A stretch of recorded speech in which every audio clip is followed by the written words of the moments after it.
Uber Eats has Lola V products? I got to remember that. Well, you know, they say in order to remember something, you have to forget something else.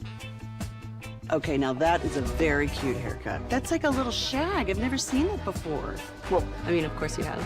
It's the Rachel. Oh, is that your name? No, I mean like your name. No, I'm Jen. My name's Jen. Right, but I just mean like this is your haircut. But that's hair on your head. I'm not saying this is your hair. Okay, freaking me out a little bit.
Segment is brought to you by Classic Chevrolet. If you're in the market to upgrade your vehicle, get to Classic Chevrolet in Grapevine.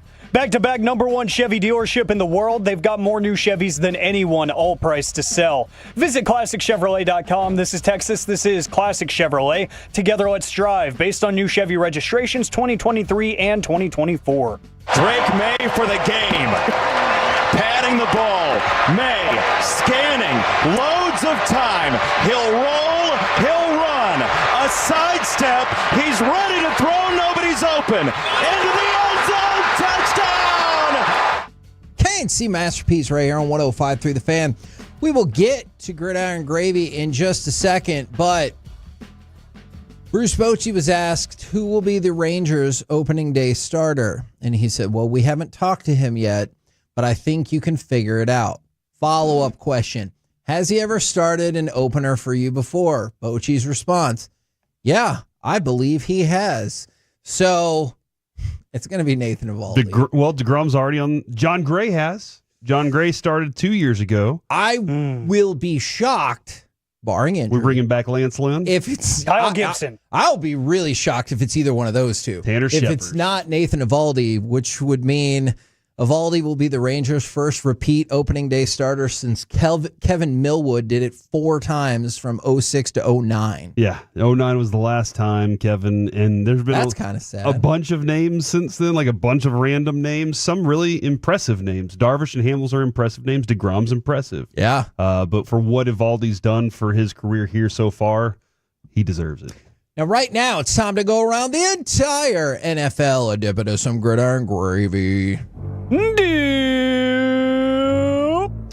So Yahoo had an interesting concept. They power rank the teams based on how interesting they are going into free agency. All right. So not the best. Just how interesting. Yeah.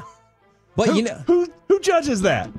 Well, I guess Yahoo Sports and Frank Schwab are in trust. I trust Schwab, yeah. Yeah. So the interesting thing about this is, like in every other power ranking, the Cowboys, fear not, they're still right in the middle. They're number 17, ahead of the Cardinals, but behind the Jets. Mission accomplished. The most interesting team in free agency, the new England Patriots, because they lead the NFL in two categories: most cap space and probably most holes to fill. Yeah. So that's an exciting combination. Yes, when you have that much cap space, you have some picks to work with. Yeah, that can be an exciting time for you. They have the opportunity to sign pretty much anybody they want. It's a serious question, hypothetically. If for some reason Patrick Mahomes was given the one-time option that he can leave the Chiefs for the Patriots and get paid $100 million a year for the Patriots, does he say, see ya? No. Wow, that's like twice as much as he's making right now. He makes $50 million a year. I think it's actually a little less. Don't think about. I just what don't. We paid our I think I think Mahomes is at a point now where he loves the franchise. Like we go to the Super Bowl almost every year. Like, why wouldn't I want to be here? And he loves, like, he's investing in the Royals, their soccer teams around there. I think that dude's like, I got money. I'm going to be okay. So rounding out the top five, the Cincinnati Bengals, and I think that is more not necessarily just a money thing. If they have so many big names with the franchise tag and extensions that they're up there. Washington Commanders are third on the list once again. They already got Deebo Samuel, and they have money to spend. Yeah, and if you don't spend it, it rolls over into next year. Some correct. of it, at least, like That is some correct. of that. The Bengals are interesting, Kevin, because Jamar Chase is sitting there going, well, I got a contract, guys. It's running up. Like, do you not want to sign me? What's happening? And Joe Burrow's like... And at the same time, one of their dudes is like, yeah, we're going to pay him the most. And you're like, great. When are we going to do that? And T. Higgins is over there going, hold on. Can we just all work on this together? Can we do this? No deal. All right. The Denver Broncos and Chicago Bears round out the top five in terms of the least interesting team, maybe also in all of football, but definitely when it comes to offseason interest, the Indianapolis Colts. Oh. Because remember, they said, hey, we're going to have an open competition for quarterback. And you're like, cool. With who? Anthony Richardson and Daniel Jones? The next guy. Okay. Whoever the next person they want. And, of course, as I told you, the robust Cowboys land right at 17, right in the middle of the pack. Because when it comes to power rankings, the Cowboys love to be in the middle. Here's the thing I'd love from the Cowboys, Kevin. Okay, tell me. You don't have to make all the big splashy moves. Make good, solid moves. True. Make good. They did it a couple of years ago where we were like, man, this feels good. That kind of felt like Zach Martin's speech. It wasn't necessarily splashy, but man, he got to the point, hit a lot of people in the feels, and you walked away and you're like, this is a good job. You did a good job, and I'm proud of you. Not just for football, but for the speech that you just gave as well. Yeah. One of those where everybody just kind of goes, man, I can get behind this right now. You're dead on. Get behind Zach Martin. Now, the Chicago Bears made a trade. They picked up Joe Thuney from the Chiefs. He did take the opt-out offer, but he's going with the Bears. Now, here's the thing, and people get caught up on all this all the time, because I guarantee you, here's the comparison. Who would you rather have, him or Jonathan Mingo? Because the Cowboys also traded a fourth-round pick for Mingo, although the Bears get this fourth-round pick in 2026. The thing about it is you also take on Thuney's $16 million contract. Now, Kansas City's going to get hit with about $10.9 million of dead money, but they also get to shed off the rest of that salary. So you do still have to take on the salary, where I will say, still doesn't mean I love the deal, that Mingo costs like $2 million. Doesn't mean I like the deal. You're going to need to see some production from him before you even care about the deal. That's true. And with Thuney. I like Dan Thuney. With him, like, you kind of know what the production is, right? You know what that guy's made of. So let's go from that to Cowboys player had to have surgery. And it was Brandon Aubrey. Dude, as long as it's not like in his lower body, I'm okay. Well, Corey, last I checked, your shoulder is not in the lower body. So you're going to be okay. So Brandon Aubrey underwent surgery for his shoulder. You don't need a shoulder to kick. Well, he doesn't know. So you don't know. Have you ever seen anybody out there with that shoulder not kicking? I guess not. There you go. I feel like it would help you with the mechanics of some things, but I am also intrigued by that. I got bad news for you. Cardiff City scored a goal against Burnley yesterday, and you might be like, hold on just a damn second. Gridiron gravy. Isn't that a different sport? What are we doing? It is relevant because that means the J.J. Watt on retirement is on-off. Or I guess just off. Yeah, Because you remember, 'cause that would just be on. Mhm. He said if the Burnley goalkeeper kept a clean sheet the rest of the season, and he went like 12 straight matches without giving up a goal. They did still win yesterday, but they won 2-1 over Cardiff City. So the dream of J.J. Watt coming out of retirement and maybe playing for the Bengals is over. I'm very sorry. Nick Corey. Harris has reported that Jerry Jones, quote, "I'm not looking at free agency to fill voids."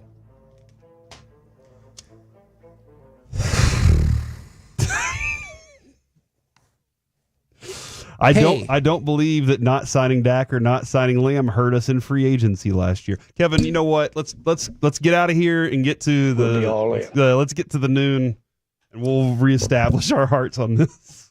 Because you know what? I thought it was going to be a slam dunk in one direction, but now Jerry Jones knows what our next segment is, and he said, the hell the Mavs are going to run away with this. Who are folks more frustrated with right now? The Mavericks or the Cowboys? Because we just saw an October surprise right there. We'll do it next right here on The Fan. Full KNC Masterpiece shows available anytime on the Odyssey app. Proudly presented by Comerica. This is Maggie Gray with an Odyssey Sports.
Do you think it's true that you've got to forget something else to remember that Uber Eats has groceries? No, that's absurd. Hey, remember when you used to be a, what was it, Pepper Lady? Pepper Lady? Wasn't it Cinnamon Sisters? Hazel Babes. Saffron Squad? Nutmeg Maidens? Paprika? No, Nutmeg Maidens. I just said that. Was it Spice Girls? Doesn't sound right. Was it Saffron Squad?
by our D&M Leasing Studios. It's the KNC Masterpiece on 105.3 The Fan. KNC Masterpiece right here on 105.3 The Fan. Fear not, our YouTube is back up if you had gotten booted off of that. But my question for everybody right now, who are folks more frustrated with? Nick Harris. I sent him a DM. Oh, no, not about that. Okay, Just the fact that he's putting this information out there. Who are folks more frustrated with right now, the Mavs or the Cowboys? I thought the Mavs were going to run away with this. But then, right before we're going to break, Nick Harris and Corey had that mind meld going on, and he passed along this information. So what did I tell you would be the respectful thing to do in this press conference? Let it be about Zach Martin. Walk off and talk to the media if you're going to do it. And to the media's credit, that appears to be exactly what they did. Jerry Jones stepped to the side of the table, and everybody gathered round. And the first tweet from our friend Nick Harris, Jerry Jones on filling holes in the roster. I'm not looking at free agency to fill voids. Jerry Jones says there are terms and things to work through before getting Micah's deal done. He doesn't see it as something that will get in the way of free agency. I don't believe that not signing Dak or not signing Lamb hurt us in free agency last year. I feel like Kevin disagrees with that. And then Jerry Jones, you're going to love the first part of this. Draft picks this time of year are at a premium and could be used a lot more in a trade. Okay. Actually, that I do like. The team has the bait out on trade possibilities. Okay, I like that too. But we'll also wait for other teams to come to them. So we set the chum out there. Are they going to bite? That's what it's all about. And all the things sounded promising, and then all the things turned into, but that's what we do. So that is frustrating. I think, Kevin, I think fans loved hearing what they just heard from Zach Martin. Agreed. You said that line of just get behind Zach Martin, you're dead on. Just whatever he did, you do the same thing. Yes. And it was delightful. I think that the Cowboys do some things brilliantly. Whenever you hear them talk about free agency, it's almost like a disdain for it. And that's frustrating as a fan. But yesterday, whenever Osa signed his deal, we announced the numbers. We went through the whole part of the process. Yeah. We loved the deal. We really liked the deal a lot. I do like the deal. And Kevin doesn't like deals. Most of the time, that's he's a good point. Still didn't like it. He was telling you, he's already done all the numbers. Yes. This is good. Yes. The text was loaded with people that were just like, doesn't matter. They're so jaded and so bitter about this team. Which you do get, right? That even when a good thing they do, they're like, doesn't matter. Yeah. And nationally, the rest of the country, media, cap experts were like, this is great. This is a home run from the Cowboys here. Different sports. But Cowboys fans are jaded, beat up, hurt. And so that's why right now, you might see Cowboys over Mavs in this conversation. Okay, I'm really curious. And by the way, if the Cowboys are able to pull this off, that's a Herculean effort right there for what has been a disastrous run for the Dallas Mavericks. So I'll just say this. I disagree with their assertion that not re-signing Dak and not re-signing CeeDee Lamb didn't negatively impact them in free agency. All right, there's two different routes that you could go down. One, they might be right because they're like, we were never going to do any of that junk anyway. Right. And if that's the case, well, check and mate. You win. However, Alec, sorry, Medford, you're just right in front of me. Full name. You're going to have to deal with this because Mike used to be right in front of me, and Corey has had to deal with this for a long time. Is sometimes it feels like I'm mad at you, but I'm actually not. You're just the person in front of me. I need to move. The flip side is that doesn't make any sense if you're trying to do anything in free agency. Oh, yeah, if we didn't re-sign Micah right now, that wouldn't affect us in free agency. How so? Mm-hmm. Explain to me how having $10, $12, $14 million more in free agency does not impact your ability to go get free agents. I'll hang up and listen. Because I don't understand that whatsoever. And that drives me crazy. Now, if he fires back, or if we have Steven on and he goes, you're living in an effing pipe dream because we were never going to try to go get anybody big time in free agency, then I get it. But what I'm afraid of is this is going to be the next big announcement. Guys, we did it. We re-signed Rico Dowdle. And then the next big announcement, guys, we did it. We re-signed. And it's going to be somebody else that you're like, hey, that's great. But I don't really Brock care. Hoffman's back. Yeah, Brock Hoffman's back. And we got a guard.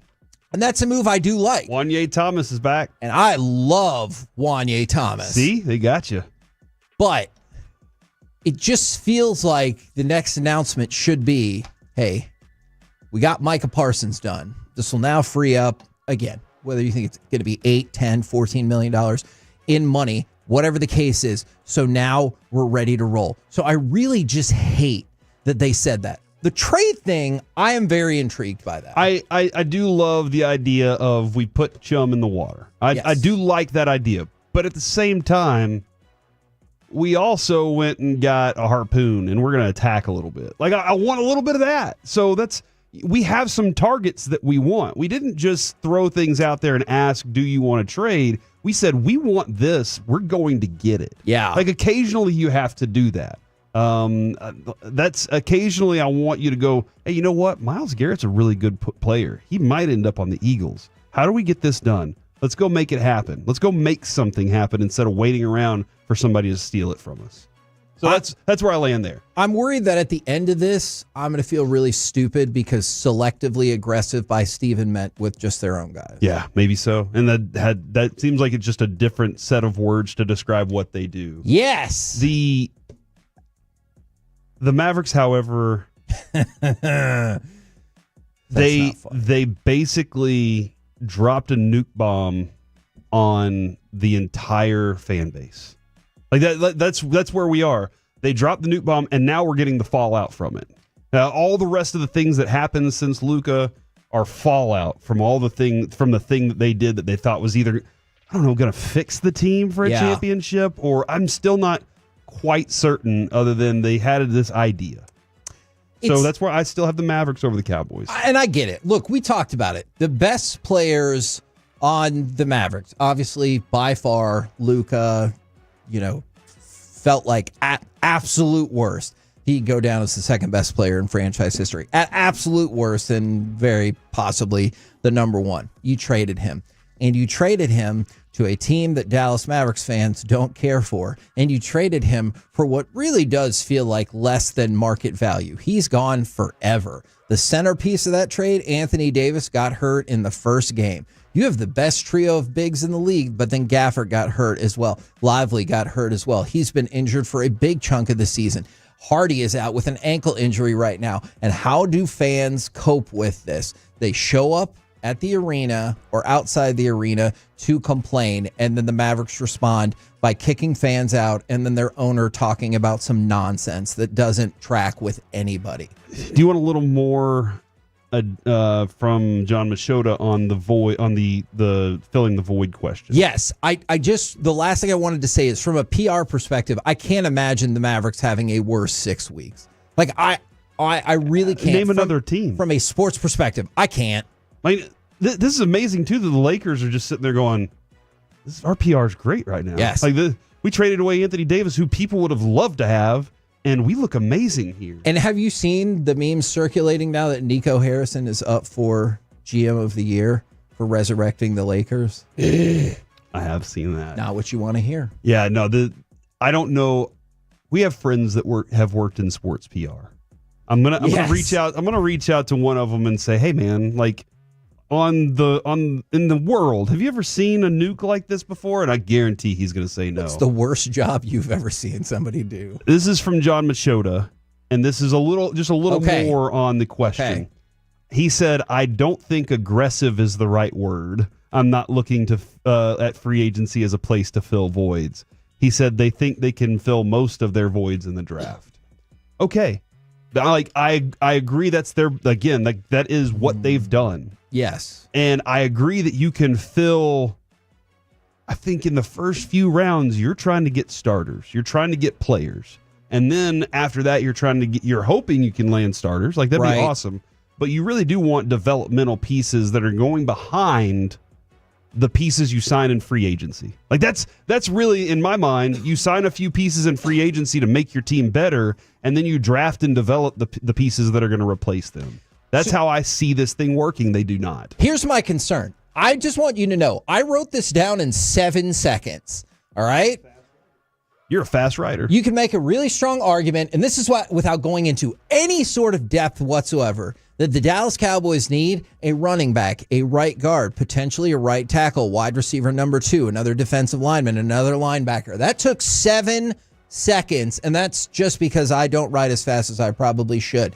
And the idea that you'll fill most, if not all of them in the draft, I just don't think is going to work, especially with the draft assets that you have. Like if you said, we have 3 primary holes, like we feel great about our team, then I'm like, hey, I think maybe you could fill all those holes. But if it takes me 7 seconds to write down 6, that's why I like supplementing with free agency. I'm not saying you have to go get the absolute best running back on this crap market. I'm not saying you have to go get a $20 million right guard or anything like that. You can make some of those moves so you don't get to the draft and you're like, well, we have to take a guard. Or so you don't get to training camp and one of those things gets injured and the other one's not prepared. That's a fair point. To be a starter. That is a fair point. But as somebody texted in from the 903, do we know if the Cowboys raised ticket prices this season? Probably. That does kind of seem to be. But people are willing to pay those. The MO. Yeah, for the and so that's what I just don't like. So just humor me for a second. I did hear Mavericks merchandise and parking is going to go up by 25% this week. So I'm just joking. May as well make it 30. It felt real, didn't it? It felt did. real. I was like, merchandise for who? So let's just say you were conservative in the free agent market, but you're like, you know what? I really do think we could have this guy as our starting running back. And this guy is a rotational linebacker and a rotational defensive lineman, like something like that. Then all of a sudden, are you like, hey, maybe we do feel okay at right tackle and we need to focus in on right guard and a wide receiver. That just seems so much easier to draft best player available if someone's not in your ear going, hey, don't forget, we need a guard. Yeah, it feels like a lot of times the approach is, this guy could be a backup on most teams. And you know what? We might be able to draft a guy better than him. Or but if you draft a guy better than him and the guy you draft gets hurt, your plan is to go with a guy that might be a backup on the rest of the teams and then pitch to us that he's going to be great because he's wearing a star on his helmet. I don't want anyone to think that this means anything just because it's involved with this part of the conversation. DK Metcalf has requested a trade. I am not insinuating, and I'm certainly not saying... Chum in the water. That is your wide receiver, too. I specifically wanted to avoid that. Well, the Cowboys aren't picking up to call them, though. So he's requested a trade. Now he's telling Seattle, y'all need to call around. So I like this. Can we just throw this out there? DK Metcalf is a good player, but he's not as good as you think he is.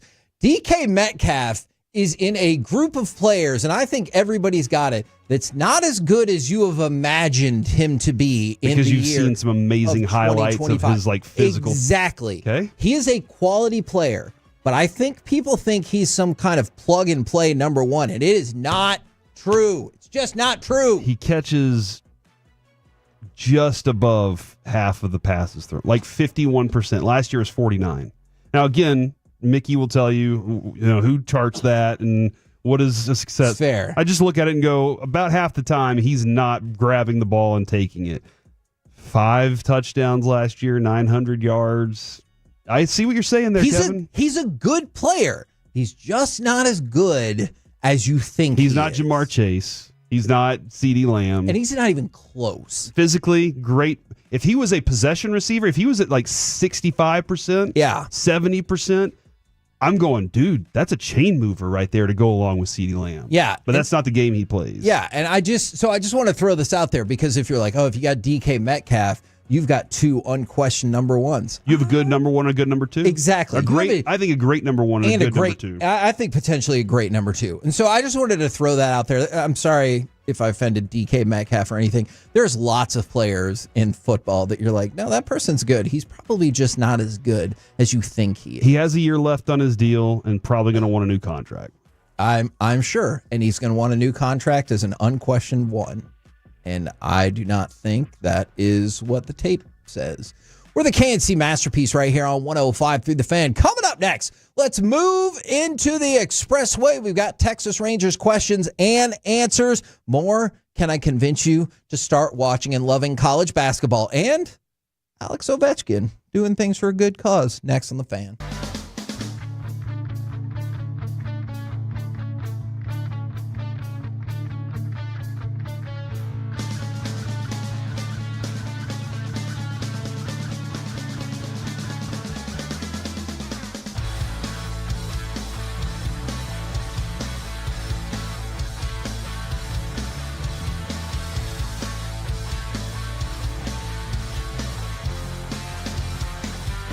Uber Eats has lower fee products? I gotta remember that. Well, you know, they say in order to remember something, you have to forget something else.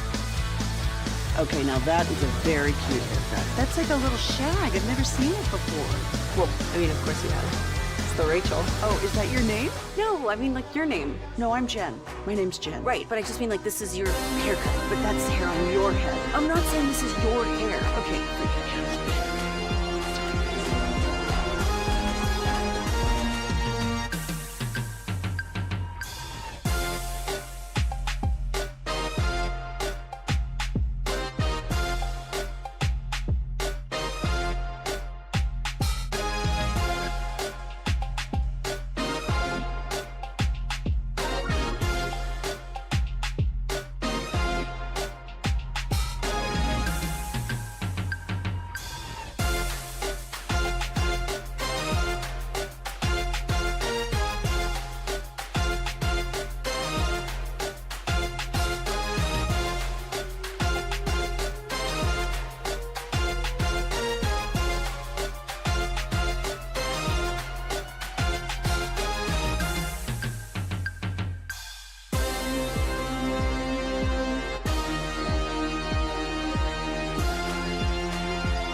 it's true that you've got to forget something else to remember that Uber Eats has groceries? No, that's absurd. Hey, remember when you used to be a, what was it, Pepper Lady? Pepper Lady? Wasn't it Cinnamon Sisters?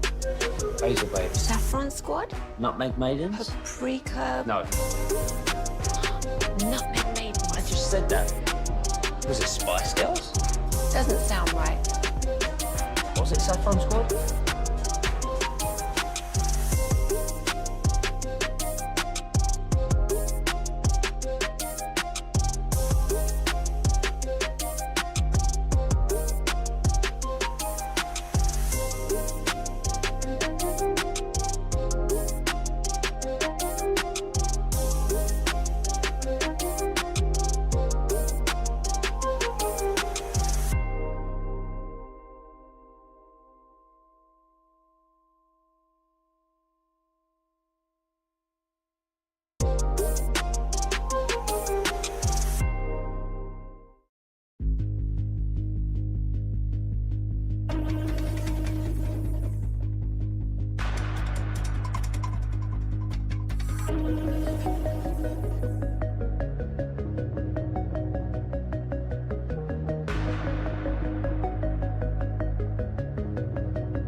This segment of The Fan is brought to you by Buyers Barricades. Buyers Barricades is a full-service traffic control provider, taking care of your project from the evaluation and planning to setting up, maintaining, and taking down the equipment when the project is complete. The Texas Authority in Barricade Rental. BuyersBarricades.com. The Expressway on 105.3 The Fan is presented by the On Time Experts. And Garcia took it down with him.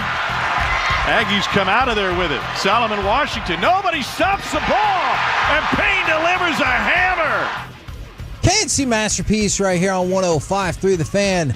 We will get college basketball in just a few minutes. What's that? Somebody texted in and said they just ran into Mike at HEB, and we all said that's a lie. He won't. They said I shook his hand and thanked him for his time on the Fan. And I was like, that's a lie. Mike wouldn't go to HEB. It's too far of a drive. I texted Mike, have you been to HEB today? He said, I'm there now in the Wax. So he's in, the Waxahachie one.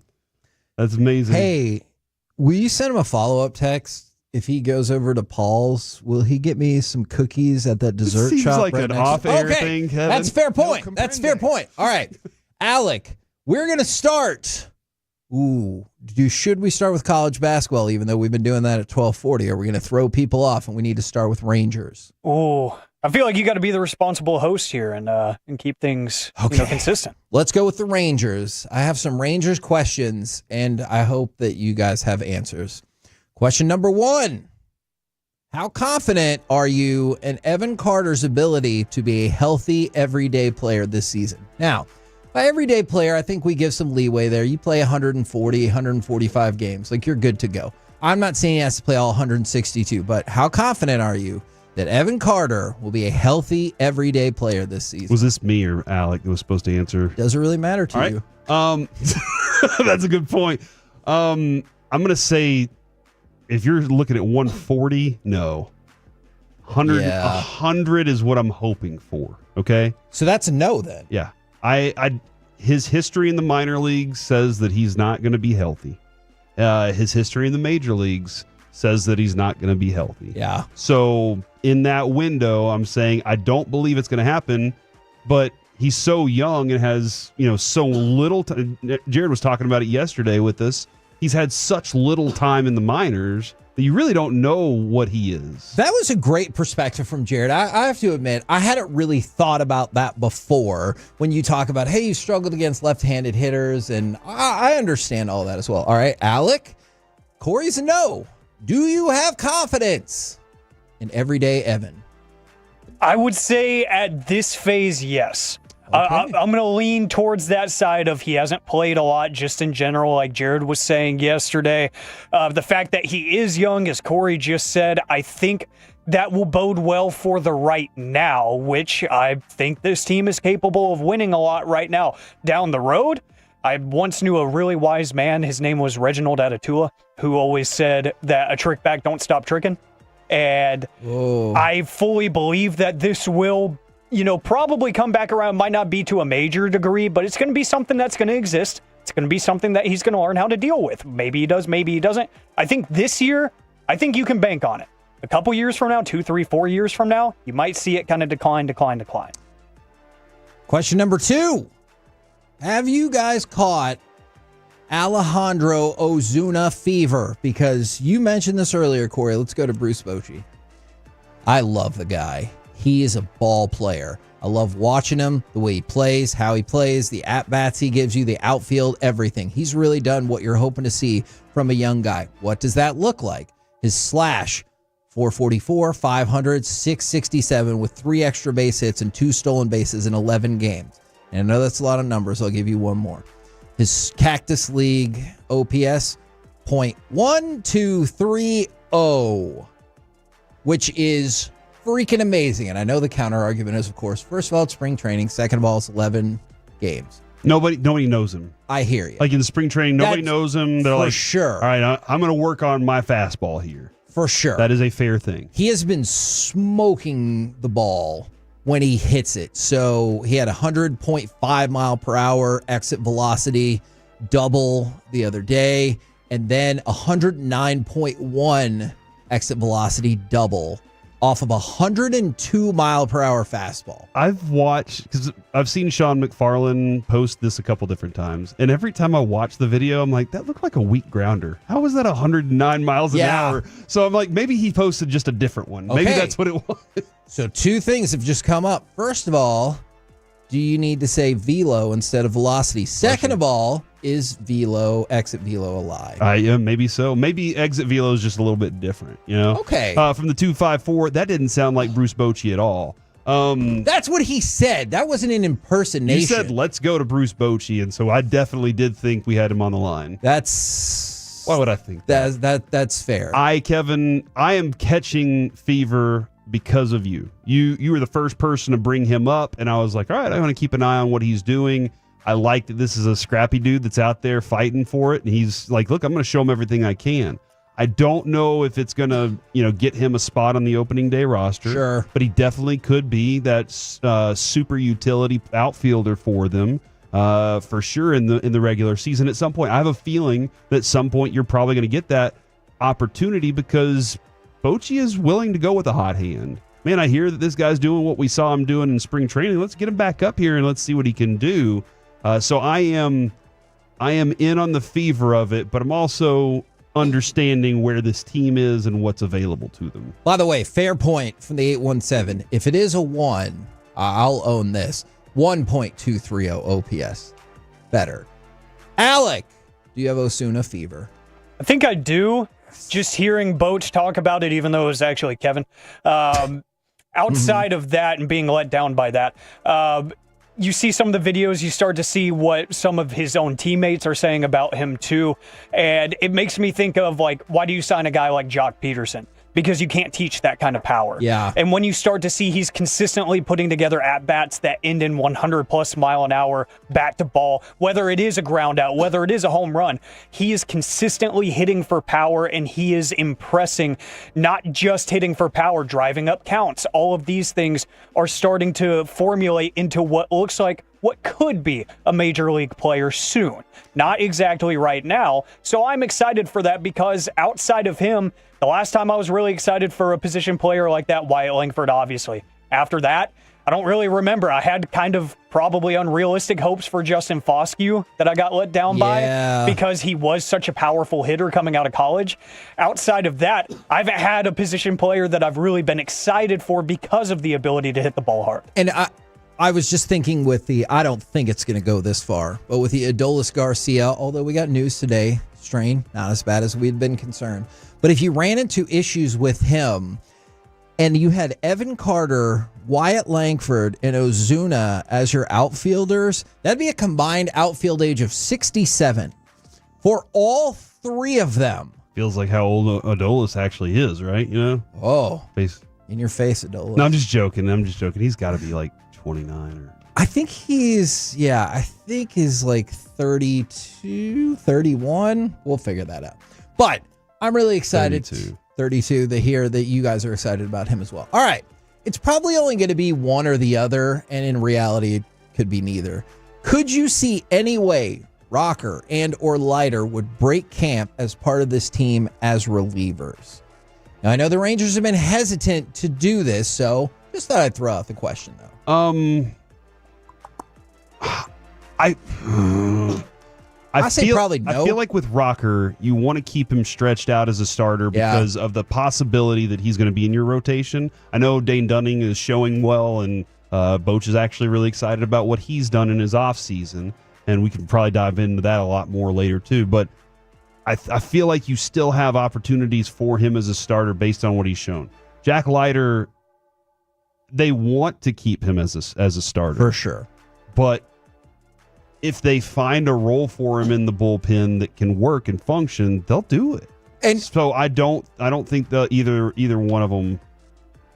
I think that Jack Leiter maybe, but I think they want to keep him as a starter. And I think this would be a short-term move. When I say that, like I'm not suggesting that the Rangers will be like, well, we're done with that experiment. I just wonder in the short term if they're like, you have a spot on our team right now as a reliever. Alec, what say you? I say no to both because I think Rocker is more major league ready to start games now. Okay. And I think that would be a good idea to have him make the opening day club as a starter. For Leiter, I would like for it to happen. The reason I don't, and I think they're kind of stuck on him being a starter, he even added a new pitch during spring training. He's got a new changeup that he's working on that Matt Festa taught him. Yes. And apparently it's really nasty. So I think the fact that he's adding to his arsenal rather than trying to focus on one thing, I think that tells me that the team's kind of relayed to him, you're going to be an everyday starter, probably in AAA.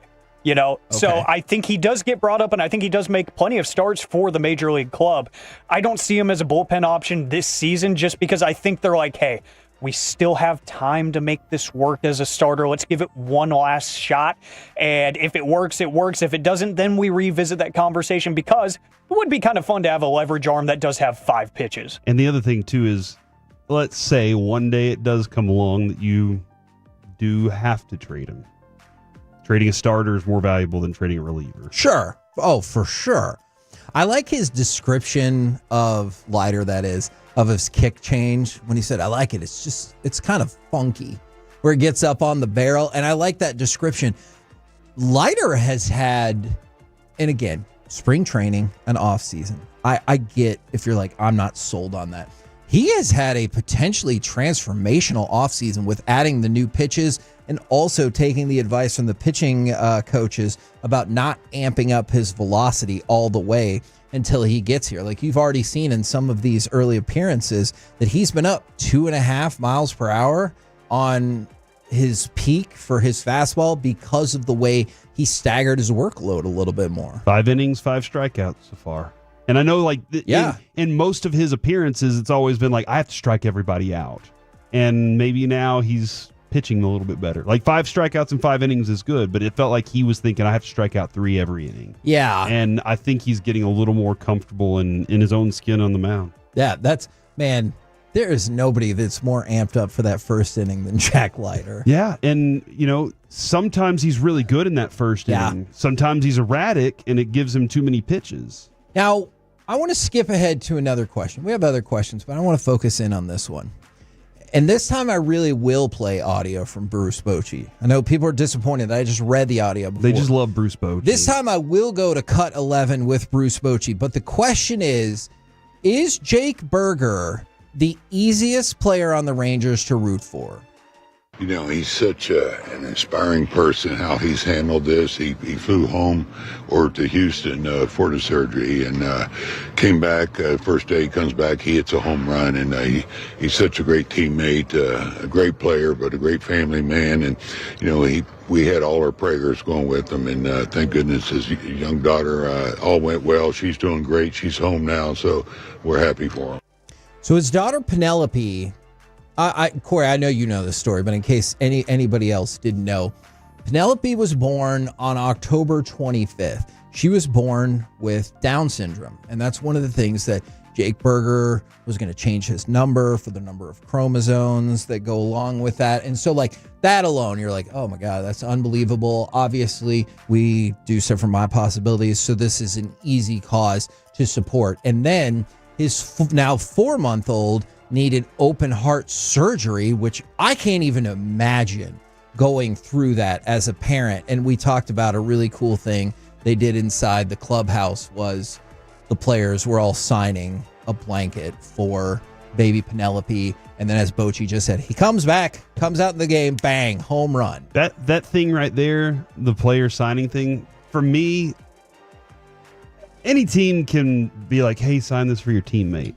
But just for your team to think about it, and I don't know who it was, honestly. I don't know if it was Jock or I did never ask. Yeah, I'm not sorry. sure either. But for them to even think about it means you matter to them. He just got here. Yeah. And he matters enough that they thought about doing that for him. So that tells me, we've already had conversation with him. He was phenomenal with his first interview with us. He sounded fun.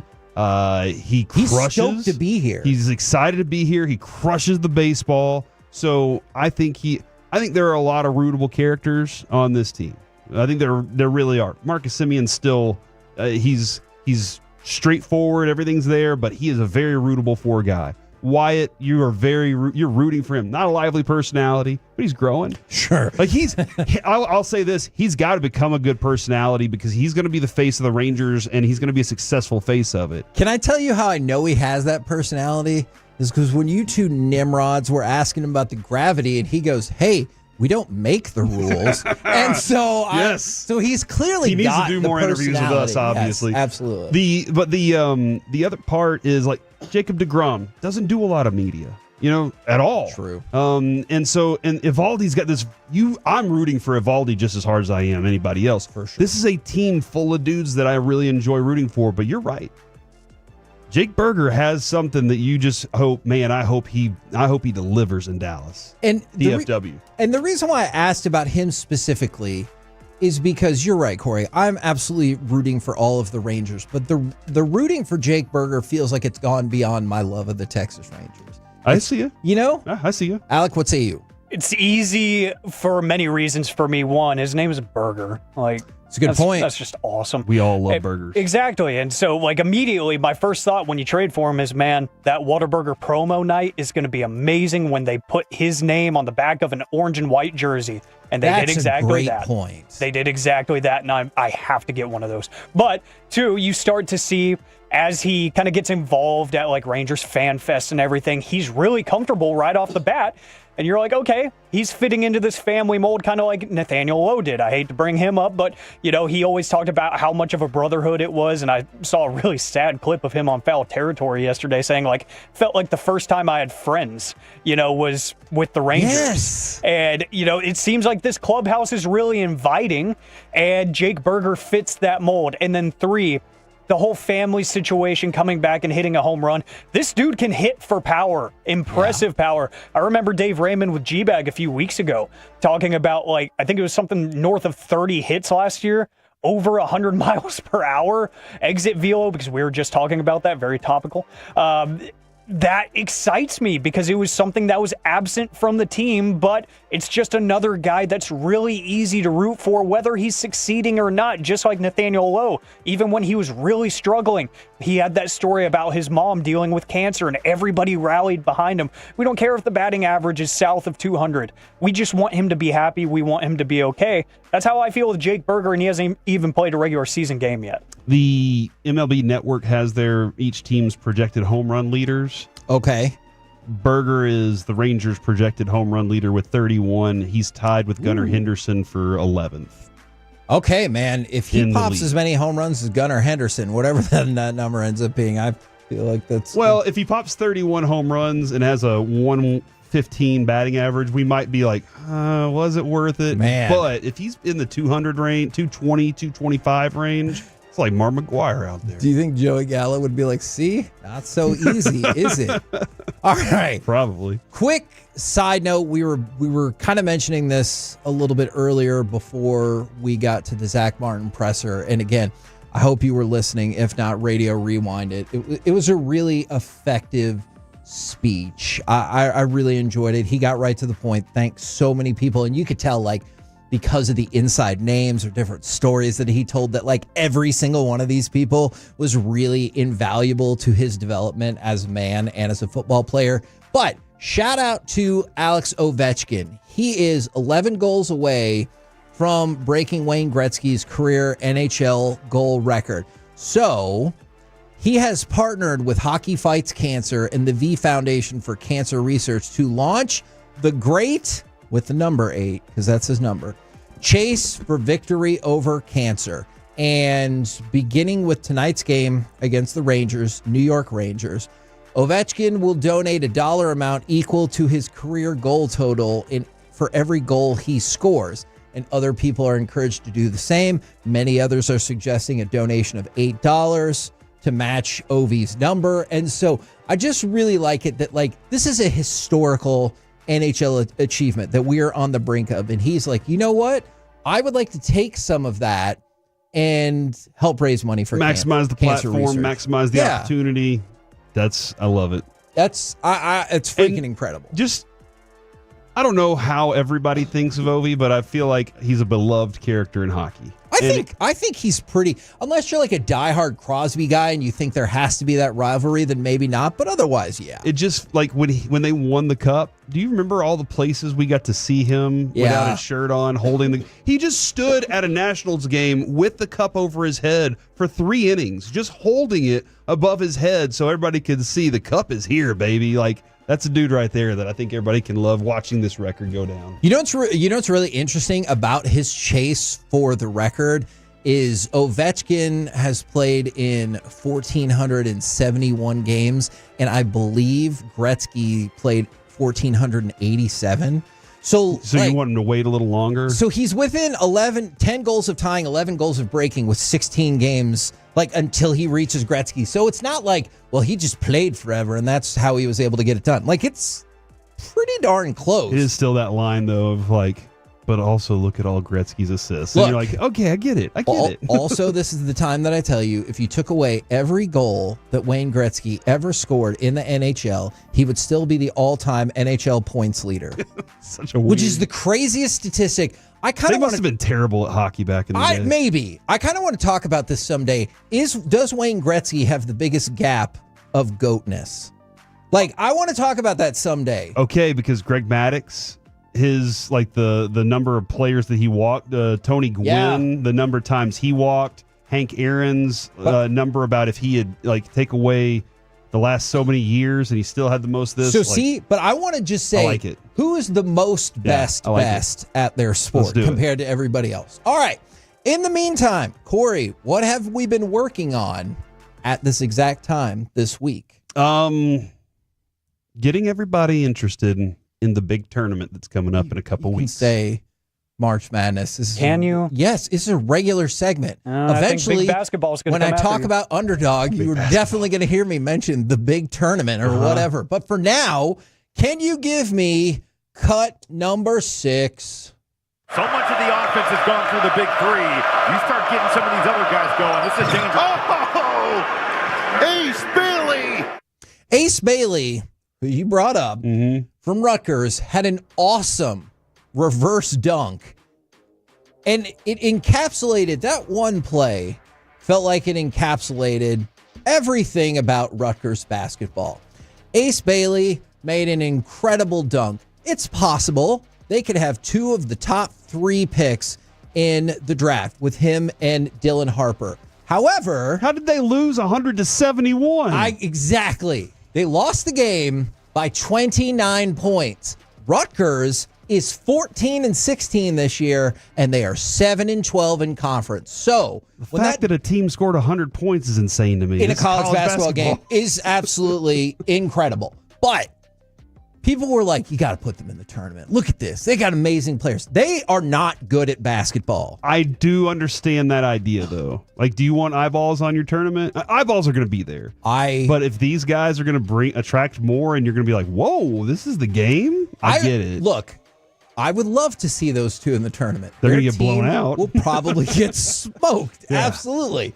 Because their team is not very good. They have a losing record, and they could have easily 2 of the top 10, maybe 2 of the top 3 or 4 picks in the draft. But, Corey, do you remember what my game of the night was last night? You had 2. That's true. But the first one, I'm going to say it was Auburn and A&M. Correct. Was the first one. Correct. The second one was UT versus Mississippi State. Which, by the way, such an important victory for the University of Texas. They still have some ground to make up to make the tournament. But if the SEC is going to get up to 13, God forbid, 14 teams in the tournament, Texas needs to pick up some of these wins. That was a humongous win last night, and I get it. You're going to look at their conference record and say they're 6-11. There's no chance in hell they make the tournament. Disagree.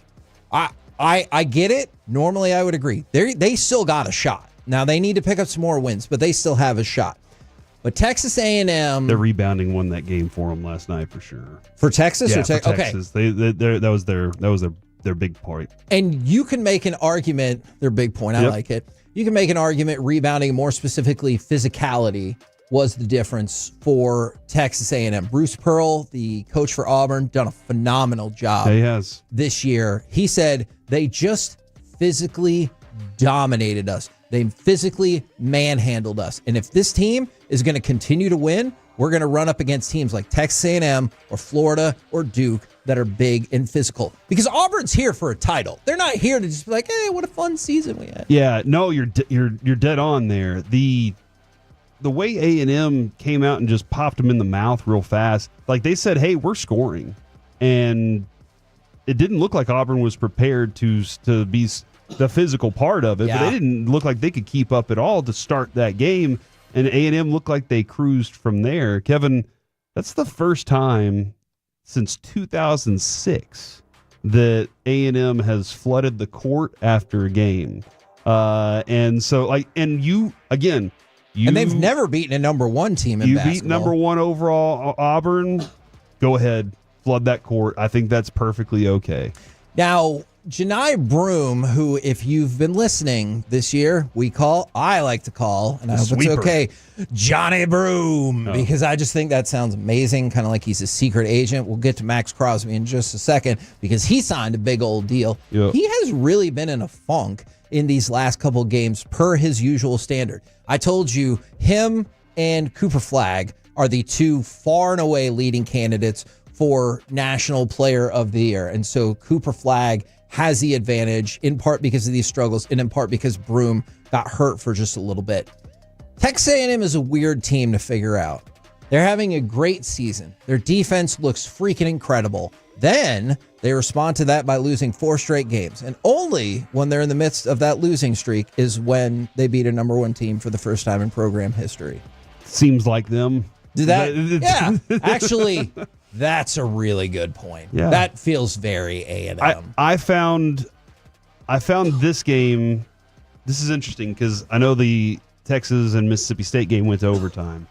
I was a little like, all right, this game's happening.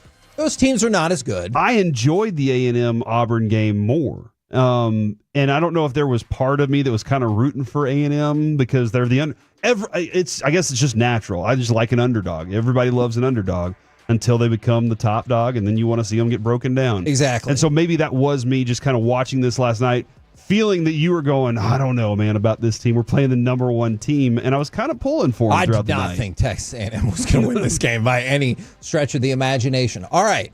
Are y'all enjoying our trek into college basketball? I am. Okay. Do you need another game for tonight? It's not whether or not I need it. You're going to get it. But I want it. Okay. And I think there are Tolos out there that are starting to need it. Okay. Now, I know RJ's disappointed because I did not pick Tennessee against Ole Miss as the game. But keep an eye out on Tennessee for potential upset watch. Is it Florida-Bama? Florida and Alabama. This is going to be a great look. And I know I did SEC yesterday as well, but that SEC tournament is going to be absolutely bananas. Mm-hmm. And so this is a great example tonight because you have 2 teams that are probably still angling for a number 1 seed, and you don't want to get a disadvantageous number 2 seed if that doesn't work out. Okay, all right, that one's going on my TV tonight. Okay, while I'm listening to the fan, I'm going to be watching that one tonight. Good. I do have a question though, because you did mention SEC, and we've talked about SEC a couple times now. Big Ten basketball, different style? Is it like I know Big Ten football always feels like a different style, but Maryland, Michigan, should I keep an eye on this team? It's not as different as the football style can feel at times. Maybe like Arizona is a little bit different with their fast paced. That is fair, but Michigan State has been on a run, man. They have that classic look of, ooh, if I am going to pick a 2 seed, or I know a lot could still shake out, but maybe they'll be like a 2 seed. Maybe somehow they could fall to a 3 seed. And you're like, I'm going to take a look at that team because I think that team has an opportunity to make a run. Michigan State has really been on a roll, and the top of the Big Ten is excellent. Okay. All right. So keep an eye out on that as well. We'll do. All right. We got football news. Max Crosby is re-signing. Is that correct? Yes, he is going to be the highest paid non-quarterback in the NFL. 3 years, $106.5 million, with $91.5 million guaranteed. That is coming from Ian Rappaport of NFL Network. So that's $35.3 a year? Yep. Okay, so good news for Jamar Chase. He just made more money, and I would assume good news for Micah Parsons because he just made more money. One would assume. So thanks a lot for giving Micah ideas, Kevin. Oh, okay. You would have never known had you not just said that. He's a Tolo. It's your fault. Yeah. Oh, okay. Well, what I meant, Micah, was you said you're going to help us out in free agency. And Jerry Jones already said some things that frustrated me this morning. So take less than 35.3 and let's get ready to roll. Deal? Yes. All right.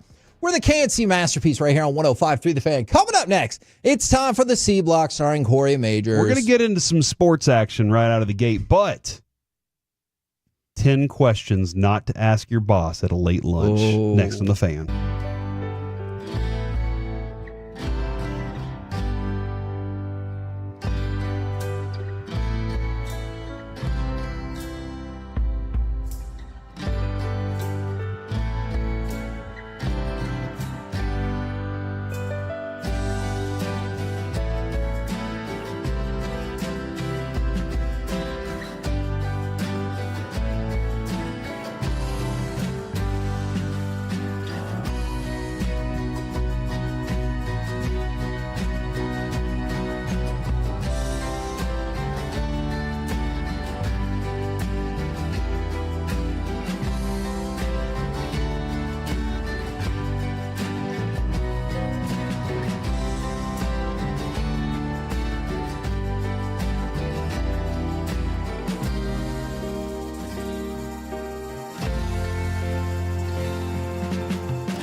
Eats has low-fee products? I gotta remember that. Well, you know, they say in order to remember something, you have to forget something else. Okay, now that is a very cute haircut. That's like a little shag. I've never seen it before. Well, I mean, of course you have. It's the Rachel. Oh, is that your name? No, I mean like your name. No, I'm Jen. My name's Jen. Right, but I just mean like this is your haircut. But that's hair on your head. I'm not saying this is your hair. Okay, you're freaking me out a little bit.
You've got to forget something else to remember that Uber Eats has groceries. No, that's absurd.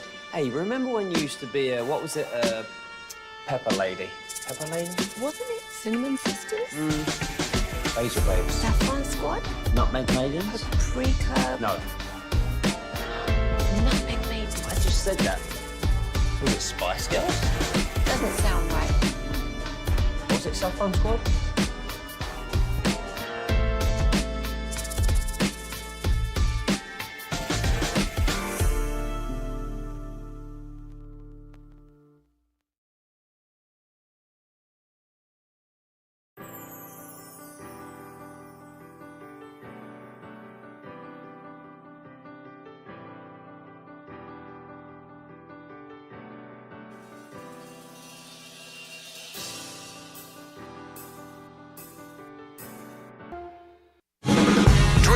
our D&M Leasing Studios. It's the KNC Masterpiece on 105.3 The Fan. KNC Masterpiece right here on 105.3 The Fan right now. Time for the C-Block starring Corey Majors. Thank you very much. I appreciate that, Kevin. But I also appreciate that people are already starting to text in questions not to ask the boss. Great. And I'll go ahead and give you the reason for that now. We are having a late lunch with our boss's boss today. Right. And I think once every couple of years we get to have a sit down with him because he has a yearly meeting. And everybody in the company sits down and he kind of tells the state of the union, if you will. And pretty much because we're on middays, we miss it every year. And so one year he was like, hey, I'd like to kind of catch up with you guys. And then he said, hey, I'd like to catch up with y'all again. So we are meeting with the boss today. And I wanted to make sure, Kevin, that I don't ask any stupid questions to the boss. You know, when I asked JD if he cuts his burger diagonally, thought it was a brilliant question. He seemed very confused. But, you know, people are who people are. So we'll get into questions not to ask your boss in a moment. Do you think that's why we didn't win a World Series with JD? Because people are who people are because he didn't cut his burger correctly. Yeah. The other night. Both. The other night we were at Cold Beers and Burgers. Cheeseburgers in Arizona. They're coming to Texas, baby. We were there. The G-Bag Nation's going to be there. And I ordered a steakhouse burger and went to cut it. And I said, got to get a perfect diagonal cut here. And Gavin Dawson was sitting across from me and he watched me and he goes, I always wondered how you did that. He saw it. He knows. There's That's no my such guy. thing as a diagonal cut for a burger. Dawson's always been my guy. All right. 2025 MLB franchise rankings. So this is completely objective by Stephen Nesbitt on The Athletic. All math, no bias. Okay. This is all math, no bias. He did have a change rather than span the wild card era from 95 to present. As he's previously done, the franchise rankings will henceforth cover the past 25 years. I never say henceforth, by the way. So I definitely read that. Nice. This is a floating time frame that feels right to start this year, 25 for 25. So the scoring system he borrowed years ago from Football Writer, he now has tweaked to fit baseball. All right, so he now has a baseball version. Winning the World Series gets you 9 points. Okay. Losing the World Series, 6 points. All right. Losing in the Championship Series, 3. Losing in the Division Series, 2. Losing in the Wild Card, 1. The scoring system also incentivizes division titles, penalizes prolonged losing cycles, and docking teams minus 1 point. So you add up the point total and see how we are.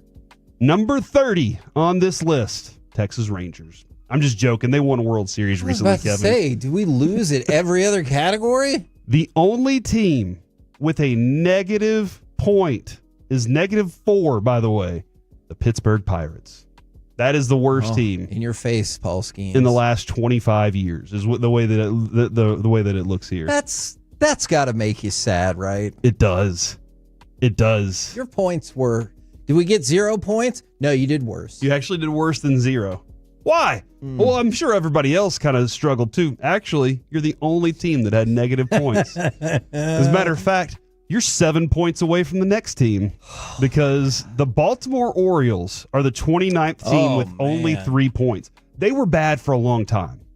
And only in the last 2 years have they cranked it up. And I think 2 years ago, nobody even expected them to be good. And then all of a sudden they were in the playoffs. And they probably should have had more playoff success than they have had, which could have rocketed them up to not next to last.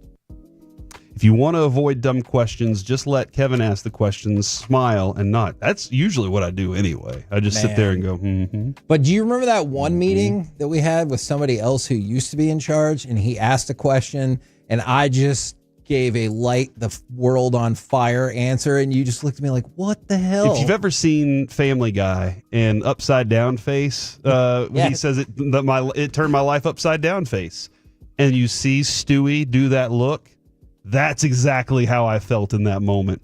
He said to tell the truth. The Reds, number 5. I'm sorry, point. They scored 5 points. They're at number 28. We took a big jump. They're number 27, Seattle Mariners, 7 points, and number 26, the Colorado Rockies at 7 points. So those are the bottom five. Those are the bottom 5 teams. Where do you think the Rangers are in the last 25 years in the franchise rankings based on their point system? I wrote it down on a sheet of paper so no one could say I faked that. Alec, would you like to say a number out loud? Yeah, I didn't write one because I'm not as good as Kevin. Might be better. That's his thing. Writing is my thing. Okay. I want to be optimistic, but I don't want to be too homerish. I'm going to go with 9. 9. It's impressive. All right. Number 1. What do you... 12. Oh, you got a bunch of numbers scribbled on that piece of paper. What I have I saw a 6, a 3.3. Okay. What I have That's not even a number. On my paper right now, if you want to see it, running back, right guard, right tackle, ? Wide receiver 2, defensive line, linebacker, a 7 over a 6, which is not for fractional purposes. Those were the times of a couple of our upcoming breaks. So you wrote 12. Slot buckets. The amount of money that Max Crosby is getting, including guaranteed money, and the number 12. He called me a slot bucket earlier. I'm still That's a now I'm compliment. concerned. Did you hear Zach Martin? Mm-mm. Him and his slot buckets. So you got 9, you got 12. All right. Number 1 team, the New York Yankees, with 83 points. Oh my gosh! And the Pirates had negative. Yikes! On your face. 10 points behind them, but surging the Dodgers. The Dodgers at 73 points. It makes sense. This is interesting because they haven't been amazing, but they're still St. Louis. St. Louis is number 3. The Red Sox are 4. Okay. The Houston Trash Can Tros are number 5. I hate to say this, but it makes sense because they made 7 straight ALCS. They should be docked 28 points. Agreed. Well, let me just ask you this. If you took 28 points off of them, where would that put them in the rankings?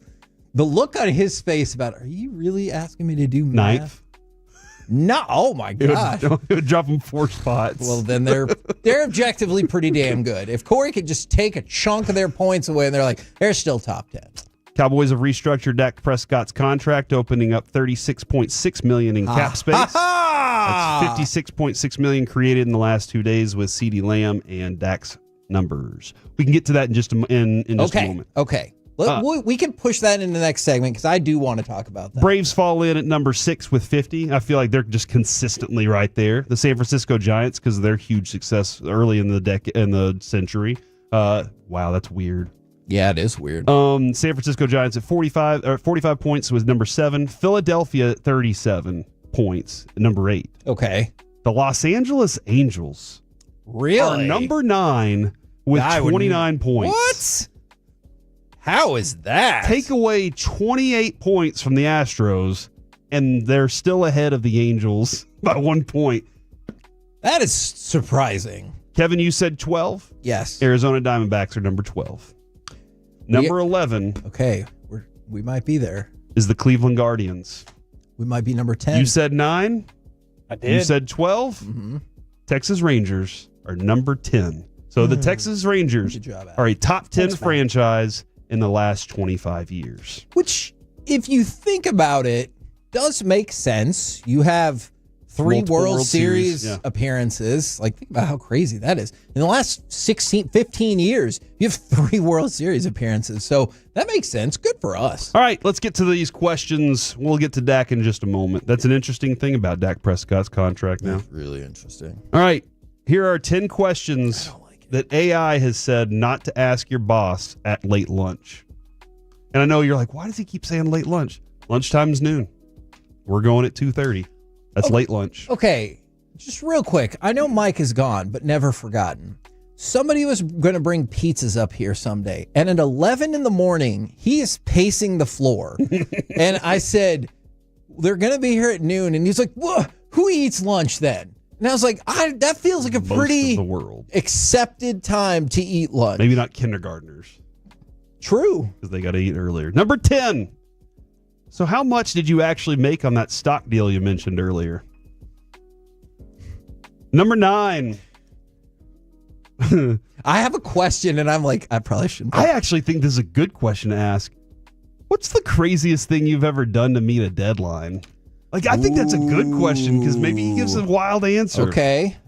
Number 8, do you think it's weird that I've been secretly watching your social media profiles? That would be weird. Mm-hmm.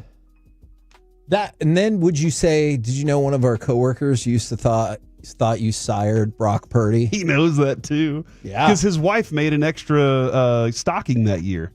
Oh, yeah. And she was like, it also says B Purdy on it. So that was weird.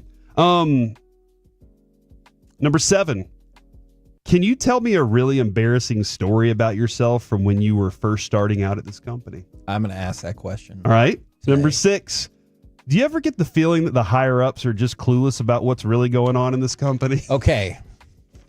This is the perfect time. Again, this is AI that says don't ask these questions. I was going to ask, what do you think about us getting rid of our CEO? So it feels like that question is in play. Yeah, but there's new higher-ups. So, That's true. You know, the question's just enough different.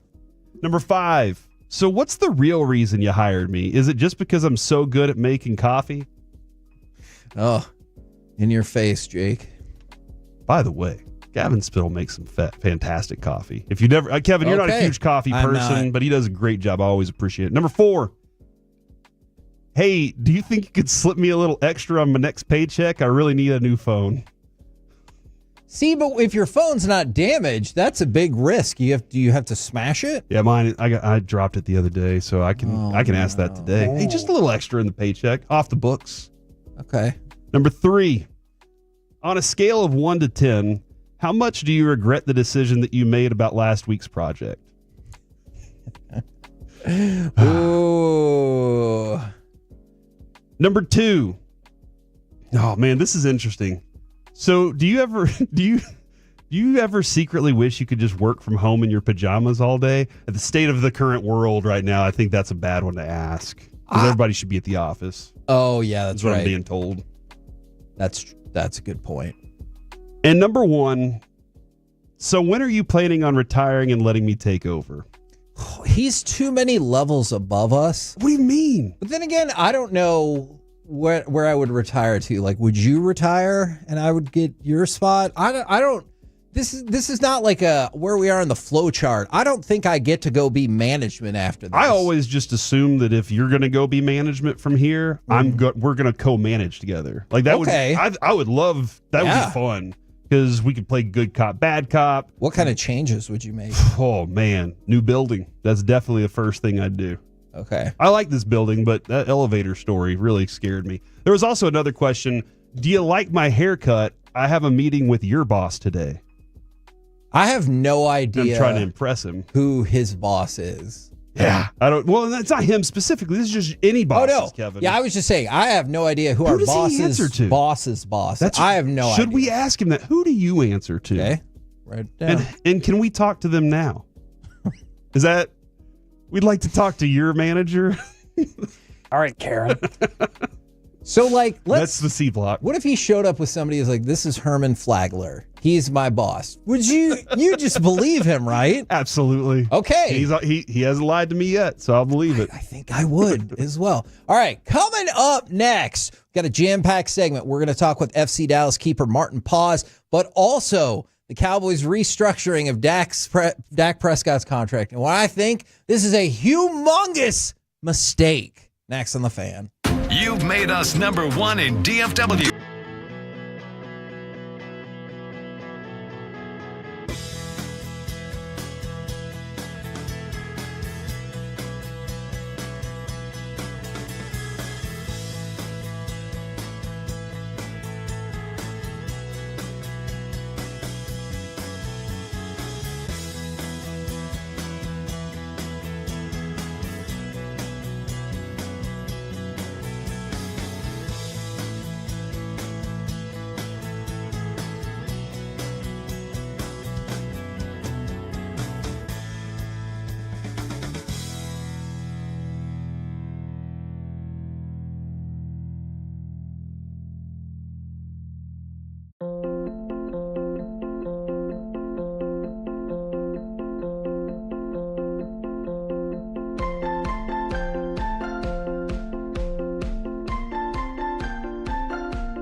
Uber Eats has lower fee products? I gotta remember that. Well, you know, they say in order to remember something, you have to forget something else. Okay, now that is a very cute haircut. That's like a little shag. I've never seen it before. Well, I mean, of course you have. It's the Rachel. Oh, is that your name? No, I mean, like your name. No, I'm Jen. My name's Jen. Right, but I just mean like this is your haircut. But that's hair on your head. I'm not saying this is your hair. Okay, freak me out a little bit.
This segment of the KNC Masterpiece is brought to you by Cars for Kids. Donate today at carsforkids.org and the personal injury lawyers, Frankel & Frankel. If you've been injured in a car or truck wreck, call Frankel first, 214 or 817-333-3333. With Frankel & Frankel, there is never an out-of-pocket cost. They only get paid when you win. Frankel & Frankel, the go-to car and truck wreck attorneys in Dallas. KNC Masterpiece back here on 105 through the fan. We're going to talk with FC Dallas keeper Martin Paz in just a little bit, but we need to talk about this Dak Prescott switch that got flipped.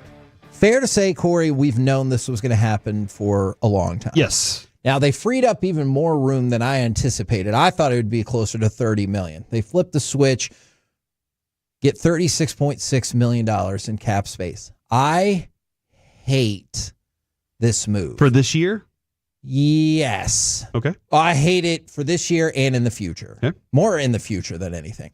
If they were going to do something with this money, rock on. But then earlier, Jerry was like, hey, we're not really looking at free agency as like a primary avenue to fill our needs, which is okay. But I would even take like a secondary avenue to fulfill your roster needs. Here's what I want to throw out for people that I think should terrify you about this decision. So Dak Prescott's cap hit was going to be $90 million. So, hey, they fixed it. They took 36.6. Woohoo. So Dak Prescott after the season is under contract for 3 more years. Okay. Do you know what his average cap hit is over those 3 years? Oh, it's got to be like $60 million. More. $61 million. A lot more. $61.5 million. $79.1 million is his average cap hit over the next 3 years. And here's why that's an issue. Can you flip the switch next year, though? Yes, you can. But here's what's going to happen, all right? Flip that switch, flip that switch, flip that switch. $150 million. All of a sudden, you get to 2029 when he's 36 and not your quarterback anymore. And where the hell do you think all that money went? I know today was the day of Zach Martin, and we're really excited for him. Yes. Take a look at the money that you still owe on that deal as well. So the difference with the Eagles when they do this with Jalen Hurts is when his contract's up, he'll be like 29 or 30. Dak Prescott will be 36. So you could see how the Eagles will be like, oh, man, we got a lot of dead money. Don't worry about it. We'll just re-sign him again. So what the Cowboys are doing makes no sense to me if they're not going to try to get free agents. And I realize they're going to be like, hey, we got to sign our own. And you have to have $14 million for training camp. Oh, yeah, which, okay, great. And that's why not every team in the league does that. All right, so you freed up room with CeeDee Lamb. If and when you sign Micah Parsons to a long-term extension, that will free up more money. So even though you re-signed Hoffman, you re-signed CJ, you've been making moves, the Osa deal, they're not going to use this money to go out into the market, I don't believe. If they do, then I'm fine with it. All right, so if they don't use it this year, it can be rolled into next year, right? That is... So that is true. But let me just tell you real quick. Go ahead. And not only, I'm glad you said that's true, and I know there's some caveats to it. That is factually accurate. The only for sure. feeling I have here, and I feel like you just said $79 million, like that money is going to, you're basically paying off the loan with the loan. And I think you can make that argument. My other concern is if next year is the real year and you can make some space. Yeah. Instead of this, like, let's say this is a development year again, and next year's the year you do need that rollover money. Exactly. Okay. Exactly. And so what my concern is, and I mean no disrespect to these specific players, but these are just the guys who are free agents that you're like, this feels like what the Cowboys would do. Rico Dowdle, Eric Hendricks, it feels like they're going to chip away at that money by bringing those players back. You're right. And That's what's going to happen. What a great day it is for bringing these players back. And you're like, that's great. But they were already on a team that was 7-10. Mm-hmm. And so yeah, yeah, you're right about that. I would feel 100% different if they did it the way the Eagles do. That's what they'd say. Without our quarterback. Yeah. I mean, look how good we were without Dak. Yeah. Well, yeah. You know what, guys? Go ahead and take a look back at how good you were doing when your quarterback was playing, either last year in 2020. Go take a closer look at how that really went. If they were doing what the Eagles do, because for the record, the Eagles do this all the time. Okay. They're like, let's load up on dead money. Let's go for it right now, because they go for it. And they're like, let's sign this person. Let's give Saquon a redefining deal because he had one of the greatest seasons ever for a running back and we won a Super Bowl. Let's do this. Let's do that. It feels like the Cowboys are going to go, do you know how set we are for retaining our own free agents and getting our draft picks? That's what they're going to do with this money, I fear. Somebody said kicking the can down the road while the salary cap increases every year doesn't seem like that bad of an idea. If you are competing, I'm with you on that. I want to make it clear from the 469. I agree with that 1,000,000%. If you are competing, what are they kicking the can down the road for right now? To hang around the rim. That's stupid. Different than competing. I think that's a stupid strategy. Okay. But clearly they disagree. All right now, let's bring to you FC Dallas keeper Martin Paz. Good afternoon, sir. Good afternoon. Can you hear me? Yes, absolutely. We can hear you. Can you hear us? I can hear you guys too. So we got a lot of soccer stuff we need to get to. But first of all, what the heck are we going to do to fix the Dallas Mavericks? It's a good question. First of all, I think good recovery center for everyone who's injured right now. I think if we can get some bigs back for defense, that will be helpful. I think like missing your both starting centers and your starting fours in PJ and Anthony Davis too. It's hard to win games if you can't defend, right? So I hope some of these big guys come back soon and can protect the rim. I know it was difficult to lose Luka, but did you see a vision for what they wanted to accomplish when all these guys are healthy? For me, it's tough. Like I lived next to the stadium for 3 years, and to be honest, outside of football, I think Luka was the first jersey I bought. Oh man, and big fan, and took me some days to recover from it. But then, I got excited from the first half when AD was playing against the Rockets. Mm-hmm. And I think we all got excited, and we saw a vision back then. But then, when he gets hurt, and especially I was at the game against the Sacramento Kings, and then what happened with Kyrie, it's sad to see, especially after such an enjoying season last year. We got to lick our wounds, and hopefully they can make a miraculous way back into the playoff contention. But that's the spirit. It's not looking very good. It doesn't look very good. So last year on FC Dallas night for the Rangers, because we're about to obviously start the Rangers season, you threw out the first pitch without us presenting any video evidence. How did you do with the first pitch? Yeah, it was my second year in a row. This time I did it from the mound. The time before that I did it in front of the mound, and 2 times I got a nice strike. So that was amazing. I have to say I was more nervous than being out of the pitch, because you do something that's not comfortable for you. But and if you've been there, you know they make you a little bit nervous before you do it. They show you like 50 Cent and Stephen A. Smith and everyone who messed up once. But no, luckily I get it over the plate together with Musa this time, which was really nice to do this together. And it was a really, really fun night. If the first pitch would have gone badly, would you have started pointing out defenders right in front of you and been like, that was your fault that happened? Maybe Beasley, right? That's the guy who catches it always. I should have catched it. No, but no, you're stuck there on your own, and he's an amazing guy always, and he gives you a lot of confidence. So I don't think there's anyone else to blame then. I am glad you said that, because every year when we show up to spring training, Beasley runs up and gives us a big hug. And it's one of the coolest things because he is such a nice man. Yeah, he's an amazing guy. And every time we are there, he takes well care of us. So that's great. Now, for people who aren't familiar, you've been entrenched as the keeper here for a while, like the starting keeper for a while, but you just now have moved over to number one. Is that right? And can you explain why it kind of took a minute? Yeah, so when I came here, they had a club legend in Jimmy Moore here, who was here I think for more than 5 years. And I just wanted to really respect him because he always treated me with a lot of respect. And he had number one. So I was like, when I came very late in preseason, and then there was only a couple of numbers left. And then I chose 30. And Jimmy was here for the 3 years prior to this. So I was like, well, just to stick to the winning formula, right? And then Jimmy left this season to Houston Dynamo. And then I was like, well, I'm also wearing the number one at my national team right now. So, I got to link those up, and it's easier for the marketing and for my signatures and everything. So, let's make that happen. How much does it mean to be playing for the Indonesian national team?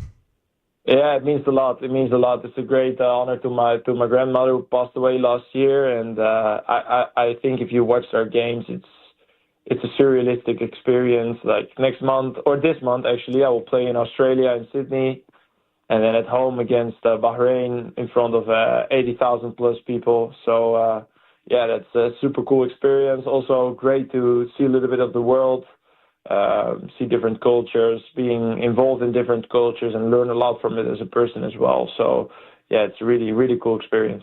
Talking with Martin Paz right here on 105.3 The Fan. Now, are you able to navigate Indonesia without being mobbed by people? Because we hear that you're quite the popular person in Indonesia. Yeah, that's quite impossible, I think. It's incredible, of course, to get that support, but sometimes I'm getting a little bit awkward from it.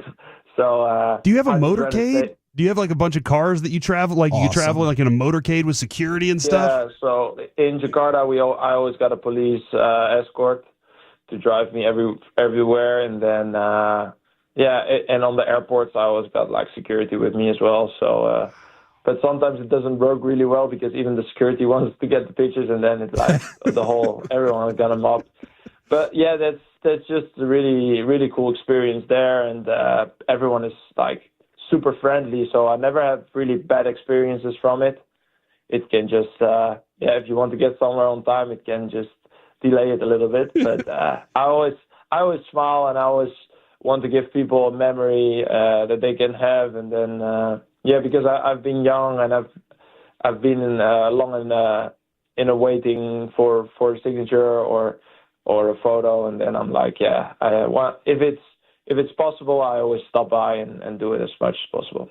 Now, obviously, I get you would have loved to come out of the first two games of the season with 2 victories, but to go 1-0-1 with both of those matches being on the road, how have you felt about these first 2 games?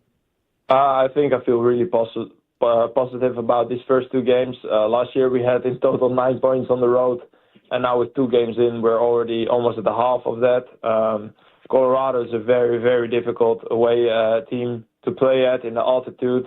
My first 3 years at FC Dallas, we always lost there. And I think since 2014, Dallas haven't won there. And yeah, of course, winning in Houston is an amazing start. Also for the coach who's from Houston, to get your first MLS win in the Texas Derby is amazing. And then you always look like how's the team is going to respond after that great victory. And yeah, we had a good mental task in going down 2-0. Yeah, a little bit unlucky, I think, with some fluky goals. But then we showed some great spirit, came back even we're leading for a while, and then unlucky we couldn't get that victory over the line. But still, I think the point is it's a good start, 4 points, and now home openers coming this Saturday, and super excited to show the fans that perspective in real life. Yeah, we're excited about it too as well. Before we let you go, Martin, the FIFA World Cup has said for the first time ever they're going to have a halftime show in the final. Do you think they should have a halftime show? Who should perform, or do you think they should just let little kids out there and let them play? I was thinking a lot about who's going to be the Super Bowl next year. Mm-hmm. I think maybe it will be good because it's Mexicans and U.S. and Canada, and right now I think Bad Bunny is one of the biggest artists in the world, so I think I wouldn't be surprised if there will be type of Bad Bunny. And I really like Dua Lipa as well. I think she has some really good songs. So Same. Maybe a little bit of a combination between Dua Lipa and Bad Bunny. I don't know. Maybe we can get Becky G out there or something like that too. Yeah, that would be amazing. I know her very well as a person, and she's amazing, and she deserves everything. So awesome. Let's hope it. That's awesome. Well, you are amazing as a person as well. The home opener Saturday, Toyota Stadium against Chicago, 7:30 p.m. If people want to go out there, hang out in Frisco, watch the undefeated FC Dallas. Thank you very much for your time, good sir.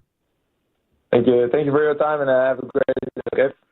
Yes, there sir. You go. See you soon, man. There you go. So Saturday against Chicago, 7:30 right here on 105.3 The Fan. Now, Merry Christmas.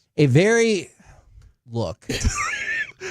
I'm just doing what the text is saying. I see your clever questions and statements from the 432. Kevin, do not ask any questions about Christmas. From the 575, Kevin, way better start than last time. Good job. I'm proud From of the you. 903, hey, Kevin, word of advice. Don't ask him how he celebrates Christmas. If you missed our interview last Wednesday, go look it up. And also, in the meantime, somebody texted in, and I kind of want to talk about this. This is a very fair question. The 817, you complained last year because the Cowboys didn't arrange their cap to make room for free agency. So they're restructuring it now, and it feels like you're still complaining. That's a great question. I want to talk about that with the G-Bag Nation next right here on The Fan. Coming up Thursday morning.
think it's true that you've got to forget something else to remember that Uber Eats has groceries? No, that's absurd.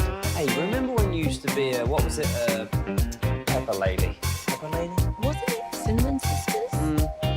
Basil Baby. Saffron Squad? Nutmeg Maidens? Pre-Curb? No. Nutmeg Maidens? I just said that. Was it Spice Girls? Doesn't sound right. Was it Saffron Squad?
This segment is brought to you by Classic Chevrolet. If you're in the market to upgrade your vehicle, get to Classic Chevrolet in Grapevine. Back-to-back #1 Chevy dealership in the world. They've got more new Chevys than anyone, all priced to sell. Visit ClassicChevrolet.com. This is Texas. This is Classic Chevrolet. Together, let's drive. Based on new Chevy registrations, 2023 and 2024. K&C Masterpiece right here on 105.3 The Fan right now. Courtesy of D&M Leasing, it's time for our chit-chat with those fellas from the G-Bag Nation. Gentlemen, how is you today? Awesome, Hagee. How are you? I'm doing very well. Thank you for asking. I know you guys are going to talk about it. I thought Zach Martin did an excellent and, for a lot of people, emotionally compelling job with his retirement press conference today. I thought it was really interesting. I did kind of want to chop this up with you guys. From the 817, Kevin, you complained last year that the Cowboys didn't arrange their cap to make room for free agency. Fact. So they are restructuring contracts and you still complain. Fair question or statement. My concern is they're not restructuring these deals to really try to fill spots on their open roster, because even Jerry was like, no, we're not looking at free agency as like a primary fill for our roster. That's what the draft is for. I agree that's what the draft is for, but you have more than that number of holes on your team. Like, unless you know all these draft picks are going to hit, and that feels impossible for anybody in any sport, you have more holes than that. And so if they take this 36-6, they take the CD, they take the other things, and they're like, let's go pick up a couple of people, then good for them. I support that. I think that's honestly, I know Jerry talks about he doesn't see it as filling holes, but if you talk to other people in the organization, though, the plan was to not bottom fish this year.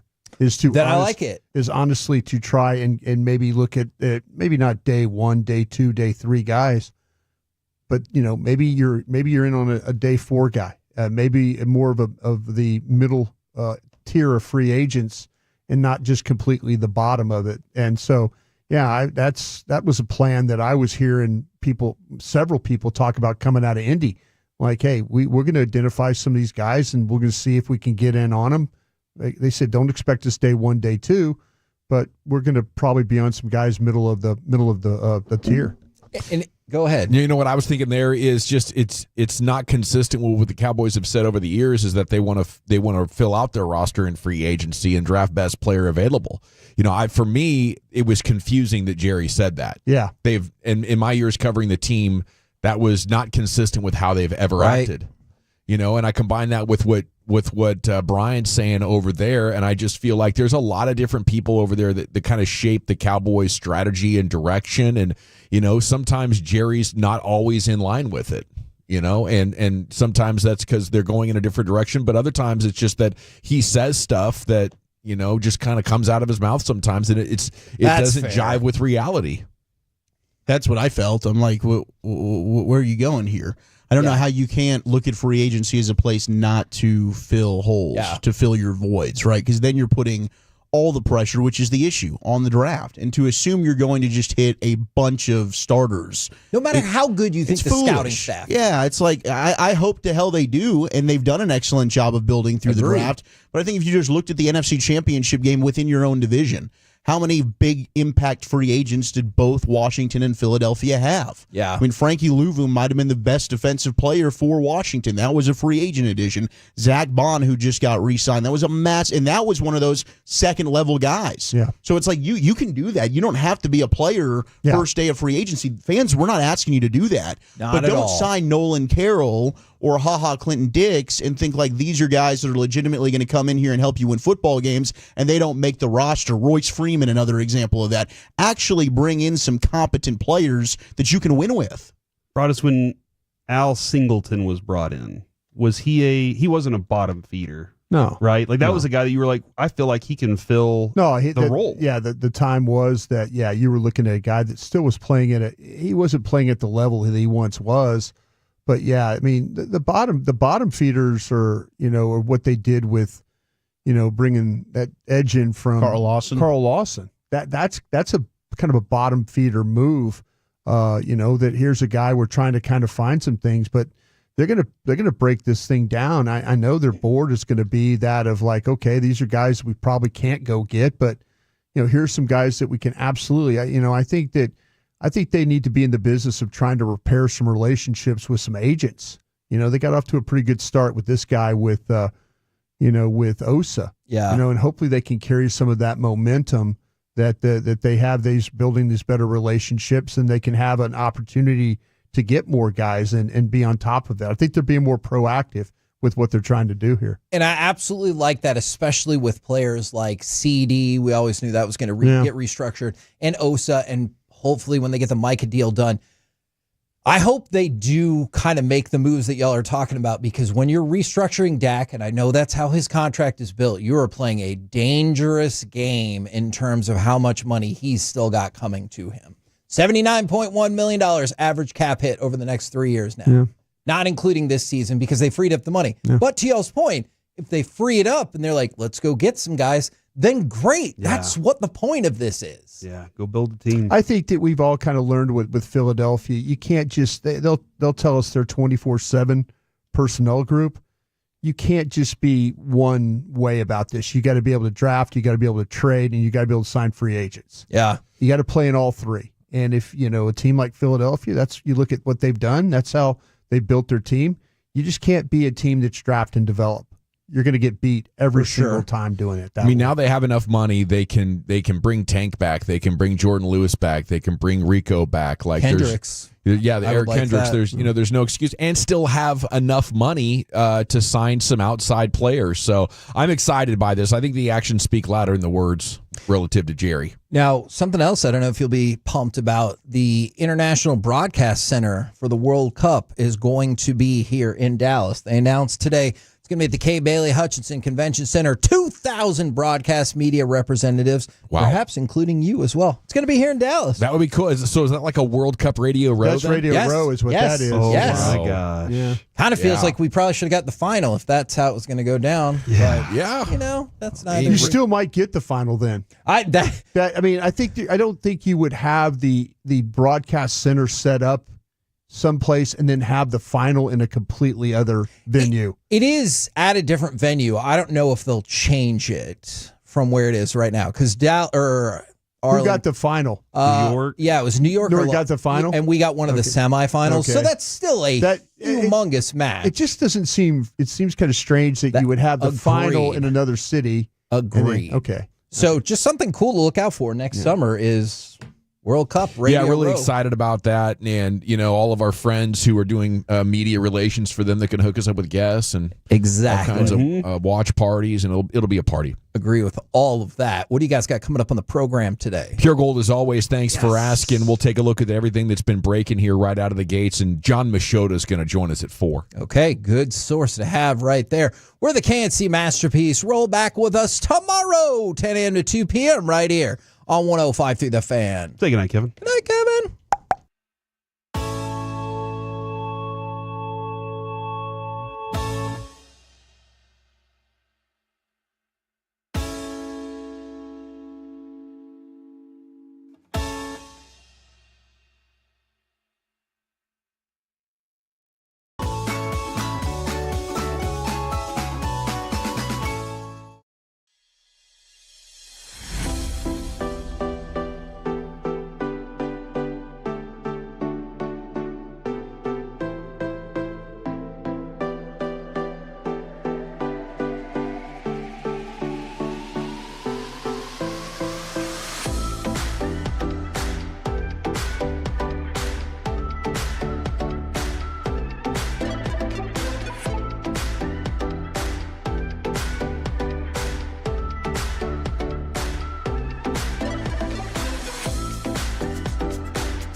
at D&M Leasing Studios. You're rolling with the G-Bag Nation on 105.3 The Fan. Welcome to the nation. Yeah, buddy, here we go. Hour 1, G-Bag Nation, 105.3 The Fan. Hope you're having a fantastic day. There's Brian Broaddus, the former Cowboy scout, NFL executive, Super Bowl champ. Lucius Alexander in the Pimp Cup over there at Master Control here, 75 and Fitzhugh. You have Wolchuk in the house. Chia Follow is enjoying some family time. Send him some love on social. Let him know he's missed. Carter Freeman's coordinating your video. And I'm Gavin Dawson. Along with you, we are the G-Back Nation here on 105.3 The Fan. Top story, Lucius Alexander stuck in the elevator on the way up to the station. Yeah.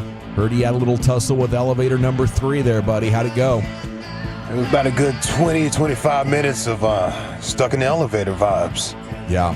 I Googled, like, if the elevator did fall, what should I do? Lay down? Yeah, you lay on your back, you put your hands above your face. Right. Over your face and head. Yeah. So you can kind of roll with the fall. I heard you take your backpack and you put it behind your head. You take your backpack, if you have one. Oh, there you go. You put it behind your head and neck area. Yeah. And then brace the fall a little bit. Brace the fall on your neck and stuff. So are you supposed to stand up and do that? No, lay down. I said lay down on your back. Lay down. Okay. Yeah, increase the surface area that you would hit. I thought about doing like some taekwondo, karate stuff, and like, just planting myself against the walls. Well, that's when my body probably can't do that, but my mind thinks it still can. You think it's of course. Mission Impossible stuff like, coming down through the. Let me just climb up through the top of this. I get in like an athletic position if I'm in an elevator and it starts shaking or it like dips just a little bit, because I figure you don't want to be stiff-legged. Yeah, you want to be in a good athletic position, like you're getting ready to hit a quality golf shot. You know what I'm saying, Brian? What are the chances of jumping and timing that thing? I don't think good, because I think if the hydraulic did fail, you'd be going so fast. So you just no. Would you be able to gauge the numbers and then like look at it and then jump when you see the numbers just I don't think so. by? But does that happen? Isn't it engineered in a way that just the I don't know, compressed bro. air I thought about it falling. I don't know. Yeah, I don't know. Yeah, I don't know. You trying to time the jump? Yeah. I imagine Dawson standing there, look like a receiver getting ready to hit off the I mean, if you ride with me and you look closely, when it shimmies and shakes, you get a little bit of that elevator turbulence. You'll see me dip down. Yeah, they're just getting ready. Athletic a stance. little bit. I've been stuck in that elevator though. How did it finally resolve? See, we pried the doors open and like crawled out. Okay. Yeah. Absolutely not, because then you're trusting the doors not to close on you. Yeah, or the elevator start going. No, I pressed that button for the emergency, and I talked to whoever needs to be talked to, and then they coordinated with the people downstairs, and they finally came up and got me. Old girl that, seen Broaddus's truck get stolen. She She's helped. like, you stuck on the elevator? Exactly. Laughing at you. I'm like, what the hell is funny? Yeah, she thought my truck being gone was funny too. Yeah. You all right in there? God. It is unsettling, but we've had issues with this elevator for a long time. That freight elevator's it's a mess. A lot of times we'll be down to two trolleys or whatever you call them, 2 cars, because some of these elevators just they can't stand the test. I guess that's the reason we're moving at the end of the year. Yeah. One of the reasons. She asked me if I was distressed. I thought that was some type of legal code. Okay. I thought about it for a second. What do you mean by that? Yes. As a matter of fact, I am. Yeah. Now I I feel my heart rate rising. Welcome panic. to my building. Just lost consciousness. Are you there? Yeah, it's one of those things that can be tough to keep calm in. Especially if you're a little claustrophobic. Start freaking out. Fear of heights. Yeah, I couldn't imagine being stuck in one of those glass elevators like they do around. Is there one at Reunion Tower where half of it's just open? You can see your whole ride, everything around you. Woo! Glass bottom elevator heading up there. That would get me. I'm sure, but. No fun. Okay, Cowboys are now officially rolling in the salary cap dough, 55 in space, as they've restructured Dak Prescott's contract. They can bring back Tank. They can bring back Jordan Lewis and Rico. That's amongst their options. I'm not saying they're thinking that way, but there's I think a high probability that at least they bring back and field a fairly competitive team this year. Brian, it's going to be a tough schedule, but. Yeah, there's a side of me that if they're doing what Jerry says they're going to do, they're going to be worse. They're just going to they're just going to draft, and they might get some quality players. But if you're just going to draft, why are you restructuring? You don't need to free up $60 million to just draft. If you're just going to draft and get ready to be 7-11 again, or I think what he was meant 10, to talking about is we're not going to be swinging for the fences for star players. That's not, and that's consistent with what Steven said. But you don't free up this amount of cap space just to look at it. There would be no need to do that. You would rather just have Dak play on that $90 million number, eat that hit, and give yourself more flexibility in the future. But I think there's a decent chance they'll be all right next year. I put it on Twitter earlier. I guess I'm making sure this is on the record, so when the season starts and their left tackle play is terrible and it's bogging down their offense because Dak doesn't have enough time. I don't know how much else matters if you can't fix that position. I did like what Zach Martin was saying about when he first came into the league in 2014. What helped him a lot was the fact that they just ran the football a bunch. And they had a career year there with DeMarco Murray and what he was able to do, and they ran the football where you're typically probably getting into your pass sets about 30 to 40 times a game. They're running the football about 30 to 40 times a game. So he said that helped him out. That improved him overall as a rookie. That made it easier. So for some of these young guys like Tyler Guyton, who they're going to rock with their left tackle, maybe that helps. Maybe a commitment to the running game will ease things for him going into year 2 and hopefully make him a little bit more productive. I mean, that's all I was trying to correlate with what Martin said. But I'm fine with big names. You don't have to do that, right? But you've got to do something where you're at least getting starting caliber players. It can't just be, well, my gosh, we've just got a body here that we're going to throw out there, but really he's not giving us any production. Yeah, Steven did say big names in my mind aren't always the answer. Big names don't always pan out as well. And I don't think that's what they're going to get, but I have a list a little bit later on in the show of guys in that $12, $15, $20 million range. I like that. That I think could be very interesting. You could definitely structure a contract in a way. But, I think maybe the most important thing is what Jerry Jones said about the Eagles. And, he said it's not smart to say you're as good as the Eagles right now because they're world champs. They're not. But last year they thought they would win the division, and he suggested that he really believes that the gap is not that far off. Right. So I don't think you need to get star players in order to bridge that gap. You are going to need quantity, though, filling multiple starter spots and adding depth. Man, I mean, I don't know if somebody over there is telling him that his team is better than Philadelphia's team, and shame on them. If somebody is honestly just saying, hey, no, we can match up here and we can do this. And no, you can't. You really can't. You're not. They're better on you. They're better than on you in defense. Their skills better. Their offensive line's better. The quarterback's better. Running game's better. Coaching in a lot of ways better. And we'll see what happens with this. That's why you fired your guy, because he wasn't good enough to beat the guys over there. But if somebody over there is not being honest with Jerry about his football team, and saying that, and Will's always tried to build a team that can win the division. Hell, you might be third in the division right now. You better, and if you don't have quality drafts and you're only going to be a draft and develop team, then you're going to be third or fourth in the division. If somebody's over there telling Jerry that just so he wants to hear that his football team, shame on them. They need to be doing radio with me. If that's the case. He might be getting bad advice about his own football team. His own eyes might be lying to him. I would hope not. I hope you can watch the Philadelphia Eagles and ask the question as a general manager. Okay, where are we lacking as compared to them?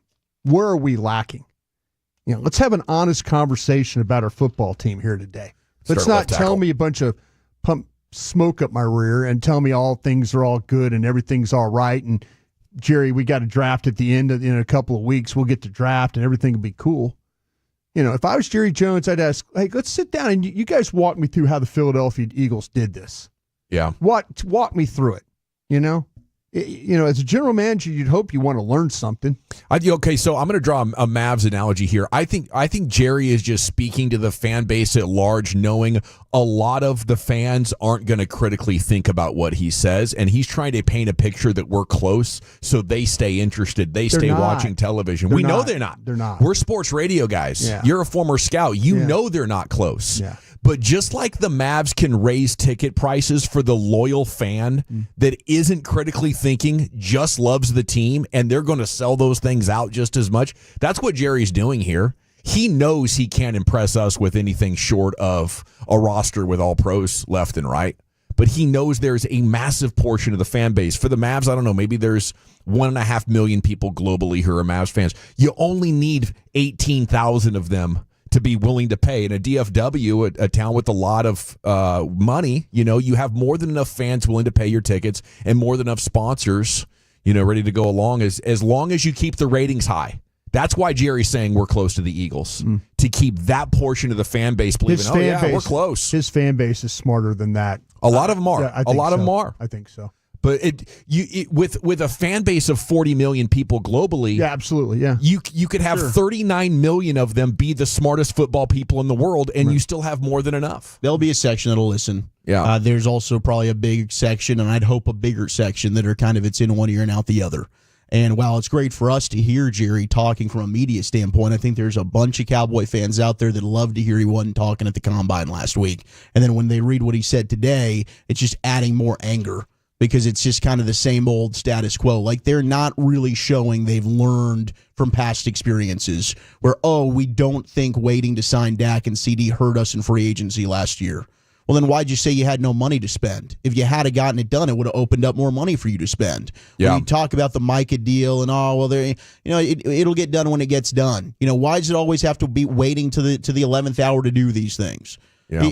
There's a benefit to getting ahead of this stuff. You just saw Max Crosby get a deal done, so that's what $35 million APY. Well, Mike is going to want more than that. If you're the team that is Vegas, gets that thing done, now you've got everybody else following you in line. You're setting the standard.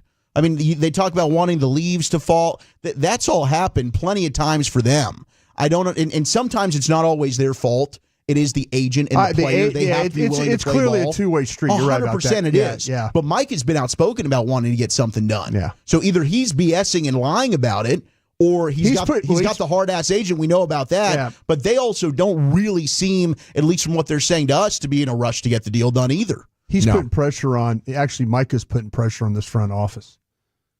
He's getting the fan base, and Micah's approval rating among the fan base isn't always great, right? Right. I mean, we read texts, and there's a lot of people out there that really think the world of Micah Parsons, and the others that trade him, get rid of him, move on. But he's throwing the first punch here. He's putting the ball in their court. Like, listen, I want to get something done here. So the longer that Dallas is waiting, he can hey, listen. You guys asked me 2 months ago. I told you. Yeah. I told you I wanted to get this thing done 2 months ago. The Cowboys falsely believe that a lot of players, if you make them wait, will get impatient and pick up the phone and demand, I want a deal. But the cavemen, they know. All the agents know. They know now. And they can now tell their players, listen, they're just playing with you. They're going to give you 20% more if you just say no a few more times. Yeah. Dallas Stars got a thrilling win over New Jersey. That was crazy. Incredible. Yeah, Thomas Harley, game winner. 5 seconds to go. What a rip! And you know what? They were completely dominating the game and then they take a penalty and and then they go on and they get another delayed penalty, and next thing you know, the thing's tied, and you're going, wait a minute, we're about to take this thing to overtime, and Dallas has been just dominating this game. Yep. And I was sitting there expecting the absolute worst after the way they were playing, but. Great job it was a questionable icing call. Did you think, Wolchuk? I thought so for sure. Yeah, but it ended up working out. It worked out for the Stars. It absolutely did. Yeah. Wyatt Johnston, another goal. Rupe Hintz, a goal and 2 assists. Yeah. He's on fire. They'll host the Flames tomorrow. 5-on-3 was brilliant. They're going to be at Edmonton, Vancouver, Winnipeg, and Colorado all next week. So it'll be a fun week. And the trade deadline is this tomorrow. Friday? Yeah. It's tomorrow. Yeah. Or Friday. Yes, Friday. Yeah, Winnipeg lost last night, didn't they? Didn't they lose too? Winnipeg. I think Winnipeg got beat last night. So that was, that's always a good thing when the team ahead of you's taking that L. Okay. Yeah, they lost 3-2 to the Isles. Yeah. Luke had 34 and 15 with 8 rebounds. LeBron had 30. Lakers won again. Yeah. Beat the Pelicans.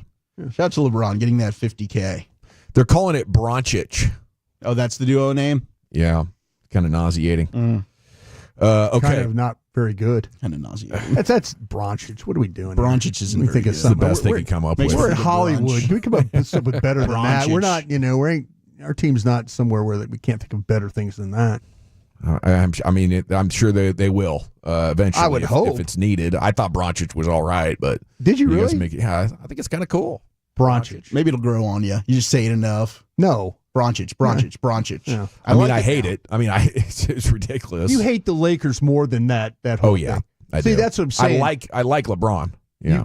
You like LeBron. Yeah. You like Luka. I did. You did? You did. Now you don't. I don't like him. I'm trying to tell myself I don't like him anymore. I can't stand that guy. I thought you just hated the Lakers that much that if anybody showed up on the Lakers, you wouldn't pull for them. No, because I appreciated some of them. I appreciated Magic Johnson and Shaq. No, you didn't. Yeah, I did. I thought, man, this is greatness. The personalities. You're sitting around in it's so painful. In a one-bedroom apartment watching the game and just getting pissed off, weren't you? Maybe taking a drink out of a paper bag that had a bottle in it. No, it was usually 12 packs of Miller High Life. Got him at $4.99. The High Life, the champagne of beers. Okay, we got a G bag of the day coming up at 2:30. Chuck Wagon is next. Chuck, where are you taking us? All right, let's keep with the basketball topic because the Heat are saying Dwayne Wade is a liar. We got measles parties and Cheetos are. That's next in the nation.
Uber Eats has lower fee products? I gotta remember that. Well, they say in order to remember something, you have to forget something else. Okay, now that is a very cute haircut. That's like a little shag. I've never seen it before. Well, of course you have. It's the Rachel. Oh, is that your name? No, like your name. No, I'm Jack. My name's Jack. Right, but I just mean like this is your haircut, but that's hair on your head. I'm not saying this is your hair. Okay.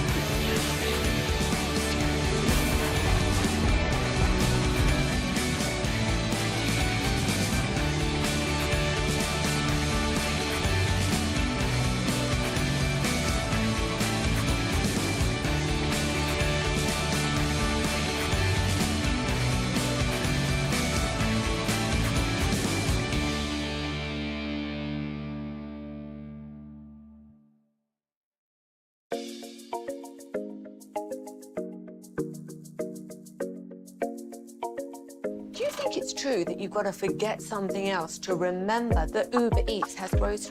No, that's absurd. Hey, remember when you used to be Pepper Lady? Pepper Lady? Wasn't it Cinnamon Sisters? Basil babes. Saffron squad? Nutmeg maidens? Paprika? No. Nutmeg maidens. I just said that. Was it Spice Girls? Doesn't sound right. Was it Saffron Squad?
Hey.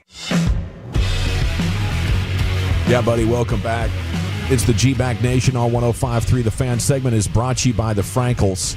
If you've been injured in a car truck wreck, call the Frankels first, 214 or 817-333-3333. With Frankel, there's never an out-of-pocket cost.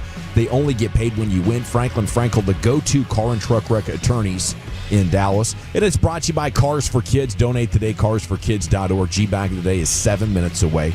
Here's Zach. All right, come on out tomorrow. We're going to be partying in Euless, okay? This is going to be an awesome opportunity. Lucia's going to be partying out there with us. So we're going to have a live show 2 to 7 tomorrow in Euless, cold beers and cheeseburgers. They're going to have specials for us. It's going to be an absolute party. If the location is anything like the one we went to in Phoenix, the TVs are going to be flowing, the beers are freezing cold, and the burgers are delicious. I recommend that PB&J burger. PB&J burgers, garlic fries. It's going to get you fixed up real good. And then on Friday, I'm going to be out at Dave & Buster's, okay, 9 a.m. Come party at Dave & Buster's in Arlington. They've got an opening of their new location out there, and it's going to be pretty neat with some of the new features that they've got. So 9 a.m. is when it starts. We'll have a party going on from 10 to 12, so come on out to Dave & Buster's in Arlington on Friday morning and bring out the kids. Man, it's gonna be fun out there. I love a good Dave & Buster's. I haven't been in a long time. I'm excited about this. What Dave & Buster's game are you good at? None of them. Like the skee ball and stuff like the skee ball. I had some good moments. Is skee ball just luck? No. There's skill to skee ball. I think there is. I think I'm pretty good at that NASCAR thing where you get you drive. You would be good. I was terrible. Yeah. Terrible at that one. And then there's like you fight off the zombie ones. The shooting games can be fun out there. I was the basketball, the hoop shot. I can't. The right shoulder's gone. That one stinks. I don't think you could probably find a creative way, like an underhanded shot or something. And just waste money.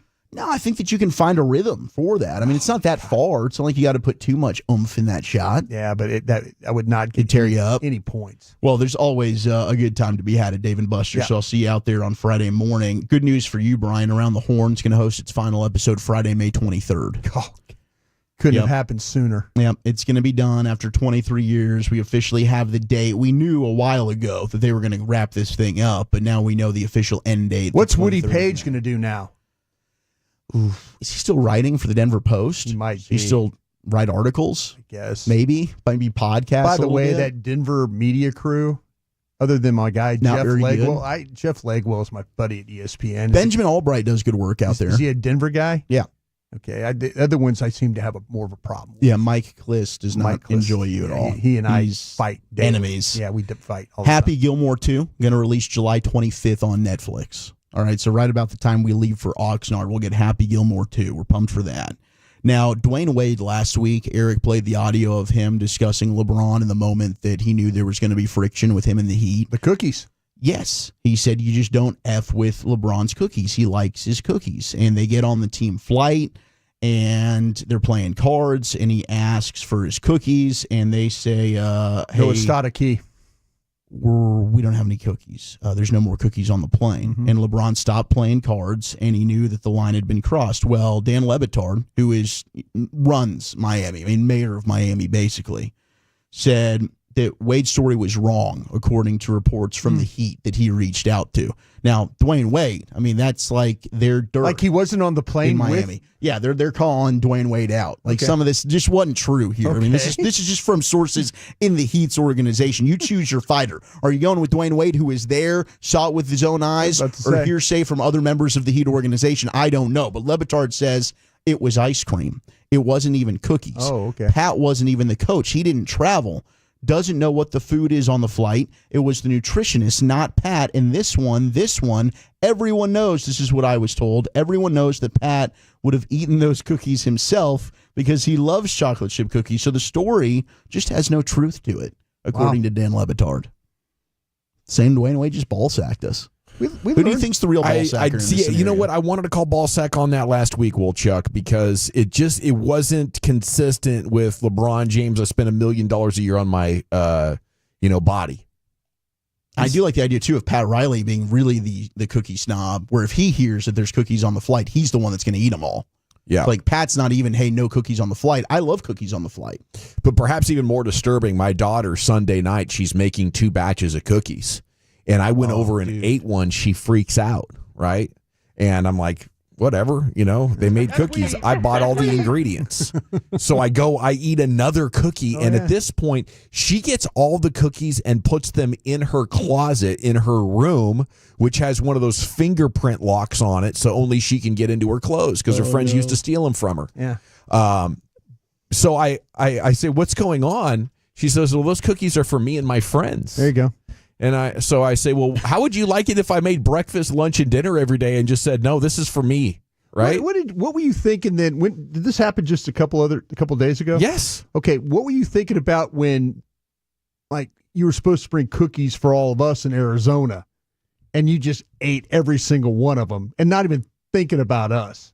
Well, I did. I felt guilt about that. No, you didn't. I guess the apple really hasn't fallen far from the tree. See, she knows. You're both she knows. Like, she knows that. Like. Yeah. You're liable to eat all the cookies. Yeah. Yes. She just knows her dad. Yeah, and like, listen, these are for my friends and me, but Dad, you're going to eat them all. I bought these ingredients. So they're basically your cookies. Okay, yes. You're claiming these cookies. They're at least partially mine.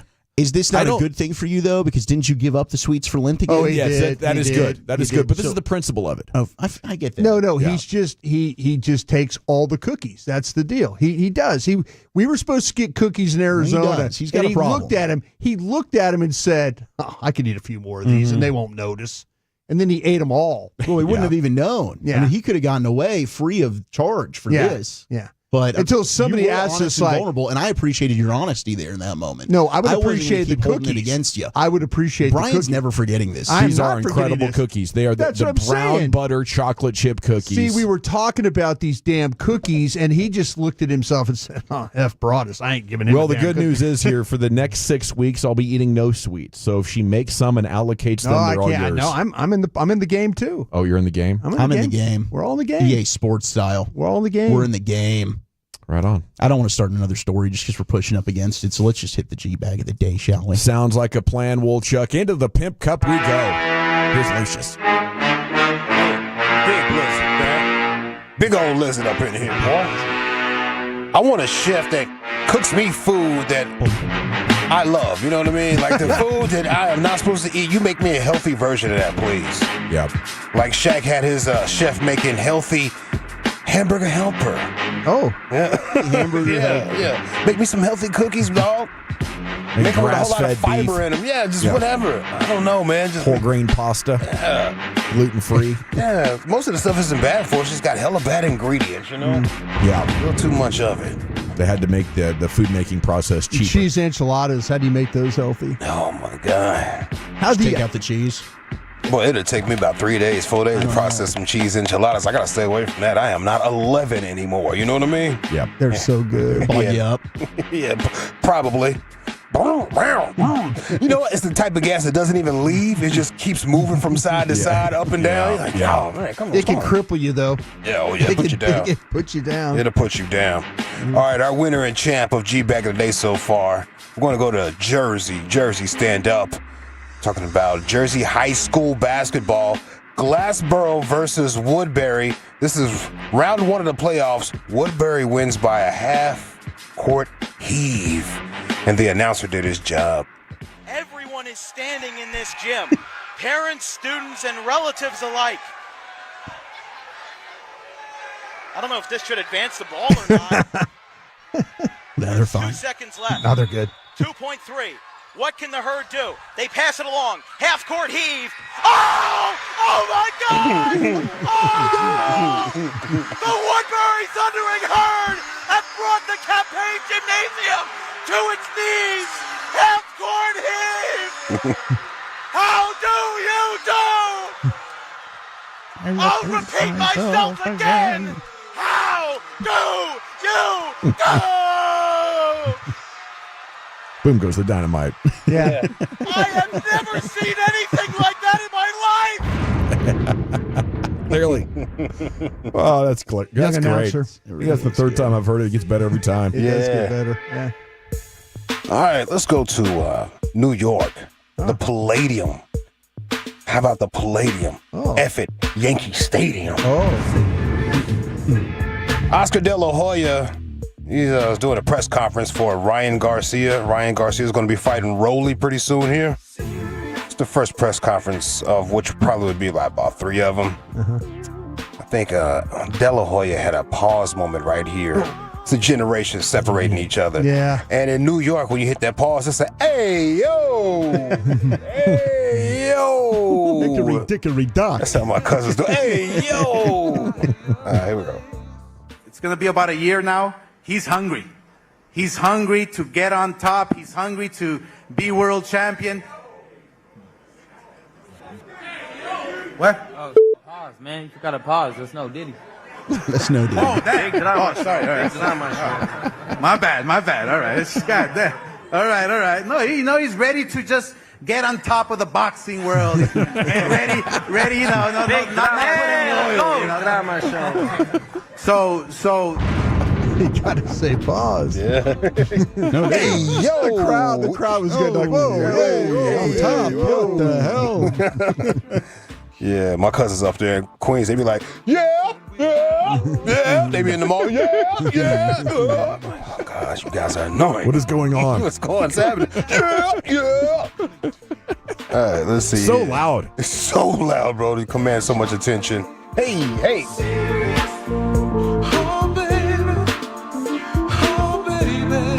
Intimate connection. That groove line.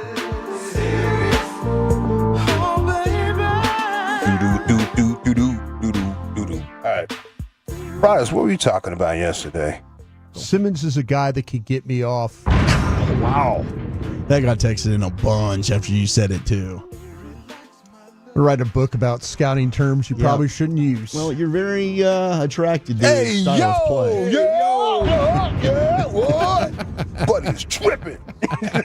He likes the knee bend. Simmons is a guy that can get me off. You be watching that film, don't you? Like those Ohio State guys. Yep. Blue chip prospects. I'm not blocked on that one. See, how about this one? Now, this is sad in the folder for a second because I keep looking for confirmation that this may be fake or not. I don't know. It happened around, the latest I seen was October of last year. October of 2024 is when this video was, to my knowledge, in circulation. If you know otherwise, hey, let me know. I'm not telling you that you're wrong. If this is a skit, please help me out. But it looks like a man caught up with the person who stole his bike. And he calls her out. Real classic way. Crazy similar how your bike looks exactly like mine. Is that a 1994 Nutra? Oh, it is a Nutra. Look at that, the words right underneath your cooter. Oh. It's mine, so yes, you dumb. No, you're gonna follow me. No, you're gonna ride your fat ass up there. You're gonna take my bike home. You're coming with me. No, you're absolutely not? You got a name? You got a name? Oh, you don't have a f***ing name. Oh my God. Thievery at its finest. You what? Oh yeah, I paid $600 what he said, right? For a bike from the early 90s? Are you You always gotta ride by the scene of the crime. I bet you live within walking distance of this bitch. You got a name? I bet you don't. I'm so glad to have my bike back. I'll be back in a second to come and pick her up. Bye? Ha ha, you dumb bitch. Wow. I mean, he did find his bike, you know. I'd be upset too. Yeah, and excited. Yeah. Now the video looks real as hell, man. She looks like she's been struggling with a little substance abuse. Okay. She has a hell of a size cup that she's drinking out of at the time that I'm talking about a huge, like ludicrous video, huge size cup. Cartoonishly big. That's brave to be riding around in the neighborhood you got the bike from, though. Yeah. Probably didn't know better. Probably somebody else gave it to. Oh yeah, you can use my bike real quick. And that fool stole it. Yeah. Yeah, that's tough right there. Okay, is it our champ Woodbury wins with a half-court shot? Is it Oscar De La Hoya? Pause at the Ryan Garcia presser. Hey, yo! There we go. Is it Simmons is a guy that could get Broadus Ashton Genty, I believe that was. Could get you off Ashton Genty. Right. Yeah. Simmons could, yeah. There Yep. we go. Yeah. Yep. Okay. Man catches up with the gal that stole his bike. Lucius, what do you think? Simmons is a guy that can get me off. Just for clarity. Just for clarity there. I'm going to go with the De La Hoya. Lucius? Stolen bike. We're tied at 1, Will Chuck. Brian. We're tied at 1, Brian. Stolen bike. By a score of 2-1. And your new G-Bag of the Day champion, man, catches up with Lady B-word, actually, that stole his bike. Lady B. Or bought his stolen bike, borrowed a stolen bike, something like that. Okay, we have a segment about one of the best teams in the most impressive sport in the world. It's time to talk about our beloved Texas Rangers, and that's coming up next here. It's the G-Bag Nation on the Fan.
Uber Eats has low fee products? I gotta remember that. Well, you know, they say in order to remember something, you have to forget something else.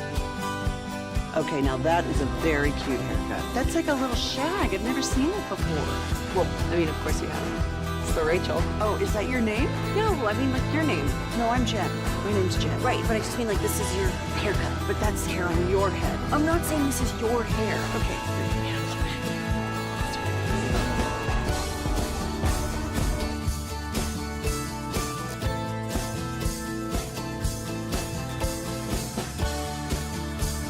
Yeah. If you're in the market to upgrade your vehicle, get to Classic Chevrolet in Grapevine. Back-to-back #1 Chevy dealership in the world. They've got more new Chevys than anyone in their all-prices sale. Silverados, Tahoes, Blazers, Malibus, Equinox, and more. Visit ClassicChevrolet.com. This is Texas. This is Classic Chevrolet. Together, let's drive, relax, and enjoy the difference. Based on new Chevrolet registrations 2023 and 2024. Whoa. Yes, sir. Thank you, Lucius. G-Bag Nation here, 105.3 The Fan. Let's talk some Texas Rangers baseball. Let's talk about you joining us tomorrow at Cold Beer and Cheeseburgers in Euless. It's going to be quite a time. We enjoyed our visit to their location in Arizona. And they're opening up here in DFW. They want you to come by and celebrate with us tomorrow. And we'll fellowship, crack them, okay?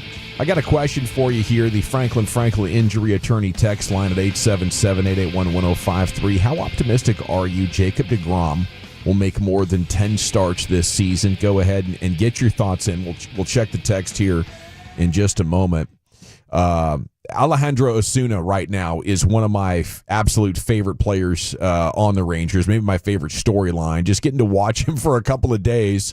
He plays like Pete Rose, dude. He's running so fast, and he's like short and super stocky, and you just feel like the helmet's going to fly off of him, or the hat in the outfield. He's playing at 110 miles an hour. Bochy said after yesterday's game, I love this guy. That's what Bochy said. He went 2 for 3 with 2 doubles. He has slashed 444, 500, 667. So that's an on-base plus slugging of over 1,100. With 3 extra base hits and 2 stolen bases in 11 exhibition games. And so that's just a guy. You know, I don't know if he's going to start the year in the minors. He probably will, but he'll make his way up eventually, and you're going to see. You know, I think he's got like a little bit of a mullet action going or something. Like this is a character. He does, yeah. Bochy leaving the opening day starter a mystery officially, but it's probably going to be Eovaldi. Yeah, it's going to be Eovaldi. Yeah, taking on the Red Sox. Yeah. It's going to be Eovaldi. Yeah. That's March 27th, 3:05 here on the Fan. On the Fan. I believe that's a scheduled day off for us. It is. So we're looking forward to that. I think I'm going to play golf that day, actually, for the first time in a couple of years. No way. Clean off the sticks and head on out to an actual Why that particular day? Just because of the off day? You don't have to work. Yeah, but I mean, are you doing it because you're trying to? You're going to act like you haven't got to go to work. All right, I got to be out of here. Sorry, honey. I might Grab have the to, keys and everything. Opening day, Laptops. big day at the office. That'd be nice. No, I just haven't played in a long time. And a buddy was like, "Hey, do you want to play?" And I was like, "Well, I guess I do." You know, but only 9. I'm not gonna play 18. Too much of a time commitment. Can't play on the weekends, really. You know, the kids are killing you constantly to do they're stuff. making cookies and you're stealing them from them. So. Okay. What day was that again, though, by the way? That's March 27th. 27th. Okay. At 3:05 here on the Fan. Pregame at 2 o'clock. DeGrom's first game is their road opener. That's a Monday. That's the following Monday at 5:40 here on the Fan. So you're looking at a 3-hour show that day. Pregame at 5 o'clock, live from the Queen City. Cincinnati that we found out the other day. I think it is. I got confused and was calling New York the Windy City. I don't know, but I think that you could be right on the Queen City there. Yeah, yes. What's Charlotte? Charlotte was known as the Queen City. Is that Charlotte?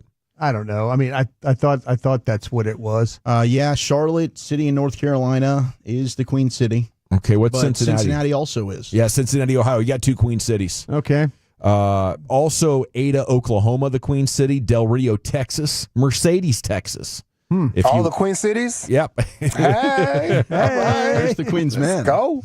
But what do you guys think of this DeGrom strategy? Basically, they have a plan for him to be the 5th starter, but he'll only pitch on a normal schedule like 4 times. Yeah, it's like his first 5 starts, he gets like, instead of 4 days rest, he gets 5 days rest. Yeah, so there would be like 18 starts before the All-Star break. Only 4 would be on normal rest. I think that's kind of genius. I like what they're doing. You know, playing chess over there, not checkers. So, you know, Cal LaShaw in the morning news had the headline, is this the year DeGrom finally showcases his magical stuff for the Rangers? I hope so. It sounds great. And so that kind of made me think of asking you, what is your level of optimism here? And I think 10 starts is, a good number. He has started 9 games for the Rangers. His ERA in the 9 games, 2.41. Mm-hmm. Cal LaShaw noted last year Skubal won the Cy Young with a 2.39. So this level of DeGrom that we've seen is Cy Young worthy. I don't know. I think I'm about 50-50 on if he makes 10 starts. All the insiders are kind of saying that he will be the Cy Young winner, right? And He stays healthy? Yeah, if he's healthy, I think he's going to get it. I mean, he had a 1.7 ERA when he won his first his first Cy Young back in 2018 with the Mets. Yeah, so they're saying if he can stay healthy, that was 32 games that he started. It's not just homers like me saying, "Oh, Cy Young." It's like baseball guys and gals that do this for a living. He was his best ever in 2021. He was on his way with a 1.08 ERA and holding batters to a 1.29 average. It was maybe the most impressive athletic season we've ever seen. But 4 calendar years later, 2 Tommy John surgeries, you do have to wonder, is he at an age where he could realistically hold up over a 6-month period here at the age of 36, Brian? I just like him just so we could say we enjoyed him for 1 full year. That'd be something. Just so you can even take 2 months off in the middle if we can have him for the playoffs. Just give me 1 full year of him being healthy, and we could write it off as, gosh, that was great to watch. Instead, now, I remember when we were talking about the, signing the deal and all that, and you were very much against it because you're right about the injury dudes. Yeah, you're right about that. Yeah, it just seems like that was so long ago. That we were talking about, do you want to sign him? Yeah, hell yeah. Everybody's wanting to sign him. Well, then you win the World Series, and it's kind of okay, but it is the biggest mistake of CY's career, and there's really no close That's second. why. That's kind of what I want him to have a good year of staying healthy. So for CY to kind of give you the, I told you so. I'd be okay with that. If you win another one, or you go win a Cy Young, and you entertain us to that level of baseball. But Brian, you don't sound optimistic at all that he's even going to make 10 starts. Who, me? Yeah, shocker. No, Debbie Downer. No. I'm all in. I'm all in for baseball. Oh, please don't. Of course say you all are. in. I'm all in for I am too. I'm in for this guy. I'm in for DeGrom. Yes. They have to be ready to win it without him, though, Wolchuk. That's the reality. They have to be ready to do it without him. And they're what are we confident doing they over there? can, right? Because they've done it before. But I think you're going to get a minimum of 20 starts from him this year. Thank you, Wolf. And I think that if you get at least, I want at least 25. I think if you get 25 games started from him this year, you will get a Cy Young top 3 finish. Top 3 finish? I think if he's going to win the thing if he pitches 25 games based on what we saw last September. I'm hopeful. He's got a whole offseason to build off this. How many wins does he get? This is now, as I've called it, the Super Tommy John, where they're reinforcing the ligament. The wins and losses, they're not really holding against the pitchers anymore. Like if you look at the years he won the Cy Young, he had 32 starts both years, and he only went 10-9 and 11-8. So the win's not quite as important as the ERA. I'm just saying, how many wins is he going to get? Look, if he starts 30, I think you win half of them at minimum. 15 wins. With this offense? I'm thinking 22. I'm just trying to be realistic here. I'm thinking 30-0, damn it. That's what my Rangers' heart's telling me. You kind of lost me on realistic when you said he was going to start at least 20 games. 20 games? That's what you need him to start, or else Zach, don't this is a bummer. Don't let him bully you like that. Yeah, back off. We're just playing. We're just playing. The hell off my lawn. Sebastian Wolcott finding success in his first big league spring training. That's my favorite guy. He turns 19 next Friday. That's the guy. Was it his body? No, it's just how he plays and how he moves. Right. What are you trying to do over there, Eric? You were just gawking about how he was moving when we were out there at spring training. Yeah, I'm not trying to pull you off sides here. Scouting eye, yeah. There's a lot of talent in the body. Yeah, guy moves around well. For how big he is, he moves very well. Moves well. The hips Simmons don't is lie. a guy that could get me off. Yeah. Add him to that. Add him to that list. You said it. What do you think? Guy's a hell of a player, right? I agree. Yeah. I think you've nailed him. I can't wait to you, Lucius, when you start pulling some scouting terms from Zach over there as well. No scouting terms from me. Yeah. It does. It get very interesting. And Ayo, I think, is the response that I'm going to go with. Says Wolcott says he's hoping sooner or later he'll be up with the team competing for a World Series. team is basically saying if he dominates in the minors, they'll find a way to bring him up, but they aren't in a hurry, considering Corey Seager's out there at short. Could he play third as well? I think he's probably more of a third baseman. Come on, he could play outfield, couldn't he? Yeah, oh yeah. I wouldn't put it past him. Absolutely, he could probably do anything. He needs to be on this team. Glide and cover a lot of ground. But I mean, Seager gets hurt. Josh Young gets hurt. There's going to be a way to. I bet you see him this year, Brian. The depth is unreal. You love a good teenager, don't you? In your team, What are you doing over there? Well, Now you've made it weird. Okay. It's brilliant. Speaking of weird, tomorrow is Mavs injury update day. March 6th. Are you hoping for negative news over there? Blanket. I'm hoping, yes. I'm hoping that the updates are we've reevaluated Lively, Gafford, and Davis, and none of them can return. They're out for the remaining 20 games of the season. Book it. Okay, it is the G-Bag Nation here on the Fan. When we return, it's time for the 3 o'clock hour. Time for the NFL news of the day, buddy. Where are you taking us? There's just so much. We're overflowing with NFL news. But Oso wasn't the only player the Cowboys re-signed yesterday. We did have a surprise trade go down. More veterans are getting released. That's next in the nation. Fellowship at its finest. You're rolling with the G-Bag Nation on 105.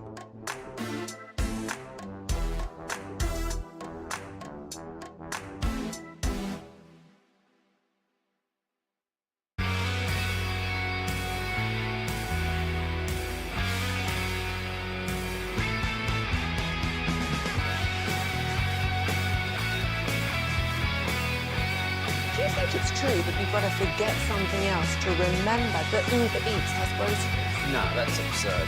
Hey, remember when you used to be Pepper Lady? Pepper Lady? Wasn't it Cinnamon Sisters? Basil Babes. Saffron Squad? Nutmeg Maidens? Pre-curb? No. Nutmeg Maidens. I just said that. Was it Spice Girls? Doesn't sound right.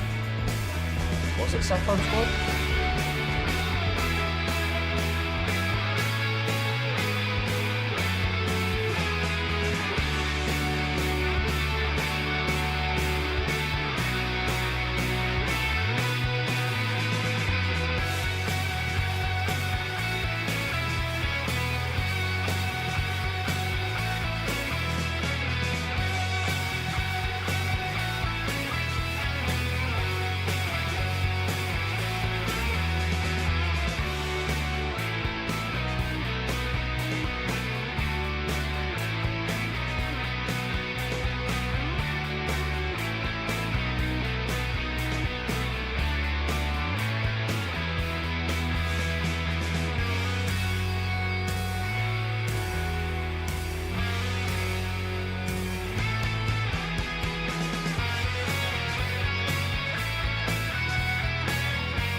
Driven by our D&M Leasing Studios. You're rolling with the G-Bag Nation on 105.3 The Fan. Yeah, buddy, here we go. Hour 2 of the G-Bag Nation on 105.3 The Fan.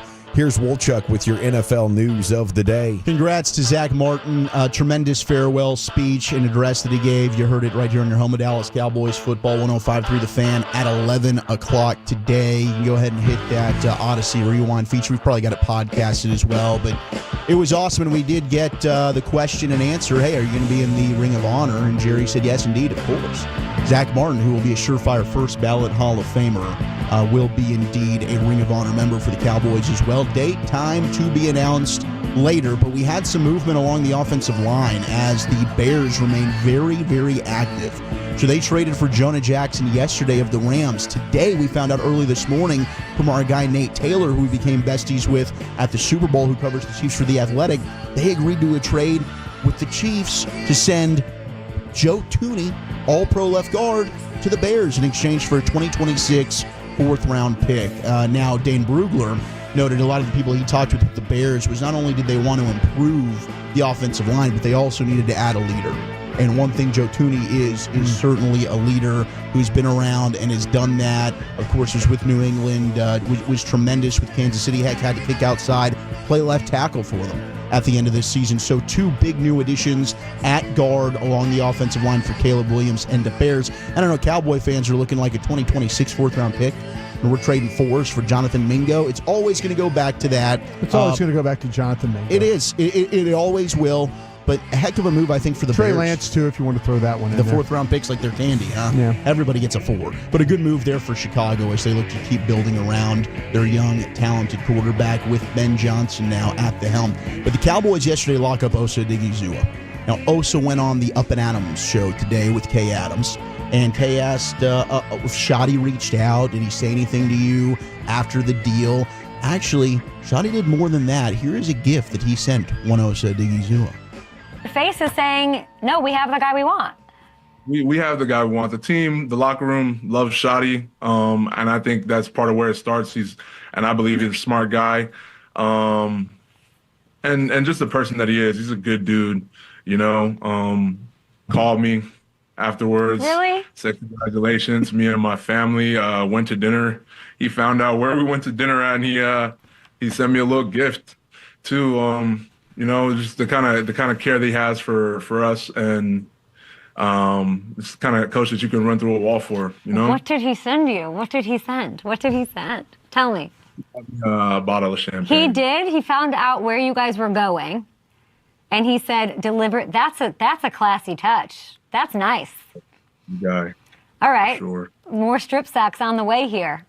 Ooh, okay. Strip sacks. Not just sacks, strip sacks. Strip sacks. I like where Kay's going here from Osa. Right, rushing right up the middle. Boom. Strip sack, pick it up. Rumble, big man rumble. Some big man TDs this year for Osa Odigizua. He's going to make an appearance on TD Tuesday in the fall. Book it right here. But it does go to show you the players love Brian Schottenheimer. And he is a very, very likable guy. I think we all came away super impressed with him when we got to visit with him. I think he just got to prove it at the head coaching level, right? I mean, as an OC, got mixed returns. Maybe he is built for this. Maybe, I mean, with what he's the life in football under Marty, grooming him, maybe he is the perfect man for the job. We got to have our Cowboys Kool-Aid out. I don't know. We'll see. But I do like the touch there, sending your new free agent re-signee nice bottle of champs for his dinner. Yeah, you know, you got to let the players know you care about them. You know, and I think Shotty is genuine. You know, I think he's a great dude. Yeah. Will he end up being a great head coach? Time will tell. It's going to age poorly for me if he is, but I'm hoping that he is. I like his chances. I'm more excited about this coaching staff than anyone since Parcells, bro. I'm really pumped with the staff that he's put together. I'm really nervous on what is the talent of the roster that he's going to have to work with. Oh, no, that's going to be the problem. Maybe the first couple of years might be something where they're going to have to. They're behind in the arms race right now in the East. They're behind, and they're going to have to do a lot of catching up. And do they have the stomach to do it? Do they have the ability to do it? I want to believe that Will McClay, if given the opportunity, would get this thing going in the right direction. You know, if you gave him the control to be able to move around and do what he needed to do, I think he'd be competitive with these guys. I just don't know right now, but they're Right. They're third in the division is what they are. Oh, talent-wise on the roster? Yep, 100%. Yep. I did see Dan Rogers of Blogging the Boys put this out, but Will McClay became the Cowboys' assistant director of player personnel in 2014. First ever first-round pick was Zach Martin, who had his retirement presser today. Starting that year, Will McClay proceeded to draft all-pro players with 7 of his next 8 first-round picks. That is truly, truly amazing. He's going to have to do it again this year if this team's going to been want very to good the add last something. couple of years. No, we got to get back to those winning ways there. With the drafting in the first round. It's brutal, and we'll talk about it a little bit later on, but did they get out of the mode of taking the best player available and wanting a position more than they were looking for the best player? It certainly seemed like, we need to get physical here on this defensive line. Let's take Mozzie Smith, a big defensive tackle, and then we need a new left tackle. I just know that Will McClay stood in the draft room and fought for Mozzie Smith on draft night. So he's going to wear that one. If Mozzie works, great. That's Will did his job. And Will's done his job a lot. Yeah. But when you're the last couple of times out, if you're just going to be a draft and develop team, you cannot miss on picks. Well, it's been bad, and I think people wonder why Will McClay, is this guy that's celebrated so much. It's because of what happened in those years when he first took over, but they got to get back to that sort of a track record. He is really good at balancing the Joneses with the coaches, with the scouts. He has got that type of personality where he can read the room and he can have an understanding of who needs to have an arm put around him or who needs a kick in the butt. He's really good at that, and I think that's allowed them to put together some really good boards. A lot of pressure on them, though. A lot of pressure. A lot of pressure on them. Tons. Now, the exclusive rights free agents, they got those done yesterday. Wanye Thomas back signing. Brock Hoffman, who could be competing to start at right guard, is back. And then Tyrus Wheat, the defensive end, all will be under contract for 2025 as they inked their deals yesterday. Already got some texts, 877-881-1053, asking about this receiver, but Seattle released Tyler Lockett today. That's after a decade in Seattle, was super, super productive. By moving off of the deal in its final year of his contract, Seattle set to save $17 million. They are going to have $13.9 million in dead money. So when you have Tyler Lockett now out there immediately, 2015, third rounder out of K-State. How much does he have left? I think that would be the question. I'm not going to pretend like I've watched every single Seattle Seahawks game. I don't know. I think you started to see Tyler Lockett trending down in his production the last several years, but maybe that ends up being a veteran wide receiver that makes some sense if the dollar amount is right. You also had DK Metcalf. He has requested a trade in Seattle as well. That's a big change because talking to Snyder that he wasn't interested in trading the guy. And this might be DK trying to push his way out of there. Mm-hmm. And maybe if it just, John's looking like, all right, if the player doesn't want to be here, we've got Jackson Smith and Jigba, who we drafted. Mm-hmm. Maybe we can get a suitor. And New England and the LA Chargers are the two teams that have already rumored to have expressed interest in trying to acquire one DK Metcalf. But hey, Steven said trades, they're open to that. Now, this would be a big name. Now, he said he didn't always think the big name worked, but DK, I don't know what the price would be, but that could be a great option next to CeeDee Lamb. I mean, he torched the Cowboys 2 years ago on that Thursday night game. Here were 3 touchdowns. It would be fun. I just think you're probably on it. It's a big name, but also you're having to give up draft picks and a lot of money. And I just think resources are so scarce for the Cowboys. They need to add multiple players. You'd have to look at Lockett, and at 600 yards last year, you would say he would be the Cowboys' second best player. I think he's got to move on from Seattle because he's not worth 17 or 20 million bucks anymore. But he's worth 8 to 10, and I would hope the Cowboys are in the mix to add quality at that position. Christian Kirk also been released by Jacksonville. That's going to clear $10.4 million in cap space for the Jags. They've got a ton of salary cap space available. Not really a move that they had to make, but he did sign a big-time extension just several years ago, 4 years, $72 million deal with Jacksonville before the 2022 season. But injuries have been an issue. He did play at Texas A&M. That's another wide receiver that is out there on the market. And I know Micah Parsons must have been perking up when he saw the details on Max Crosby's new deal, as that dude just got paid as the highest non-quarterback in the NFL. Big-time 3-year, $106.5 million extension with Vegas. $91.5 million guaranteed, as he is the highest-paid non-quarterback in NFL history. So the Raiders getting the Colleyville kid inked up there for the foreseeable future. He was talking on his own podcast about what is Vegas going to do at quarterback. And this is the name that he threw out there for the Raiders. The first year off an Achilles is one of the hardest things to do. You've seen it happen with Kirk. Kirk had a down year. It happened with Aaron. I mean, he struggled, like you said, early on, but he got better as the season went. I think with all the doubt and all the negativity around Aaron Rodgers, he needs to retire, things like that. You know, he's getting cut by the Jets. I think he's going to come back and have a – I mean, I know he's 42 or 41. Are you going to say MVP? No, I think he's going to have a big year this year, and I hope it's in our town. That would be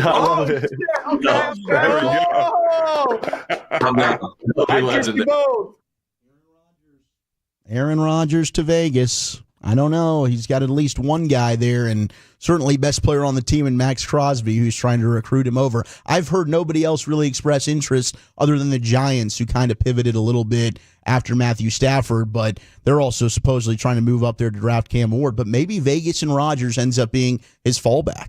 Yeah, I just don't think you can be strong enough or have good enough balance at 41 years old to ever overcome the impact of that Achilles. Yeah. And what you saw last year, yes, I'm sure the Achilles had something to do with it, but he was just a shell of his former self. He was. And betting on that to be so good that you could go try to win a Super Bowl is crazy. What it will do, Wolchuk, is it could make you good enough to be picking 12th or 15th instead of 3rd or 4th. If you don't want to take a quarterback, take a young player that's not going to make you a playoff team but is great at his position, and then come back around next year and get your quarterback. Yeah, just start Aiden O'Connell. And just see what happens. You know, maybe you end up picking number 1 overall next year. They did release Gardner Minshew, so that's another name out there. If the Cowboys need a backup quarterback, you know, they don't bring back a Cooper Rush. Maybe he ends up in New Orleans with what's going on, bringing Scott Linehan in and Kellen Moore as their head coach. I could see New Orleans being interested in Cooper Rush, but Gardner Minshew, another name out there. I don't think the Cowboys let Cooper Rush go, though, because they know he can deliver victories. Yeah. And it's not going to cost a lot of money. Like, this might be the best value at backup quarterback the league has ever seen. The last 2 times you needed him for extended duty. I don't disagree. And it defies the stats on how he wins, but he does. Finds a way to get it done. Yeah. Raiders just signed a Triple Crown winner. That's Alex Kappa. So he wasn't on the market very long. Cincinnati got rid of him. Raiders 2 days later signed him. Now, the Triple Crown that I'm speaking of is historic. He was one of the worst, wasn't he? First in sacks allowed, first in pressures allowed, first in hurries allowed. I'm sure whoever is the quarterback, and if it's Aaron Rodgers, he's seeing this and thinking, crap, really? This is what we're doing here in Vegas? Alex Kappa, a new Las Vegas Raider. Shout out to Zach Bond. Eagles did re-sign him. Got himself a 3-year, $51 million deal, $34 million guaranteed at signing. He's getting an additional $1.5 million in incentives and escalators, according to a source. So there's one big free agent fish that the Eagles have. Milton Williams out there as well, Josh Sweat out there. But there's one that they're at least bringing back, and that would be Zach Bond. And it's probably smart because prior to him, they really didn't have a ton of success at linebacker. They've drafted Nakobe Dean. Nakobe Dean, he came on picked this it up. year. All the Georgia kids picked it up. They did, and now, but he just got hurt. And then we'll see what happens for Jeremiah Trotter Jr., who was a rookie that they didn't really seem to want to get him on the field. Maybe they didn't think he was ready, but could he take a step going into year 2? So awesome. Man, they should just start him and let him figure it out. I mean, they drafted him fairly high, Chuck. They did. You know, you got to play these guys, give them a chance to develop. No, they don't do that, do they? No. They go out and get a quality veteran. They give him $15 million the year next year, and they tell a young guy, you want to get on the field, play good. Once you earn it. Yeah. Once you earn it before you start talking and yapping. Well, it's our decision makers. Yeah, it is. You know, I don't think it's the players' fault here that they're drafted in the first round and then the team just pretends that they're just a little bit more experience away from becoming good. Guess what? You're watching them against bad college players that will never go on and play in the pros, and it's difficult to tell. You know how difficult it is to tell, like, who is the great 17-year-old basketball player in high school? Yeah. They're all getting 35 points and 15 rebounds, and nobody can guard them.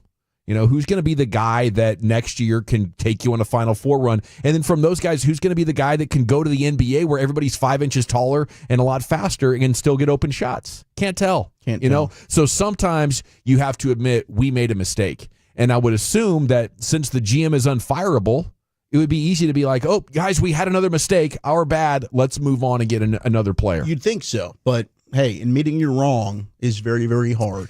I mean, they probably won't bring in another one-technique defensive tackle. It's time for Mozzie now, year three. Year 3. He's got all the experience. I don't know how you could look at the draft this year and not draft any of those cats. Yeah, now's the time. Well, if you already have one. No, I can say that's malpractice. But Brian, we've got one. We took a first rounder 2 years ago. I know what you're saying, but man, I don't know how you evaluate that position and say we're not going to take one of these. And guys. also just assuming, okay, we re-signed Osa and we've got Mozzie, that's enough. No, it's not. no, I think it's that not. you're seeing you need a rotation, you need healthy bodies. The more, the merrier at defensive line. It's like you can't have enough corners. I can't have enough good defensive linemen either.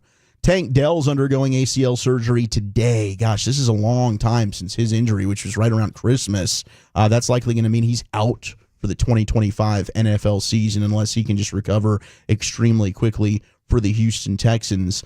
And longtime Bengals defensive end Sam Hubbard, he's retiring after 7 seasons. Old Mother Hubbard. Old Mother Hubbard. Yeah, he's wasn't Tank Dell's like so bad that it was all of them. It looked terrible. It was all of them. Yeah, it looked really, really brutal. Yeah. Eagles do have a new quarterback coach. Scott Leffler is coming over from Bowling Green, so they're dipping into the college ranks. Leffler's a longtime college OC and quarterback coach. He's had stops in Michigan, Florida, Temple, Auburn, Va Tech. I mean, he's really been around. That guy. Yeah, he's really been around, but I guess they're viewing him. I mean, his record, not very good. No. I'm hoping this could be a swing and a miss for Nick Sirianni. Fingers crossed. So this is his second surgery. They've had to have 2 go-rounds on this. Yeah. That's awful. They had a first surgery. Now they got to come back, and I guess today's was just for the ACL. Just for the ACL, yeah. But they had to do the other ligaments, the MCL and LCL, in a separate procedure. A couple of months back. So long road to recovery for him. Best of luck in his journey. Thank you, Wolchuk. Thank you. NFL News Today is in the books. We got the C-Note here coming up. Cowboys news of the evening. And the Cowboys are now swimming in dough. What are they going to do with it? What did Tony Romo have to say about Zach Martin's retirement? And shouldn't we be making a bigger deal about bringing this guy back, considering how good he was in just 4 games last year? It's coming up next in the G-Bag Nation. I want to chat about Window Nation with you, though, before we do anything else, because you need great energy-efficient windows here in the great state of Texas.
Uber Eats has low fee products? I gotta remember that. Well, they say in order to remember something, you have to forget something else.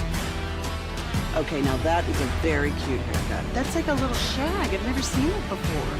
Well, of course you have. It's the Rachel. Oh, is that your name? No, I mean like your name. No, I'm Jen. My name's Jen. Right, but I just mean like this is your haircut. But that's hair on your head. I'm not saying this is your hair. Okay.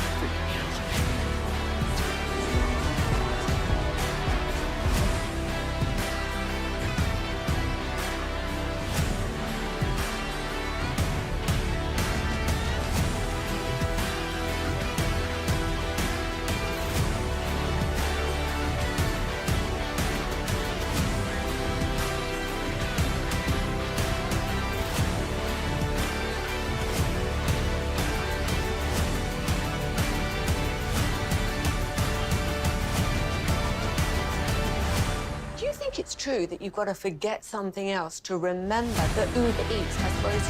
No, that's absurd. Hey, remember when you used to be a, what was it, Pepper Lady? Wasn't it Cinnamon Sisters?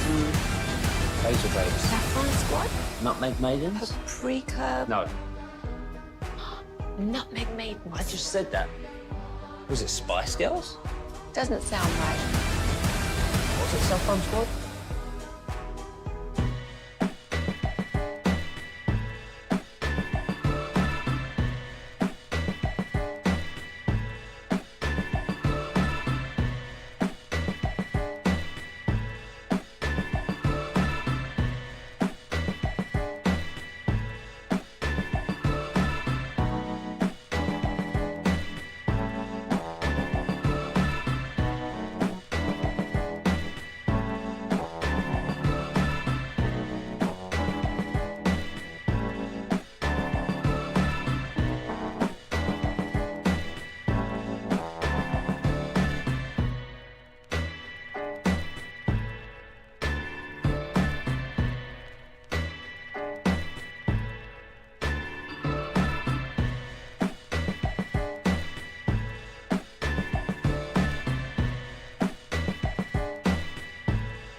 Project from the evaluation and planning to setting up, maintaining, and taking down the equipment when the project is complete. The Texas Authority and Barricade Rental. BuyersBarricades.com.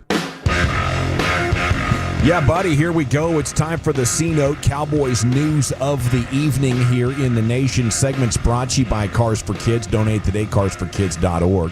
It's brought to you by the Frankels. If you've been injured in a car or truck wreck, call the Frankels. 214 or 817-333-3333. With Franklin Frankel, there's never an out-of-pocket cost. Only get paid when you win. The go-to car and truck wreck attorneys in Dallas. Okay. I know it's Cowboys here, but this is very Cowboys-related. Warren Sharp, one of our favorite guys out there in the NFL media, just tweeted about 5 minutes ago after the Zach Bond contract. Howie Roseman and the Eagles have given the following massive contracts since the 2023 offseason. Okay, so this is the last couple of years. $255 million to Jalen Hurts, $81 to Lane Johnson, $96 to A.J. Brown, $84 to Landon Dickerson, $75 to Devontae Smith, $66 to Jordan Mailata, $51 to Bryce Huff, and now $51 to Zach Bond. Just absolutely putting on a spending clinic. You know, it's interesting because they're the trendsetters here. Nobody else is doing this. So I don't feel like we should demand that the Cowboys do it, like just to keep up with the Joneses. And as Joel Corey posted, CBS Sports, you know, longtime agent, he noted since the salary cap started in 1994, there have been teams who aggressively take future dollars to try to pay players now. And when it doesn't work out, it's horrible. It leaves you in an even worse situation. So, you know, I don't know. I've been pretty frustrated with the Cowboys salary cap approach, but I feel like the NFL is littered with teams, and the Eagles were one of them back in 2011, 2012 that really, really went for it and then had a significant price to pay on the other side. But Brian Wolchuk, I feel like we've gotten to a point now where teams are so aggressively building super teams like the Rams and Les Snead, who said F them picks. Yeah. Buccaneers did what they did. You know, I don't know if you can actually get the Super Bowl done unless you have the Hall of Fame quarterback any other way. And, you know, I feel like the jury has returned with a verdict on Dak Prescott. He's just not that guy. Well, definitely not at this stage of his career, right? I think a lot of the things that made Dak special was his ability to move, create, throw on the run early in his career. I mean, if you go back and you watch some of his 2016 run as a rookie, you know, he's running for 10 to 15 yards, getting you first downs. I mean, we'll never forget 2018, the playoff game to go win it against Seattle. It's a quarterback sneak on like a 3rd and 15. And what's he do? He takes it, and I don't think that that's really there for him anymore, right? I mean, we'll have to see how he looks. But physically, from all indications are they don't really consider him being a mobile quarterback anymore. So you've got to go ahead and try and put the best pieces around him as you possibly can. And right now, this roster is not very talented. They're extremely top heavy. And the thing that stinks is some of their best players are hurt and won't be available for you to play. Yeah. So you've got a lot of holes that you've got to fill. And it was fascinating hearing Jerry say, like, yeah, I don't think we're going to fill voids in free agency. We can do that in the draft. But then as Alec Medford put out there when he filled in during the holidays on KNC, he asked him about the rookie offensive lineman. And Jerry said, yeah, I might have kind of been ahead of myself there. Sure. So you can't just assume these rookies are going to come in and hit the ground running and be ready to play. Like, ideally, you'd like to be able to have your roster kind of set up. Yeah. And what you get from your rookie class is an added bolt of life, right? Yeah. But right now, they're pretty much relying solely on we've got to hit on all our picks. And if we don't, then our team's not going to be good. Yeah, you know, they freed up another $36 million in cap space today, Dak Prescott. So people are wondering, what are you going to do with this $55 million? Right. They're going to get some players. You know, it's just not going to be big-time players that sort of fill the void of superstardom. But they're going to find guys that can start and be depth here. They're not just going to let this cap space sit there. I mean, the league has a salary floor. You have to spend like 90% of the cap every year. So they'll be on it. I think we have to hope that they hit on players that can perform even greater than their salaries would suggest. But, Brian, are we at a point now that unless you have a Hall of Fame quarterback, you can't win without essentially doing what the Eagles and Rams have done recently? It's a great question. Because, man, they did less with the guy in Philadelphia did less, right? Last year when it came to, you know, they cut down on his interceptions. Oh, Hurts. Yeah. I mean, you're telling me they had the super team around, or yeah, I mean, a really talented team around. But you're asking me if you can't win this without a super quarterback, right? Or chasing it with the credit card spending. Trading your picks for extra players. Like the last two NFC champs, Eagles and Rams. No, I'm sorry. Very aggressive team building. I misunderstood your question there because I was thinking you're thinking like, oh, do you have to have a Hall of Fame quarterback to win these things? And I was like, no. You absolutely can. You just got to put a super team around him. You got to build a team around him. And that's what I told you guys. The one thing that I learned watching the Eagles was that whole thing with if you're going to be 24/7, and they are. Yeah. They are 24/7 when it comes to their team, and it's all about the draft, it's about free agency, and it's about trades. You just can't be one. You've got to be all three, and you can't in good conscience tell me that you're 24/7 when you're only doing it one way. And I just can't tell you enough. I mean, you can't, like I say, if I was running a team and I'm thinking, okay, there's my blueprint right there, what the Eagles just did.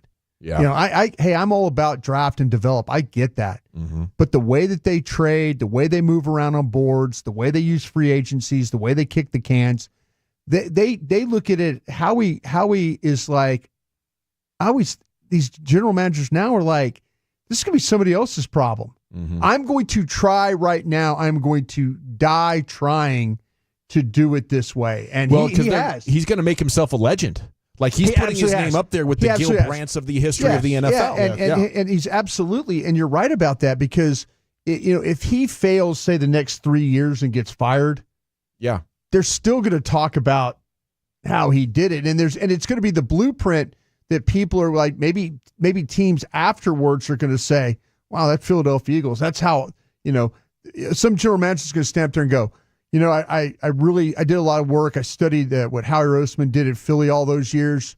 Yeah. And I felt that was the best way for us to do it here today. And for a man trying to make a name for himself in his industry, you got to go chase that. I feel like maybe Jerry feels like he's already done it. I don't have anything to prove. I have my Hall of Fame jacket, and 3 Super Bowls. Hall of Fame jacket is a contributor and all that. But yeah, it's until and we were hearing rumors, and Sean Sharif was on with us that time talking about that when Jerry moves on, that Will McClay, that he was hearing that Will McClay was going to be the general manager.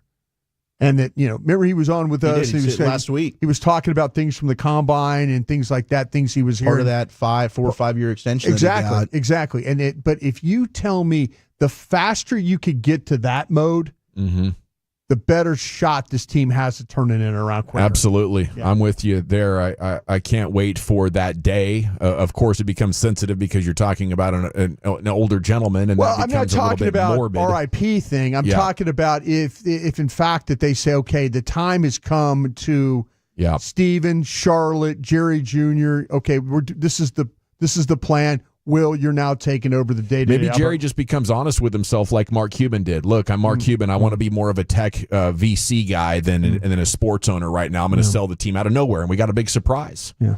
I think Jerry's deciding I want to spend my fourth quarter of life traveling the world and not being so worried about the day-to-day operations of my businesses. Anything like that could happen. News from just a few minutes ago, Wanye Thomas has a deal to stay, so congrats to him. He's been a depth safety. I know you guys have been impressed with some of the games that he's played over the years. Kind of wish he plays more. When you talk about Cowboys safeties and stuff, I've lost the ability to fight to try and do this. We had that one year where J-Ron Curse and Donovan Wilson played pretty well, didn't we? Mm-hmm. But they couldn't follow it up. There's been no consistency, I think, probably since Barry Church and Gerald Sensabaugh were back there. Tony Romo on the scene today, looking handsome, I would say, for Tony here. He trimmed up. You can see it in his face a little bit, but he said, I think Zach Martin and Larry Allen are two of the best guards in NFL history. Pretty cool there. The other wild thing about Tony's aesthetic, I believe, as the chief would call it, he had that blank hat on again. He did. Doesn't he look like an FBI informant or something like that when he's bumping around with that hat on? And just the T-shirt look. Yeah, I'm just a generic hat guy. I don't know if I've ever known anybody else that was generic hat guy, but Tony is. Maybe you got to buy that. It's kind of funny for a guy that's a golfer. You always feel like golfers wear sponsor hats and stuff like that. Maybe he's trolling for a sponsor. The next Cowboys storyline: Will Tank return? 3 sacks in 4 games last year. I don't know if we're making a big deal about possibly letting him go. 4th all time on the Cowboys sack list. Only 32 years old. He was playing for $13 million. Spotrac projects him 2 years and 24. If they're sitting at $56 million right now under the cap, I'd happily take 12 of that and give it to Tank. I don't know. I think there's great value for a player of this caliber, and I think he would sign for slightly less to stay. Maybe the pessimism about a deal getting done is the fact that just like Osa, he can get more elsewhere. And the Cowboys are looking at him like, do you want to move across town? Yeah. A lot of edges in this draft, though. Yeah, you could get younger at that I just feel like maybe I like what you're doing, Dawson. I mean, I really do. I respect the heck out of I wouldn't be Tank. surprised if all these young edges cannot outplay what Tank does next year. That's what I was thinking. Maybe Carter, but we'll see with the situation with Sam Williams. How coming back from injury. Yeah. How can he help? That's 3 sacks in 4 games. This is Tank. And I know it's his 3rd foot injury. He's had 2 back surgeries. Yeah. But when he's good, he's good. You need as many good players as possible to accept under market value. I think Tank's going to be back. If he accepts under market value, but again, am I throwing money at a position where I'm seeing like I've evaluated 30 names? I've looked at. I don't know about you, Zach, but I feel like I've looked at 30. There's a lot of like edge rushers like there. That kid Birch at Oregon. Yeah, I think is a lot like DeMarcus Lawrence. They're bendy dudes and they're run playing dudes. Yeah. And it's about 50-50 on the bendy dudes run and you give me the guy from Ohio State, JTT, you give me somebody like that, that's I'd love it. That's kind of where you're at. Yeah, I think you need many good players, and if there's one in the edge in the draft and he's there, you need to take him. But I would look at it like, dude, if we bring Tank back now, we have Williams, Nealon, Micah, Tank. We're good here, and now we can check off other positions of need. Krusty's Corners coming up next. It's brought to you, of course, by Reliant Air Conditioning. Brian, what's the subject matter today? Yeah, I'm going to put some pressure on Zach to take some players here in this draft. We'll do that next. Coming up Thursday morning on Sean and RJ, Zach Martin says goodbye, and does Jerry Jones explain his combine apps?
Uber Eats has low fee product? I gotta remember that. Well, you know, they say in order to remember something, you have to forget something else. Okay, now that is a very cute haircut. That's like a little shag. I've never seen that before. Well, I mean, of course you have. It's the Rachel. Oh, is that your name? No, I mean like your name. No, I'm Jen. My name's Jen. Right, but I just mean like this is your haircut. But that's hair on your head. I'm not saying this is your hair. Okay, freaking me out a little bit.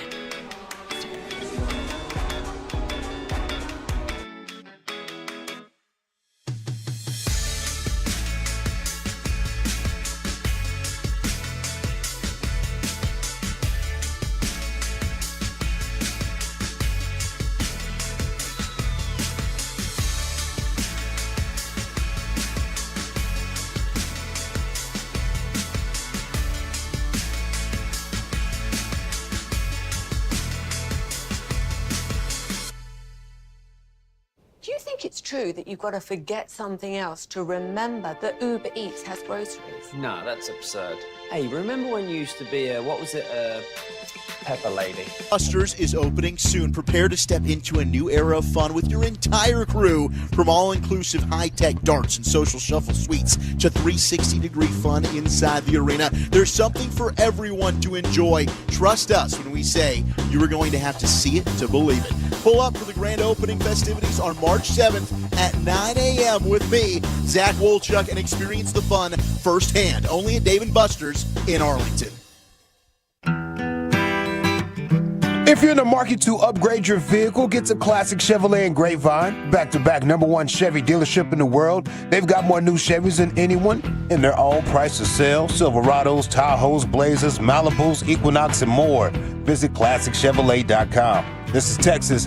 This is Classic Chevrolet. Together, let's drive, relax, and enjoy the difference. Based on new Chevrolet registrations 2023 and 2024. Thank you very much, Lucius. It's the G-Bag Nation, and time now for Krusty's Corner, brought to you by Reliant Air Conditioning, gimmick-free AC repair and replacement. Here's the king, right? Thank you very much, Joe. Thank you very much to Reliant. Appreciate everything that they've done with us so far. All right, Zach, I got something for you here. I'm nervous. I'm going to take my board that I have. And by the way, my board, I'm going to post this thing. When I get it done with it, I'll have it up post on. it? I'm going to post it. Put it up there? Put it up there and let everybody see it. And Board poster. I'm going to post that. I'm going to post my my top 200 players. I'm going to post that as well so everybody can have an idea and check that out. All right. I'm going to take my board here. If it turns into you have to draft maybe a guy that you're uncomfortable with at certain positions, I'm going to take the first 3 rounds and I'm going to give you 4 names in each round. And I'm going to ask you who you would be the most uncomfortable drafting at that pick. Okay. And then maybe out of that, tell me who you would draft out of that pick. Okay. Good enough? Yeah. All right. In the first round at pick 12, how do you feel about Ibuka, Booker, Harmon, Will Johnson? So Ibuka, Ohio State, Booker, Alabama guard, Harmon, defensive tackle, Oregon, Will Johnson, cornerback from Michigan at 12. Who do you feel the best about drafting there? Who would you feel the worst about drafting there? Feel pretty darn good about 3 out of the 4, to be honest with you. I think the biggest, my highest grade out of the stack would be Ibuka, the wide receiver from Ohio State. I do love Derek Harmon, though, from Oregon. He's my number 2 defensive tackle. I've got him ahead of Kenneth Grant and Walter Nolan. And he tore it up at the Combine, which kind of just mirrored what I saw on tape for him athletically. But if I stay true to the board here, it would be the wide receiver out of Ohio State, Emeka Egbuka. I think he's a pretty safe pick. He might not end up being a top 10 wide receiver, but I think he's going to be a really good wide receiver for a decade. Okay, so you would be on board with taking Egbuka. How close was it between Egbuka and Harmon for you? It's pretty darn close. I mean, I've got Egbuka at 12 and Harmon's at 15 for me. Okay. So they're pretty darn close. Now, Will Johnson would be the one that scared me the most. Okay, so in that list, the way you would have it then, Ibuka, Harmon, Booker, the guard, and then Will Johnson would be. And I like Booker. Don't get me wrong. I just have the other two guys a little bit higher. Okay, do you have so a little bit higher or a lot higher? Little bit. I've got Booker right around 19. Okay. All right, so Ibuka, wide receiver, Harmon, Booker, Will Johnson. You say Will Johnson. What scares you the most about Will Johnson? I mean, one, he hasn't run. Tape 2 years ago, pretty good. This past year, he got hurt. I think he only played, 6-7 games. Mm-hmm. I just question the long speed with him a little bit. I do think there are a lot of teams that covet him and think that he's the best corner in the draft. I just wonder, can he get turned around with double moves, right? How well is he going to be able to run? Can he translate to the NFL with against speedy receivers, right? Like I think a guy like CeeDee Lamb could cause fits for a Will Johnson. I think that would be a plus matchup for the Cowboys if they were to play against him. So the length and the size is there. There's no doubt he had some really good ball hawking moments 2 years ago. It just makes me nervous. There's corners that I like a little bit more that I could probably get in the second round. All right, Dawson, I'm going to bring you in on this one because you've talked about offensive linemen. He had a guard, a guy that would be the starter at right guard, I believe. Yeah, if you draft him in Booker. Would you feel any different? Just the positions he took. He went wide receiver, defensive tackle. He went I think Harmon, would you say, was be a one technique for you? Harmon's a one that gives you pass rush ability. Okay, so he went wide receiver, one technique, defensive tackle, guard, and cornerback. I like what he did there. If at 12 your best player is a wide receiver, I think you got to do that. I don't want to be reaching at all. But if that Membu guy there was there or Ohio I had him State, gone. Yeah, I had him gone in this situation here. And that would also be a plug and play right guard for you. That's super athletic. Yeah. I mean, Membu has a little Tyler Smith in his game. When you look at just the athleticism, ability to play guard and tackle, he just does it on the right side. Tyler Smith, obviously a left side player. Yeah, I just think it comes down to we need to be able to run the ball well, and we need a clean pocket for Dak. And when both of those things happen, then that's when I would be prioritizing wide receiver. But all things equal, I'm looking to address the running game. I like the Oregon defensive tackle there in round 2. Let's get tougher against the run and run the ball and protect Dak's blind side. And then I'm looking at skill players and stuff. Okay, now we go to pick 44 out of that. Off my board, you have the opportunity to take Caleb Johnson, the running back from Iowa. Then you have the opportunity to take Xavier Watts, safety from Notre Dame. Yeah. You also have the opportunity, and in this one, I kind of have an idea what you've done, but I'm going to try and see what you think about this one. Jack Besh, the wide receiver from TCU's in this round. And then the last one that you could can take would be Trey Amos, the corner from Ole Miss. So Johnson, the running back, Watts, the safety, Besh, the receiver, Amos, the corner. Who would you like to have out of that group? And who would you be terrified to draft out of that group? I'm not really terrified of any of those players. I like all of them for the most part. I guess maybe Besh would be the one that has me the most since I just took Ibuka. Yeah, right? I know. So yeah. But it's like, do I want to gamble for a runner here, or do I just want to take my dude in Caleb Johnson, who I think is the second best runner in the draft? But I love Xavier Watts. Like, Xavier Watts is probably one of these players that we haven't talked about enough at a safety. He would help you at safety, Dawson. My for sure. gosh. Yeah, you talked about the two safeties. Yeah, he would help you. I just don't know how you can't love him when you watch him play. I mean, he's got plus ball skills. He makes plays all over the field. He can cover the slot, single high, two deep. He's sideline to sideline. Honestly, I think I'll let this ride at running back, and I'm just going to take who I think could end up being the best safety in this draft, and Xavier Watts. Okay, so you would. How would you rank him then? You would take Watts, Johnson, the runner would be next.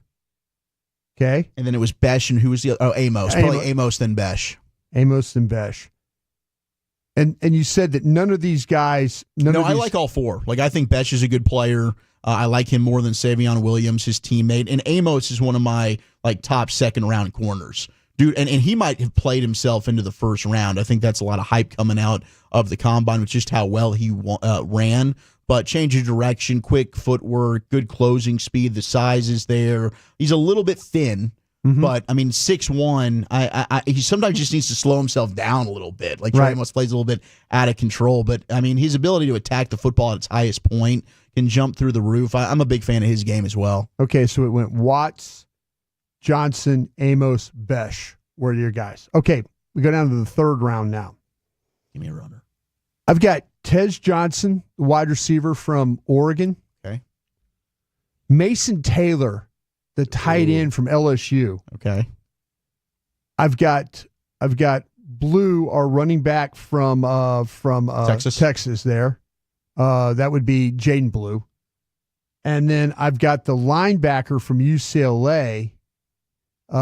Schlesinger, Carson Schlesinger. So, all right. Tez Johnson, Mason Taylor, Blue, Schlesinger. All right, so we're going to go Schlesinger here, the linebacker. I think this is tremendous value. I've got a second-round grade on him. I think that his best football's ahead of him. Now, He's 200. He weighed in at 242 pounds now. He's kind of bulked up. It's impressive, because he was playing at 225 is what they had him listed at UCLA at 6'2". But he'd probably be number one here for me. Okay. I'd probably put... It was Tez Blue. Mason Taylor. Mason Taylor would be number two for me. I think he's a clean prospect. Yeah. Dude's an outstanding player, does everything for you, can block and catch. I mean, we've talked about it off the air. Anytime LSU seemed like they needed a play, they looked at Mason Taylor's play. Right. And he's got the bloodlines. I mean, Zach Thomas, Jason Taylor's his dad, Zach Thomas is his brother-in-law. I mean, amazing there. But I think I'd probably go Tez Johnson 3, and then Blue at 4. Blue I like. I think the third round's a little rich for me. I know the Cowboys don't have a fifth, and he's probably not making it to the fifth. But the fumbles are an issue. I think I've got other receivers that can catch the football. I love Schlesinger there in the third round. I mean, that's sideline to sideline. I think his best football's ahead of him. Short area quickness is there. Effective blitzer. Clean tackler. Really good against the run. Yeah. I mean, he sees it and goes. I kind of feel like that I would play him like at will linebacker and just free him up. And let him run. Let him run. Yeah, absolutely. Let him run. And I think I think people would be very much thinking about maybe could you compare him a little bit to Overshone that way? Yeah, I mean, he's a run and hit linebacker.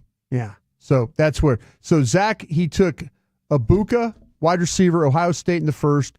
He took Xavier Watts, safety, in the second round. And then Carson Schlesinger, the linebacker from UCLA. I think he did pretty good. It's hard not to take the runner there in the second. I'll say that. You're just thinking that you could get that runner. Maybe we double dip here in the fifth round. I got you.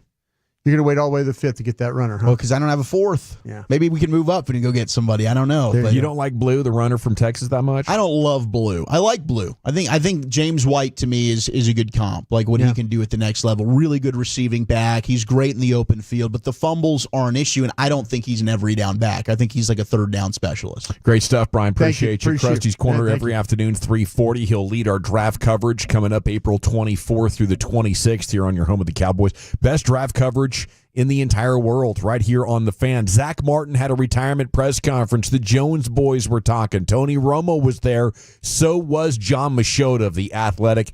And he joins us next to talk about a big free agency and draft season for these Cowboys. Next, Fan. This nation is growing. Basil babes. Saffron squad? Nutmeg maidens? Paprika? No. Nutmeg maiden. I just said that.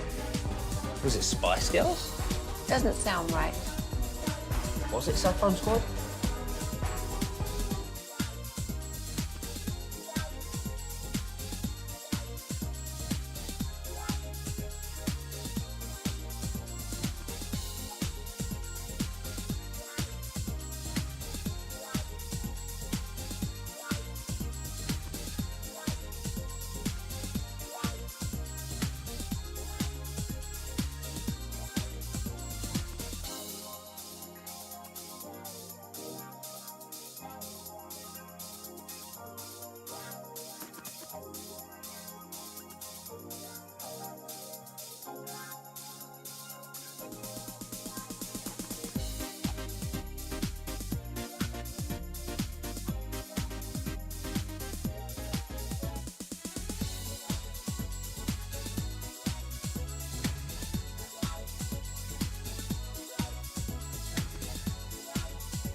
D&M Leasing Studios, you're rolling with the G-Bag Nation on 105.3 The Fan. Here we go. Yes, sir. Hour 3, G-Bag Nation on 105.3 The Fan.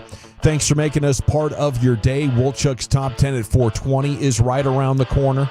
But joining us now here on a massive historic day for the Cowboys, Zach Martin's retirement, Dak Prescott's contract restructured, Jerry and Steve both talking about off-season moves for this team, and John Machota of The Athletic joins us now to talk more about this. Good afternoon, John. How the heck are you? Doing well. Thanks for having me on. Oh, it's great to have you. Now, did I see a Cameron Indoor here this week taking in some ACC basketball? Was that on Twitter? That is correct. Yeah, I've been going out to Duke for a trip once a year now for the last 5 years. So no, it's been great. Nothing like it. Well, yeah, legendary seats that looked like you had there. What were you, like third row? Like that? Yeah. I've kind of developed a hookup over there over the years. A good friend of mine. So yeah, no, he hooks it up for one game a year. And I was going to go a little bit earlier in the season, but the Cowboys had a coaching change and some other stuff, and the combine gets in the way. And so that was the last home game of the year, so I got it right down to the very end. Well, that was a clean shot of Cooper Flagg's pull-up, Jay, man, and your video skills over the years, legendary. I think they translate well to hoop, too. Yeah. I appreciate that. I just think I'm just a high-volume shooter. You take a lot of videos and you post the best one. So the Cowboys opened $55 million in cap space, John, and Jerry says he doesn't look at free agency as a way of filling voids on the roster. How's all that make sense? What are they going to do with that money? I know, when you see that, you're thinking, all right, maybe they will make a move for a big-name player. Maybe they are a player in this Myles Garrett sweepstakes. No, I think that's more for – I do think that they'll add some pieces in free agency, but I don't think it's going to be those day 1, 2, or 3 guys. They still need help at defensive tackle. There's, Jerry will say that they don't have a lot of voids that they need to fill and that they can handle most of it in the draft, but I think he knows, and he's just saying that right now, that there are some things that they have to do in free agency. But with that freeing up that money, I think that puts you in good spots. Obviously, bring back like they did Osa. I think the same happens with Jordan Lewis, probably Rico Dowdle, and maybe a few others. And so maybe Chauncey Golston or someone like that. And so I think that's what it is, more so than making a big move like folks are hoping for. Because so we talked to Jerry for about 10 minutes, and after he was done, we talked to Steven for another 5 to 10 minutes. And it was specifically asked to Steven about the idea of possibly trading a high pick for a proven veteran player, and he just did not sound like he had any interest in that at all. And so basically that would be like right now today, talking about DK Metcalf or Myles Garrett and stuff. Mm-hmm. They just do not sound like they're interested in that, because it's not only do you have to give up that high pick, whatever it's in this draft or the next, but then you also have to pay that player too. And I don't get the sense that they're going to be a big player for paying guys. Now, what could be possible are trades like the Gilmore, like the Brandon Cooks trades in the past, where those are lower level 1-year deals. The team that's trading them takes on some of the money. That's the type of stuff that I think that their offseason will look more like 2 years ago. But it's not going to look like an Eagles offseason. Did you get any more insight on the Micah contract extension conversations? You just had, of course, the Max Crosby deal today, which I don't know. Maybe that adds a little bit more clarity for them.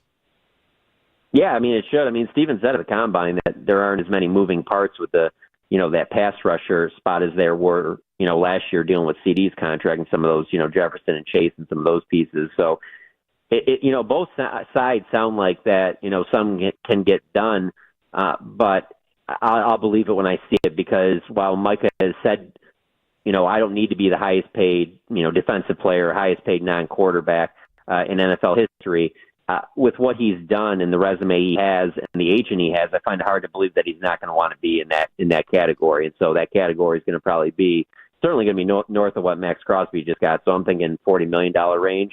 And, when Jerry was talking about today, he same as with Dak and CD contracts, he talks about the number of years and things like that.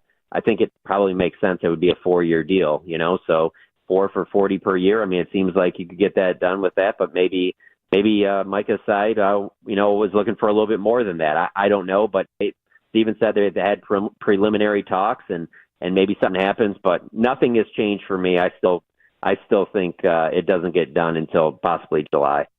Yeah, I was going to ask you there, John. Are we in a point now where players are starting to put pressure on the front office? And I say that because of what CD said yesterday. I can't do this. I can't do this alone. And then Micah, listen, hey, let's get this started. Are we starting to see more players just kind of, take and I'm not saying take a shot at the front office, but kind of listen, let's get a little motivated here. Let's get stuff done.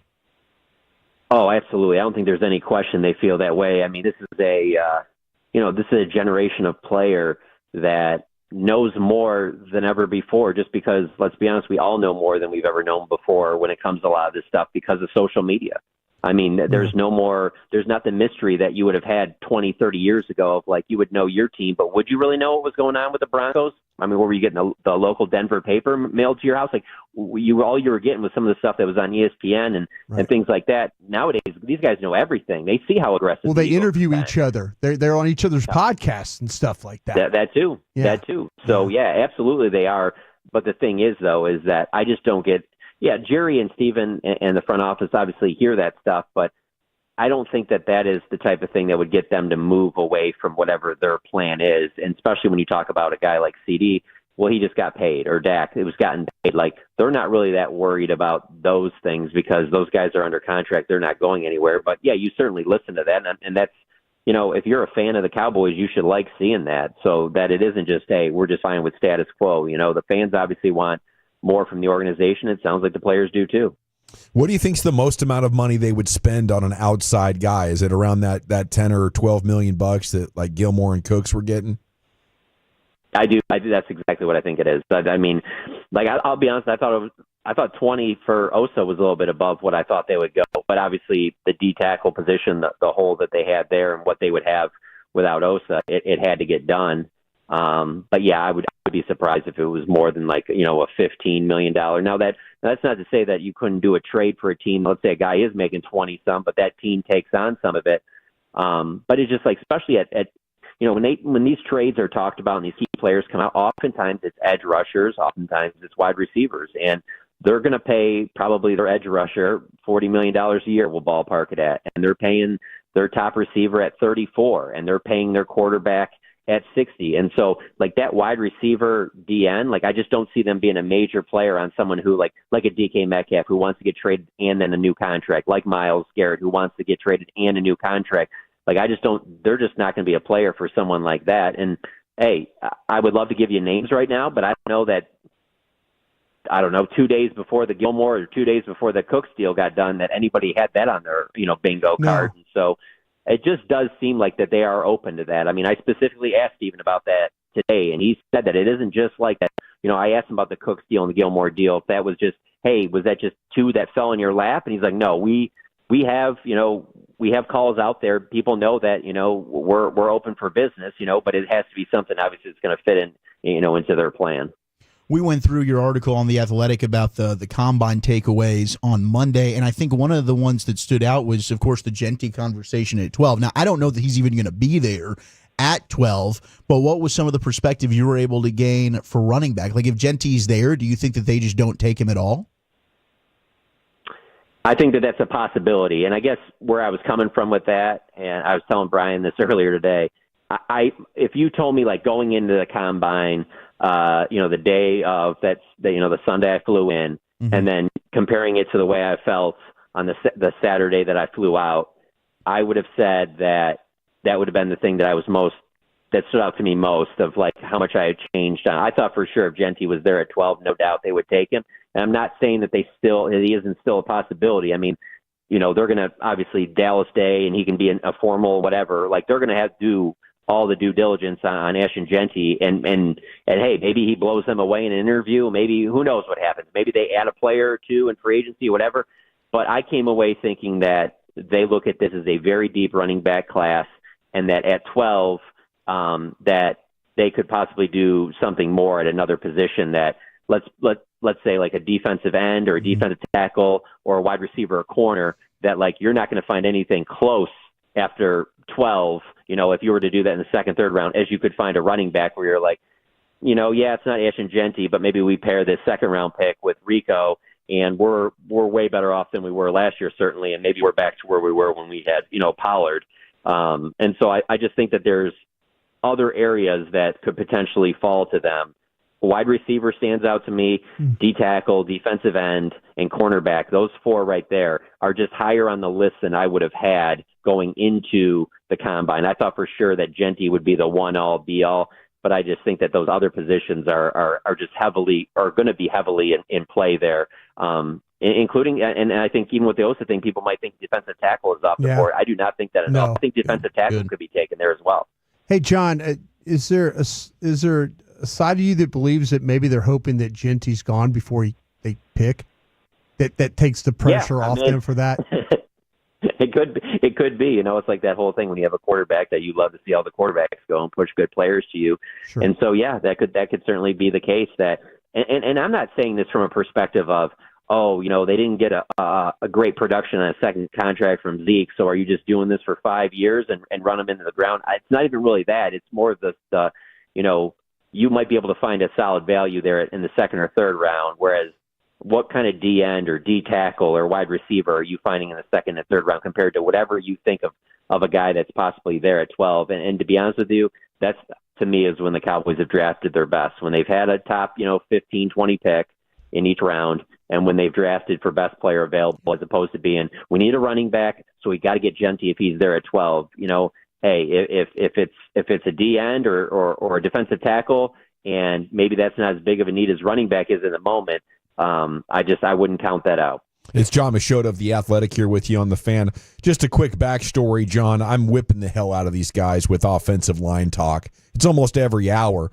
But let me ask you this. If you ran a team, have you seen enough from Guyton that you want to give him another season and let him try to get more experience and get better? Or with Dak at this stage in his career and Lamb on the team, do you need to make sure you have better blindside protection?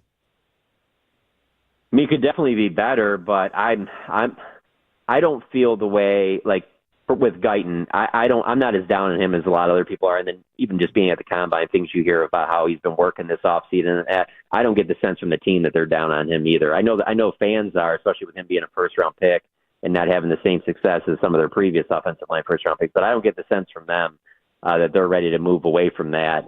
I mean, maybe a guard at 12, maybe then that's your starting right guard. Potentially you upgrade there.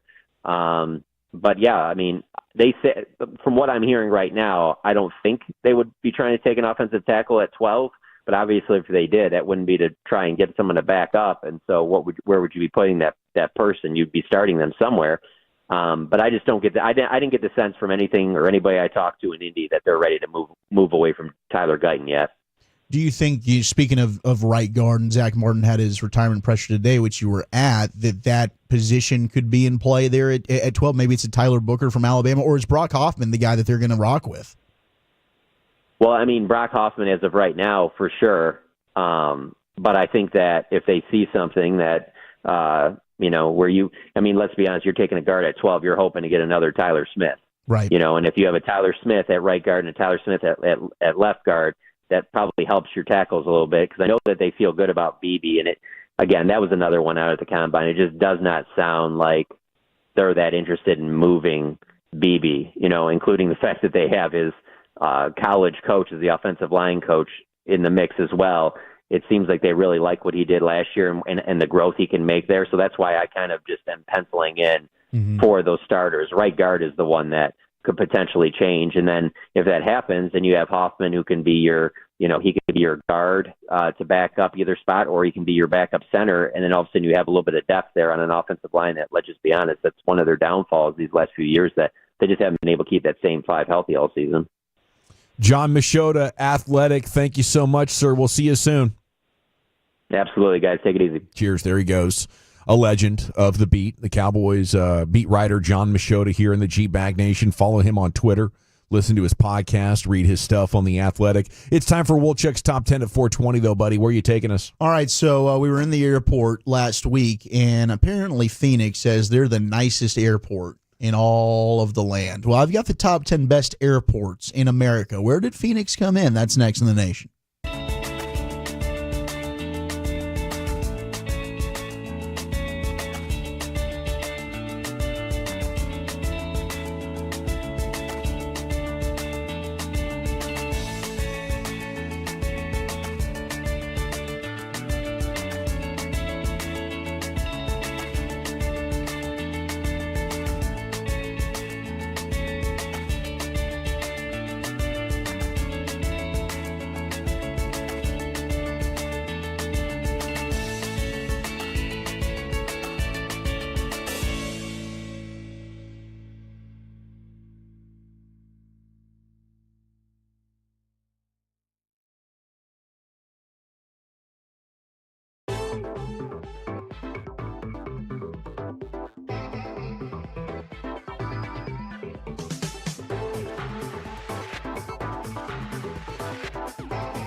have lower fee products? I gotta remember that. Well, you know, they say in order to remember something, you have to forget something else.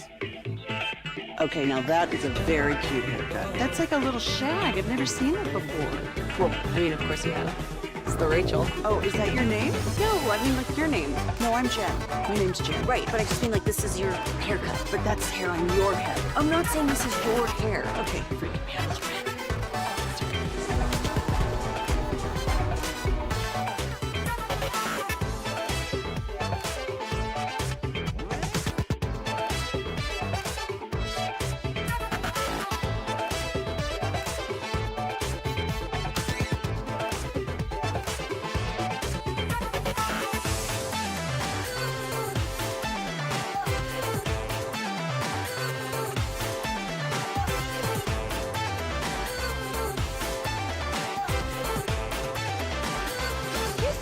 That you've got to forget something else to remember that Uber Eats has groceries. No, that's absurd. Hey, remember when you used to be a, what was it, Pepper Lady? Pepper Lady? Wasn't it Cinnamon Sisters? Basil Babes. Sapphire Squad? Nutmeg Maidens? Free Curve? No. Nutmeg Maidens? I just said that. Was it Spice Girls? Doesn't sound right. Was it Saffron Squad?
Yeah, buddy, welcome back. It's the G-Bag Nation here on the Fan. Time for Wolchuk's Top 10 420.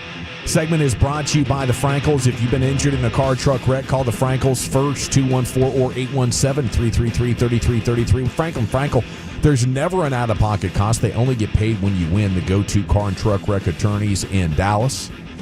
Okay, it's also brought to you by Cars for Kids. Donate today, carsforkids.org. Time here for Wolchuk's Top 10 at 420. Here he is, Zach with an H, your woolly bully.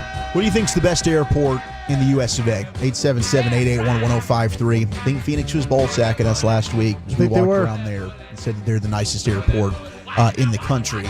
Do you want to encourage everybody? Come on out. What's up, Brian? They say the friendliest airport in the Was it country? the friendliest? They were the friendliest, nicest. yeah. I mean, it was all a bunch of crap, whatever they were telling us. They were it is a nice airport, don't get me wrong. I like the carpet, the flooring, where you can just roll the bags. They were very helpful when I kept putting us on the wrong train. That one guy said, you need to go the other way. Remember that guy? He did. That was after I nailed him. And I ran into him by saying that. Oh. Yeah. 877-881-1053. What is the friendliest? In fact, or in your opinion, the best? They weren't even number one on the friendliest airports, Brian. That was Portland International. Oh, friendliest. Portland International was number one on the friendliest Are you airports. surprised over there? I mean, I think you're really grading on a curve here. No airport is all that friendly. I know Portland is hit or miss, right? Has been celebrated for its airport for other reasons before. I would not think of Portlanders as that friendly or accommodating or welcoming, but I'll take it. In fact, Dallas Love Field did crack the top 10. Hell yeah, it did. Number 9. Hell yeah, it did, bro. You got a cool river in that joint. Rodeo goat. They got a lot of space. I feel like I don't feel crowded in that airport. I enjoy Love Field. Yeah, I love Love Field. I mean, don't I feel get me a little wrong. stressed sometimes at DF Dub, but Love Field's just like, I'm at home. I'm at peace. The security line's usually short.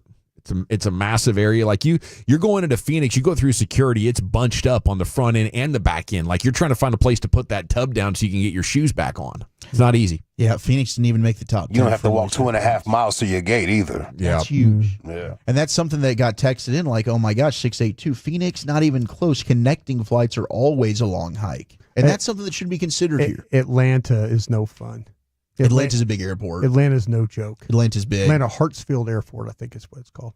What do you think is the best airport? Orlando. Orlando? It's got to be on the list. Orlando. I mean, I've been to Orlando so many times and I love it. Getting in and out. How about all those dealing with all the families and stuff like that, kind of moseying around? Look at you. Move out here, kid. But I'm just saying there's a lot of walking and stopping. You'd hate Disney World. Yeah. That's what I'm saying. Orlando, let me throw in there. Broadus is mushing kids as he walks through. Get out of my face. Here comes the Jolly Green Let me throw in Giant. Douglas International Airport in Charlotte, North Carolina. They have rocking chairs. Rocking chairs. They have rocking chairs that you could eat your Bojangles chicken, drink your sweet tea while you're people watching in their airport there at Charlotte. Very nice airport. Forbes kind of broke this one down. We've got our mega airports, which does feature Orlando. Orlando International is in the top 10. Tampa's better, and that Miami's the worst. Miami was not super high on here. Boston, Logan? No, Miami was in a tie for 10th. Miami International. They were tied with Denver for that last spot. Denver's a mess. Is it? Denver's a mess. See, they were at 10. That's the Illuminati's airport, right? That's the Illuminati airport, yeah. I don't think I've been there. Then they have large airports. Now, technically, Dallas Love Field, it's considered a large airport. We're a mega airport. That's DFW's the mega. Yeah, it's you could be in a totally different terminal. Yeah. You can have to take a shuttle. The Skylink's not bad way to get around there. When you figure out how to use it. I think I lived here 8 years before I knew what to do. It can. I mean, if you're somebody that doesn't frequent airports, it's like your first time trying to figure all this out, it can be really confusing. And then if you don't have a friendly person there to help you, then you're kind of up Bleeps Creek. But Seattle, Chicago, San Francisco, I think those have been the longest walks of my life. You're looking at 15, 20 minutes here trying to get a connecting flight sometimes. Yeah, I feel like Chicago Midway is better than Chicago O'Hare. How about that? Okay. So if we're going by just the large airports, and then we'll switch to the megas, your number 10 is San Jose, which we might have to fly into next year. I don't know. Yeah, that's better than San Francisco. Salt Lake City, Portland, Sacramento, No, I've been to Sacramento. That's a mess. No signs. You don't know where you're going. Really? Hard to Okay. get in the rent-a-car place. No. That was 7 of the big rent-a-car airports. thing's big. That's what I like about Orlando. I think you just walk across the Hell street. yeah, bro. Yeah. Money. Hotels are on there, like on the campus. Yeah. It's beautiful. 6 is William P. Hobby Airport. Houston. Is that Houston? Okay. Yeah. 5 is Nashville. Okay. 4, Dallas Love. Hell yeah, it should be Dallas number Love. 1. Yeah, Dallas We Love got the is- best food. We do. We do. We 3 do. is Kansas City International Airport. Not bad. 2 is Tampa. Okay. And number 1 is John Wayne Airport in Orange County. Okay, John Wayne Airport is actually John Wayne, and I believe John Wayne still is Bob Hope. Bob Hope's the one where you walk down the ramp, like they have like stairs, and like you that's how you get on the plane. And actually, it's outdoors when you're waiting for your plane. You're sitting outside, just kind of waiting for your plane. In the area, it's not like you have to walk through the jet bridge. You literally go out on the tarmac and then walk up on the plane. That's Yeah, nice. that's always interesting. Yeah. That's how Burbank was. Yeah. When I flew to meet Lucius in Vegas, it Yeah. was kind of a cool experience there. Sometimes they get 2 lines deboarding. You can deboard in the back, get out of there real quick. Yeah, yeah, yeah. That's A lot of good efficiency. benefits to that. I like that. Yeah, that loading and deal. The worst of the large airports was Philadelphia International. I So, tell you what I do Screw like them. about Philly's airport, very close to downtown. Very rude though. The TSA, they were yelling at us real good one year at the Army Navy. I bet they were. We're all hungover and Are they- trying, sir. Are the New York airports on there as bad? LaGuardia or LaGuardia was JFK? kind of middle of the pack. LaGuardia didn't get a very Teterboro. Teterborough's the little business Yeah, yeah. airport. But the Newark airport's not good. Is John F. Kennedy New York? That's New York. Okay, yeah. so that's a That's top a bad- fiver in the mega airports. Yeah. So your mega airports, you've kind of got the honorable mention here gets a little jumbled. You've got Houston, L.A., Denver, L.A. I and don't know about Miami. that one. Those are your internet, and they had ties on here like Forbes be better. Okay, and I guess it's voting, like they're people that are flying are voting on these. Uh-huh. But we need to just figure this out. Boston comes in at 10. As one Boston, of the bad Logan. ones. No, 10th best mega airport. I've never gone to Boston. I have, and it's one of those ones you fly in and it's over. You'd love this, Dawson. It's like San Francisco or Oakland. It's water, runway. Oh yeah, And that's always uncomfortable. Yeah, Logan Airport. I always flew into Providence is where I went. Okay. 9 is Fort Lauderdale Hollywood International Airport. Better than Miami. Fort Lickerdale. Better than Miami. Yeah, I haven't had a bad experience. The one I had a bad experience was Seattle. Seattle's I airport like was not Seattle. good. I like Maybe Seattle. it was just Seattle's 16 on the list. Seattle Tacoma International I do not like Airport. flying in there because it's kind of like dug out of the mountains a Yeah. little bit, and it's foggy a lot. Yeah. Oh and yeah. there's a lot going on. It's got a lot going on. You're like, oh, there's the runway. We're about to hit. Yeah. Number 8 is Orlando International Airport. Kids. 7 is San Francisco International. Water, runway. Then Harry Reid International Airport in Vegas. Okay, now the security It's not bad. lines at Harry Reid can be a little offsetting there. It's always nice and comforting that there's slot machines right next to your gate, just in case you want to I get some enjoy more that. gambling. But remember how tiny when we were sitting there waiting on our plane, how tiny that little corridor we were in? Yeah, it's not comfortable in there. I heard those are the best slot machines in the city, by the way. Really? Yeah. Ruben Yeah, one up. Incentivize you? You pop on your way there so you can spend your money in Vegas, Yeah. or they give you a little bit on your way out because, Yeah. man, I done lost my socks, Ray. I won there, so now my entire thinking of the trip is I'm a winner. Yeah. I'm going to come back and win some more. Ruben hit him on the way out. Ruben's lucky. Yeah. He is. Top 5 best mega airports. Number 5 is DFW International. Here you go. 4 is JFK. That's New York. Went to JFK once, flew in there, and then we had to LaGuardia, drive, take a taxi to LaGuardia. Yeah. And that's been my experience of New York. That's we not- went through Queens. not I saw easy. City Field. Not easy. It was great. 3 is Phoenix. Phoenix is the best mega when it comes to number 3 here, international airports. 2 is Detroit. bad. Detroit's terrible. This is a bad list. Okay, Detroit's terrible. Yeah. What's bad about Detroit? I flew Detroit- in there one time. It was okay. Okay, unless they've expanded the corridors, like you were literally bumping into people are trying to go to baggage claim as you're trying to go to flights, and you're like, there's constant collisions going on at the Detroit airport. That'll jam me up. Constant. Maybe they have. Maybe they've gone ahead and upped the game if they here. upped it, if they've might upped have. it, well, if they have, good for them because they needed to do it about 25 years ago. It's apparently state of the art. Okay, it's then blown readers away. They've got fine restaurants, extensive right. shopping Here we options. go. It's clean. It's efficient. They're basically saying, Brian, you don't know what the hell you're talking I'm about. just telling you, they did all this because it was so damn bad. They've got an express tram now. Yes. Sounds nice. Automated train that's going to take you around. Yeah. Okay. Will, though, is co-signing on Detroit, though. Will Chambers, who's listening and toloing his balls off per usual, is saying Detroit. Detroit, what up, though? It's awful. Baltimore, BWI name. Hell no, man. Not good. Not good at all. Pastry Chef Eric did text in. Oh, Jesus. He said BWI is the best effing airport. No, Eric needs to stop right now. It might be right, though, because about 6 of y'all in there when you get there. Yeah. All the attention's on you. Do they have crab cakes there? I don't remember having a crab cake there. No, you're just ready to get out. Get out the city. Just get me out here. Let's go. It's over. Yeah. Juice this jet up, baby. Put me in the air. Scout the Commanders and fly into Baltimore.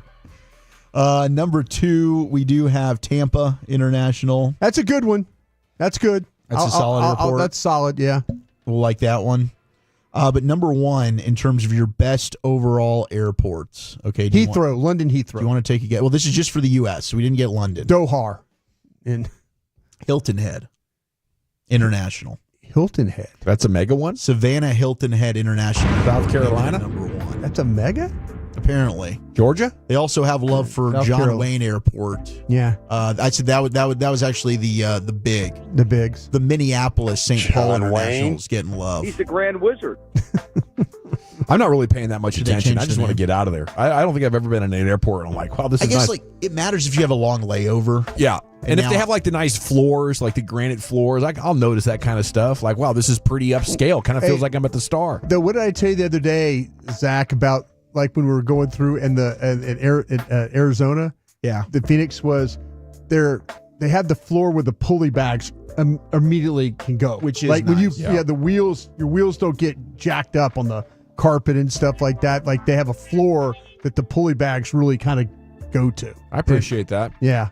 Good wide hallways. Yes. Quality restaurants. See, that's the problem with Detroit back in the day, and that's why I thought they sucked. They must have upgraded. They had to. Because they got some love on that ride up. Yeah, they did. All righty. Thank you, Wolchuk. Thank you. Top 10 at 420 every afternoon here in the nation. We have Jared Sandler standing by to give you a Rangers update as they're winning. They're winning this afternoon, 5-3 against the Reds out there in spring training. And Sands will join us here before too long. We'll be back into the G-Bag Nation of the Fan.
Uber Eats has low fee products? I gotta remember that. Well, you know, they say in order to remember something, you have to forget something else. Okay, now that is a very cute haircut. That's like a little shag. I've never seen that before. Well, I mean, of course you have. It's the Rachel. Oh, is that your name? No, I mean like your name. No, I'm Jen. My name's Jen. Right, but I just mean like this is your haircut. But that's hair on your head. I'm not saying this is your hair. Okay, but get me out of bed.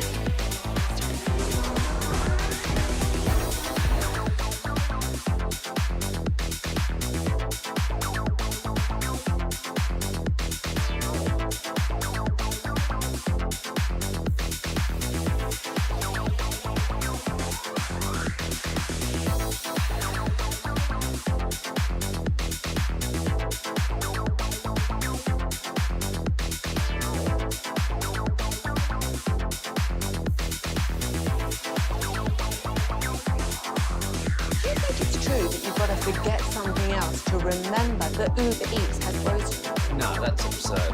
Hey, remember when you used to be what was it, Pepper Lady? Pepper Lady?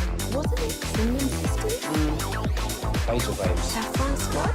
Nutmeg Maidens? Pre-curve? No. Nutmeg Maidens. I just said that. Was it Spice Girls? Doesn't sound right. Was it Saffron Squad?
If you're in the market to upgrade your vehicle, get to Classic Chevrolet in Grapevine. Back-to-back #1 Chevy dealership in the world. They've got more new Chevys than anyone, and they're all priced to sell. Silverados, Tahoes, Blazers, Malibus, Equinox, and more. Visit ClassicChevrolet.com. This is Texas. This is Classic Chevrolet. Together, let's drive, relax, and enjoy the difference. Based on new Chevrolet registrations 2023 and 2024. Hold on. Thank you very much, Lucius. It's the G-Bag Nation here on The Fan. Rangers have beat the Reds 5-3, so congrats to them getting a spring training win once again. They're now 5-7 on the campaign. Very respectable little Cactus League thing going on there in Arizona for these Rangers, and they got the win. Let's talk with Jared Sandler about this. He's at Jared Sandler on Twitter. a heck of an insider, play-by-play man, and pre- and post-game show host. And he's been joining us for years. It's great to chat with you again, Jared. How the heck are you? Hey, what's up, Gavin? I'm great. I just got to see Emiliano Teodo strike out the side in order in the ninth, and I just told Hicksy, I don't know if Teodo makes the team out of camp. I think he might be forcing himself into that conversation, but I do think that as long as he can stay healthy this year, Emiliano Teodo will lead the team in saves. That is a prediction. You can put it on the board. I might be wrong, but that's just a prediction after watching this guy go to work. Man, I was watching the box score come together in the game cast. I saw you had 2 strikeouts. I didn't know those were 3 in order. That's pretty outstanding. So, I mean, is he the closer then at that point if you're saying he's going to have the most saves? I think he will. Now, if let's just say he makes the team out of camp, or let's say he comes up in mid-April, late, whatever, they might not put him in the closer role right away. They might give him a few innings. Like, I remember when Emmanuel Clase came up, they had him pitch in like the 7th and 8th to start, and then when it was like, okay, he's pretty good and we kind of need a closer, they maybe put him in that spot. I think it might be something similar. They might not give Emiliano Teodo the first save opportunity. They might, I guess. I mean, who might have said they definitely won't, but I think ultimately he finds himself in that role. If he can control his slider the way he did today, the way he really has done so far this spring, I tend to think that's going to be a pretty nice home for him closing out games in the 9th inning. Jared, did they extend Tyler Mahle today? I saw where he went 4 innings, had a couple of hits, and earned a run, 3 strikeouts. Was this a little bit longer stint for him today in this game? Yeah, Russ, it's the longest so far this spring, but I think normal progression for him. He went 2 innings, 3 innings, and then this outing, he went 4. And when you're this part of the spring, guys don't always make it through 4 because, the manager is not going to overextend from a pitch count standpoint the way they might during the regular season. But, he was pretty efficient, and for him to be able to get through 4 was a good sign. The velocity's still not really there with Tyler Mahle, and maybe it won't get back to where it was in 2021 when he would throw, 94 on average. I think the Rangers would like to see him maybe, around 92, 93. He was closer to 91, but, he's got a really good splitter, and, if he can use his stuff to make up for not having the same velocity he used to have, then there's no reason why he can't be effective and get outs. Okay, that's a cautious optimism, I think, for Mahle. We need that. With Teodo, I mean, how about a rookie closer? I mean, wouldn't this be like an amazing development? Tell us more about this guy. He's 24 years old from the Dominican Republic. Naftali Feliz 2.0, Jared? Oh, his clips are impressive, man. Yeah. He's really good. So, Gavin, the one thing, and one reason why relievers and their success can be so volatile is they benefit from small sample sizes. And they, unlike a starter who, might expose themselves 2 or 3 times to a hitter in a given start and then see them, a couple months later, relievers can oftentimes, face you once and maybe not face you again the rest of the year. And so you will see young relievers have success that first time through because of the lack of exposure. But to do it as a closer, that's a different beast. And what's amazing about Emiliano Teodo is the Rangers signed him, out of the Dominican Republic in the I think it was the 1920 international class for $10,000. That's you don't sign guys that end up pitching in the futures game often internationally for $10,000. He is really progressed through the system. A lot of people believe that, beyond just hard throwing, he's got nasty stuff. Now, the interesting question with Teodo is he a starter or a reliever long term? He has been a reliever. Last year, he has been a starter. Last year, he was a starter. He's got the type of stuff with the fastball slider combo to be a dominant reliever. He also throws a changeup, and I guess it becomes a philosophical question. If he can show the ability to throw that changeup effectively, would you rather have a potentially outstanding reliever or a starter? And, there's no guarantees that he'd be outstanding as a reliever, as a starter, but, what path do you want to put him on? And just because you make him a closer this year doesn't mean you can't ever put him in the rotation again or stretch him back out. But what if he is your closer this year and he ends up having a heck of a year? And, I mean, he's like a 30-save guy. He's probably not going to be removed from that role. And so I think right now, based on the way they're using him, it seems like they are, I hate to say content, but they seem, pretty happy using him as a reliever, because that's probably how he could help the 2025 Texas Rangers. And when you've got a team that is competing at a high level, sometimes you have to mesh development and, results on the immediate side. And, I think if the Rangers were, looking like the White Sox, Emiliano Teodoro would probably start all year, and they would let him see what he, could do as a starter. But I think there's a chance that he becomes a reliever this year, and maybe he never looks back. I guess we'll have to wait and see. Jared, we were debating how many starts could we possibly get from Jacob deGrom this year. The 2 years he won the Cy Young, he had 32 starts in both seasons. If you could say, hey, we came away with X amount of starts from Jacob deGrom, how many do you think it would need to be for it's like, hell yes, we got a great year out of him? Yeah, if the Rangers can get 25 starts out of Jacob deGrom, I think that would be awesome. That probably would include a couple weeks, where maybe in the middle of the season, the Rangers, give them a little bit of a rest, a reset. That probably includes, having the occasional start skip. And what that also hopefully includes is a year without any legitimate injury, right? Maybe he gets put on the IL at a point, but again, for just a rest, right? And nothing that's of real significance. So 25 starts would be awesome if the Rangers could get that out of Jacob deGrom. I think, though, Zach, I would tell you, I would take 20 starts if that also meant that Jacob deGrom got the ball every 5 days in August and September and was also an option in October, right? So, there are two parts. There's the volume side of it, which is what you asked, but the timing side of it, too, is going to be important. So maybe the Rangers sacrifice some starts or certainly some innings early on in the season to try and ensure that he's going to be an option for them down the stretch and in the postseason when, gosh, how electric would Globe Life Field be with Jacob deGrom coming out to simple man throwing 101-mile-an-hour heaters, in front of a sold-out crowd, in a postseason game. How electric was the environment today on the Nick Ahmed Grand Slam there to be the turning point of the game? Man, I'll tell you, Matt and I couldn't hear each other when he hit that Grand Slam. It was just this place was going berserk. All 29 Rangers fans here, they were on their feet. One guy even took his clothes off. I mean, it was a scene unlike anything else I'd ever experienced. And I mean, I'm surprised Eric didn't take his clothes off in the studio. We all know that Eric's a huge fan of his. Yes, absolutely right. Wouldn't you say, Chief? He actually calls him Ahmad. Ahmad. Right, Ahmad Rashad, Nick Ahmad Rashad. Ahmad Rashad. In fact, he took off today because he was in celebratory mode for the Grand Slam. That's right. Well, I figured Eric hadn't asked anything because he was just still overcome with joy. I didn't realize he was actually off, which clearly he took off because of the emotions. Absolutely. He just couldn't contain himself. Yeah. Hey, Jared, did they have some weird thing throwing out the first pitch today?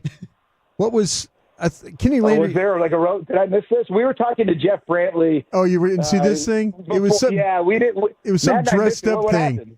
Okay. Was it a bloomin' onion like last week? It was kind of weird. I don't know what it was. I couldn't quite. I was hoping we were going to get a play-by-play from you on it.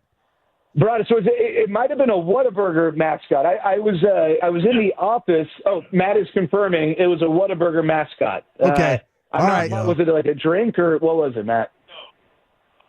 In 3 seconds or less. Okay. That's failing. Might have been their new fish sandwich. Whataburger mascot. Okay. It was something big and orange, so I was just kind of hopeful that we would maybe get something from you, but you did. You helped us out. What is your favorite thing that's big and orange? Hixie. Hixie? 47, 49. Jared Hixie actually took his pants off to show me the Tommy John underwear that he was wearing the other day. Yeah, Hixie taking his pants off is, you guys don't realize this, that's a pretty regular occurrence in the booth. He's like, close the door. These are amazing. You got to see me much. That's why we're looking forward to that simulcast of the pregame show on TV now. We can finally get a look. Yeah, hopefully we get below the waist, look at our set on the field, and you can see whether Matt's pants are on or off at a given time. You're the man, Sans. What are the Rangers doing tomorrow? Are they playing more baseball?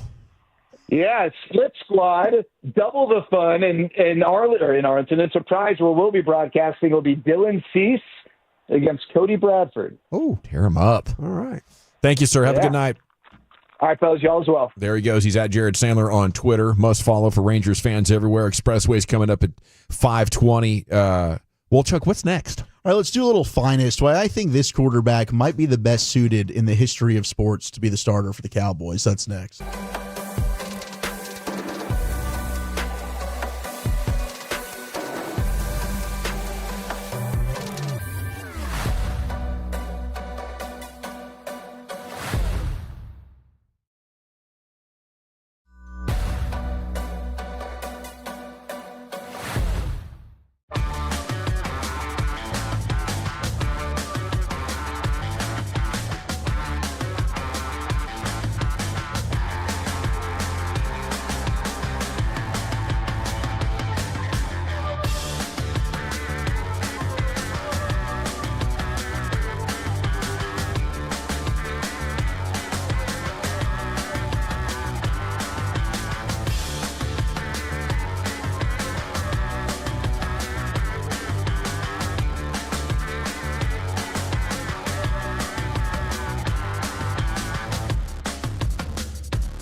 Uber Eats has Lola V products? I gotta remember that. Well, you know, they say in order to remember something, you have to forget something else.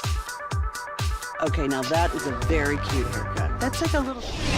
Driven by our D&M Leasing Studios, you're rolling with the G-Bag Nation on 105.3 The Fan. Welcome to the nation. Yeah, buddy, here we go. Hour 4 of the nation. It's time for the edition of football's finest that hits every night at 5 o'clock here on your home of the Cowboys. And usually it's Eric Chiafalo. He's out today. Will rejoin us tomorrow for a live broadcast at Cold Beer and Cheeseburgers in Euless. Looking forward to seeing everybody out there. In the meantime, here's Wolchuk with your football's finest. Yeah, and on Friday, I want to encourage everybody, come on out, 9 a.m. We're going to be partying in Arlington for a grand opening of their new Dave & Buster's location. So come on out, 9 to 11. We'll be out there at the new Dave & Buster's grand opening in Arlington. If you need to, get off work. All right, this is going to be a... Will you write us a note? I'll write you a note. And I'll sign it and everything. Yeah. That'll probably work. That'll probably work. I'd probably say. end up working. I think your boss will end up accepting it. Yeah. So we've heard a lot of mixed stuff when it comes to Shedeur Sanders coming out of the combine. Some think he's still going to go in the top 10. Some think he's going to fall out of the top 10. But yesterday, Gavin, you brought up, like, all right, if you're the Cowboys at 12, do you consider that? I don't think they would. But I did get to thinking. Couldn't fall asleep last night. And that question was resonating. Be exciting, wouldn't it? I don't know that there's a quarterback that would be better suited for all of the drama and outside noise that comes with the territory of being the quarterback of the Dallas Cowboys than Shedeur Sanders. Mm-hmm. It's almost like he's been raised for that in a sense. Mm-hmm. You grow up the son of Deion Sanders, you end up going with him to Colorado, all the expectations, all the pressure. And quite frankly, say what you want. Maybe you don't like Shedeur. Maybe you don't like the way he plays. You don't think he's a first-round quarterback. Some teams might not. But to handle, it takes kind of a special person, which is why I admired Dak so much for being thrown in there and how he's handled this. But it's different, right? We've talked about that with being the head coach and all you've got to juggle. And maybe Mike McCarthy didn't really like it once he had to figure out, really, okay, this is what it is being the head coach of the Dallas Cowboys. All the outside nonsense. But Shedeur, I mean, he's lived with this his entire life. The moment ain't going to be too big for him. I mean, when you're checking off boxes, hey, we can question and nitpick him as a player. But the personality, I think he could handle that role and maybe better than anybody else. I mean, Dak has been amazing at it. You know, better than Tony. Maybe the best we've seen totally handle it is Troy Aikman, you know. But I'm with you on that. You know, I think he's made for the spotlight, and you need to have an incredible amount of confidence that I think, you know, Dak Prescott and most Cowboys have. You got to have a certain amount of resiliency to you that you're not going to let, you know, some of the negative parts of this drag you down. How quickly you play him then if you draft him? Maybe as quickly as year 2. Like if Dak gets hurt again this year, they're going to have that conversation. So you're saying if Dak gets hurt again, then it's going to be like what happened with Romo, right? Exactly. If he's great, yeah. That's how I would approach it. And after the first year, if it's time that we post June 1, Dak Prescott hit the ground running, and you know maybe there's a trade that could be made to satisfy all parties involved. But yeah, you know, I think when you have the luxury of having a quarterback here that can give your guy time to develop, I still do think that's an ideal way of launching an NFL career instead of being just plunged into it. Especially because you wouldn't have a left tackle still. Well, that I'll bring up for the 12th time today. Gosh, all right. Just can you give Tyler Guyton a chance? Dang it. Nope. Let the guy live a little bit. Just let him play, Gavin. Hey, you know, you're burying the poor kid. I want him to replace Udoga as the swing tackle. That's probably his career upside. Swing tackle. Congratulations, you already made it. So I can't interest you in an Awesome Richards? No, you could interest me in what allowed us to believe Dak could win the Super Bowl with this team, which was a great offensive line. All right. See, this Will Campbell, come on down. This is where you kind of, when you hindsight and you look back, and if you, in fact, you moved on from McCarthy, you moved on from Dak, this guy would clearly be in play at 12, wouldn't he? He absolutely would be. I mean, if you could, it could it have been a better situation for you if you'd have let that thing ride? No. I mean, I think we all like Shedeur Sanders. I don't think we don't. But, man, I mean, I'm kind of thinking about it as I'll start over with Shoddy, and I'll start over with a quarterback like this. You know, I think that's where to me, if I'm Jerry Jones, I look at this and Sanders is there at 12. I'm then looking at like, who the hell talked me into signing Dak?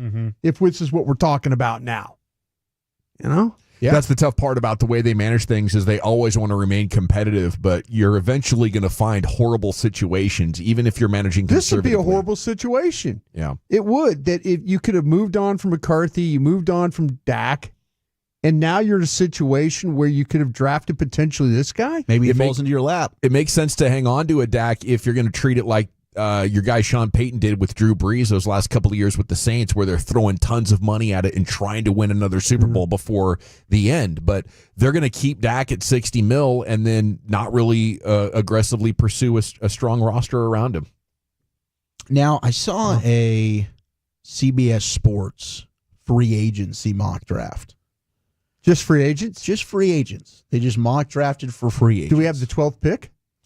They actually moved down from 12 and are picking at 22 somehow in this. So we traded with who's after Pittsburgh? I forgot. Yeah, this doesn't make much sense. Pittsburgh's at 21. Because Tennessee somehow got 12. Like, it looks like maybe there were multiple moves here. I don't really understand this, how Tennessee this ended up happening. Dallas didn't put the first overall pick, did they? No, they didn't. They didn't. The Patriots that's actually moved up to number 1 in this. But the Cowboys are picking at 22 here. Somehow, some way. And it's actually got them signing Aaron Jones, the running back from Minnesota. Now, I'm bringing this up because we get these emails about, like, okay, updated team lines, like Jimmy Shapiro sends these to us. The favorites to land Aaron Jones right now, according to Vegas, is the Dallas Cowboys at 5-2. There's something here that behind the scenes we don't know about. Maybe that's why with John Machota and others who have been at the Combine, guys that were telling me the same thing, maybe they're not interested in Ashton Genty right off the jump. Maybe they're, Rico's out there. I'm sure they'd like to bring Rico back, but maybe Aaron Jones' number is a little bit not quite as big as they thought. Yeah. You draft an Aaron Jones who's been a Cowboy killer. I mean, I know last year we talked about, my gosh, would that be an interesting guy to bring in here after he just destroyed you in the playoffs? You sign an Aaron Jones and you still draft a back? If you're not able to re-sign Rico, maybe Rico's market's now outpacing what Aaron Jones is out there. I'd much rather have Aaron Jones than Rico. I mean, the track record, still 4.5 yards an attempt last year, 1,100 yards. The Aaron Jones thing is interesting. I mean, he's older, but he's not showing signs of slowing down. I think he's strong enough to keep going through the test of time. Could fit really well into what Clayton Adams wants to do, running the football. That'd be interesting. I mean, I thought, man, okay, we've got CBS Sports linking the Cowboys to Aaron Jones, then Vegas has them as the favorites to sign him in free agency. There's something up here. Do you guys think they're okey-dokiness on this whole thing with Ashton Genty, that the word's coming out that they're not particular, they like the player, but they're not going to go that route? I think it's one of those where if Genty's there at 12, he's in play. I don't think any other runner is. I think that they've tried to kind of pivot since Zeke. Maybe Zeke was an outlier to their rule, right? I think Genty would be an outlier to their rule. But I think they are, as an organization, probably trying to avoid spending big at running back unless there's a transcendent talent. Yeah. Genty fills that box for me. I wonder if you have a guy like Schottenheimer's basically saying, this kid, if we're going to draft it, he better walk on water. You know, when you're talking about Genty. And I wonder really what he thinks about the player. I'm sure they're working on their team right now, and he's probably having to catch up on some college dudes. But I'm wonder what he really thinks about Genty, because it sounds like to me that maybe the coaching staff might be the ones that are kind of like, well, we haven't seen the guy. Let's see, that kind of thing. So, yeah. I mean, if you want to be great next year, play ball control, hold on to the ball, set up Dak for play action. I think the only way to get there right now is with an absolute stud runner that's giving you yards over expectation. He's breaking tackles. He's making guys miss. And I don't know, the chances of getting that at 12, I would be much better than 44 or 76. So I think it comes down to, how much you're going to run it next year. And going off of what Schottenheimer has said and Clayton Adams and Connor Riley's strengths, it would be the combination of your young offensive line being strong where it is and the ability to, scheme this thing up that puts him in space, right? I think Saquon Barkley won the Super Bowl for the Eagles this year. He made them unbeatable. You don't have that line, but what if you could have a comparable runner? How much better would you be overall? I think it's significant. Watch Genty at Boise State didn't have a line, and that dude's making plays without blocking in front of him. Like, he's going to help Guyton. He's going to help your offensive line. Were the two that making people miss the most. Yeah, they did. They did. And I mean, Genty's special. If he's there at 12, I think it's hard to pass on him, but maybe they do sign an Aaron Jones. If they bring back a Rico and maybe they look at, hey, round 3, could we grab a guy there? That could be a good compliment. Have you guys ever needed somebody to help you understand another person who is talking? That you're like, my gosh, I need a translator here. Yes, I was just talking about this with Abby the other day. The difference of, the English language and all the different accents, and sometimes you're like, I have no clue. No idea. Can somebody what you just translate said. for me? I know we're talking the same language, but this is significantly different. Well, I think Xavier Legette of the Panthers is certainly one that we love listening to him speak. But sometimes you do struggle to understand him, and this wasn't just for us. It was people in the wide receiver room in Carolina as well. Here was Adam Thielen at the Super Bowl discussing this. In receiver meetings, no one knows what he's saying except for me. So Coach Moore will literally ask him a question, Xavier will respond, and then Coach will immediately look to me like, what did he say? And I have to translate, and then everyone's like, why are you the one who's translating? It doesn't make any sense. But for some reason, I just understand what he's saying. Yeah, you spend enough time around him. I'm sure you're going to be like that over the next year with your daughter, where friends and family will come over to visit, and she'll say things that you clearly understand. And everyone else is like, and what your did parents she will be say? like, what's going on here? Yeah. Like, how can you not tell she's asking for a juicy? I have that with my buddy Brandon, who's come out to some of our events. He's got a 2-year-old son, Rocco. Yeah. And Rocco's talking. I have no idea what he's saying, but they understand exactly what he needs. Yeah. Like, this is like another language he's speaking, but they get it. They speak Rocco. Yeah. I know East Texas and Louisiana is strong, and my wife's from East Texas, and talking with her uncles can be like that, where I'm like, I'm sorry, can you maybe spell it out? But please. It's a thick accent, and there's significantly different ways of pronouncing words.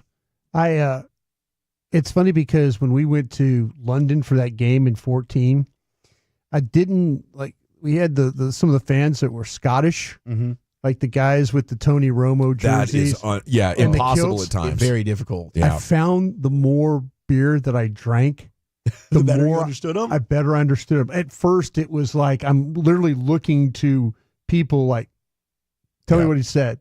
Yeah. And but the more those IPAs that I drank, the more I totally agree. You're absolutely right. I mean, it was one of Top those. of the morning to you. Yeah, it was one of those. But it's funny how sometimes you look at people like, what did he just say? Yeah. I don't know what in the world you said. Here was Travis Kelce. He had his first podcast since he decided officially, I'm coming back. All right, this was his response as to why he has factored into his decision. I want to come back. His brother's trying to build another home. Maybe. Yeah. The biggest thing is that I love playing the game of football. That's a good reason. I love playing. I still feel like I could play it at a high level, and possibly at a higher level than I did last year. I don't think it was my best outing. I let my guys down in a lot more moments than I helped them, especially if you look at my track record and how I've been in years past. I want to give it a good run. I got a bad taste in my mouth on how I ended the year and how well I was playing and, how accountable I was for the people around me. And I love so many people in Kansas City, both in that facility, in the community. It's home for me now. I don't want to leave that life yet. I put in a lot of hard work and I put in a lot of, focus into being the best that I can for KC. Last year, it just, it didn't end well for us. I feel like there's a responsibility in me to play out the contract that I initially signed, to give Kansas City and the Chiefs organization everything that I got. And that's what I'm going to do, man. Yeah, I don't know. I think that this might have been time to say sayonara. But he obviously still feels like he's got a lot left in the tank. I can totally get why. It's Sounds like difficult. he's trying to talk himself into it. It does, right? Yeah. Yeah. I think he really wants to play, and I think the first thing he said was the most honest thing. I really love to play football, and I don't blame anybody because I would love to be able to go out and play sports just for fun. You're playing it with 80,000 people watching for the. I wish his brother would have said, "Are you sure about that?" Yeah. You sure? You think you can play better than last year, buddy? Man, you've had a great career. Why do you want to keep playing? You done it all, man. Why are you putting on extra weight if you love the game so much? You have a responsibility to your team and your teammates to actually be in shape. I would also think as a true teammate, you would have a responsibility to say, no, I'm not taking $15 to $20 million of cap space to stay here. I need to move on so you guys can have a better chance of getting this done. But it's not impossible because some players do it. You know, some players even leave when they have lots left in the tank because, you know, they're just interested in other things. But 99% of these guys need to be retired for them. It's rare that his brother can be like, you know what, man, it's just time to go. That's the rare, occasion. But usually players, want to keep playing. They do. You've got to almost like pull them off the field themselves. Last thing I wanted to get to here is Texas Tech, and they have just opened a $242 million football building that includes a barbershop and podcast studio inside it, new locker room, new weight room, 2-story team lounge, hydro and cryo recovery areas. They've also got a Patrick Mahomes walkthrough room, which I guess just honors Patrick. Oh, memorabilia maybe, huh? Absolutely. I mean, this place, it looks unbelievable. Front Office Sports put out a picture of some of the stuff they've got here. Them. It's awesome. This podcasting thing is great that's going on out there at Tech because I don't think we're far off. Remember when social media first came and coaches acted like I can ban social media from my players, but what it found out over the next 5 years is that this is a piece of young people's lives that you cannot take away from them, and you're giving yourself a massive competitive disadvantage if you do. So I say all that to say what Mike is doing now is going to become the norm. Because that's how kids communicate with their communities is they get on a video streaming thing and just talk. And it seems like media or something controversial to our generations, but for the future, we're just going to have to get used to it. It's what a lot of the players are going to want to do. And I think it's awesome they have that unfiltered access to their fan base instead of having to go through reporters who will take their stuff out of context. Yeah, I don't think anybody's had a better handle on this than Joey McGuire. Done a great job. When it looks at like won the Portal War too. Yeah. He did, and so the portal, they've just been crushing it. So he actually talked, and this is a short clip, we'll get to this, and then we can boogie out of here, but how they decided the old school recruiting ways, it's not going to work here. And the GM and the stuff when it comes to like running this like a football team, Joey McGuire talks about how they knew they needed to make a change there at Tech. How did you know that was something where the game was going and you were going to hire a GM and you knew what was coming, but how did you get to that point? I always struggled with the old school model. I've got 4 guys that all they do 24/7 is watch film and evaluate players. One of them was an NFL scout, so he knows NFL traits and what they're looking at, and he has trained these guys. And I said, so let's do the opposite. Let's let these guys create the guys that we're going to watch. We do want the input from the coaches, but those coaches are spending a lot of time now coaching and developing relationships with our current team. And so it's an easier model and it's a more efficient model. He's got the right idea. He does. You got to totally remake it. He did. Yeah, I mean, he's got former scouts that are NFL scouts. Like, what are we looking at? What are the traits that we want? Like, we want players that are going to end up going to the NFL. It's a good way to start right there. I'm hoping Texas Tech turns around here. You end up running the Big 12 soon. Wouldn't that be a fun story? It would be if fun. you could get that figured out, what it takes. I know a lot of people are rooting for him. Okay, when we come back, it's time to hit the expressway. We'll go commercial free to the top. LA Live at 5:40. Quite a development in Arizona for your Texas Rangers. We'll tell you what Sands told us earlier coming up next here in the G-Bag Nation. I mean, of course you have. It's the Rachel. Oh, is that your name? No, I mean like your name. No, I'm Jen. My name's Jen. Right, but I just mean like this is your haircut. But that's hair on your head. I'm not saying this is your hair. Okay, freaking me out a little bit.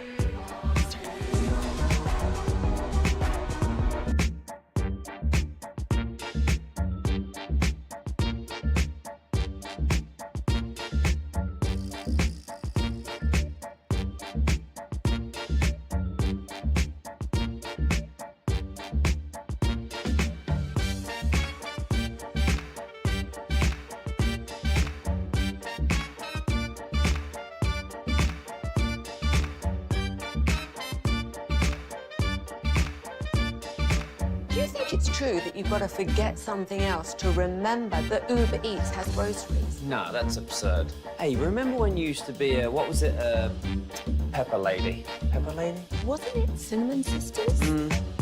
Basil babes. Saffron Squad? Nutmeg maidens? Paprika? No. Nutmeg maidens. I just said that. Was it Spice Girls? Doesn't sound right. Was it Saffron Squad?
Shoot, yeah, welcome back. It's the G-Bag Nation here on the Fan Segments, brought to you by Cars for Kids. Donate today, carsforkids.org. The Expressway is brought to you by the On Time Experts. Let's hit it. We'll go commercial free to the top. LA Live's coming up in 15 minutes. And we're going to talk Mavs here. We're going to talk Cowboys, and we're going to talk about your Texas Rangers. Salute to Jared Sandler, who joins us after every spring training Rangers game. Brought to you by Advanced Hair Restoration. Go to advancedhair.com. He said he believes Teodo is going to lead the team in saves this year. That sounds like a closer to me. Dude struck out the side in order in the 9th inning today to get the save against the Reds. Wolchuk, we saw him last week. It might have been the day that you and Broadus and Chief were kind of half in the bag, but I'm sure you noticed, even through those inebriated eyes, the guy throws fire. He's got a lot of movement on that pitching. The sinker and the slider, man. I mean, those seem to be the two pitches that he was using to work those 3 straight Ks. And the sinker was working really well for him. I mean, that's what Jared was talking about. He's got a great spin on it. The velocity's there. I mean, his velocity was hitting over 97, 98 for all of those. One he got fouled off of, and then he came right back through the slider. So he's got a good mix there between the two pitches, but it's all about the location. Like, as long as he's got that slider dialed, Emiliano Teodo, he is nasty. The stuff is there, and for a team that you're going into the season, you don't necessarily know for sure who the closer is. I think Chris Martin gets the first crack. That's what we've heard. But I like this call here from Jared. He could end up being right. That's exciting. Makes sense. He's 24 years old. I think he's the second-ranked pitching prospect in the Rangers organization after Kamar Rocker.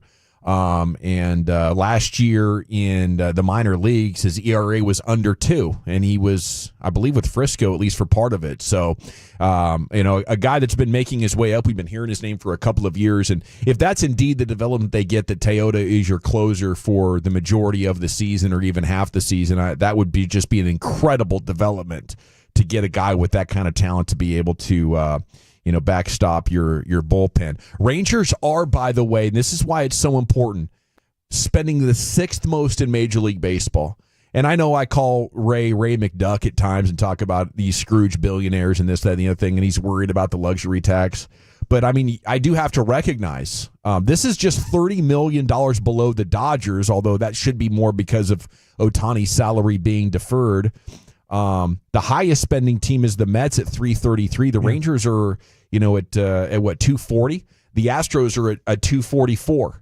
So, something to keep an eye on. Mariners just at $145. But when it comes to getting the sort of financial commitment that is, expected of a market size of this, I'd say Ray's doing it. It was just a bummer when they didn't bring back Montgomery and didn't do a better job of defending the World Series title last year. The A's are spending just $66 million. So the Rangers spending like $180 million more on their total payroll compared to who are now the Sacramento A's. But I do think it's worth noting that while we've talked so much about how the Dodgers and what they're doing is this bad for baseball, there's teams spending more. I think it comes down to, are you right? And the Mets have been doing this for 4 decades now. They haven't won the World Series since 1986. They just keep spending money, and it doesn't guarantee you anything. What you need to do is draft and develop well and be able to find bargains. And, so far, Chris Young's done a pretty dang good job of that. Did get good news on Adolis Garcia today, oblique strain. Not even a grade 1 strain, Broadus. Look at that. He's going to be on track for opening day. Yeah, there was, everything that we were hearing, though, was like this was something that can maybe affect opening day, but then you get the news that, no, it doesn't even line up in the grade category, somewhere between 0 and 1. This is just cautionary. And it just, so gosh, I mean, the more you think about that, and as hard as he swings, the violence that he swings at the plate, I was just worried that this was going to be a 6 to 8 week kind of thing, and the next thing you know, it's like, well, he's into behind into April, and then he's trying to come back, and he doesn't look the same, and blah, blah, blah, blah, blah. But, hey, it's great news. The way last year went with the bat speed coming down, if you add to that an oblique strain and he's got to miss part of the season, I think the chances of you having a big year are significantly decreased. I mean, you need this guy to hit about at least 240, maybe above 250, 260 would be amazing with 30, 35 home runs if you want this thing to come together the way that it needs to in order to be a first-place team and have everybody excited. And we need it, don't we, right now, with how the Cowboys season went and the Mavs season? Right now you have the Stars and the Rangers to look at. FC Dallas off to a decent start, but they might be a year or two of building away from having the kind of complete team that can compete. Dak's contract officially restructured, gives him a big chunk of cash. They do have the ability to go make something happen with like $55 million, but it might come to, hey, this is just the money that we're going to need to bring back our guys. And if that's all they do, then I don't think you can complain if they brought back like Tank and Jordan Lewis and Osa. And well, maybe I won't be as negative because I felt like the like 2 years ago, that wave of depth and all that went out the door, and you're thinking, okay, if there's another round of more depth going out the door, we're done. Yeah, can they replace everybody? And it's gonna be tough. Yeah, it's gonna be tough. But if they can bring back like they did Osa, they bring back Tank. I know they're not probably going to bring back Golston, but you get Jordan Lewis. It made me feel better because I was going into the thought that maybe that none of those guys were going to come back. You get say 2 of the 4. Then you get Osa and Jordan Lewis. You feel better. Pretty good. I still feel like though that they're going to have to. These last 2 drafts, somebody from these last 2 drafts are going to have to. Your best chance of that happening was Overshown. Yeah, and then he got hurt. But they've got to. Mozzie's got to be better. They got to have to be better. Step up. Carson, Sam Williams, finally thinking. Sam Williams. We kind of talked about him last year. Is he going to be a starter? Can he replace Tank? Those are the things that you're going to have to talk about. A lot of questions. They probably have more questions today than they did this time last year. They were able to turn in some pretty good defensive performances in the second half of last year, even missing Diggs and Overshown. That Diggs, and DeMarcus Diggs thing, Lawrence. That Diggs thing can be a real mess for them. Yeah, because there's no guarantee when he's even coming back. Yeah. So that your corner situation is not great, and I could see why. And that's why when Zach and I were doing the exercise during Krusty's Corner, you throw Will Johnson in there. Absolutely. I mean, if he's there, you throw Amos in there. You're having to throw in when you're starting to talk about every selection they have, first, second, third rounds. Yeah. Cornerback needs to be potentially one of the considerations in that stack. Where's the corner on that board? Yeah. So. But I think point holds that even though they were devastated by injuries last year, with just a handful of guys in Micah Parsons, you were able to put out a serviceable defense. You get Osa back, Jordan Lewis, and by the end of the year, I think the defense could be pretty dang good. I think the best they played against anybody last year was when they played against the Commanders. Yeah.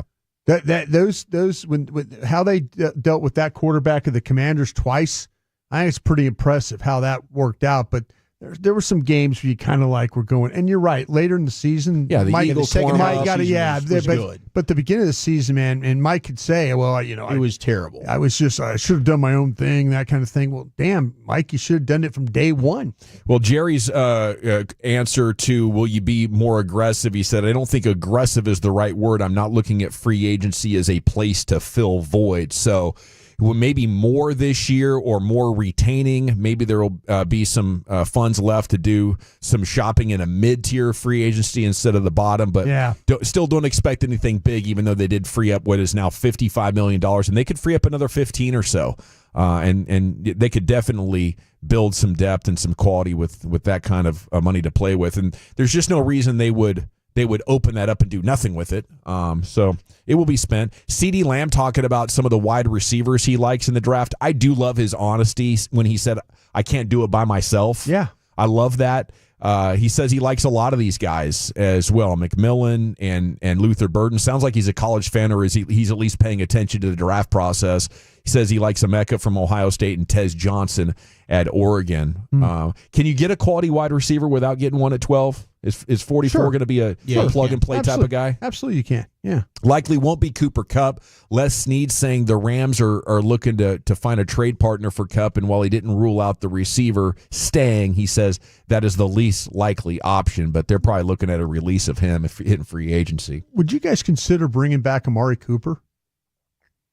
Yeah, I would, absolutely. I wonder if that was Amari Cooper and a draft, and trying to maybe. Yeah. I mean, clearly Amari and Dak had a tremendous connection. And now I think that he's certainly at the stage of his career where he's probably comfortable being a number 2 next to CeeDee Lamb. You know that works.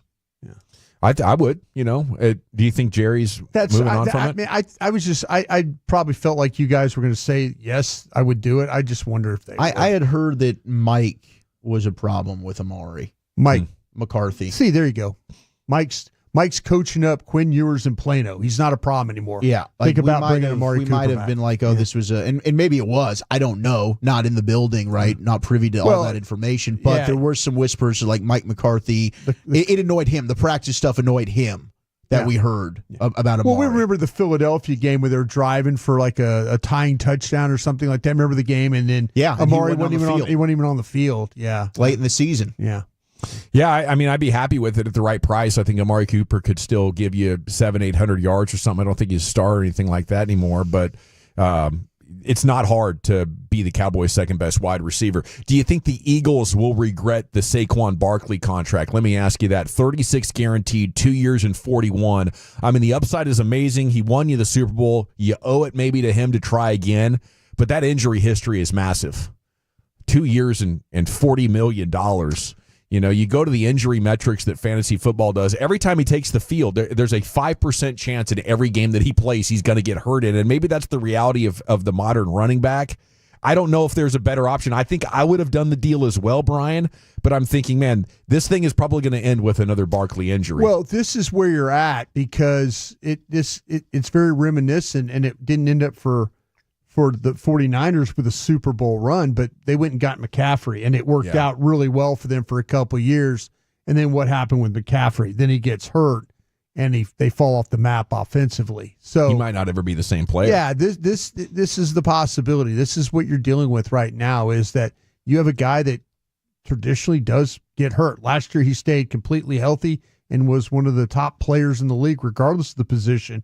I just wonder now if they obviously they're not thinking of a McCaffrey situation, but that's what I would compare it to. I think the smartest GM would be like, wow, we just got lucky. Barkley stayed healthy the whole time. We won the Super Bowl. Time to move on, right? We had the hottest hand in the craps game for a couple of hours, and now it's the dice have passed, and it's time to go. But, I mean, when you've won a Super Bowl, emotions change. You wonder, though, too, with the coordinator change, will they use him the same way? Is that how is that the blueprint of how to use him, and will this coordinator do that? That's the question. I guess they elevated somebody from within, so maybe. Yeah, but you do have the injury risk there with Barkley, 100%. I mean, if anybody deserves it, he's the one, but you are kind of holding your breath every time he touches the ball. Yeah, I mean, some of the runs he's had. No doubt. It's just clear he's the best to me. Brad Townsend asking about a curse of Luka.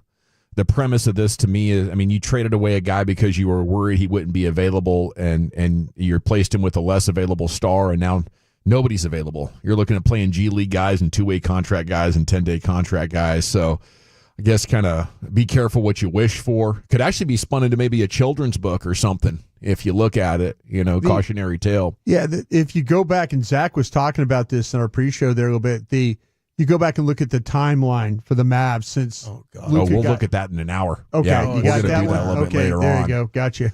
That one, I think could play out for a long, long time. And I do want to jump into the conversation as well. Do you need to look at trading away as many of your players as possible if it doesn't get off to a good start next year?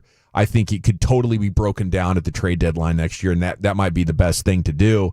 But right now, egotistically, like Nico might be so dug into this idea and trying to see this through to prove himself right that you need a new GM to look at this with fresh eyes and say, no, actually, we do need to trade an Anthony Davis. We do need to trade Kyrie Irving if he opts in. And maybe everybody not named like Derek Lively should be on a trade option so you can get your draft picks and start working towards your next championship window. I do want to bring this thing back for one run, though, just to see if it could crystallize because of that 3 quarters that we got against the Houston Rockets. That looked like maybe the best defensive team I'd ever seen. And that was with Lively out still. When are we getting our news tomorrow about the re-looks? Yeah, okay. It's a big day tomorrow, March 6th. Getting your updates on your bigs. Time to go into the Pimp Cup, where Lucius Alexander has LA Live. Colorado. I'm watching this, Lucius. It's fascinating. Dude. Yeah. They got some real military dudes out there working out the football team during the offseason. Carrying logs and stuff? Logs, half of trees. They're doing leg workout with half of trees. They got car batteries in both hands. And wow, okay, son. I just did a full-on backflip. Yeah, they're doing car batteries, 100 yards. You got to jog it there and jog it back. My God, what a military. Them 8-count bodybuilders? What y'all know about them 8-count bodybuilders? Nothing. Absolutely nothing. Say it again. Wouldn't even attempt it. Yeah, I don't know, Lucius. All right, let's get into a Butt Naked Wednesday edition of LA Live right after the great and toxic Rick James. Swear it's time to smoke. Fire up this funk and let's have a toke. It'll make you dance to some of everything. Everybody get high. California is taking an unusual approach to catch porn pirates red-handed. Porch pirates, yes. Pardon me.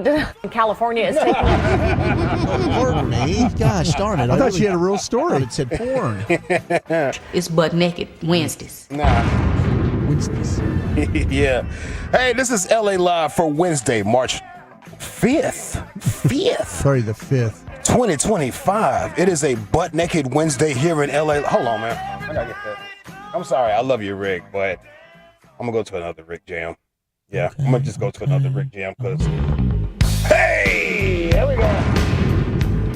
It's a Butt Naked Wednesday here in LA Live. Shout out to Miss Erica Badu.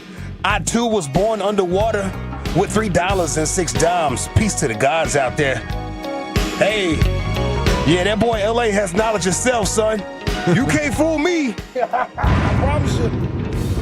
I see you moving. And I know today's math, all that fly stuff. Stay woke, hotel, because we vibrating. Hey. Oh, hey. LA Live is sponsored by Greystone Roofing and Construction. That's greystone-roofing.com. Tis the season. Tis the season. It is. It's that season, bro. A lot of quotes going out today. Yeah, a lot of quotes after all that wind. Tough job up there, too. G, back in the day, we do it every weekday on the Fan at 2:30. If you see anything floating out there, don't be afraid to hit me up at Lucky Lucius P on social media. Lucius Alexander on Facebook. You can follow us all. Find G-Bag Nation on Twitter. All of our ats are in the bio. All right. This dude right here driving home. Feel like he caught up with the person that stole his bike. This lady, look like she's dealing with a little substance abuse issue. And she has the world's largest big gulp cup in her hand. Crazy similar how your bike looks exactly like mine. Is that a 1994 Nutra? Oh, it is a Nutra. Look at that, the words right underneath your cooter. No. It's mine, so yes, you dumb. No, you're gonna follow me. No, you're gonna ride your fat ass up there. You're gonna take that bike home. You're coming with me. No, you're absolutely not. You got a name? You got a name? Oh, you don't have a name. Oh my God. Oh, no. Thievery at its finest. You what? It's worst. Oh yeah, I paid $600 what he said, right? For a bike from the early 90s? Are you Oh. You always gotta ride by the scene of the crime. I bet you live within walking distance of this bitch. You got a name? Yeah. I bet you don't. I'm so glad to have my bike back. I'll be back in a second to come and pick her up. Bye? Ha ha, you dumb bitch. Wow. Bike meant a lot to him. Good looking bike, too. 1994. Yeah. Looked it up. Classic. He knows the year and the type of bike and everything, bro. Yeah, dude, That's my bike. Yeah. I put that scratch right there. You see that? That's a P and a G. That's me. LA Live 105.3 The Fan on a Bucket Naked Wednesday. His parents probably made him save up for that bike. Man, sentimental value that bike right there. He's got like photos of the bike next to a Christmas tree or something. Yep. Ribbon on it. Yeah. Shout out to NBA player Royce O'Neal. Royce O'Neal. I reported about him a few months ago, but check this out, man. Royce O'Neal, Phoenix Suns power forward, done pulled a baddie from power. There you go. God dog it. Really? He's now engaged to actress Paige Hurd. Oh, Mark Church's girl. Whoa, huh? Yeah, Mark Church. Oh, the celebrity crush. This is Royce. Yeah, Royce okay. O'Neal's girl, but Mark Okay. Church's celebrity's crush. Don't do that, Celebrity bro. crush. You're gonna make Royce O'Neal crash out because I know he's. Boy, this is kicking out your league. Mark's got some riz. A little bit. Got a little bit. Yeah, he done pulled a baddie from Power. He's now engaged to actress Paige Hurd. Buddy is from Killeen. Buddy is from Harker Heights High School. And he's got one of them baddies, CTX stand up. She's a Dallas. I ain't gonna do no hating right here, man. He's a good player. Okay, is he? Yeah, he's a pretty good plaplayer. Yeah. Okay. A little streaky. He'll shoot a lot of threes on you. When they're going in, he's a problem. I ain't praying for nobody's downfall or nothing. I just, wishing them nothing but love from this point on. He took one of the Hall of Famers out of the game. Now, He took one out. Got a good Dang, bro. Nice job, Royce. He took one out. Great comeback from the Suns last night. He's on fire. I think they were down 23 to the Clippers. I bet he is. I went to on bed. I was like, fire. wait, they won? How'd that happen? I mean, the crowd was booing them. The Phoenix crowd was like, boo. They were playing the worst defense ever. So all of a sudden, KD and Coach Bud get into an argument, and then the Suns go crazy and win. Yeah, boy, feeling good right now. But he's walking on cloud 9. God dog it, man. What's your name, Paige Hurd? Yeah, you Yeah. should see the comments. There's a whole lot of love in the comments. He is from Dallas. A whole lot of brothers crashing out, man. A lot of haters. LA Live 105.3 The Fan on a Bucket Naked Wednesday. Anthony Edwards files a motion claiming he does not want visitation rights or custody of his 4-month-old daughter. Oh, no. Dude. Yeah, that's pretty nasty right there. How many kids does this man have at this point? I don't know. He's pretty young, too. He is young. Yeah, I got to figure out how many kids he has. Let's see. Somebody do some Googles for me. I got a lot going on right here. It really is. But yeah, life is going to catch up with you, brother. Yeah, it will. You got to protect yourself out here. You're making big money right now, but pretty soon everybody's going to be taxing you. I think that'd be the 3x3 that he's in right now, according to Us Weekly. You got 3 baby mamas, 3 babies. Jeez. Yeah, man, life is going to catch up with you, bro. Slow down a little bit, fam. No, we're looking at 4 now, the 4x4 at age 23. Ouch, dude. Uh-oh. And he be cussing during interviews. I mean, I like that he's being his authentic self, but you just got to grow it up a little bit, son. Yeah, they're saying he's one of the best leaders. Like, he's always cheering for the role players. I mean, he fired off the bench the other night and had this big party after a dunk. Like, he is great at that. But I can't respect anybody that doesn't want to own their kids. Yeah. I mean, he there's a whole lot to it, he said. Is there? He tried to put it on the lady. Like, she moved to California so she can get more money because she was pregnant at the time and all this stuff. Hey, man, still, you gotta wrap it up, son. Yeah, I'll give you one of those. You gotta wrap it up, bro. Yeah, I'll give you one. I mean, the 4x4 story was actually from December, so we might be at 5. Yeah. Anthony Edwards makes me feel like how old white dudes feel about Deion Sanders. My aunt called about Anthony Edwards. She was like, hey, did you see how he was talking to Obama? I would never let you talk like that to Obama. All right. Popular guy, though. Yeah, hey, slow it down, brother. That's all I'm saying. Meanwhile, ex-Laker Trevor Ariza wants full custody of his 14-year-old son. Look at that man. Stand up. Stand up. Trevor Ariza says his ex-wife, Bree Anderson, has only been texting and calling their 14-year-old son occasionally. She says she likes Montel and Master P occasionally. They were married for 4 years and had 2 kids. Trevor pays her $10K a month for a kid that's been living with him, basically. And he's like, well, I might as well get custody. You only call in and text every once in a while. I'm paying you $10K a month. Let the boy live here. I bet she's going to pop out then. Oh, yeah. She's going to pop out then. He was counting on another 4 years of that paycheck. $10K a month? Yeah, I'm popping back up. She's about to turn into Supermom. Yes! Donna Reed! Trevor also paid his ex a one-time lump sum of about $600K, $650K, $660K in exchange for Bree to waive off her future rights to spousal support. Married 4 years and you get a $600K spousal support? Wow, man, the game. Game is scary out here, fam. You got to slow down. Hey. It's the time to take my feet on. It's just so fun to live responsibility and accountability free, you know, and at a young age, you haven't had the experience to show you how troubling that can be, you know? Yeah, it catches up. It catches up, bro. It catches up. Like, I mean, I'm sure if you're Anthony Edwards, you're thinking, wow, I'm going to make over $1 billion in my career. Doesn't matter. I think it's never going to end. Right? Yeah. And then it starts ending. And then these bills stay the same. In fact, you'd have made a whole lot more bills, and they got things they need to do. Yeah. Everybody wants to go to college at the same time. Hey, you better call your dad, Michael Jordan, see if you can get some help. Yeah. I'm out on this one. Yeah. Good financial planner. Yeah. All right, let me get this one more time.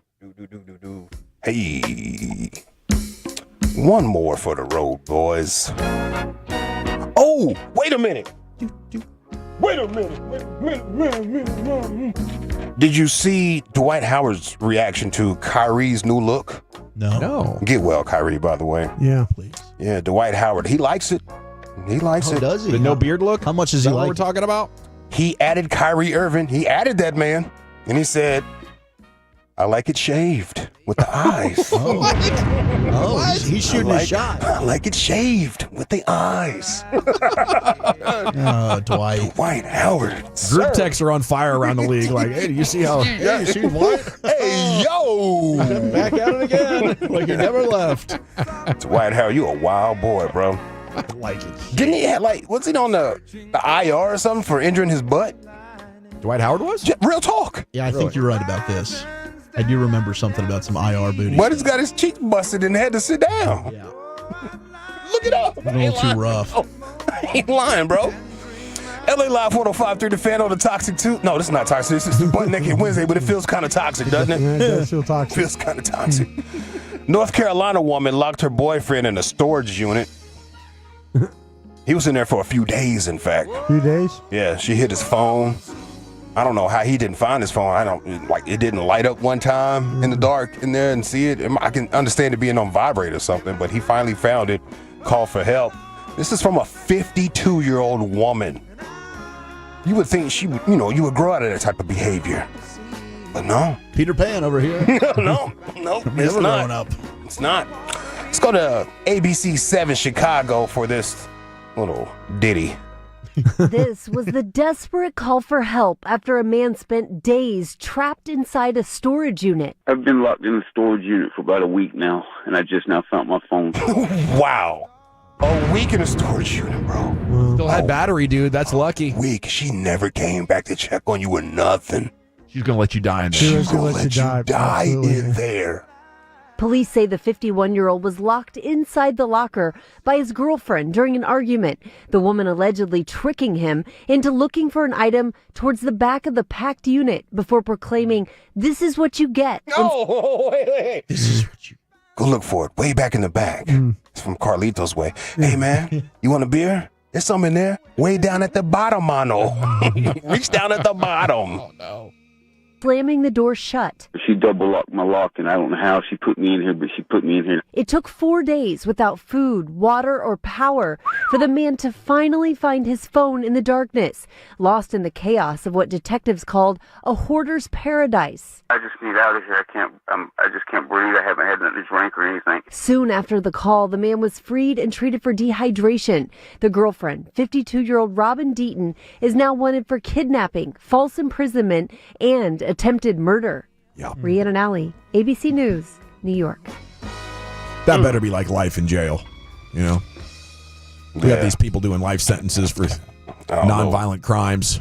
He didn't sound too urgent. Maybe it's because he was so weak from not having any water or something. Yeah. I feel like, dude, he's going to take her back. I'm surprised. I feel like he's going to take her back, bro. He probably is. Yeah, I feel like he's going to take her back. I got some food in my She's going to come with the crying, and I'm sorry. I was just, going through it, and my dad, and, just all types of stuff is going to be coming at him. He's like, I guess I'll take her. Damn! Take her back, or you be looking like a Reza paying that $10K a month for a kid that lives with you. I'll take her in the back 40. Put her down. Old yellow. Cat's right there, baby. Turn around. Yeah. Look at the rabbits. Look at the rabbits. All right, man. My name is Lucius Alexander. I will be black tomorrow, Lord willing, and the creek don't rise. I'm talking about the body of water, not the people fighting for their land. I will holler. Peace. Thank you, Lucius.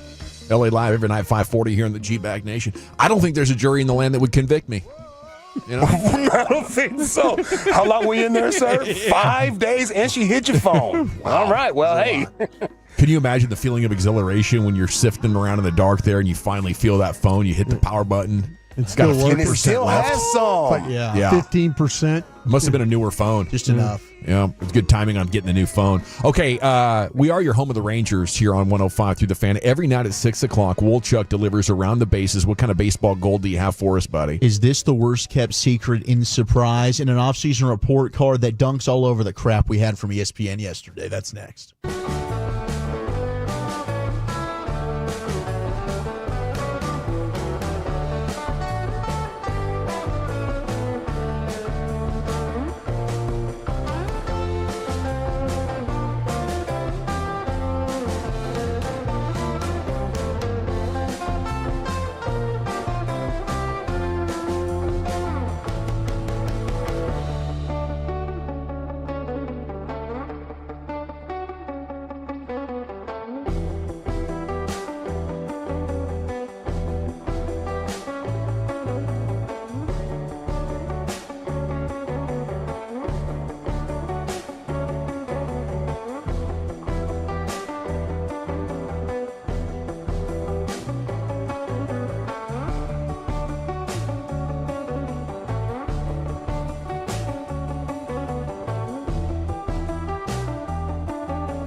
product? You gotta remember that. Well, you know, they say in order to remember something, you have to forget something else. Okay, now that is a very cute haircut. That's like a little shag. I've never seen it before. Well, I mean, of course you have. It's the Rachel. Oh, is that your name? No, I mean like your name. No, I'm Jen. My name's Jen. Right, but I just mean like this is your haircut. But that's hair on your head. I'm not saying this is your hair. Okay, freaking me out a little bit.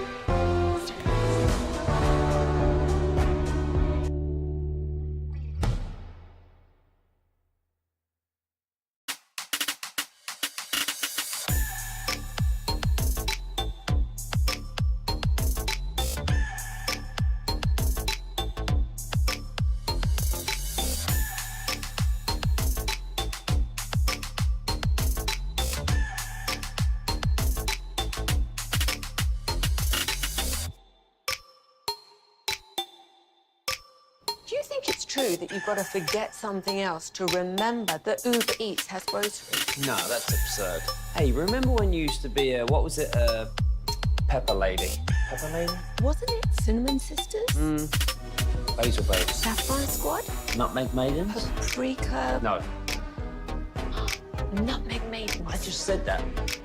Was it Spice Girls? Doesn't sound right. Was it Saffron Squad?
driven by our D&M Leasing Studios. You're rolling with the G-Bag Nation on 105.3 The Fan. Yeah, buddy, here we go. It's hour 5 of the G-Bag Nation here on your home of the Rangers. 105.3 The Fan, victorious this afternoon against the Reds out there in Cactus League action.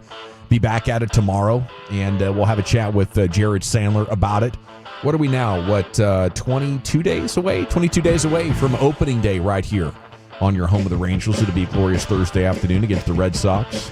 And it's time now for Zach Wolchuk's proper round tripper. Here he goes around the bases. Let's do it. We'll start with some observations from our buddy Sean McFarland, who's out there. He was at Goodyear for the game today. He talked about Tyler Mahle, who we did not get to see at all during spring last year as he was recovering from Tommy John surgery. We did see him pitch, though, when we were there. We did, yeah. He had 2 scoreless innings. Yeah. So today he goes 4. Now, he's going through his first normal buildup as a member of the Rangers. So even his velocity with his fastball is something he's trying to get down. And Sean asked him about that. He said his 4-seam fastball was running 89 to 90 miles per hour the first 2 innings. But then it got better as he was out there. So it climbed to 91, 92, eventually reaching 93.1 miles per hour in the 3rd and 4th innings during the Rangers' 5-3 win. Mahle said the first inning, even if I try to let it go, it just doesn't seem to go. It might just be a mental thing. Like I'm trying to figure out where everything's going. As I get deeper into the game, you start to loosen up, get more comfortable, knowing I don't have to be so fine-tuned. The ball is just going to go wherever I want it to go. So he went a spring high 57 pitches today, allowed 1 run on 2 hits, 2 walks, 3 Ks. So overall a good outing for Tyler Mahle, but he's continuing to kind of just figure out the velocity, the spin, the fastball for him. But it's great to see him really being healthy for the first time as a Ranger. He looked pretty good in 3 starts at the end of last year, but another big arm that the Rangers are hoping comes back, bounces back nicely for that starting rotation. Now, with Jacob deGrom, we talked about him earlier, and we asked Jared, like, okay, what's the number of starts that you think if we can get this out of deGrom? He said 25. Now, MLB Network was out there at Surprise, and they interviewed a couple of Rangers. We'll start with deGrom, because, I mean, having been in there in the clubhouse, deGrom he's not a media guy. Maybe it was the New York media ended turning him sour, but he's just not a big talker. So when you get to hear him speak, I think, take notice. But this is how he's feeling and the plan for the upcoming season from Jake. Feel good. I think that's was important for me last year to get out there for a few starts between rehab and the 3 major league starts so I could treat the offseason like a normal offseason and get prepared to come in and help this team win this year. And at this stage of your career, how do you see the management of getting you to the end of the year over 20 starts? Are we talking possibly a 6-man rotation? Are we talking maybe spots, skipping starts here and there? How do you foresee it? I think that's something that's going to have to be discussed as the year goes on. If you're feeling good, you hate to skip starts and stuff. You want to keep rolling out there. So it'll just be, play it by ear as the year goes. And, if there's a time where I need a day or something, maybe get an extra day in there. I think we have a lot of off days early on. So that might kind of take care of itself early in the season with all the off days we have. Do I have permission to pick you for the AL Cy Young? You have permission. All right, good. I'm doing it. I'm doing it too. Let's go. AL Cy Young for Jacob deGrom. But interesting there. He's kind of open to really all options. Yeah, and I love it. I thought maybe the team would look at it like we invested so much in this guy. We've only got 9 starts. We want him every 5th day. Yeah, let's send him out there. This is what pitchers do. And, I suggested you put him on a 10-day rotation. Yeah. This was like a month or so ago. And kind of it was in jest, but also like, hey, it probably makes sense for this guy. I'm excited that they are open-minded to it and not trying to force it into as many appearances as possible because it is an event when he's pitching out there at the stadium. And I as an owner, you could definitely see the difference. It's probably tens and tens of thousands of dollars. The buzz, it is unreal when you get a deGrom day. There's no question. Now, we know Jacob deGrom's not going to be starting opening day because Bruce Bochy said probably end up being on the back half of the rotation. So you had the Mets broadcast that was kind of taking shots at deGrom for no reason because they were taking on Boston. Boston opens up against the Rangers. And I heard Chop played this earlier. Was it? I think it was Boston's guys taking a shot at him. Because of so they were playing the Mets. Right. So they made a comment like, oh, it stinks because we got to go play them and you want to play them in August because deGrom's probably not going to be playing. Right. Well, honestly, he's probably not going to pitch against Boston anyway if he's in the back half of the rotation. It's going to be a 3-game series. So most likely DeGrom's going to start the second series of the season. So he's going to be starting that Monday against the Reds. You're probably not even going to get him. So for Boston, it was like, why are you sideswiping our guy here? Go screw yourselves. Or I hope the Rangers sweep him to start the season. But I think the worst kept secret is who is going to start for the Rangers. And I guess they just haven't formally announced it. But Boch was asked about that. He said, well, we haven't talked to him yet, but I think you can figure it out. Yeah. Follow-up question was, has he ever started an opener for you before? Boch said, yeah, I believe he has. Well, Nathan Eovaldi opened last year. Nathan Eovaldi's going to be starting, and that will be the guy who's opening against his former team in Boston, whom I guess they probably have respect for, but they don't have respect for DeGrom. Honestly, I'd probably play that to DeGrom. Yeah. Third game of that. Put him out there and tear it up. Let's see what he can do. I'm looking forward to him. He's going to start Friday, right? I believe for the Rangers. Friday he is. At Surprise Stadium. So we'll get a report from Jared there in that one. But, yeah, I think turnabout's fair play with those Boston guys. We're always talking about, Porzingis not being available, and was right on time last year in the playoffs. He was hurt. That's a good point.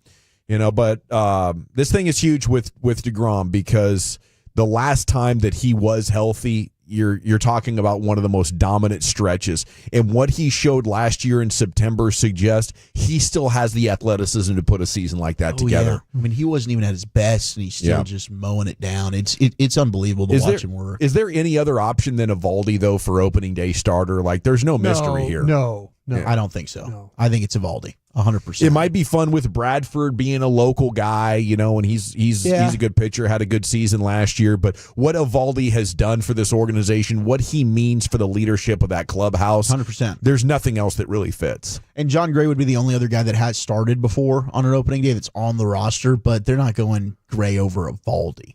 So it's going to be Evo. As much as we like John Gray. Would that be Sale pitching for Boston? Probably. So Sale versus Boston, I don't think's announced either yet. They'll wait till later on, but I think it'll be Chris Sale versus Nathan Eovaldi. Be a hell of a matchup. Yeah. That'll be a fun one to open up the season. But you're right, DeGrom is going to make his 2025 Cactus League debut Friday night against the Rockies. Worth noting, another Ranger will be making his debut. That would be Wyatt Langford. Here's Wyatt, who catches up with MLB Network. And he's talking health, but also who would he comp himself to? Do you like this athlete for athlete comp for Wyatt Langford? Yeah, I'm feeling great. The plans are going Friday. I think we got a night game Friday night, so that's the plan. Hopefully everything goes accordingly. Look, I have a comp for you, okay? I wanted to ask you, who's your comp? Like, if you had to say, okay, my comp would be of myself, such and such. You can go anywhere with this. Who would that guy be? Like any sport? You can go any sport. Shoot. Let me go running back. Oh. I don't know who, though. I don't want to do baseball. Barkley? No. I'll do CMC.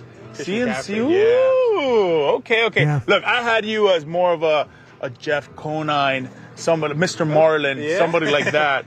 Jersey retired, had a great career. Yeah, I'll take that for sure. That's a good one. CMC is the comp for Wyatt Langford gives himself. I mean, look, both freak athletes, super fast. Yeah. I don't mind it. Kind of like what he did there. You didn't want to go with baseball. Thought that was too easy. I'm looking at the Red Sox projected 2025 starters. You got Garrett Crochet and Walker Buehler, both. And Walker Buehler was their big offseason addition.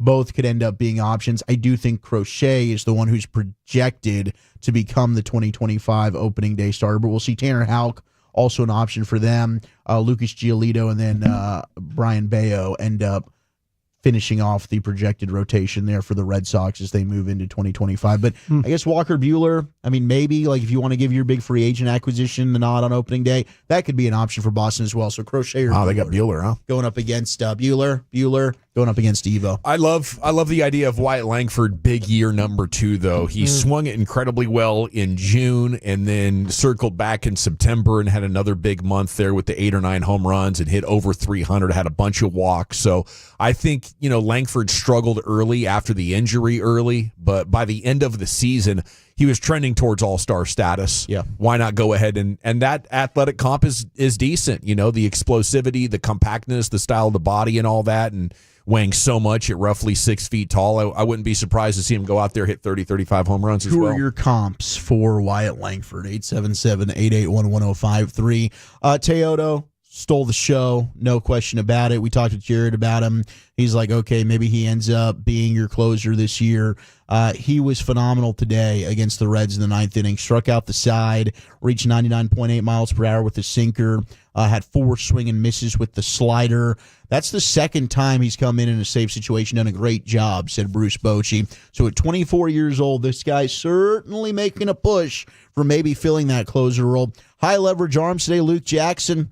Our buddy also had himself a nice outing today. Second tour of duty with the Rangers, struck out 5 of the 7 batters he has faced so far in the Cactus League. So shout out to Luke Jackson at 33 years old. He's also among the clubhouse leader, 19 career saves. He could be an option there. And Leody Taveras continues to hit the ball really well. 2 hard hits today, over 104 mile per hour single in the first inning, and then a 98.2 mile per hour single in the 5th. He also correctly called for one of those ABS reviews off a called strike that was overturned to ball 4, so he drew himself a walk. So hey, Leody, I know we had discussions, does he end up being a guy that you trade? Right now, even if he's on the roster, looks like he's seeing the ball really well, at least to start spring training. We'll see if that carries over to meaningful games, but good sign for Leody, who we know is a pretty darn good defender. It's always just been Jekyll and Hyde with the bat, but he's swinging the stick really, really good right now. A lot of Mike Trout comps coming in. Yeah, oh, wow. Yeah, I was going to go with another great outfielder with speed. That would be Brian Jordan, most notably with your Atlanta Braves, but had a year with the Rangers. Played with the Falcons. Cardinals, yes, Safety. he was an NFL guy. He was safety, yeah. 5'11", probably 220 great pounds. Athlete, yeah. Bo Jackson, Lenny Dykstra from the Phillies being texted in. Dykstra, smaller guy? Yeah, but buff. His dimensions were. Yeah, but I mean, smaller, I don't think but Wyatt's compact. super tall. Yeah, I think. But why do I think of Wyatt's 6'1", 220. Yeah. But so how tall was Lenny? I would say 5'10". Super tiny dude? Tough. They call him Nails? Yeah. Is that his nickname? Yeah. Yeah, amongst other things. Yeah, and he yeah. was an absolute mess. Yeah. But yeah, he was 5'10", 160. Yeah. Yeah, man, I could see it though, the neck. Yeah, and amongst other things there with Lenny Dykstra, he was, quite an entertaining ball player.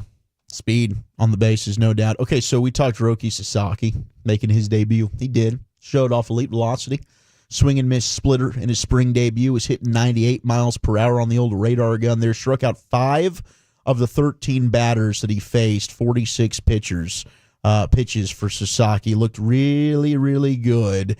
And I think that at 23 years old, this is another dude that can come in, compete for Rookie of the Year there. Dodgers got themselves another stud, it looks like, as he came in after Yoshinobu Yamamoto had himself a good 5 innings before Sasaki came on in replace of him. So, hey, I mean, another Japanese phenom. Looks like he's going to enter Major League Baseball, and we'll get to see him in that opening Tokyo series, how he ends up faring there.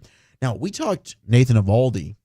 He's actually trying to implement a new pitch right now into his arsenal. As he's been stretched out a little bit, he was discussing, hey, what are you trying to do in terms of some pitches and with Kyle Higashioka. If he's able to implement another pitch to take him to the next level, this is kind of scary to think about for Nathan Eovaldi. So right now he's got 5 pitches. He's like, let's add another one. I feel like the pitches that are easiest for me to learn are the ones that are most similar to the fastball, right? The splitter, you got a little wider grip, but I'm throwing it like a fastball. The cutter, same thing, 2-seam. I started working on it, and I didn't want a pitch that's going down in the righties. I want a pitch that's going to be almost like a 2-seam runner.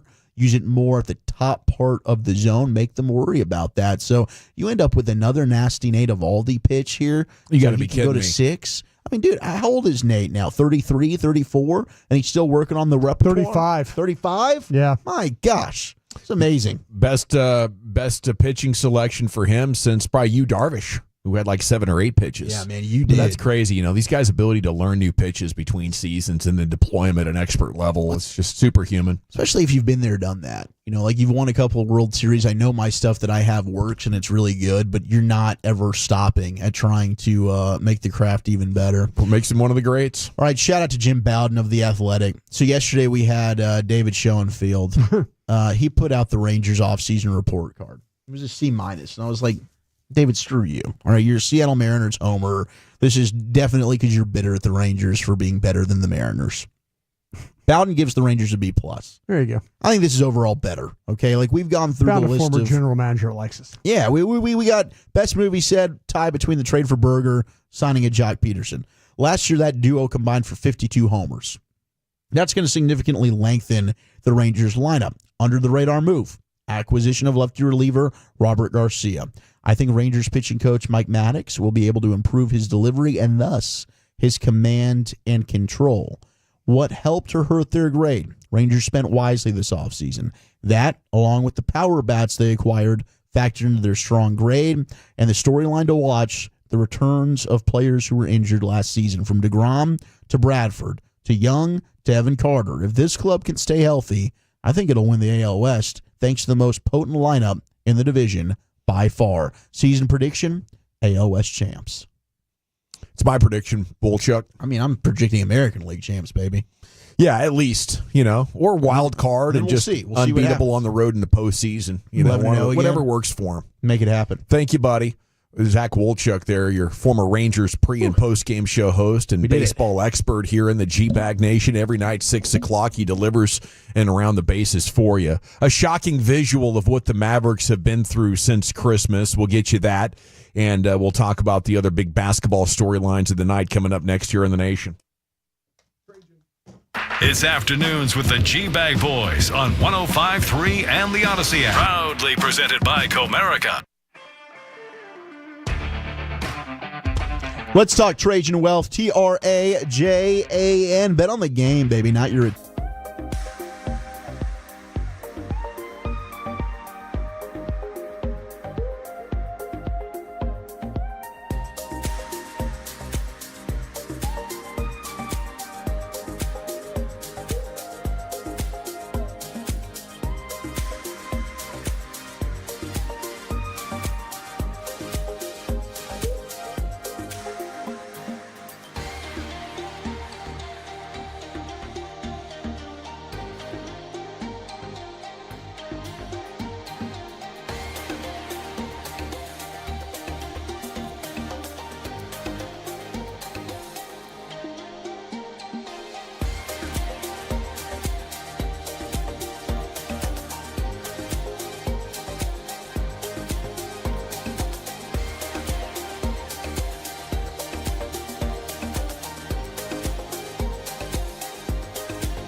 there. Zach Wolchuk has a visualization of what we've been experiencing here over, the last 8 or 9 weeks since Christmas. It's unbelievable. Segment here of the Nation is brought to you by Cars for Kids. Donate today, carsforkids.org. It's brought to you by the Frankels. If you've been injured in a car truck wreck, call the Frankels first, 214 or 817-333-3333. There's never an out-of-pocket cost. Only get paid when you win. Frankel, the go-to car and truck wreck attorneys in Dallas. Zach Martin on Dak Prescott here with his goodbye press conference today. Says, last but not least, Dak, just thank you from the bottom of my heart. I know I've told you this before, Dak, but you're the kind of person and leader I aspire to be like in my own life. I'll miss having your back out there, buddy, but our bond goes well beyond football. Again, I know there's been a lot of Dak Prescott criticism, but there's a Hall of Famer right there tipping his cap to him saying, I aspire to be you. On and off the field, that's, maybe no better compliment could be paid to the player. And, again, I'll continue to say Dak Prescott is my favorite person to pull for in all of football. We just have to be able to have an objective and honest conversation about what kind of supporting cast he would need in order to deliver a Super Bowl. Okay, a hockey note, Tom Ghilardi today saying we're pretty sure Heiskanen not going to play any regular season games, projecting possibly sometime in the first round, still up in the air. Wolchuk, we have less than 48 hours till the NHL trade deadline. Are you depending on the rookie Leon Bichel? Are you looking to go somewhere else here? Do they need to make a move? Leon Bichel to get him back was huge, especially last night. He's going to end up having to be a massive factor. I wonder, can Jim Nill pull something off? They know more than we do. Like when it comes to Miro, the hope is he's ready to go for the postseason. If they don't have Miro, the dreams of winning a Stanley Cup, I think, take a massive, massive hit. He's without question your best player, in my opinion. But maybe. I'm still holding out hope they can get another big defenseman to help out there. Probably in the first round, that sounds terrifying, but you don't want to move any more first-round picks. This is one of the best drafting teams in all of hockey. They already gave up their 2025 first-rounder. They do have $4.5 million in cap space, so maybe they could figure something out. But we'll be all over that story here through tomorrow and into Friday there with the trade deadline. DK Metcalf asking out of Seattle. Chargers being reported as a possible landing spot for him. I just look at all of these like, when have we ever seen the Cowboys go for the two paid wide receiver model? They had it there for 1 year, kind of, with Gallup and Amari Cooper. But, even with Michael Irvin, they never paid Alvin Harper. With Des Bryant, they never went out and found a secondary guy. I just look at the way they carve up the salary cap with the Jones family. I think two big-time wide receivers getting paid at the same time just is not amongst the things that they really even consider. I'm going to talk about things the Mavs have to consider doing as soon as possible. But before we get there, Wolchuk has a recap of the really hell on earth that basketball fans in DFW have been forced to soldier through. This could be the worst 10-week stretch in the history of sports for any team. We go to Christmas Day. Luka injures his calf in the last game he would end up ever playing for the Dallas Mavericks. January 23rd, Derek Lively, stress fracture in his foot. Goes to February 1st, a day I think we'll never forget. Luka Doncic gets traded. Then on February 4th, Mavs aren't done. They trade Quentin Grimes to the Sixers for Caleb Martin, who's also still yet to suit up and play again for the Dallas Mavericks. Meanwhile, Quentin Grimes has had 40-plus burgers for the Sixers since that trade. February 8th, what a great debut it was for 2.5 quarters of Anthony Davis. Monster game. Then he suffered an adductor injury. 3 quarters of the game. Yeah, 3 quarters. 1 day later, Mavs fans ejected for saying "Fire Nico" on the Jumbotron. 2 days later, Daniel Gafford sprains his knee. That's where we were really accelerating to a personal hell on basketball earth. Rough. Yeah. Then February 25th, last Tuesday, Luka dropping a triple-double in the Lakers' win over the Mavs, his first game against the former team. I mentioned Quentin Grimes. Well, March 1st, he scored 44 points for the Sixers. March 3rd, Mavs announced an 8.6% price increase for season ticket holders. Surreal. And on that same night, Kyrie tears his ACL. My goodness. Absolutely brutal stretch in Maverick and sports history right there. The humanity. It's like I don't even recognize what team we're watching right now. And honestly, the Fire Nico stuff, you know what? Nico, you've made your bed. What the hell are you going to do to fix this now? Right? Nothing. What's going on? What's your giant plan here? Anthony Davis was your boo. Let's go ahead and figure it out. What you going to do now? You going to go get Kevin Durant in the offseason? How's that working out anytime Kevin Durant's not joining the Golden State Warriors? Not good. Yeah, they have Booker, Durant, and Bradley Beal and can't even get above 500. It sucks, man. I don't know what Durant can do for Just you. an absolute hell. I thought we were a Clay away. Now he's gone and nuked the whole damn thing. Clay just in there by himself now, just looking around like, damn, bro. Clay's like Will Smith in Fresh Prince of Bel-Air. Like, what the hell happened? Hey, I'm seeing memes. Do we put the Jalen Brunson stuff on Nico as well? Yeah. God dog it. Yeah. Although Donnie and Mark, their fingerprints are on that one as well. They screwed the contract. But he could have come in and saved it if he had recognized it. I think this really comes down to, how do you move on from Nico as quickly as possible? Because his personal relationships with Kyrie Irving and Anthony Davis, he bet on Kyrie instead of Luka. He's going to bet on Kyrie. He's going to bet on Anthony Davis because he needs those things to have a good ending on them for him to be proven right. And I think what we've seen is his friendships blinded him from making the easy decision, which was to keep Luka, who had 30 and 15 last night, or was it 33 and 15? What else might he not be able to see, I think, is the concerning thing right now. So for Dumont, for the Adelson family, for Rick Welch, the CEO over there, you need somebody who's going to put this thing together the best he can. And if we get to the trade deadline sputtering, you need a guy ready to blow it up and get picks. So I would look at, okay, going into this offseason, new GM, do the best you can, assuming Kyrie Irving is going to come back around Thanksgiving or the New Year or sometime before the NBA trade deadline, and we'll see. Does this look like what we envisioned and what took place for 3 quarters against the Houston Rockets, even without Derek Lively? It could be the greatest defensive team we've ever seen. So that's why calls of today of, hey, Anthony Davis shouldn't play another game for the Mavericks. It should be 3 quarters and done. I can't get with that because what we saw on that, what was that, a Saturday or Sunday? That was a Saturday afternoon against the Houston Rockets, the 2:00 start, was a team that could steamroll the Western Conference. You don't want to give up on that before you have certainty. And you don't want to give up on that too late when you couldn't trade Kyrie Irving, Anthony Davis, and whoever else you might want to be interested in trading. So, to me, it's clear. Try to make a contender. If it's not there, you have to be ready. And if I'm Dumont or the CEO or whoever, hopefully there's somebody over there now in leadership capacity with enough experience and cojones to say, we have to get rid of Nico. Kevin O'Connor, longtime NBA reporter, made a great video about that today. It went viral. Mavericks should fire Nico Harrison today. Says, quote, this injury is an opportunity for him to gain the respect and trust of Mavs fans by admitting the grave mistake, because this is all Nico Harrison's fault, all of it. I don't know if it's something they're considering, but if they aren't, then we're more screwed than we could possibly imagine.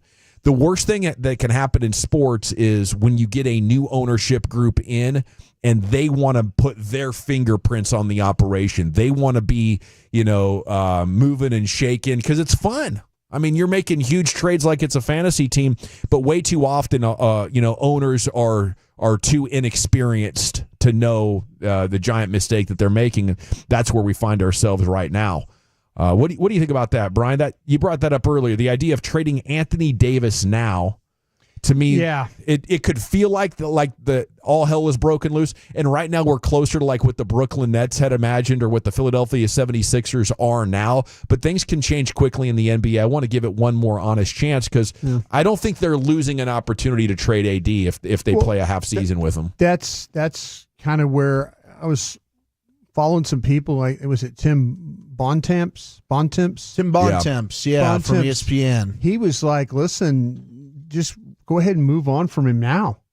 Just go ahead and move on from Anthony Davis and get what you get. And he played one game and just move on from him. And I don't know. I'm to the point where I'm one of these guys that would like to see everybody be healthy and try and play and see how it looks. Yeah. Even though I know without Luka, right now it seems ill-fated, like nothing good can happen. But next year will be fresh. That's what I'm saying. If if they go out and just and none of these guys play and they tank it and all that, and I'll feel like, okay, that was completely a wasted year. But, it still might be a wasted year. I don't know. With next year might be a wasted year too, if without Luka, without Kyrie, without the opportunity to make your team any better. You've talked about, picks being gone, stuff like that. I don't know. I just, there's a side of me that would just, if they could get all their bigs back, even with no point guard, I'd like to see how that looks. Yeah, I think you'd have to go into free agency or the trade market and find another point guard with Kyrie Irving out. Yeah. Maybe Fred VanVleet. Yeah, you'd have to remain competitive up until Kyrie Irving comes back. I don't know if Fred VanVleet's a good complement to Kyrie when you get healthy, but I think the only downside to that would be, what if Anthony Davis has a catastrophic injury and he's untradeable? Next year. That would be the advantage of deciding to move on now. But it's very complicated. I do think it has to start with Nico, though, because you got to start rebuilding your relationship with the fan base.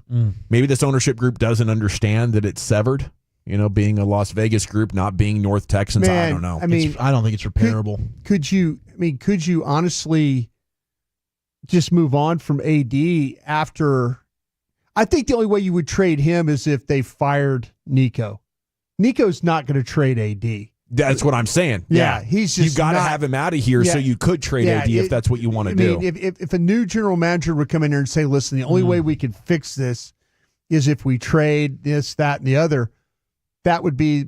But if I don't see Nico doing that. I just don't. But I want to know what that assistant Dennis Lindsay thinks. I'm with you on that. Yeah, because we need somebody that understands what's going on here, the strengths and weaknesses of the team, and the willingness to move on from this and blow it up. I couldn't imagine Nico would be willing to next year, but that's the situation they find themselves in now, because you don't want to go with AD and Kyrie into their mid-30s when their trade value is nothing. You need to, when this thing has run its course, exchange them for first-round picks and draft capital, young players that you could use to start the rebuild. Well, Chuck, you just said something a minute ago, though. You don't think this is repairable ever. Is this the end of the Mavericks for forever, for the foreseeable future? Unless they're able to find another player comparable to Luka, or they fire Nico and they somehow are able to bring Luka back in free agency. He says, you know what? Dallas is my home. I didn't want to leave in the first place, and that bleep hole ain't here anymore.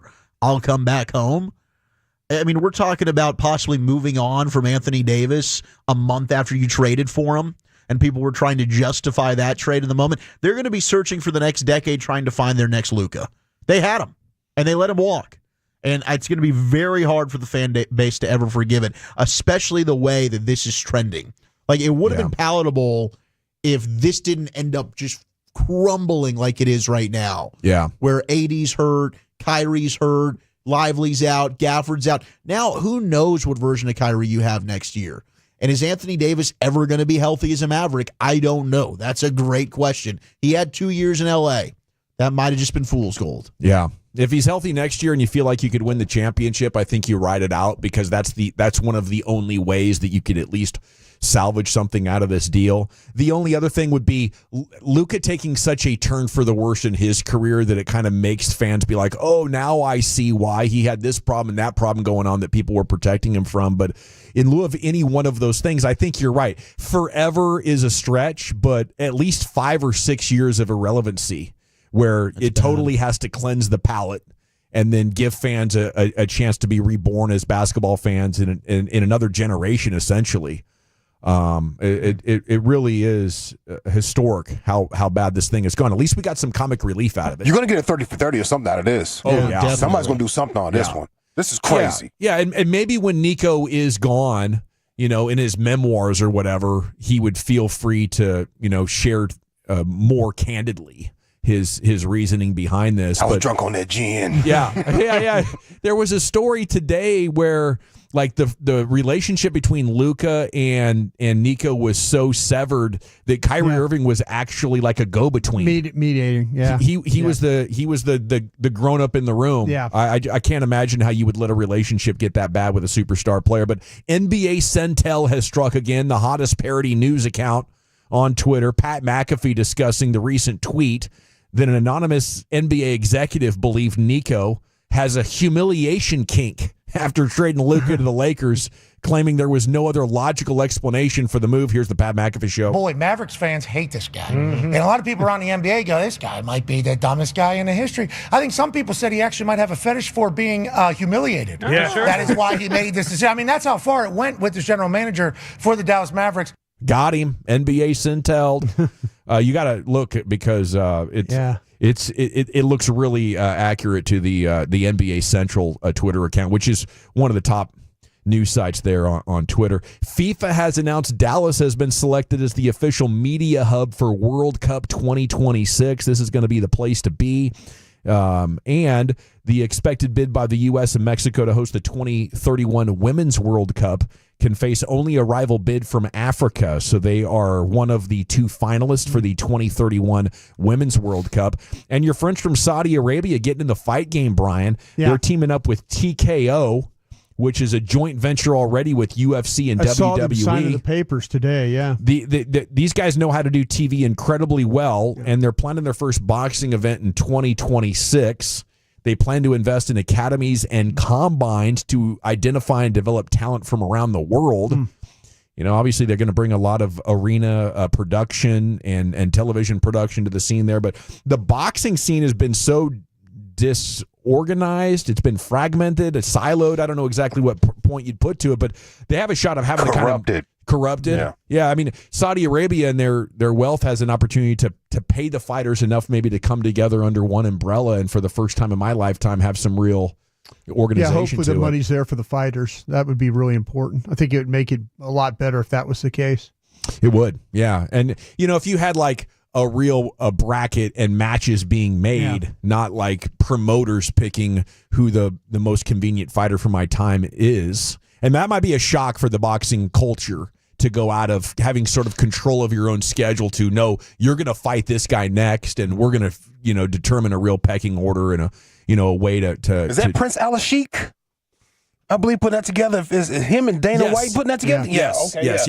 Yeah, they're going to fix boxing. They're going to make boxing great again. Yeah, and that I would not have that on my bingo card for Dana White to be the guy that pull that off and empower the fighters because he has been a notorious cheapskate. Very not into that in the UFC, that's for sure. Yeah, but maybe Sheik got that money. Yeah, Sheik's got the money. He doesn't have to spend his own money on that. If Dana doesn't have to pay for it, then it's cool.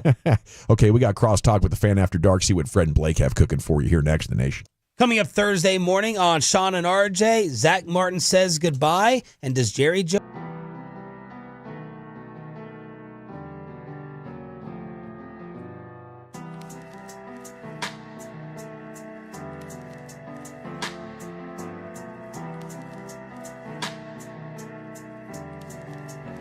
Uber Eats has low fee products? I gotta remember that. Well, you know, they say in order to remember something, you have to forget something else. Okay, now that is a very cute haircut. That's like a little shag. I've never seen it before. Well, I mean, of course you have. It's the Rachel. Oh, is that your name? No, I mean like your name. No, I'm Jen. My name's Jen. Right, but I just mean like this is your haircut. But that's hair on your head. I'm not saying this is your hair. Okay, freaking me out a little bit.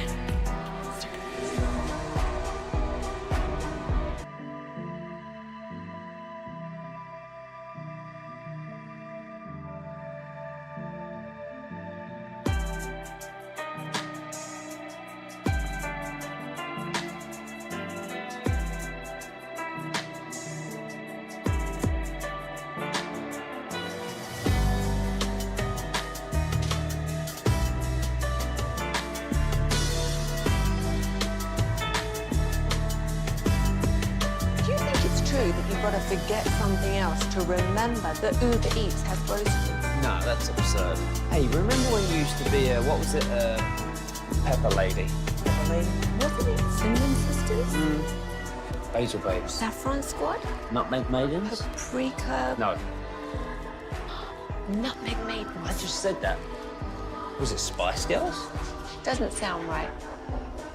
Was it Saffron Squad?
Audacy app, or wherever you get your podcasts. Hey Telos, it's Chris Arnold. Join me tomorrow at the Casey's Friends and Family event at the Casey's in Granbury from 3 to 5. The first 150 guests who make an in-store purchase will get a code for a free large pizza with Casey Rewards. That's the Casey's on 2101 Weatherford Highway in Granbury. Got you down. If you're in the market to upgrade your vehicle, get to Classic Chevrolet in Grapevine, back-to-back #1 Chevy dealership in the world. They've got more new Chevys than anyone, and they're all priced to sell. Silverados, Tahoes, Blazers, Malibus, Equinox, and more. Visit ClassicChevrolet.com. This is Texas. This is Classic Chevrolet. Together, let's drive, relax, and enjoy the difference. Based on new Chevrolet registrations 2023 and 2024. Thank you very much, Lucius. It is the G-Bag Nation here on 105.3 The Fan. Mavs are looking at just 8 players for tomorrow's game against the Bucks. Could be the worst NBA performance of all time, as Fan After Dark gets set now. Fred and Blake joining us here in studio, 7 to 11. Gentlemen, how we doing tonight? I got bad news for you, Dawson. Not only is that game going to happen against the Bucks, it's going to happen in about 12 minutes. So don't that's right. Don't have to even wait till tomorrow for the 8 guys. So more guys inactive rather than active. Take all the unders on Bucks starters because I doubt they'll play the second half. Dinwiddie, Christie, Thompson, Edwards, Powell, Marshall, Prosper, Brandon Williams. I don't even know how you try to make an entertaining product out of that. You might just tune in for the low light reel, Davis. That's about it. I mean, Kai Jones comes in, plays his ass off, and then gets hurt. I mean, if that's not apropos for about how the season's gone, I don't know what is. What do you guys have planned for the show tonight? Well, I mean, Jerry, for as much as we got excited that, hey, they were going to be selectively aggressive, and then Jerry comes out today and says, no, we're not going to fill any needs via free agency. I hope that's just him just doing Jerry-type things, that they are going to do something. I mean, I think we all agree they're not going to go crazy and, spend any kind of ridiculous money, but, second-tier, third-tier free agents to, fill a few spots. Yeah. We'd like to think they're going to do something along those lines, right? But, hey, time will tell. And then, of course, obviously a flurry of activity today. Blake and I will look at not only just talking about kind of what happened today in the NFL, but is there anybody that within that price range? I think I heard you say something about Amari Cooper. I asked about that, yeah. Is that somebody that we could see the Cowboys looking at? Devontae Adams, we touched on him a little bit yesterday. He had some audio that he talked about CeeDee Lamb. And again, whether or not that would be something that would be feasible as far as from a financial standpoint, but we'll get into all that. And then, of course, haikus later on the program as well. Love a good haiku night here with the Fan After Dark. Yeah, I do feel like maybe it might have been semantics with Jerry. Like, we're not going to be aggressive going after big players, but you don't free up all that cap space just to sit there and look at it. They're going to spend a significant chunk of money here over the next a week or so. What if some of that money is to use to sign Tyler Smith, your all-pro left guard, to a contract extension, locking up Brandon Aubrey? I don't know what they're going to do with that money. I'd love to give the fans false hope and say they're going to go sign X player and Y player and make this team better on paper and all these great things. But maybe the non-sexy thing that they're going to do is locking up some of these guys into longer contracts like a Tyler Smith, which I think is not a bad idea, getting ahead of that contract and not having a situation like you've had with all your other star players. And Deron Bland, if you bring back Jordan Lewis and Chauncey Golston and Tank and Rico, I think at this point, considering where we were at the end of the year with expectations and all those guys, you can only bring back 2. Who would you want? The 4 guys you just named. I want Tank and I want Jordan Lewis. I think I'm Rico and Jordan. Jordan Lewis is 1A for me. I think that is the most important guy you still haven't signed, and the guy after that for me is Rico.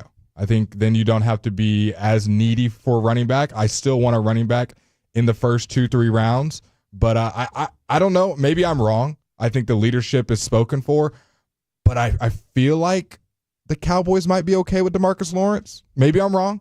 Sam Williams. Yeah. Who was the guy they drafted that got hurt last year? Marshawn Nealon. Micah stepped up as a leader. So I could be completely wrong on that, but I feel like the Cowboys might be okay if they were to let go of Tank because he's going to be expensive still.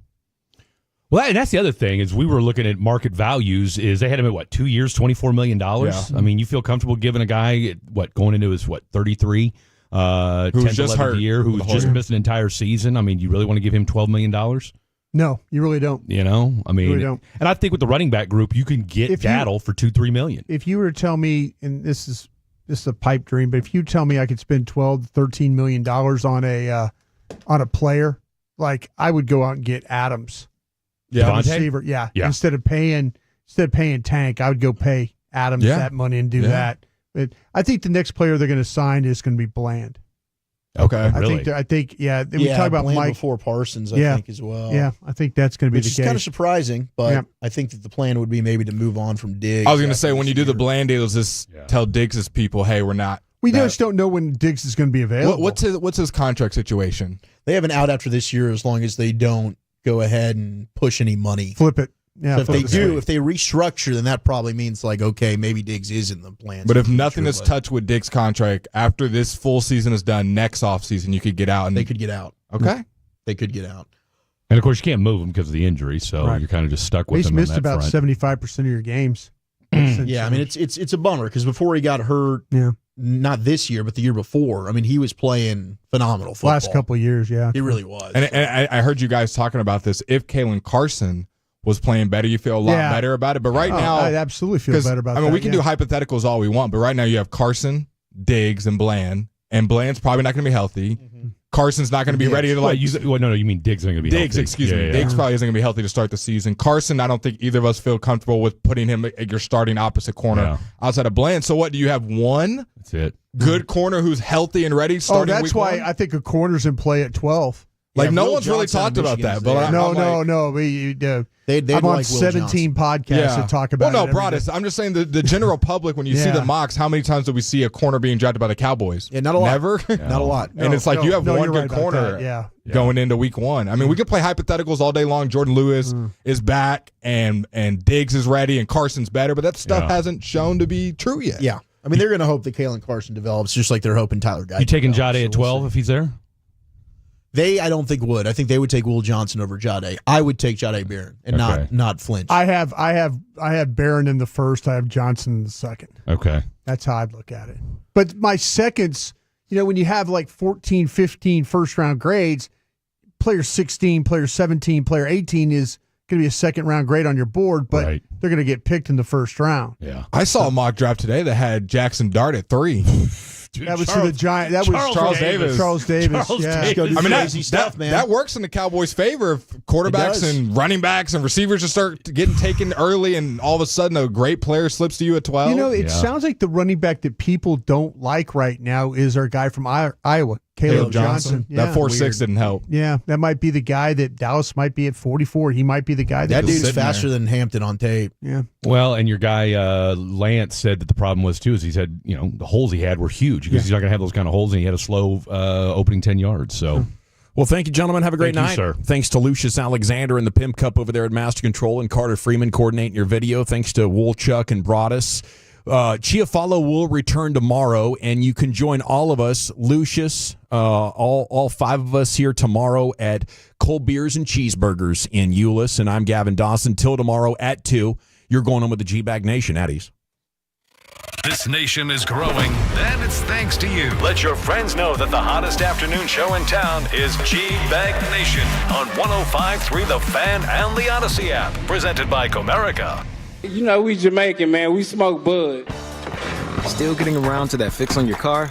You got this. On eBay, you'll find millions of parts, guaranteed to fit. Doesn't matter if it's a major engine repair or your first time swapping your windshield wipers. eBay has that part you need, ready to click perfectly in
Eats has low-fee products? I gotta remember that. Well, you know, they say in order to remember something, you have to forget something else. Okay, now that is a very cute haircut. That's like a little shag. I've never seen that before. Well, I mean, of course you have. It's the Rachel. Oh, is that your name? No, I mean like your name. No, I'm Jen.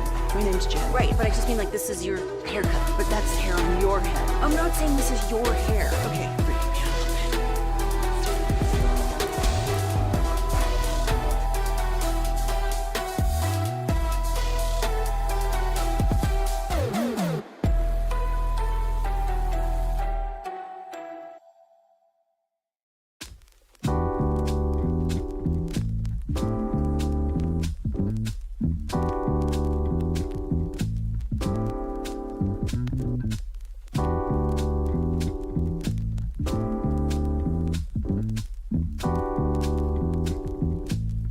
Do you think it's true that you've got to forget something else to remember that Uber Eats has frozen? EFW. Glad to have you on board on a Haiku Hump Day Wednesday.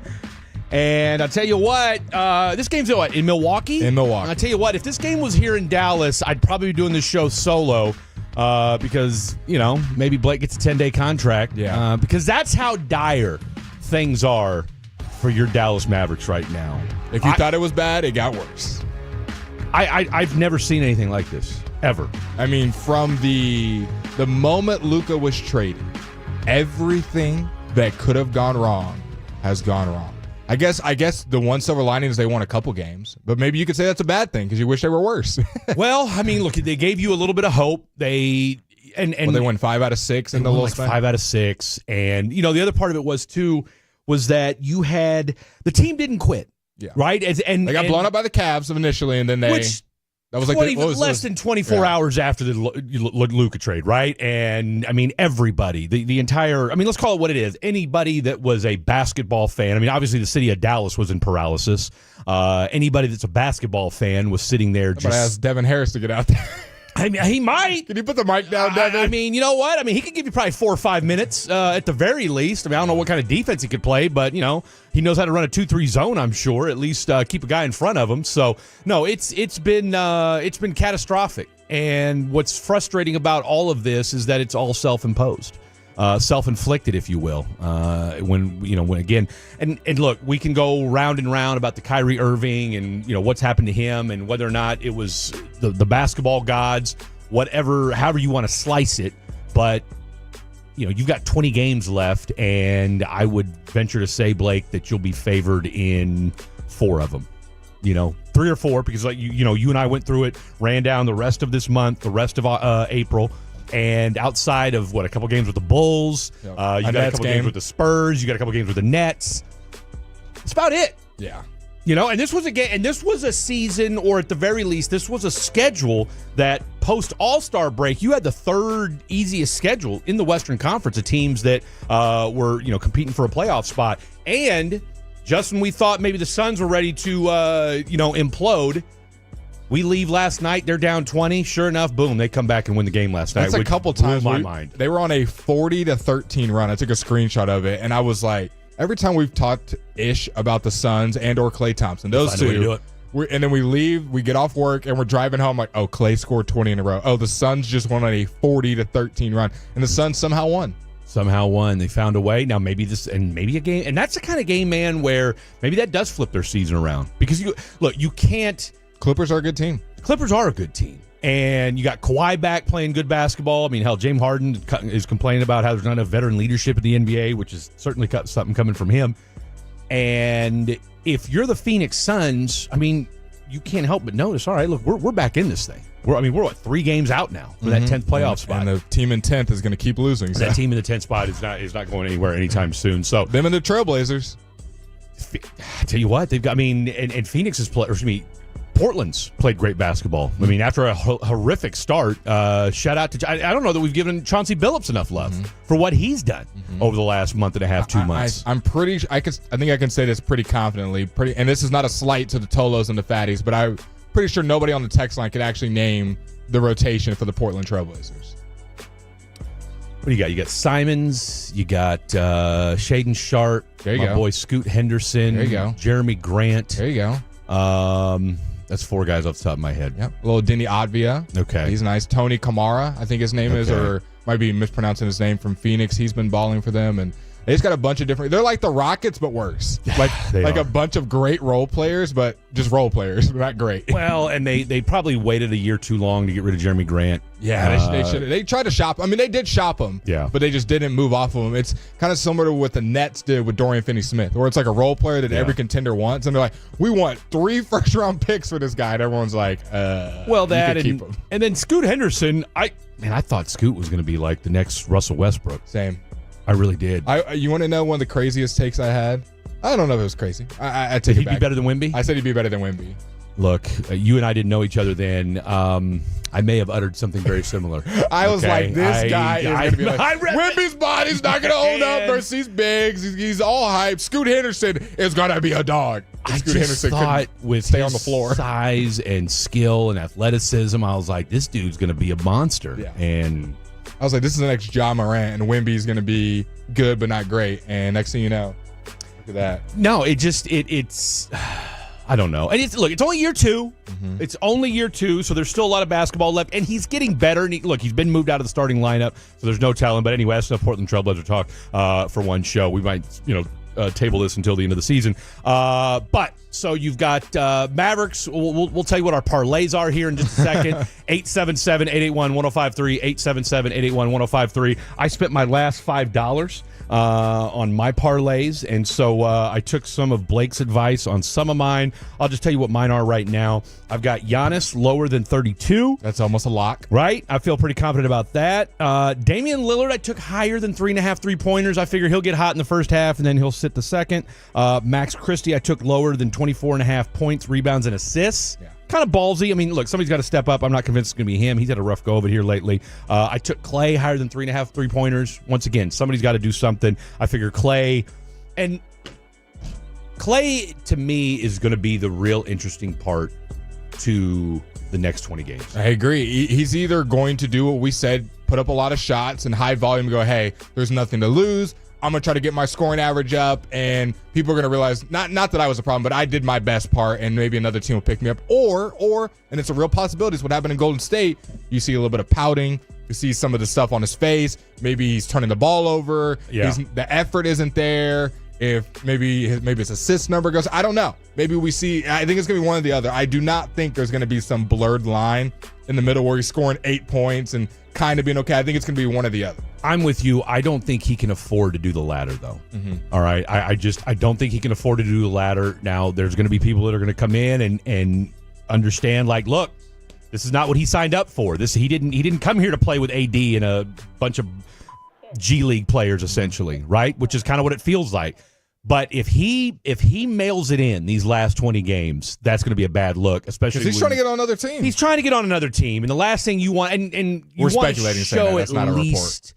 Well, I mean, I think we're. If he's got to make sure no one. Is he being shopped actively? We ate Nico. We're just saying he probably is. The way this team is going, wants to get on another team, and if he plays well, that'll bode well for him in the offseason. Or, well, I guess the other question is does it, depending upon what a team wants to give up for him, you just wonder, okay, if he plays too well over the next 20 games, does Nico say, all right, look, this is what, we're going to, he is that part of that triumvirate that we want between him, AD, and Kyrie. Yeah, even though we're not going to see Kyrie till probably All-Star break, give or take. Let's just have the oldest team ever. I mean, I love it. It doesn't make a lot of sense to me, but hey, we'll keep tabs on Clay. So let's go ahead and just proclaim it now. I'm of the belief that I think you're going to see not vintage Clay, like you'll see it in fits and starts, but I think you're going to see a not necessarily rejuvenated, but you'll see it encourage Klay Thompson over the next 20 games. So someone texted in, I think this is a trap game. Apparently the spread is only -11 for the Bucks. That does feel trap because I think they beat them by like 20 when they had Kyrie 2 nights ago, right?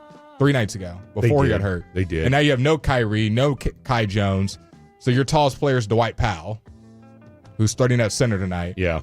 I mean, it's still an NBA team. Let's be honest. I know we make fun of Klay Thompson is still a world champion. Absolutely. Spencer Dinwiddie will probably score 20. Like, it's not as if literally me and Fred are going out there and going to lose by 50. They'll still score points, and I'm sure it'll be like a 10-point game at half. Yeah. And they'll get blown out in the third quarter. But 11 is a little weird. Like, it is a wonky number. But again, maybe part of it is they don't. Maybe they're in the same belief though that they don't think Dame and Giannis are going to play much. So you have kind of just bench guys versus bench guys. That's it, right? So, you play for the first 3 quarters, and then in the fourth quarter, all of a sudden, it'll be the proverbial, the score, the game wasn't as close as the score would indicate, right? Like, it's a 25-point game. Do the Mavs score 100 points? Let's make this bet right now. I say no. I don't think so. I might even lower it to 90. I don't think so. They haven't been scoring 100. They've barely been scoring 100 with Kyrie. They've been scoring like 103, 98, 102.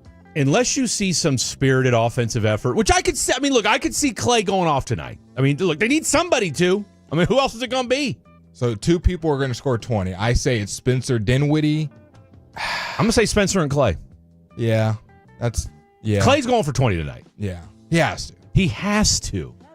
Now, granted, the Bucks know that too, so, all right, so I've got Clay higher than 3.5 three-pointers tonight. I've got Kevin Porter Jr. Who's going to be the star of the Blake game. Elliott, I'm taking his over of 10.5 points. And then last but certainly not least, probably the first time in his life that he's ever been bet on legally, Brandon Williams lower than 14.5. So those are mine tonight, so we'll keep an eye on those because you know what?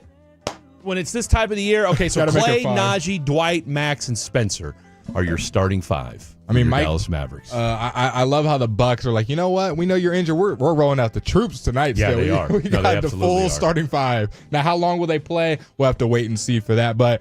And I don't know if you want to say this is good news, but Jerry Jones also spoke today, and everything was going well until he spoke. I was feeling very good about this Cowboys offseason. And then he spoke. He goes, selectively aggressive? No, we won't be doing that.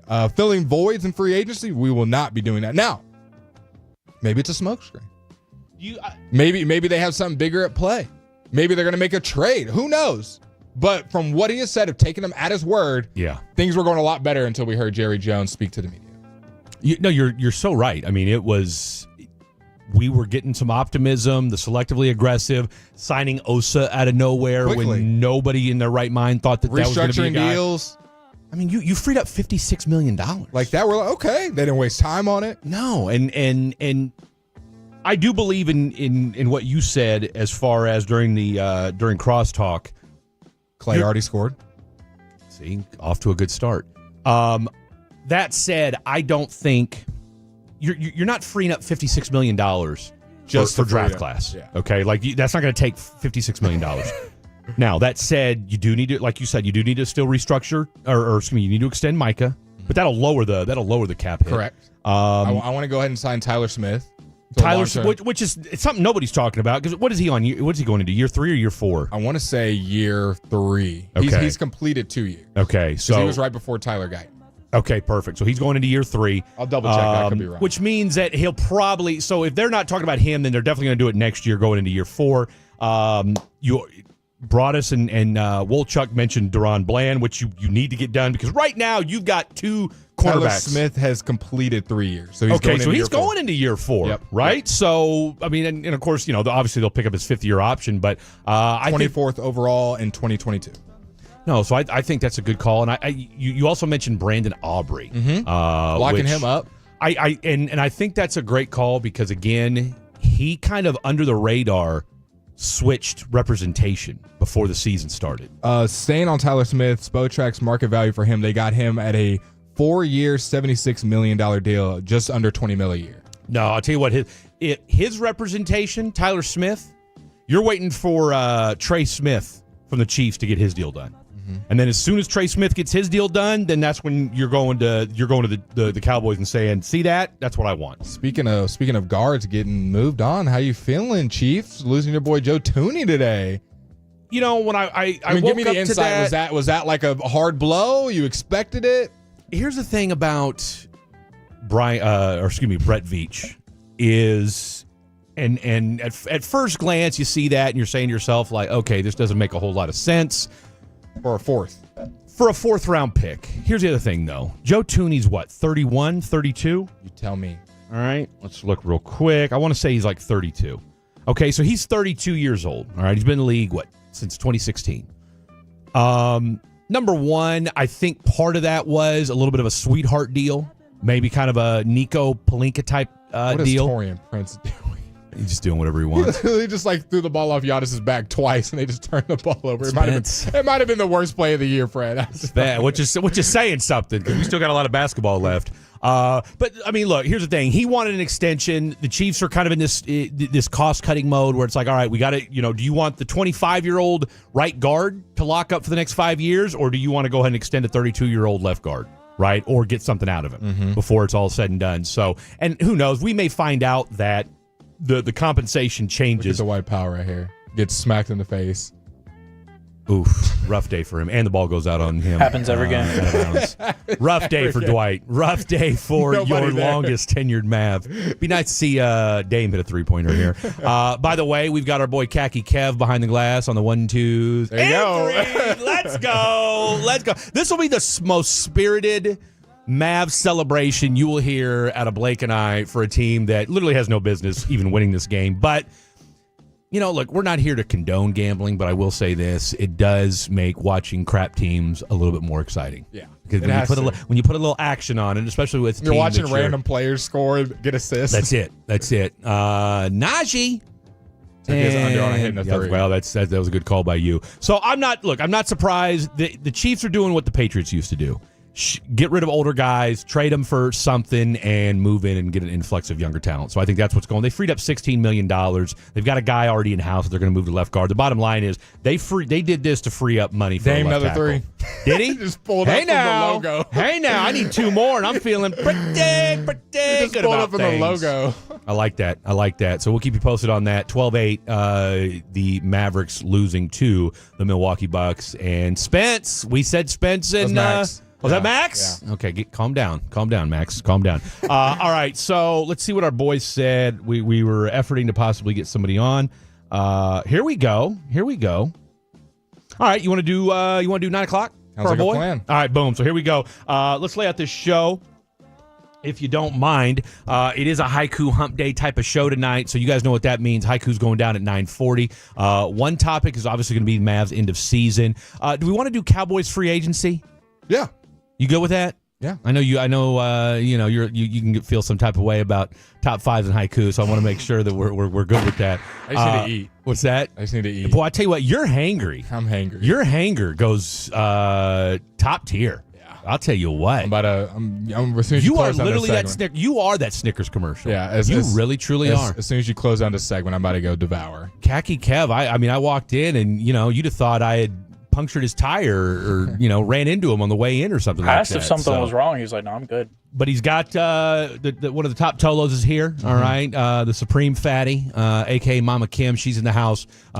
Took care of him. So hopefully you get a little sustenance. Okay, Giannis feeling a little bit turned better. the ball over. It's like under 3.5 turnovers. That could be rough. That could be rough. We'll keep an eye on that as we move along. So Sam Quinn, NBA reporter for CBS Sports. He's going to join us at 9 o'clock, talking all things National Basketball Association. He suggested, and I'm going to ask Blake about this at 7:40. Would you trade AD?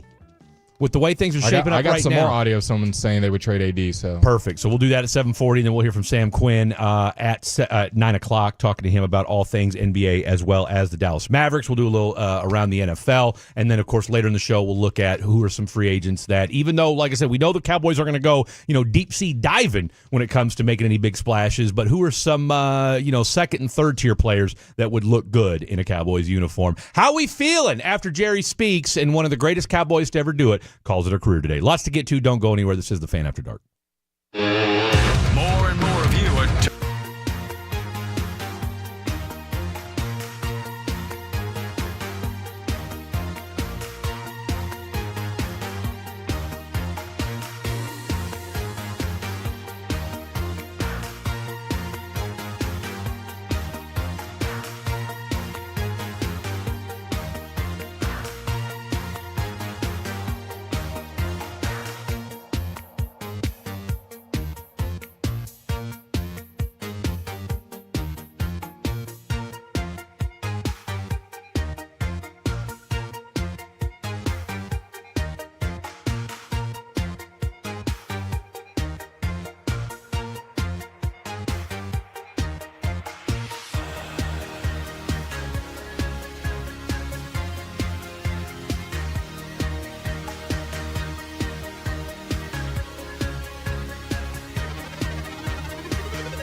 Do you think it's true that you've got to forget something else to remember that Uber Eats has groceries? No, that's absurd. Hey, remember when you used to be a, what was it, a pepper lady? Pepper lady? Wasn't it Cinnamon Sisters? Basil babes. Saffron Squad? Nutmeg maidens? Pre-curb? No. Nutmeg Maidens? I just said that. Was it Spice Girls? Doesn't sound right. Was it Saffron Squad?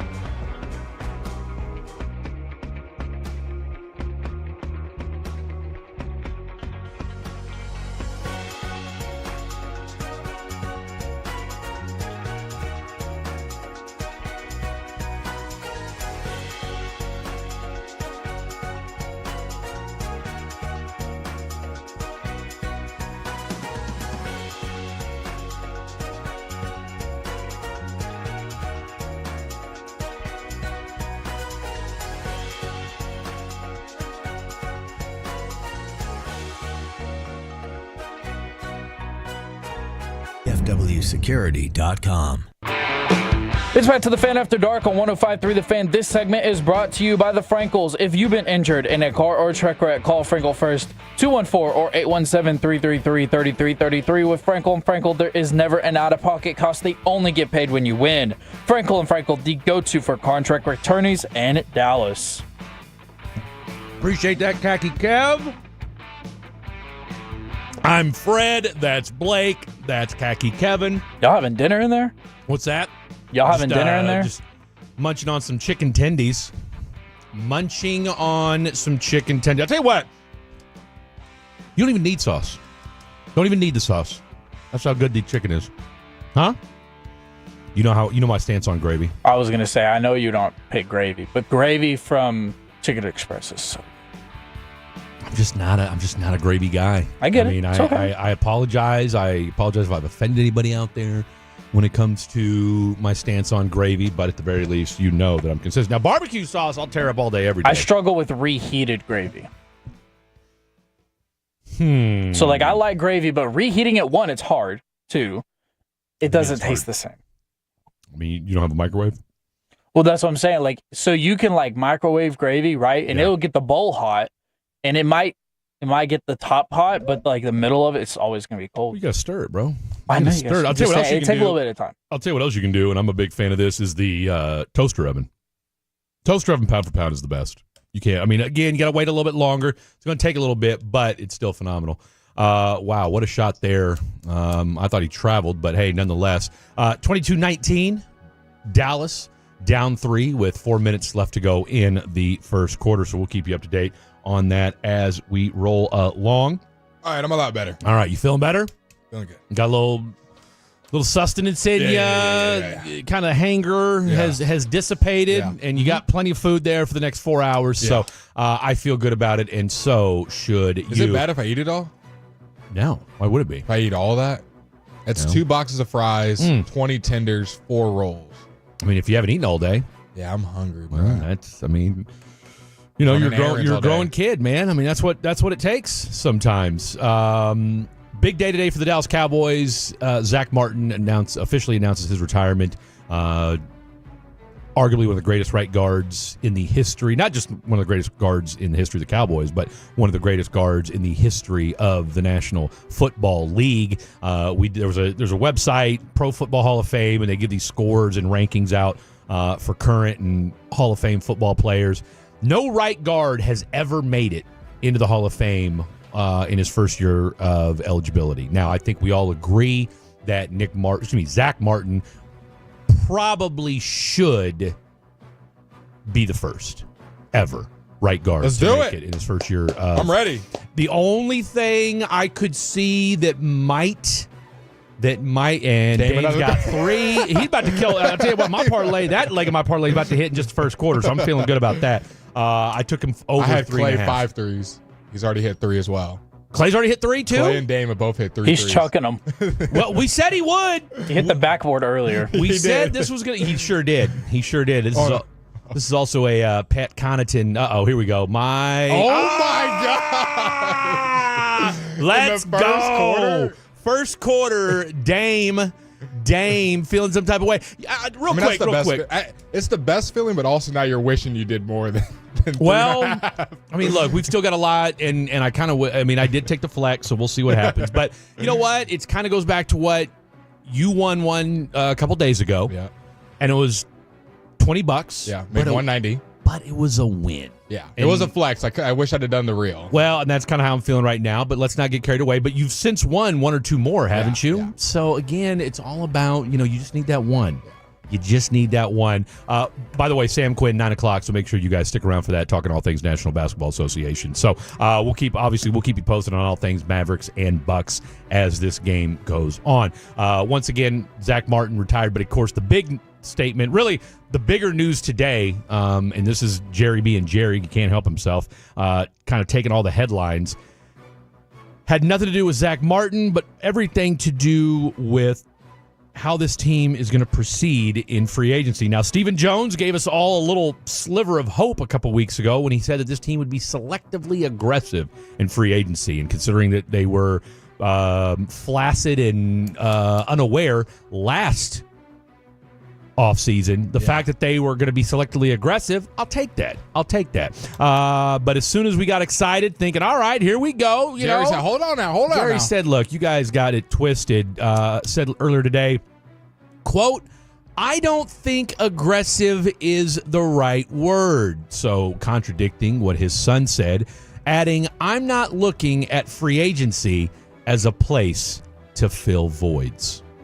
So Blake Elliott, like you said, you want to talk about just throwing a cold water, a wet blanket, whatever you want to call it, on all the enthusiasm and guarded optimism that we've had over the last couple of weeks. Jerry comes out there and wait. Do not continue the stop process.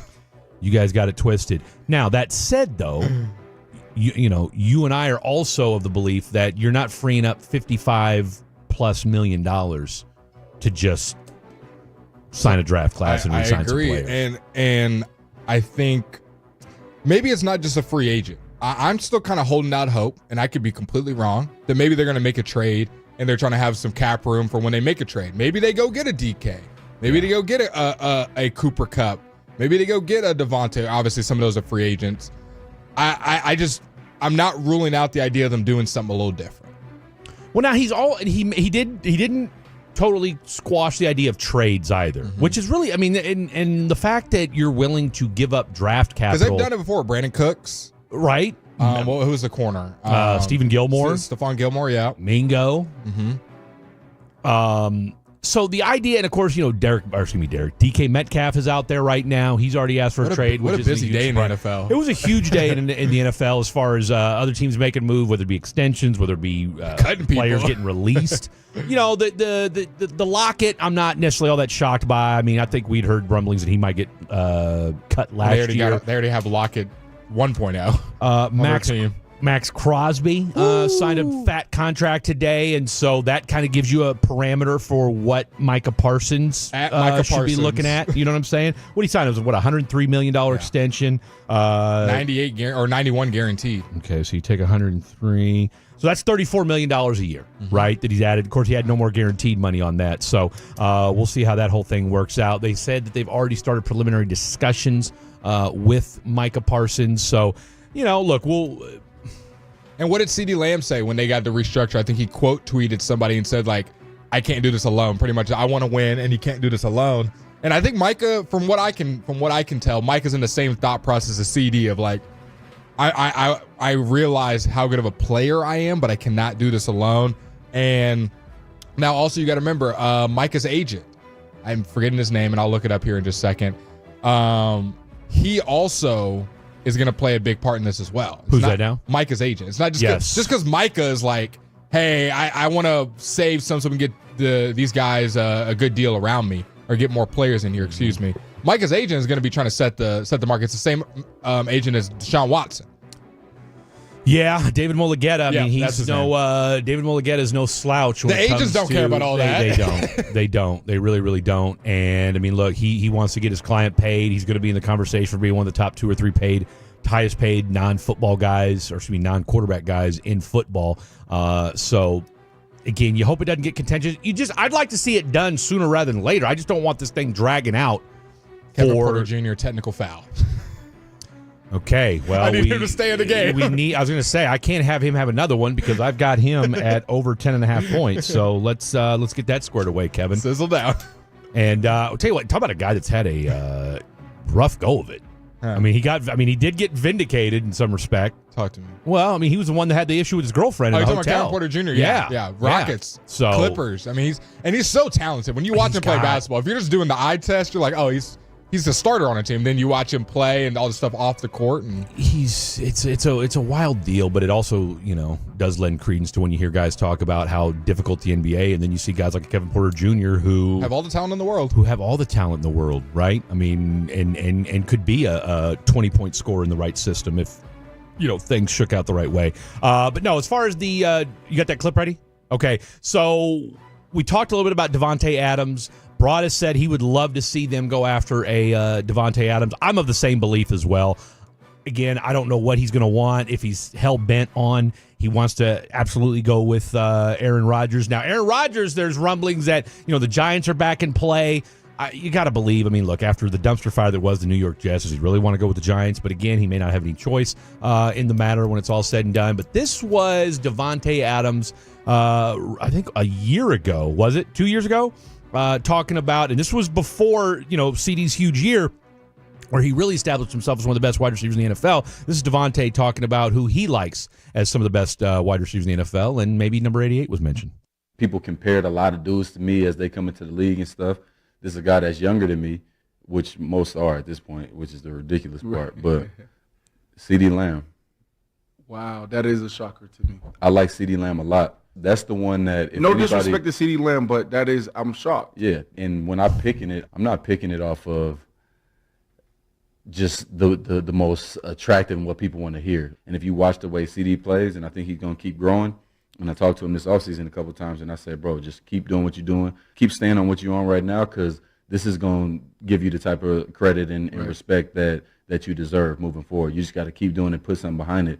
He reminded me of myself a lot as far as the way he moves, and I feel like at that point when I was, you ask him, he'll tell you he likes where he's at with his game right now. And I feel like he's getting that 2018 maybe Tay respect right now. Right. And the more he continues to do and gets better, he's going to get a lot more respect. And then it's so many other guys too. Like I said, I mean, obviously Chase, that's the one that people probably going to be most mad about. But, Chase is, I think he's for sure top 5, but I can only pick so many guys. All right, so that's Devontae Adams, and that was a couple years ago. Whoever that he was his host is not a fan of CD. He goes, wow, that really surprised me. CD? I mean, was CD like the worst receiver in the league? I was going to say, I granted, get it was 2022, but, he was still had a great trajectory as far as where he was headed. So, hey, Devontae knows ball, clearly, all right, because, again, he could have picked Justin Jefferson. He could have picked Jamar Chase. He could have picked any number of wide receivers, but he went with CeeDee Lamb. And, again, this was before his real, quote-unquote pseudo-breakout year 2 seasons ago. So, knowing that they have admiration for one another, knowing that CD has clearly probably, gotten advice from Devontae Adams as to how to be a better football player. All right. So, there's something to be said for that. Could that parlay itself? I don't hate it. And because it'll be a fresh deal. Okay, correct me if I'm wrong, right? He's free agent, just free regular. Agent. He can do whatever he wants. So I think that's, if you can figure out the right deal. Here's the question if you're Devontae Adams. All right. Because money-wise, that's going to be an issue. I don't know if he's looking to get – he's not going to get a huge contract, right? Those days are over. I don't know what his market's going to look like. I don't know. I think there's going to be plenty of teams that are going to want him. It's just, what are they looking to pay him? Is he fine being a wide receiver too? Wide receiver wants to have ego, and because he was still wide receiver 1 in with New York with the Jets because Aaron Rodgers is his boy. That's it. So are you okay with CD getting 10, 12 targets and you getting 6, 7? If you're waxing poetic. Whoa.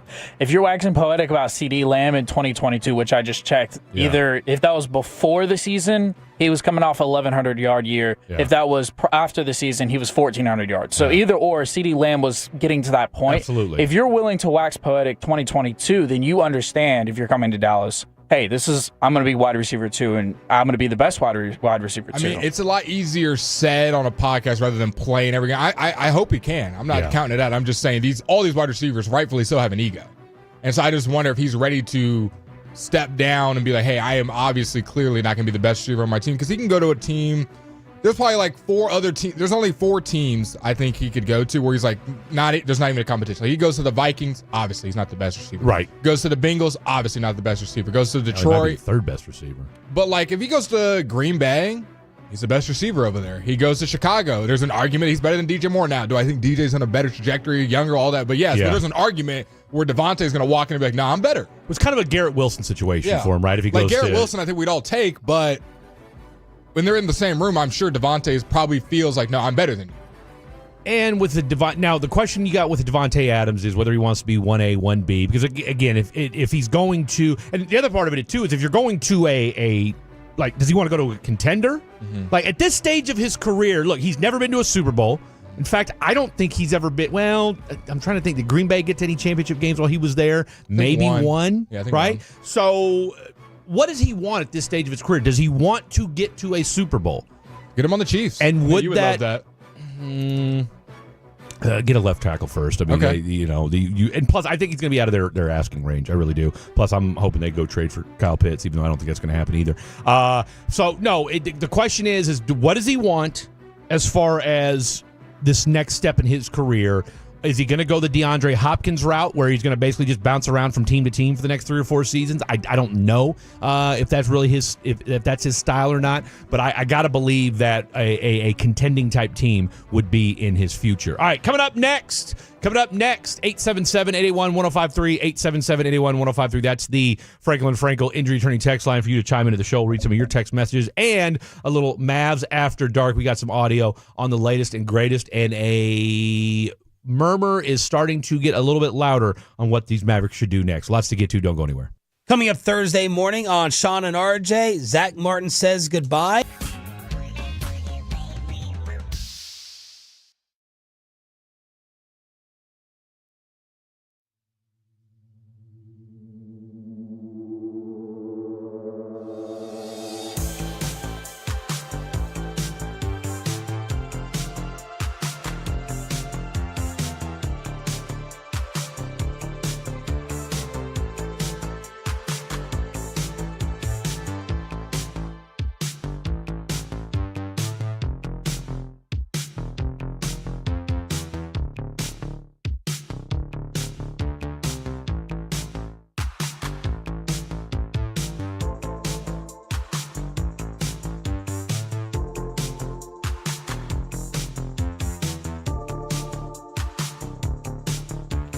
Uber Eats has low fee products? I gotta remember that. Well, you know, they say in order to remember something, you have to forget something else.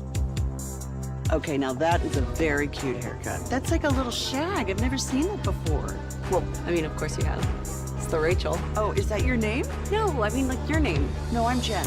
My name's Jen. Right, but I just mean like this is your haircut. But that's hair on your head. I'm not saying this is your hair. Okay, forgive me a little bit.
true that you've got to forget something else to remember that in Arlington.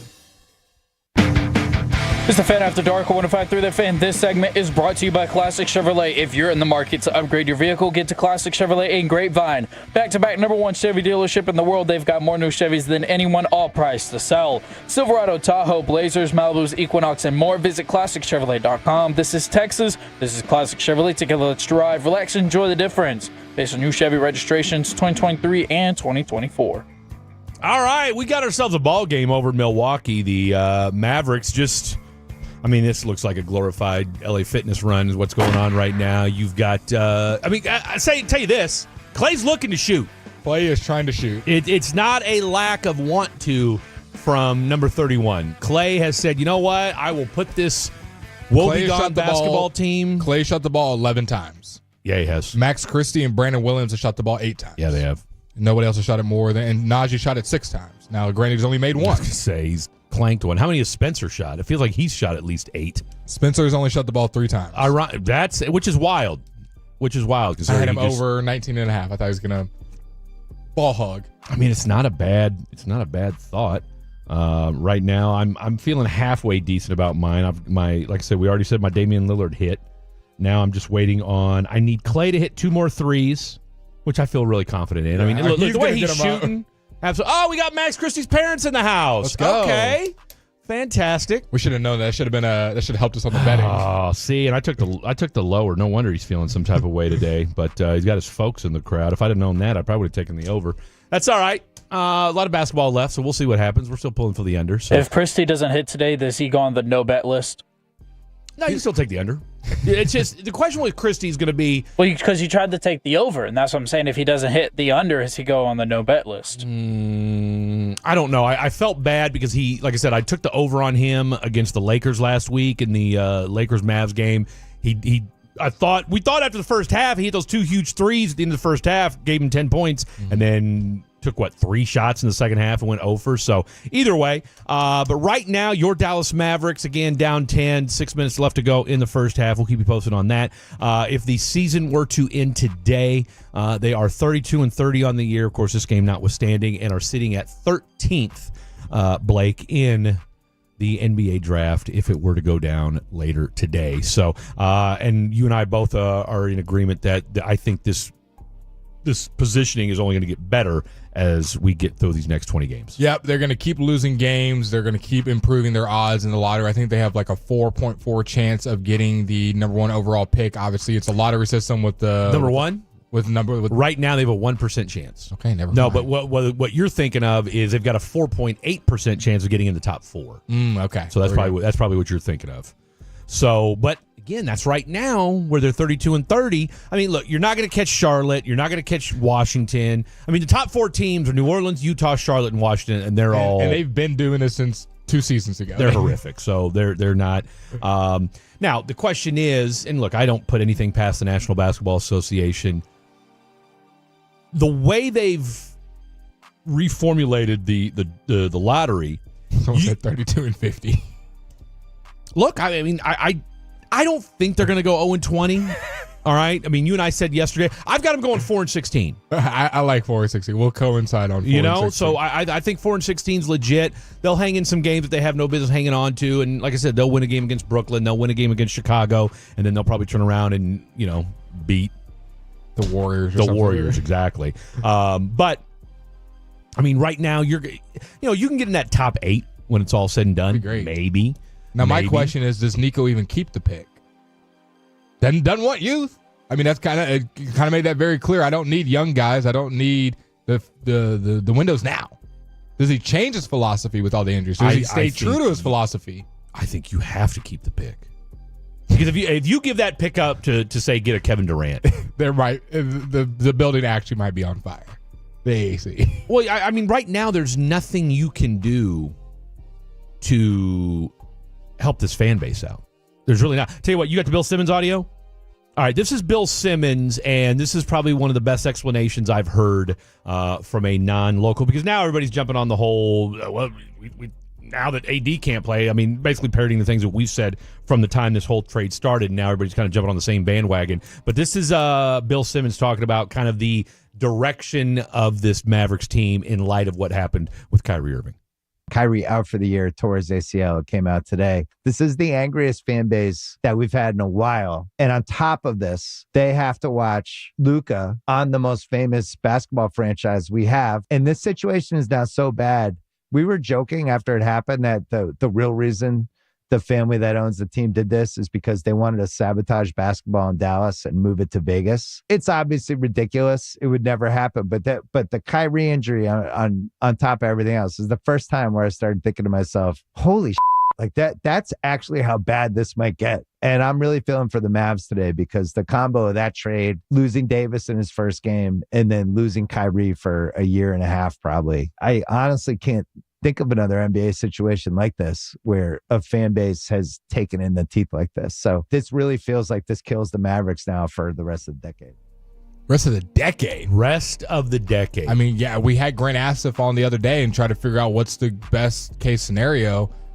I mean, I guess if they win the championship next year, everyone is miraculously feeling better after coming off season-ending injuries and your team's mid-30s and everybody takes a jump and is healthy and you win the championship. I guess if I was trying to be Mr. Positive. But if you're being honest with yourself and you've been watching basketball your entire life, I mean, when do you legitimately think you're going to have a healthy and ready to go Kyrie Irving?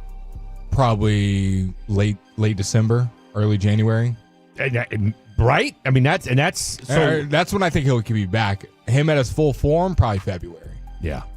And is your team good enough without Kyrie to be some top 8 team before that? I don't think so. I'll answer that for you. No, and so then and then you're going to throw him in basically a gauntlet where it's like, look, because you got to hit the ground running with Kyrie. All right, you don't have, like you said, you don't have the luxury. I mean, when Luka was out, you were still 4 or 5 games above 500. Right, you were treading water. You were in that 5, 6, 7 spot, so you felt confident. Okay, once we throw 77 back in the mix, hey, we'll start shooting back up. Hell, you'd won 10 out of 12 right before he got hurt. You're 19-10 before Luka gets hurt, so you were feeling good about it. If he's not available, and again, you figure, I mean, and even with, look, we know that players don't. It doesn't take a year and a half. Now, I'm a little more. I'm going to side with you on this. I'm a little more bullish on the sense that I don't think it's going to take 18 months for Kyrie to come back. Yeah. All right. I mean, technology's better. We've seen good. Kevin Durant obviously was able to bounce back for him. Now a little bit different because Kevin Durant and Kyrie don't play the game the same way. Kyrie's obviously smaller, lower to the ground, using that ACL a lot more than Kevin Durant. He doesn't need to blow by somebody to score. He can shoot over the top of them.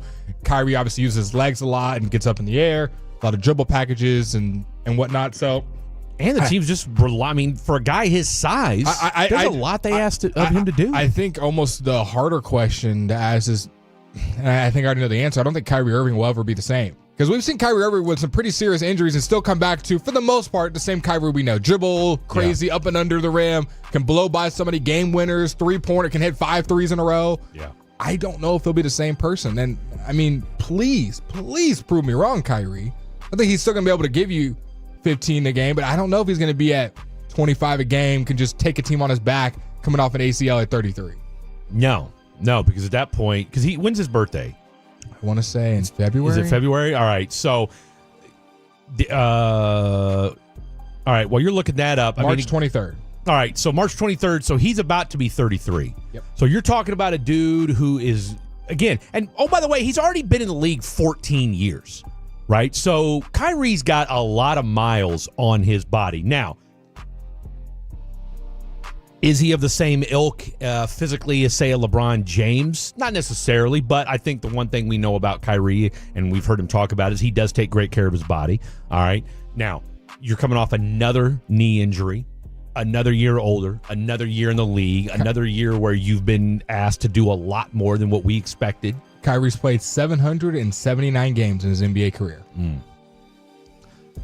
I think the Kyrie you're going to get, I think, is almost going to be kind of, I think it's going to be kind of Kawhi Leonard-ish in the sense that he's still going to be good.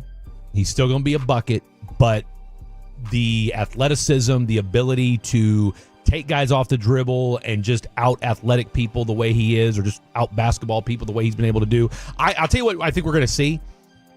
the way, and I hate to say this, but kind of the way he played in the finals last year, I think that's going to be kind of more applicable post ACL. Let's hear what Kevin Durant had to say after the Timberwolves and Phoenix game. He was asked about the Kyrie Irving injury. Let's hear what KD had to say.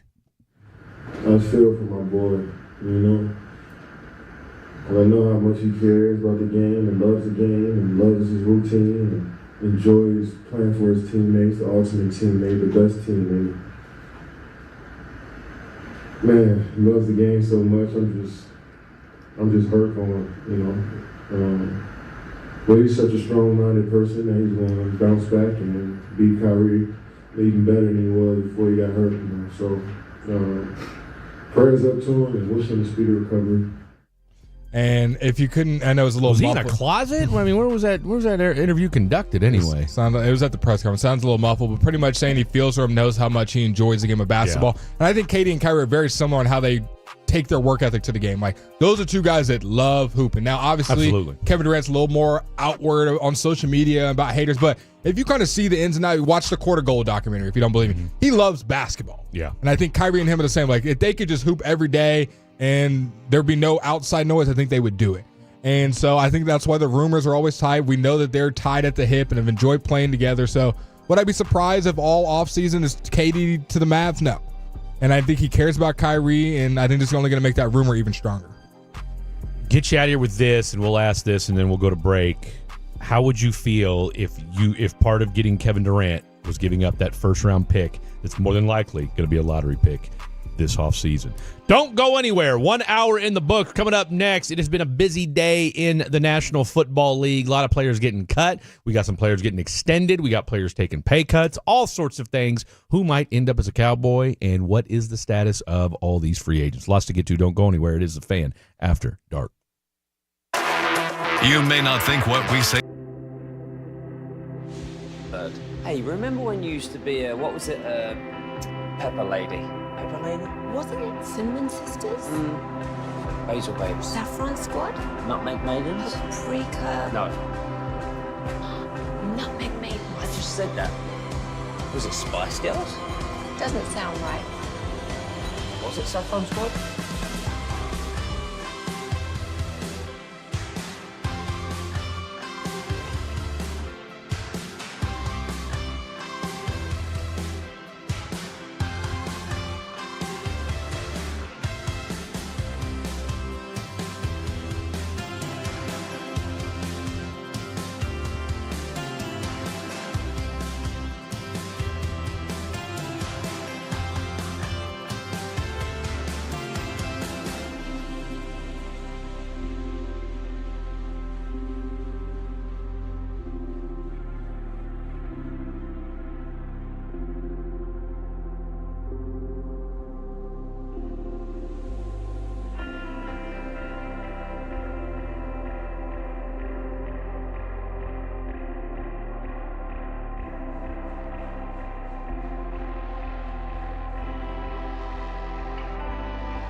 Uber Eats has lower fee products? I gotta remember that. Well, you know, they say in order to remember something, you have to forget something else.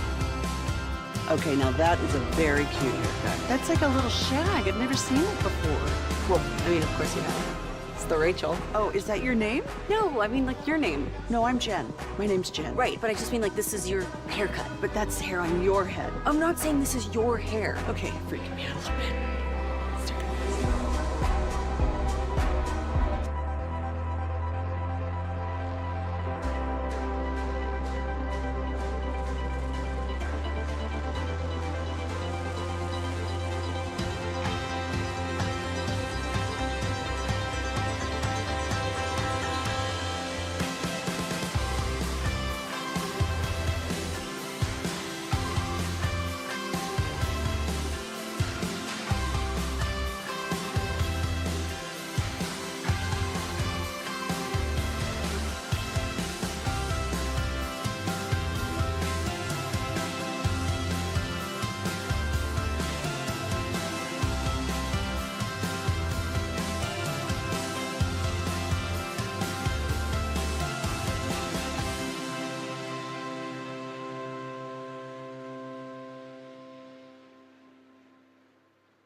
On a haiku hump day kind of Wednesday. A lot of folks asking, why are you guys still talking about the Mavericks? Well, 877-881-1053.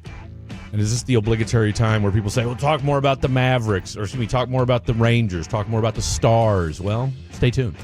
Stay tuned. We'll have a Khaki Kev Stars and Rangers update. Although I'll go ahead and give you a little tease right now. Meanwhile, Dame Lillard, if you took his over, you're feeling pretty 30 in the first half. Good right now. My man's balling. And if you took the Bucks and the 11 points, you're feeling really, really good right now, too. 72-51, 42 seconds left to go in the first half. Jason Kidd's head's in his hand just a second ago, and he's sitting there thinking to himself, remember when we had Luka and we were a much better basketball team and Dallas fans still liked me? Oh, my. I thought he just shot that. Looked like it. I just need one more three out of Clay, and I'll be feeling pretty good about things. So what do you want to hear, folks? What do you want to hear? I mean, we're going to talk more Cowboys. We're going to talk a little NFL right here. We can do Renegades. It might be time. We've got FC I think their Dallas. camps just started, yeah. You know, FC Dallas is a team that we can – I mean, we threw out yesterday all the GMs that, if they were listening to the program. There was a rugby team. There was a indoor soccer. There's that hockey team in Allen. Dallas is going to be the home of the FIFA World Cup in a few years. It's going to be the media home. Hell, I think that's next year, isn't it? 26? Yep. The years are moving by. Just tell you what, blinking. Remember we thought the world was going to end in 2012? Now we're already in 2026. I thought the world was going to end when it was orange yesterday. 2012? You thought it was going to end in 2012? You don't remember that movie, 2012? The Armageddon movie? I mean, was that not the most scared you were that the year was going to end? I mean, I vaguely remember this. Well, you guys forget I lived through Y2K. So you were too young for Y2K. Isn't that not a fashion trend? That was 2000. So everybody thought there was this crazy idea that the world was going to end in 2000. That's what the same party like it's 1999 came from, correct? I don't think so. I think that was just Prince being Prince. But no, it was. I don't think he was alluding to Y2K. I think it was just more the change of the century. That said, Y2K there was this idea that all the computers were going to shut down because it was going to go back to 1900 and not 2000. And so people were just... I don't remember what we said for 2012. Just the world was going to... It was going to be like an earthquake. Well, there was a movie, and then I want to say there was people were saying something about the Bible was saying something maybe. 877-881-1053. If you remember why the world was getting in 2012, let us know. I was scared. We're watching the ball. Well, Greg, you were 13? So I could see that. We're about to have an earthquake split, and we're all going to fall in it. The movie didn't help. The movie didn't help. Like the number one movie that year. Everyone wanted to watch it. No, I just remember talking to my mom, and she was like, yeah, there was a little bit of a conspiracy that in 1999, everybody was like, all right, once the first hits, it's over. Oh, yeah. No, I'm telling you, Y2K, it was lit. It's all just going to dissipate. Yeah, all right, just do whatever. I remember, going into 2000, I was sitting in a subway in New York City, hanging out with my homeboy, and we were lit. Oh, everyone's saying Mayan calendar ended in 2012. That's what it was. And we were buying that heavy. I mean, man, that was a heavy theory. That was a theory that had everybody going nuts. So, yeah, that's exactly what it was, the Mayan calendar theory. So, we live to tell about it. We're still here, 2025. Here we are, 2025. We've lived to tell the tale. Now, again, nuclear proliferation could happen at any moment, and we could all get wiped off the map. So, I hope not. Someone will get it on TikTok. Well, I'd like to think we get tipped off first, right? There's a meteor headed here. I mean, God. Well, less than 1%. No, it's 3% now. I've heard it went down. Oh, did it? I think it did go down. Well, I know it was at 2.1, and then we did a fair foul a week or two ago where it went from 2.1 to 3.2%. In fact, there was a meme going around where there was a greater chance that we would get hit that the Earth would get hit by a meteor before the Cowboys would make it to a Super Bowl. How's that feel? Huh? I mean, if the Cowboys won the Super Bowl, I would assume a meteor's right behind it. Right behind it. They usually come in pairs. Not going to read Google AI. I'm going to read into this before I give an answer. Yeah, no, I think it's 3.2% is where it's at right now, but we'll keep you posted on that. Don't forget, we're going to do a little fair foul. That's going down at 8:40. Both you two Jamokes have a fair foul ready to go. We've got our guy Sam Quinn. He's going to join us at 9 o'clock. Let me confirm that just to be on the safe side. I just looked up. Is Jason Kidd? Someone asked, when does Jason Kidd's contract run out?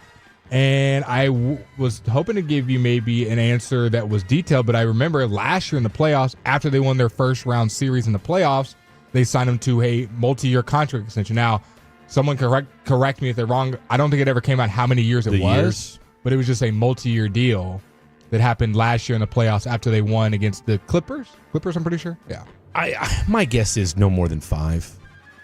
But for the most part, this front office is staying together. Nico, right Jason Kidd, Dumont. I mean, Dumont can't. There's no way Dumont can put all the blame just on Nico. What if this is all Jason Kidd's doing?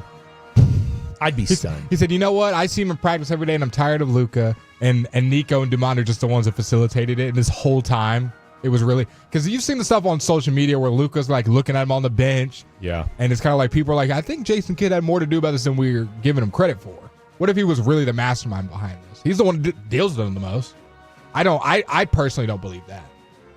But also, I'm just saying, I don't want to throw it away. If we found out that he helped orchestrate it. Like, he brought it to them, hey, I wouldn't mind moving off of Luka. Then Nico said, okay, I know someone that could make that happen. I wanted AD anyways. Or if Nico brought it to him and he didn't push back and said, yeah, let's do this. I would be stunned. There's not that many people hating on Kidd. I think there is a select few. Don't get it wrong. Like, I've seen the Twitter posts. There's a few. But it's not the heavy majority. 95% is Nico. Oh, it's all Nico. 2% Jason Kidd. 2% the people that actually realize Patrick Dumont had something to do with this. But a lot of it's Nico. Well, the heat's kind of fallen off Dumont. You know, he had after he put out that terrible press release, one-on-one with Brad Townsend, and then, you know, showed his lack of basketball knowledge and had the audacity to compare Luka's shape to Shaquille O'Neal. Or lack thereof, and the fact that he's literally Shaquille O'Neal when it comes to shape. I mean, Shaquille O'Neal even said on TV, I purposely came to camp out of shape. I did my thing in the offseason. To work exactly. Was an MVP and would win championships. And worked my way into shape during the season, and that's literally the exact same thing that Luka does, right? And I'll tell you what, I want to get your thoughts on this. I know we're going to talk NFL, but we've got a whole hour to do it, so stand by. But Stephen A. Smith said something today, and you know, I mean, I think I got to give him some credence to it when he said Jordan's prime, and it kind of goes along with something you said. Actually, I think it's almost verbatim what you said a week ago.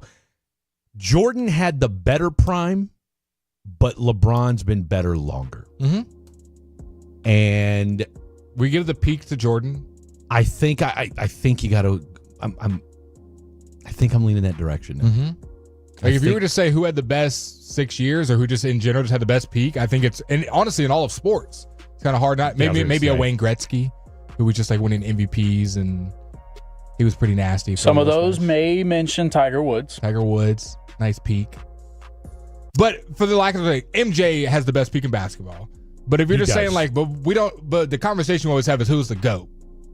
It's never, or who's the best basketball player of all time. It's never who had the best 5-year span, who had the best 1-year span, who had the best single season. It's who is the best basketball player to ever touch the court. Because it's just the lens you look at it in a one-game situation, in a career, starting my franchise with it. Like, how am I looking at it? And no one really does those parameters. They just go, well, MJ won 6, and then the LeBron people, he played this long and has all these records. So it's just whatever lens you're looking through. It really is, because and that's the thing, right? Is that, like, to Kevin's point, like, you can't argue Tiger Woods, right? Like, Tiger, now, some may argue because we all expected him to break the majors mark, right? Like, he was coasting. Like, we thought it wasn't a question of, you know, if he broke it, it was when, and how many was he going to win. And I think the competition you're going against plays a big factor in these arguments. I mean, I used it in mine when we were talking. Like, who you're going against versus just winning isn't all that it matters. No, it doesn't. But I think too, though, I mean, I think there is, you got to, you know, proper context. I mean, I think it was too, I mean, the game of basketball was a lot different back in those days. You know, I mean, the 90s basketball versus what we see today is just, there's fundamental aspects that are still the same, but, you know, like, you can't hand check today, right? Yeah. You could hand check back then. I mean, the game was just more physically demanding, you could argue in some ways. Now today, guys are more athletic, but at the same time, competition seems to be, there's not some multiple champions. Like, it's pretty much every other year we got a new team in the finals. Now, that said, though, I do feel, though, like we have the same, because somebody pointed out too, when you look at the NBA about as far as, you know, who's won the most championships, I mean, you do have kind of like this it's a very top-heavy league, right? I mean, you've got like 3 or 4 teams. I mean, let's call it what it is. OKC, barring some major disaster, is going to be good for the next half decade, all right? We thought the Mavericks were going to be good for the next half decade, all right? Now it's going to be the Lakers, you know? And then on the Eastern Conference, okay, looks like the Cavaliers aren't going anywhere anytime soon. Looks like the Celtics aren't going anywhere anytime soon, right? Throw the Pistons in there. They're getting up there. You know, Pistons are one superstar away from suddenly being in that conversation. You know, Pacers are a weird team, though. Right? Like, the Pacers are kind of this team where, you know what the Pacers remind me of? Pacers feel like they're kind of the Eastern Conference version of the Kings. Yeah. You know, what's the Pacers NFL comp? Colts. No, because the Colts be missing the playoffs sometimes. Yeah, but you could argue, too, the Colts are a quarterback away from getting right back in that conversation. I was thinking more Seahawks. Ooh. Yeah. I mean, as far as what? Just they're good, but they're never good enough to break through? Yeah. They got some good pieces everyone would want on their team, but... Oh, well, one of them's trying to get out of there right now. I mean, we're a Tyrese Halliburton away from asking out and, you know, pulling his DK Metcalf. I don't hate that. I don't hate that comp. You know, I mean, it's one of them things where right now with the Seahawks, you know, they're good. You know, they're nobody's stingy. scared to play them. Nobody's scared to play them. Nobody. Pacers? I'll tell you who they could be too. Maybe next year, depending upon what Michael Penix does. The Falcons. You know, the Falcons could be an interesting team next year. Maybe even the Bucks. We're doing so much crossover. I don't even know which Bucks team we're talking about. You know, I mean, seriously. No, I'll tell you what. It's you know, with where the NBA is at right now, and you know, if you haven't heard the Rashad McCants. If you haven't heard the Rashad McCants interview, we had him on a couple days ago. I implore you to go check it out. Go to the Odyssey app, download it if you don't have it downloaded already. It's on the YouTube as well. It's on the YouTube as well. Shout out to our guy Carter Freeman. But, you know, we asked him kind of, you know, this whole face of the NBA, you know, where's he at on the LeBron versus Michael dispute? And then, of course, where's he at as far as this Luka trade goes? And, you know, he said, look, what have the ratings done since?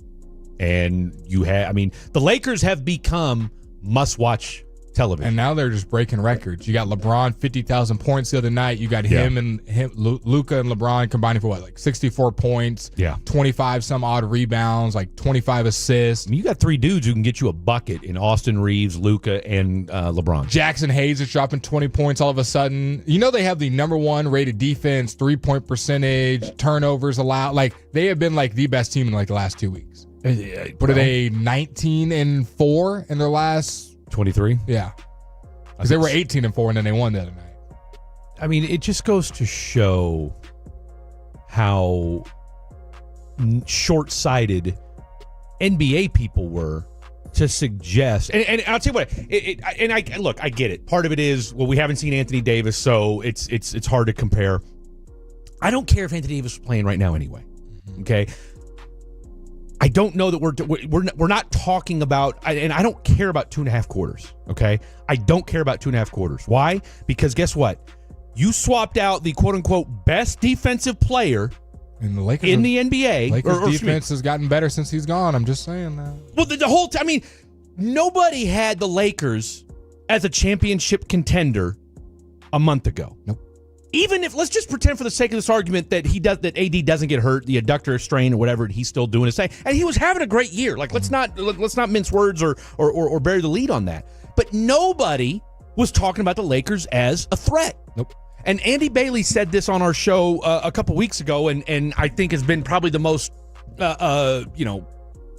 factual, prevalent, whatever the hell you want to call it, item of this entire trade. Yes. In the NFL, defense wins championships. We saw it a month ago, all right? In the NBA, superstars win championships. Yep. So go give me a bucket.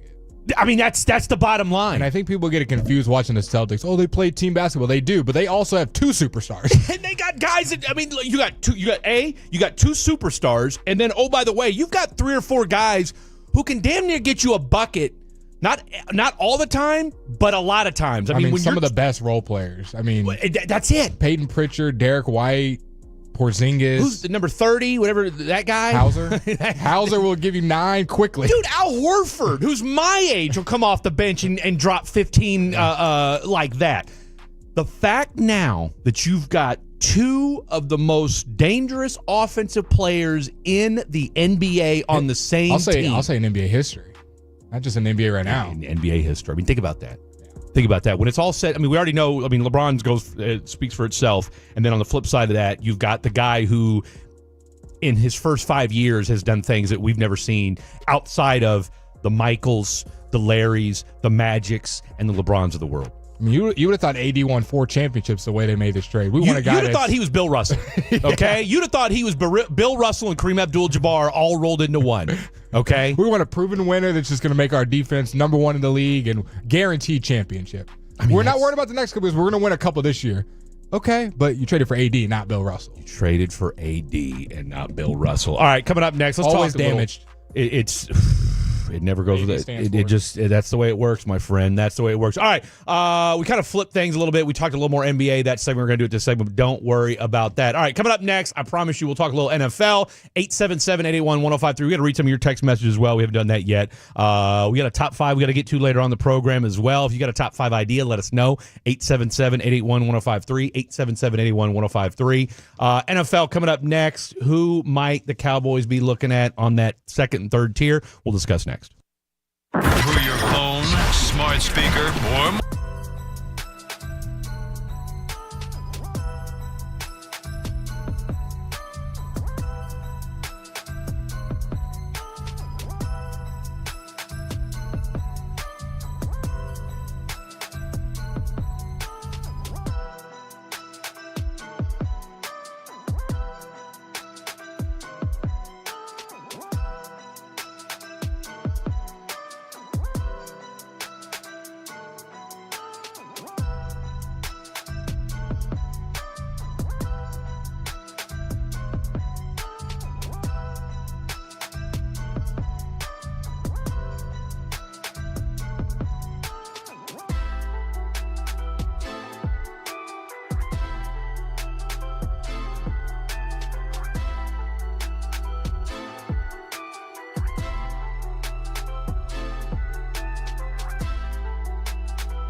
it's true that you've got to forget something else to remember that Uber Eats has groceries?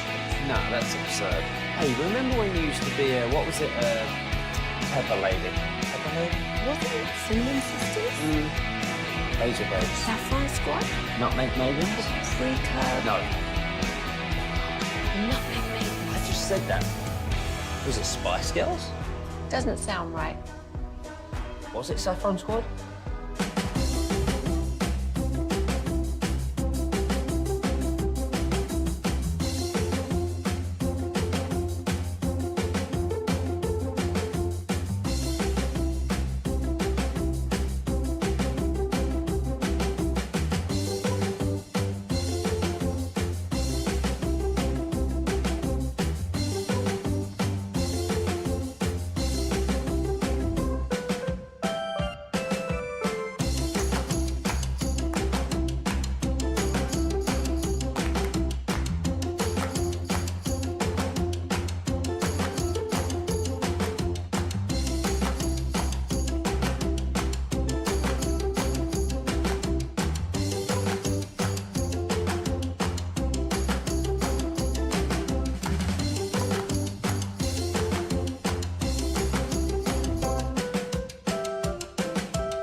has lower fee products? I gotta remember that. Well, you know, they say in order to remember something, you have to forget something else.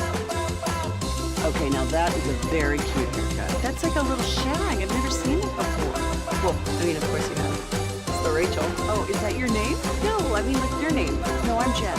My name's Jen. Right, but I just mean like this is your haircut. But that's hair on your head. I'm not saying this is your hair. Okay, freaking me out a little bit.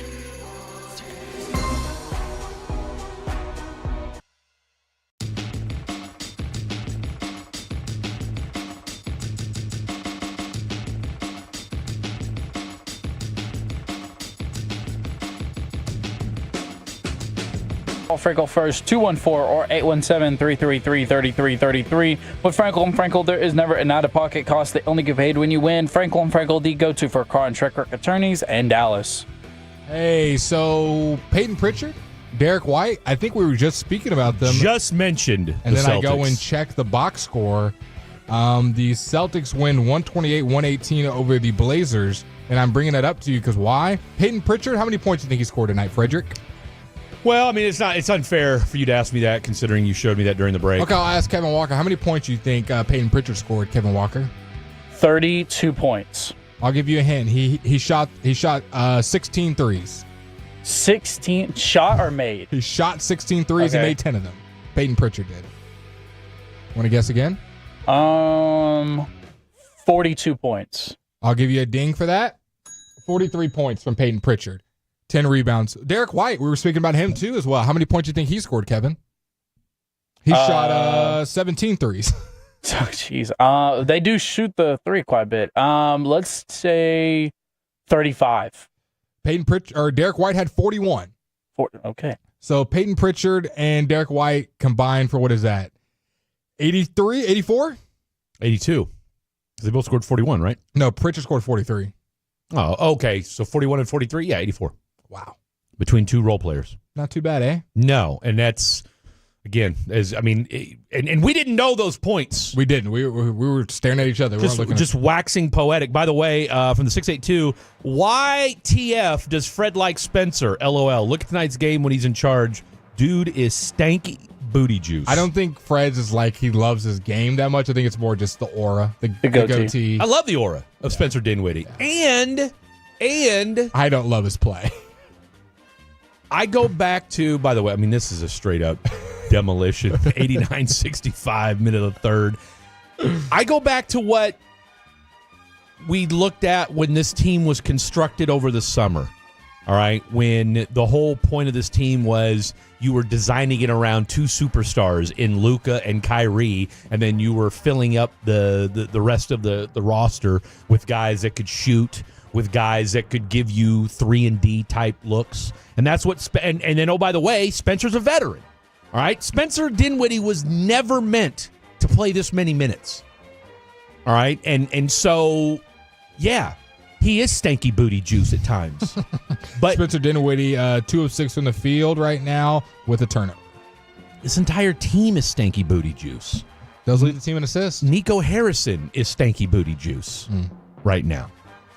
Are we wrong? 2 players are in double digits for the Mavs. Who are those 2 players? You know one, obviously. For sure. It's we know Clay's balling. He's got 21. Clay has already hit 5 threes. So if you took the over on his threes, I think Max Christie's the other one. Max Christie has 13 points. Yeah. You're correct. Yeah, because I've got his parlay. Okay, how many rebounds and assists does he have, real quick? 2 rebounds, 1 assist. So he's at 17? Yeah. For all 3? Yep. Okay. And look, he's been known to disappear, so I just need 7 points / rebounds assist out of him. No more than that. One of the busier days in the NFL. It's been what a day today. If your friends missed out, this is a good day to kind of key them in on everything that's going on. Absolutely what was the most surprising thing you saw today? I don't know that any of it was really that surprising. For those who don't know, in 24 hours, the Bears have gotten Jonah Jackson and Joe Tooney. Maybe the Joe Tooney thing. The Bears gave up a 2026 4th-round pick for Joe Tooney. Yeah. And a 2025 6th-round pick for the Rams for Jonah Jackson. So they shore up their left and right guard position. Sam Hubbard from the Bengals retires after 7 seasons. Yeah. So the Bengals are going to be losing him.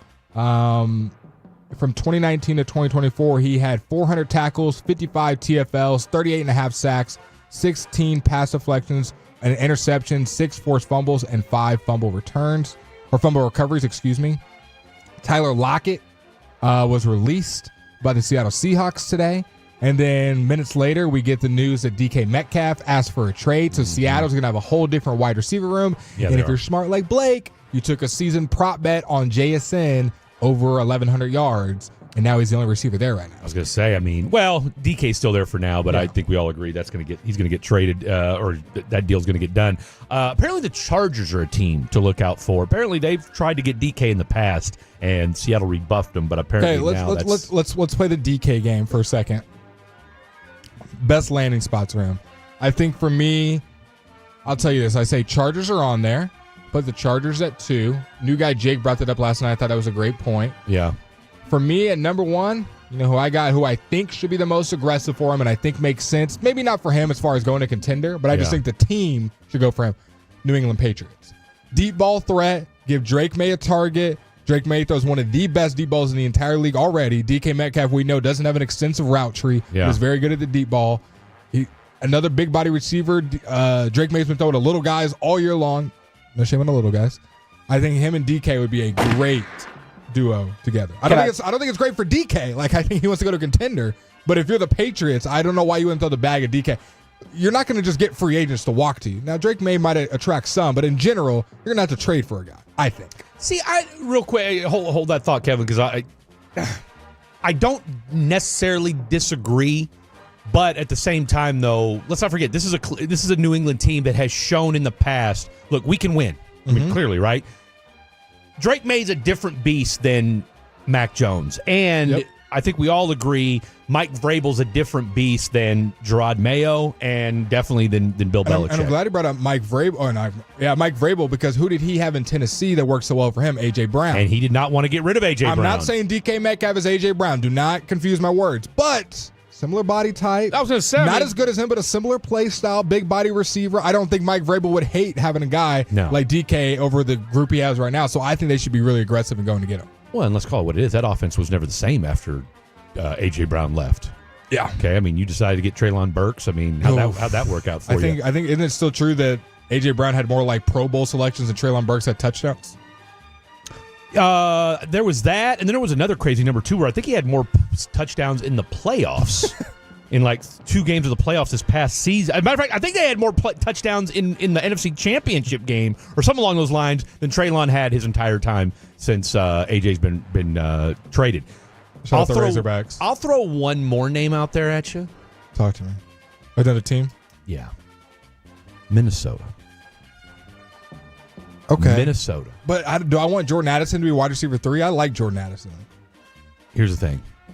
You've got 4 years left of a rookie deal for what's his face? JJ McCarthy. I thought they would say Jettas. I was like, no, Jettas big money, but yeah, JJ McCarthy. So, and I get it. DK's going to want big money or something along those lines.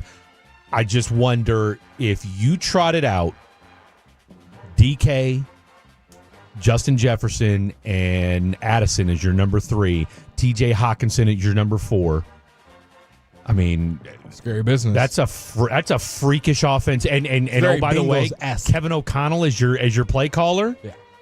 And again, we don't know what they're going to do at quarterback. I mean, I'm guessing it's going to be JJ, right? I think I just don't know how realistic it is. I don't know. I love it. But I don't know if they would do that. I think they probably have bigger needs.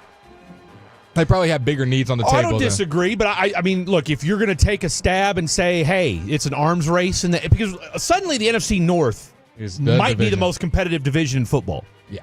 I mean, you could argue now with, and it all depends on what the Raiders are going to do at quarterback, but if the Raiders go out and get a Sam Darnold, all right, look, we know he's good for the first 16 weeks of the season. He'll bleep the bed in the last 2 weeks of the playoffs, but let's just say you get Sam Darnold, all right?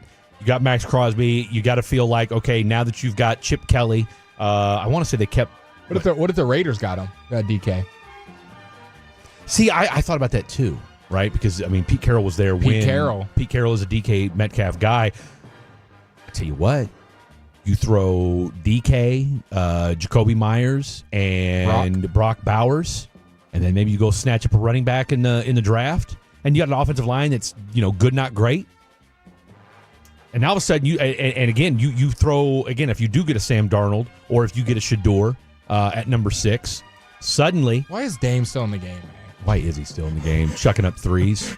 I mean, they're up 33 right now. There's no reason for him to still be out there. None whatsoever. No, I like the New England. I like New England. I'll throw one more team out there. Pittsburgh. I had the Packers. That was my P team. Well, that's a team that they've already kind of kicked the tires on him, haven't they? I mean, that makes sense. I would trade 2 of my receivers for DK if I'm there. They got. Didn't you suggest? Who was it? Was it you or you that said Romeo Doubs and like a second round pick for DK? I think I might have said that when we were doing that with new guy Jake, but Christian Watson is when they're the best, when they have a deep threat. But the problem is, 1, he hasn't reached the ceiling, and 2, he can never stay healthy. Yeah. So if you had a maxed out Christian Watson, a.k.a. DK Metcalf, I think that's smart for the Packers because just having 7, being the Houston Rockets and having all these wide receiver 2s isn't really helping. I think you could package any of these guys together, and I don't even care even if the price was expensive. I think you kind of have to put the price side if we're the Packers because just saying, we'll stay put and just have – it's not working. You got to have a go-to guy. And what's that going to make the job easier on? Jordan Love, Josh Jacobs. They have a great running game. But when you can stack the box and say, hey, they're not throwing the ball over the top. Christian Watson's either hurt or he's not playing well. We know everything else is underneath. And I like some of the receivers they got. But I think DK, even with his limited route tree, but the guys he'd have around him, Tucker Craycraft, Romeo Doubs, whoever they end up keeping, who else do they have? You got all the receivers. What is it? Dadgummit. You got Jalen Reed. Jaden Reed was amazing in fantasy. What was it? Vicks? Dontavian Wicks. Jaden Reed was like a top 10 or top 5 fantasy receiver for like 8 weeks. I was going to say he had a stretch of games there where he was scoring a touchdown every game. And you're right, because at the very least with the DK Metcalf, and I would think with the LaFleur, because what's been the knock on the Seattle Seahawks, right? That their offense has been very vanilla, right? There's no innovation there. Hell, Jackson Smith and Jigba basically said was floored when they found out who the new offensive coordinator was going to be.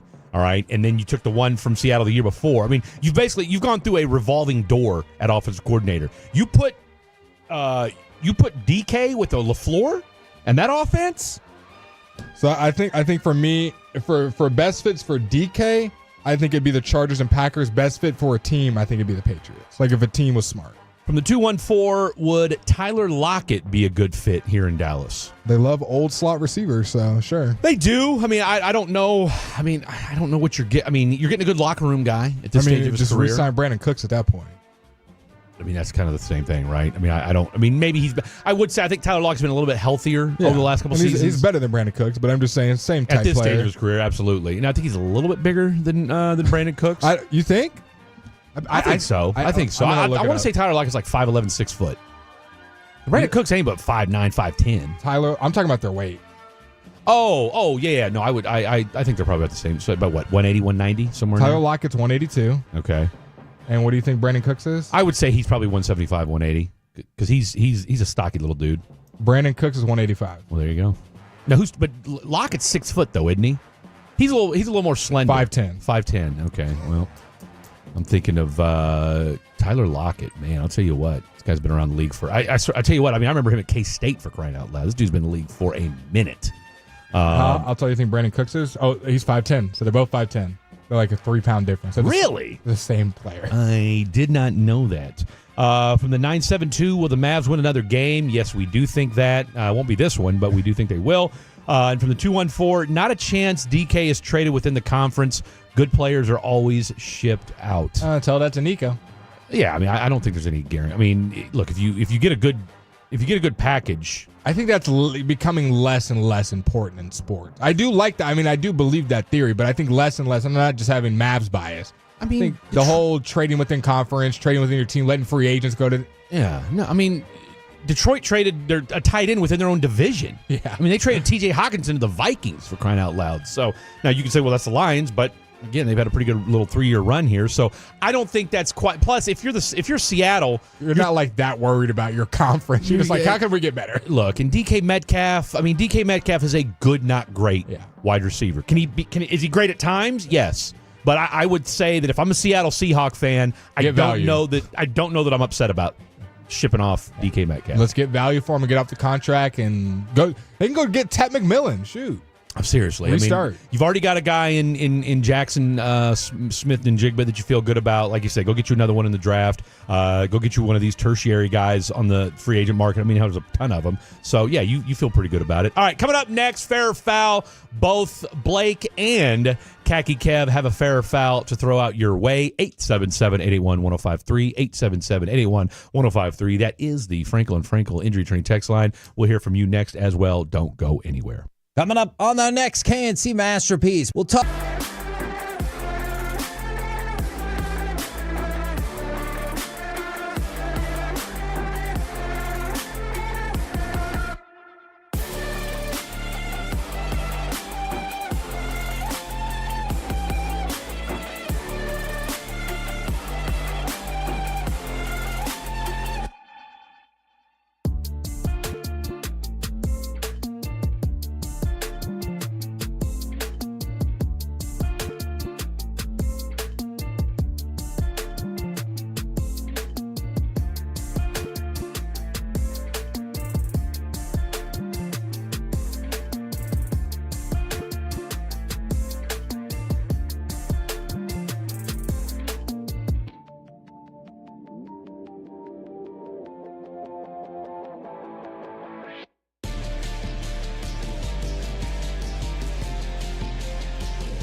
think it's true that you've got to forget something else to remember that Uber Eats has groceries?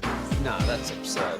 Hey, remember when you used to be a, what was it, Pepper Lady? Pepper Lady? Wasn't it Cinnamon Sisters? Basil Babes. Saffron Squad? Nutmeg Maidens? Pre-Club? No. Nutmeg Maidens? I just said that. Was it Spice Girls? Doesn't sound right. Was it Saffron Squad?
Kevin Porter Jr. props. Here we go. Here we go. Uh-oh, right here. Oh, that's a foul. That's all right. He's getting 2 free throws. He's getting 2 free throws. He's getting 2 free throws. All right, we're all on the Kevin Porter train right now. All right, here we go. Here we go. Here we go. You guys know how we do when you hear this music. It's time for a little fair or foul. Each one of you two guys has one. I trust. Yes. All right, fantastic. Blake, go ahead and let's get this thing rocking and rolling. You want me to do mine first? Go for it. Okay, so I was scrolling the Instagrams. I saw this yesterday. I didn't get a chance to share it with you guys. You guys may have already seen it, but if not, here you go. In 2020, this happened. Now, the story's just getting popular now. Don't ask me why. An Italian man walked 280 miles after leaving home to cool off from an argument with his wife. He walked for a week straight, surviving on food and drink from strangers. The police stopped him in Fano, F-A-N-O, a week later and fined him 400 pounds for breaching curfew.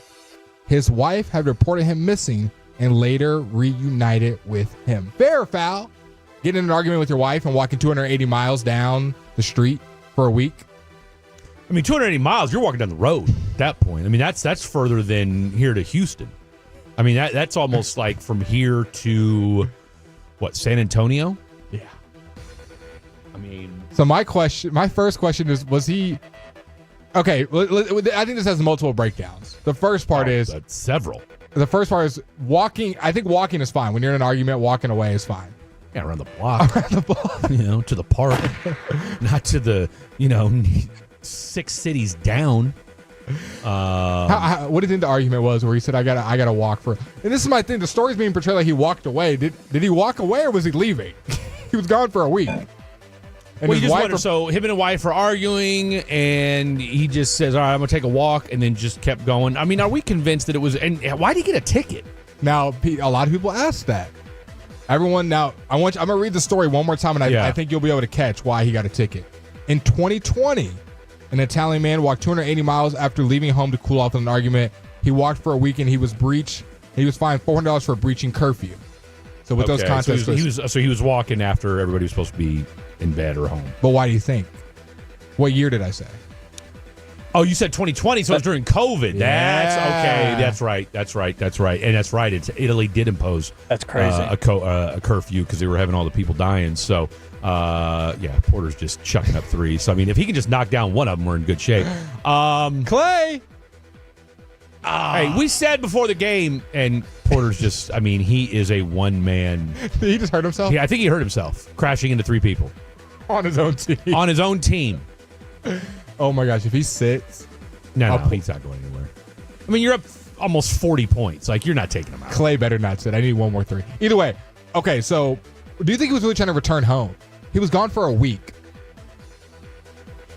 Is it the ticket for the curfew that got him caught to where they took him back home? I guess. Yeah, I guess. It says the police stopped him and a week later fined him $400, 400 pounds for breaching curfew. His wife had reported him missing. How much do you hate your wife if you're going to walk for 4 days just to get away from her? I don't think he's getting away from her. I think he was leaving. That's my thing. Yeah, I mean, no. The wife reported him missing. That means he didn't contact her, and he's gone for a week, and he's 280 miles away. But the headline everywhere I've read it is, man walks to cool off from argument. No, that ain't to cool off. That's to. I think that's. I'm with you. I think that was to get the hell away from her. Like, I'm out. I'm done. Now, where was he going? Who knows? But he didn't take everything, obviously, because it said he survived on food and water from strangers. The story's not adding up. There's just, I mean, look, anytime you're going to walk for 200, I mean, how far about, I mean, I don't want to walk from here to Louisville, okay? I mean, I would if I had to, God forbid, but I mean, I'm not trying to do that. I mean, that would take probably at least, it took me an hour to get here today in a vehicle. See how long it would take you to get to Louisville walking. That's a great point. I'm going to see. If I walked home right now to my house, it would take me an hour and 11 minutes. To walk to your house from to here? my house would be an hour and 11 minutes. Oh, I'm so curious to see what mine is. Oh, that's, dude, because you don't live that far from here. And that's 3 miles. It wouldn't take you. I'm looking at it right now. 3 miles. I'm looking at it right now. 1 hour and 11 minutes with gentle hills. I'd get there at 10 o'clock, and it's a 3 miles away. Do either of y'all want to guess how long it would take me to walk home? I'm going to say 6 hours. No, it's gonna be longer than that because according to mine, it would take me 9 hours and 55 minutes to get home. I'm walking to Fort Worth from Dallas. I'm gonna go with 12 hours. Blake, I'm up the ante 15 hours. 21 hours and 6 minutes. That's insane. And this, how many miles is that? 42 miles. Yeah. So it's 21 miles. It's 21 miles from here to my place. It's telling me 9 hours and 55 minutes. And that's the fastest. So how many minutes was he walking then? Or how many hours based on our calculations? Because yours was 21 hours for 42 minutes? Or 42 miles, I mean? Yeah. You said he was walking for 4 days? I think, is that what I said? I thought I said a week. Okay, let's just say 724. A week. Okay, so 168, and you said he was doing, he walked how many? 280? 280 miles. Okay, hold on. What did we say? 24 times 7 is 168. 280? 280 miles. So he walked. This doesn't seem right. I mean, you can use Khaki Kev's number. He's 42 miles away from his house, and it takes 21 hours. So for every 42 miles, it's 21 hours. Well, okay, here we go. Well, you got to take elevation and such, but yes, roughly. Mine's a 1,500 feet Okay, climb, so he was walking 40 miles a day. Oh my! He was walking 40 miles a day, is what he was doing. Oh my Okay. gosh! And you figure, all right, so he's probably sleeping 6 hours. Let's just say for the sake of conversation. So you divide 40 divided by 18.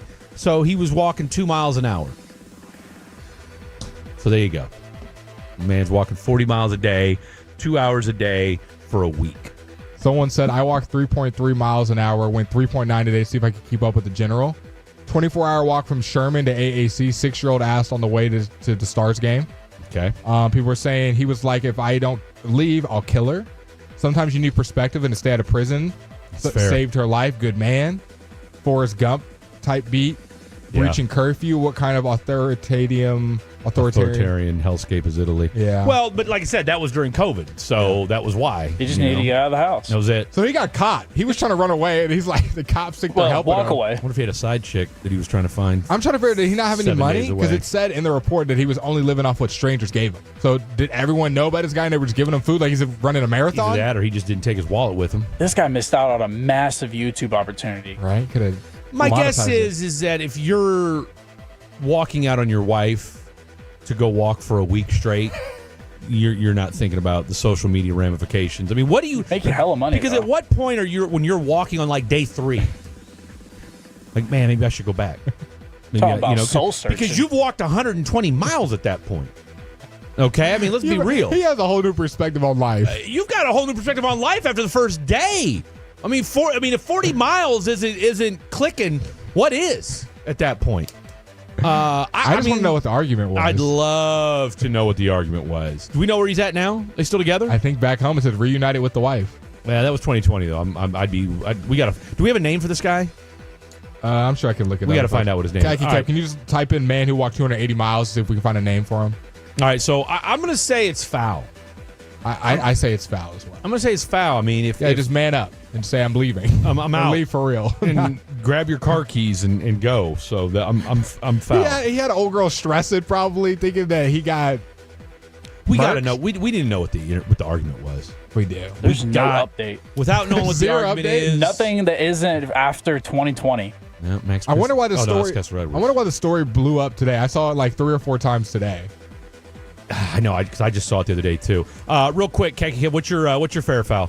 So my fair foul, bringing it back home to Dallas. I saw this on Dallas, Texas TV, so some of the Tolos might have seen this. But there's an app out. It's called the Clock Out app. Okay. And it only accepts smart people. Is the general basis of this app.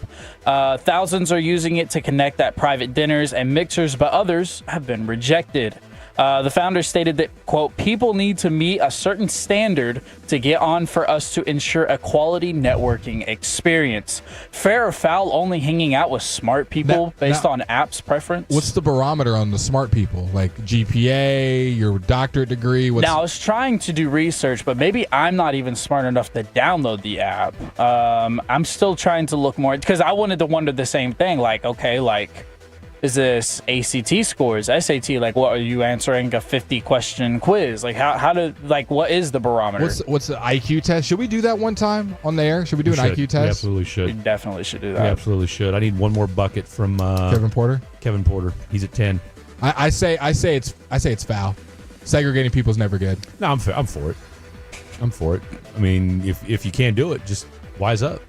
And now Kevin Porter Jr. wants to be Chris Paul. I mean, all of a sudden he's Magic Johnson? I mean, and Dwight Powell said not today. All right, passing the ball all over the place. And then I can't have Brandon Williams score another bucket. He's right at 14. So let's keep that under wraps as well. All right, that's going to do it. We've got Sam Quinn from CBS Sports. He's their national NBA reporter. He suggested maybe it's time for the Dallas Mavericks to make a trade. Who are they looking to trade? Well, we'll discuss that and more with Sam Quinn coming up next. Don't go anywhere. It's Fan After Dark. Text away your thoughts to the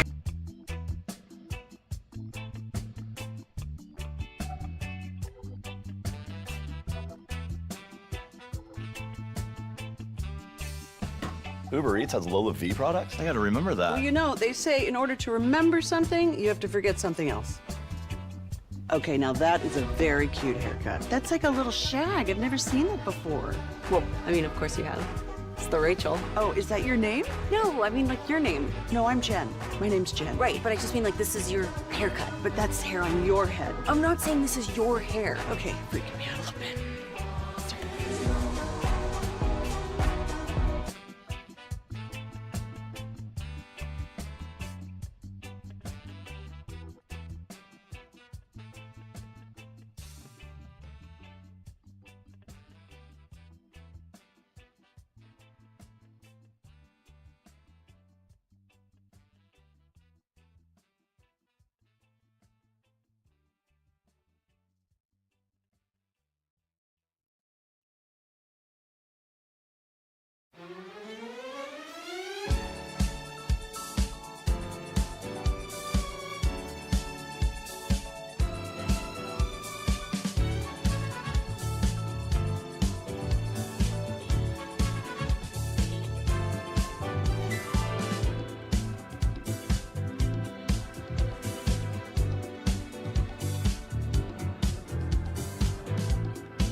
Leasing Studios. This is The Fan After Dark on 105.3 The Fan. Oh, man. The parlay giveth, the parlay taketh away. 129.95. So Blake and I right now are, the traditional, we've missed our parlay by one leg. 0.5 for me. 0.5 for both of us. You just need a rebound or assist. Rebound or point. bucket. Yeah, just anything from by Kyle Kuzma, who, let's call it what it is. They're down 34, so that's not going to happen more than likely. And I need one basket from Kevin Porter Jr. And both are not in the game. Neither are in the game, and probably Kuzma's definitely done for the night. Kuzma's done. So go ahead and just take that. I mean, I hate to give you that L to hold it, but I think you're going to have to. And like you said, we've got the two-way players in now, so I think Kevin Porter's done. I mean, you're not putting Kevin Porter in with 2 minutes and 58 seconds left to go. You're just not going to do it. So we're both going to miss. Now, I'll win $20 if everything stays the same because I did a flex. Brandon Williams does have the ball in his hand. And I need him not to play because if he does, then I win $1. I'm going right now from $20. I went from $105 to $20 to $1 is where I'm at right now. So let's keep this thing. And again, Kevin Porter doesn't look like he's checking in anytime soon. Let's go to the D&M Leasing Hotline and welcome to the program from CBS Sports, National Basketball Association writer for CBS Sports, Mr. Sam Quinn. Sam, how are you on this Wednesday evening, sir? Guys, I'm great. It doesn't sound like you guys have had the best night. I've got some family in Dallas. Doesn't sound like anyone over there has been too happy lately. So wishing you guys the best, but things are fine for me. Okay, so you've got family in Dallas. Just go ahead and give us a quick background. Where were you at on February 1st when you heard the news, your initial thought, and then your family, who I'm guessing are Mavericks fans, kind of what's been their temperature check since February 1st? Yeah.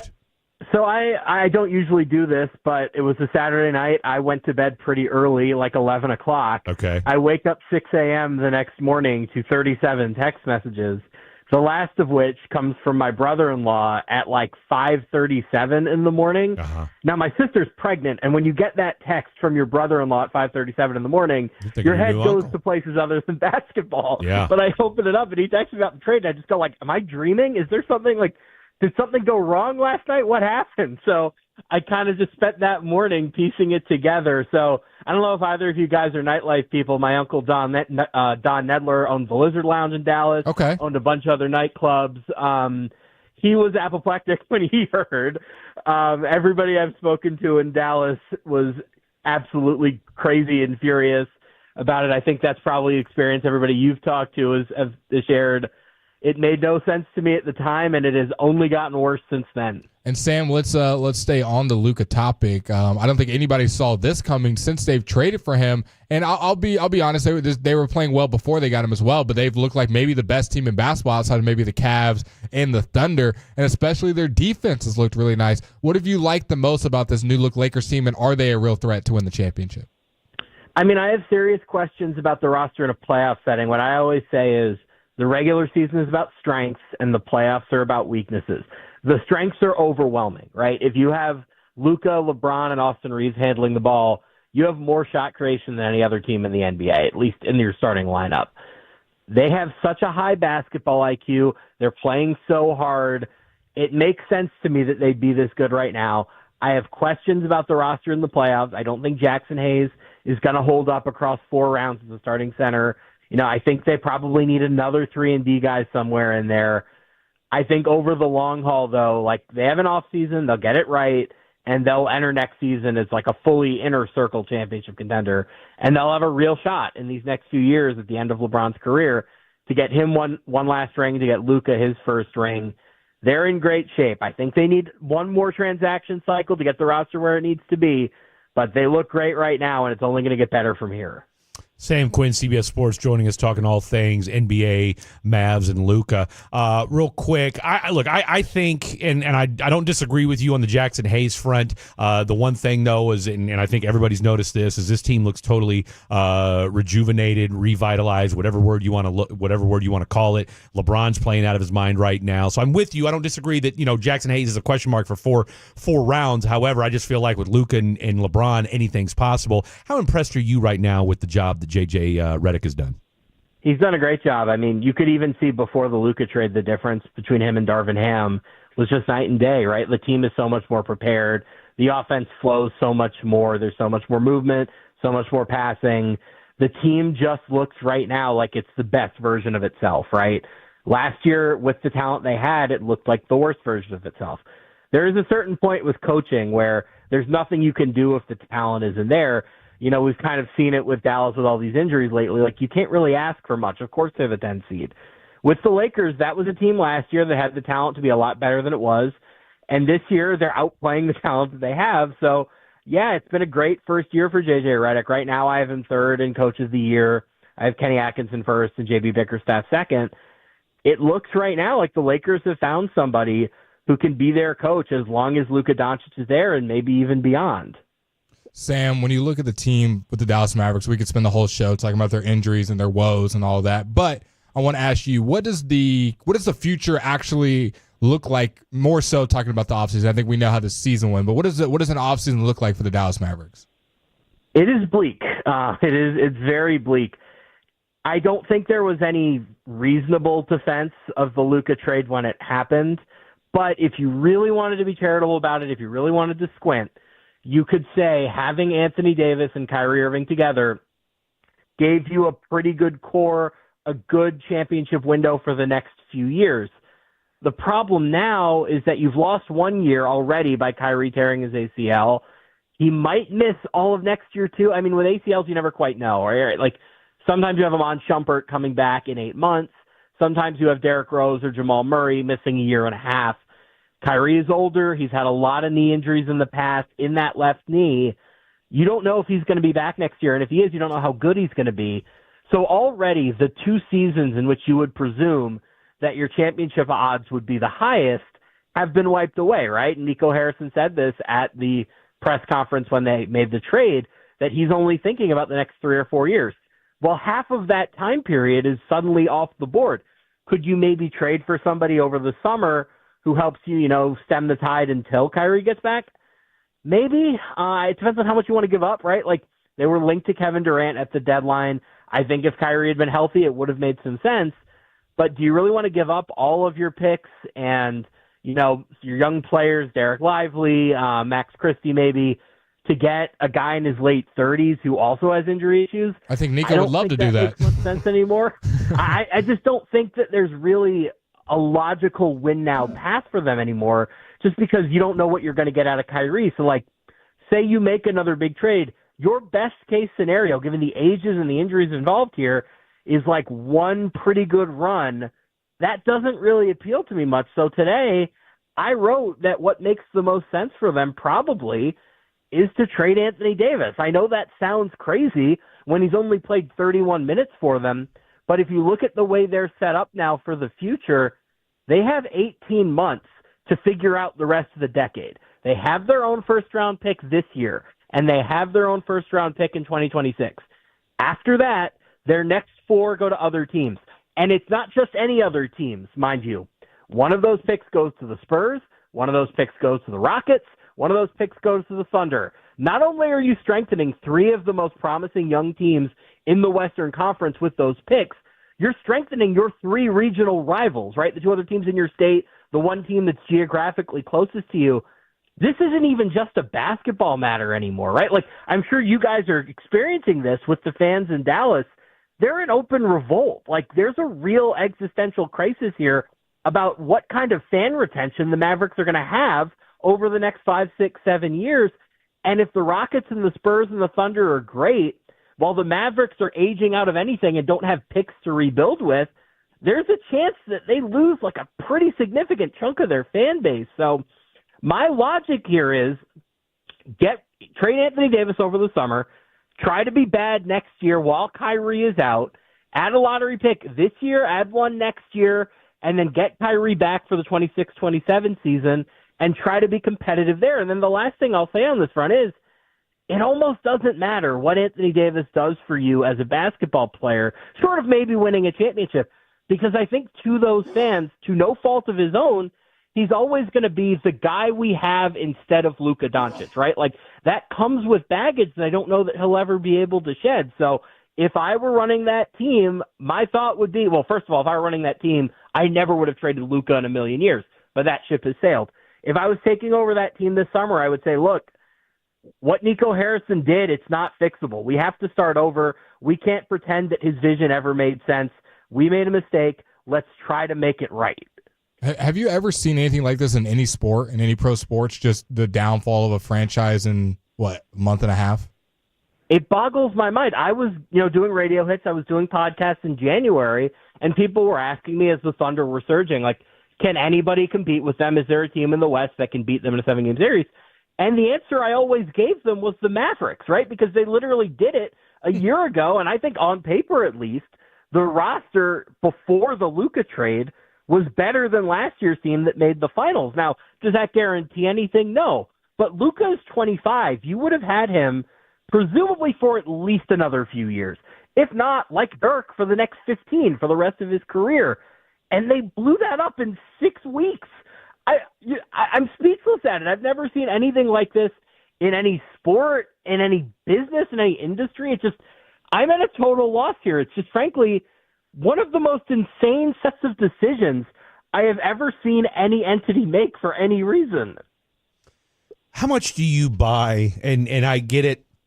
We've heard the culture. We've heard they didn't want to. They were worried about Luka's health, which I think is just all smokescreen. How much of it is just the fact that the Adelsons, even though they're worth $32 billion, just simply didn't want to pay Luka? I mean, that might be a part of it. I don't know. It's very hard to, look at an owner's net worth and say, oh, that means they'll be willing to pay the tax, or they should pay the tax, or whatever. Like, I mean, candidly, the Lakers have paid the tax the last 4 years. The Buss family is not the Adelson family, right? Like, they don't have the same outside resources. Ultimately, your commitment to your team is not necessarily tied to your finances. It's how much do you care about winning versus how much do you care about the bottom line of your team and turning a profit.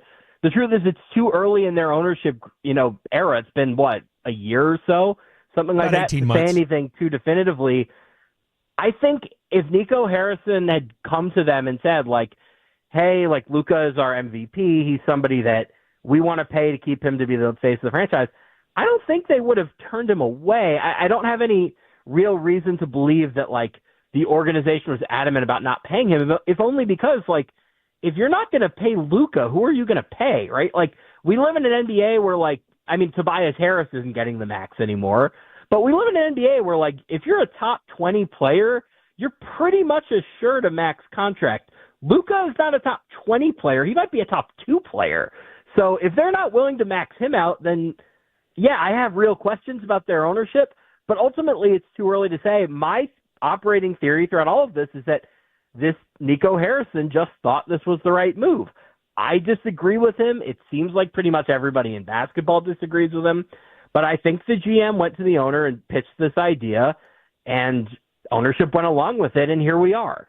Sam, when you look at obviously Luka getting moved, what NBA fans and NBA people that cover the NBA are going to do is look around the rest of the league at a LaMelo Ball, maybe even a Wemby, just a John Morant, and see, are those guys maybe available? We've heard some rumors and some leaks. Who are some other guys, now that we know anybody can get traded, nobody is untradeable, untouchable, if you will? Who are some other guys that maybe, even if it's just a small % chance that you think maybe will get talked about getting moved this summer? Well, I'll give you the easy one first. It's Kevin Durant's getting traded. That one's pretty much a lock. We don't have to go deep on that. If you want to start to get a little bit more creative, there's been some buzz about LaMelo Ball. I don't think it's going to happen quite yet. I think there's really an understanding in Charlotte that, you can't judge this year's team yet. They've had injuries. They're very early in the rebuild process. LaMelo and Brandon Miller and their lottery pick this year, that is an interesting core. I think they'll let that one play out, but that's a name that's created some buzz. I do think there are going to be a lot of names that have a 10 or 20% chance this offseason that individually I wouldn't pick them, but overall one of them probably does get moved. I'll throw Zion out there.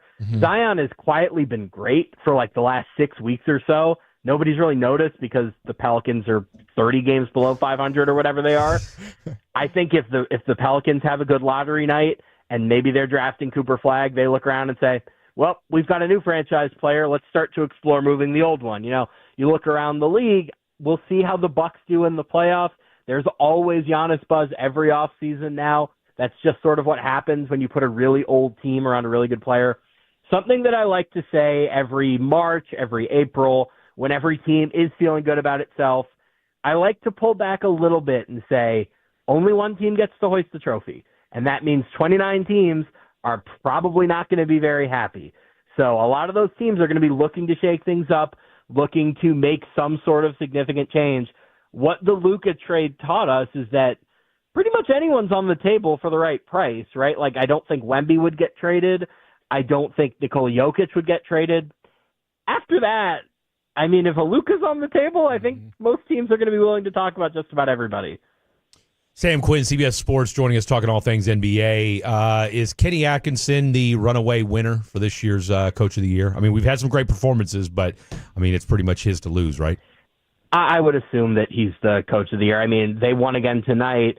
That's 3 separate 12-game winning streaks in a single season. Oof. The last team and the only other team to do that, by the way, is in your market, the Dallas Mavericks, when they won 67, and I think it was 2007, the year they lost to the Warriors. So that story didn't have a happy ending, but it was fun while it lasted.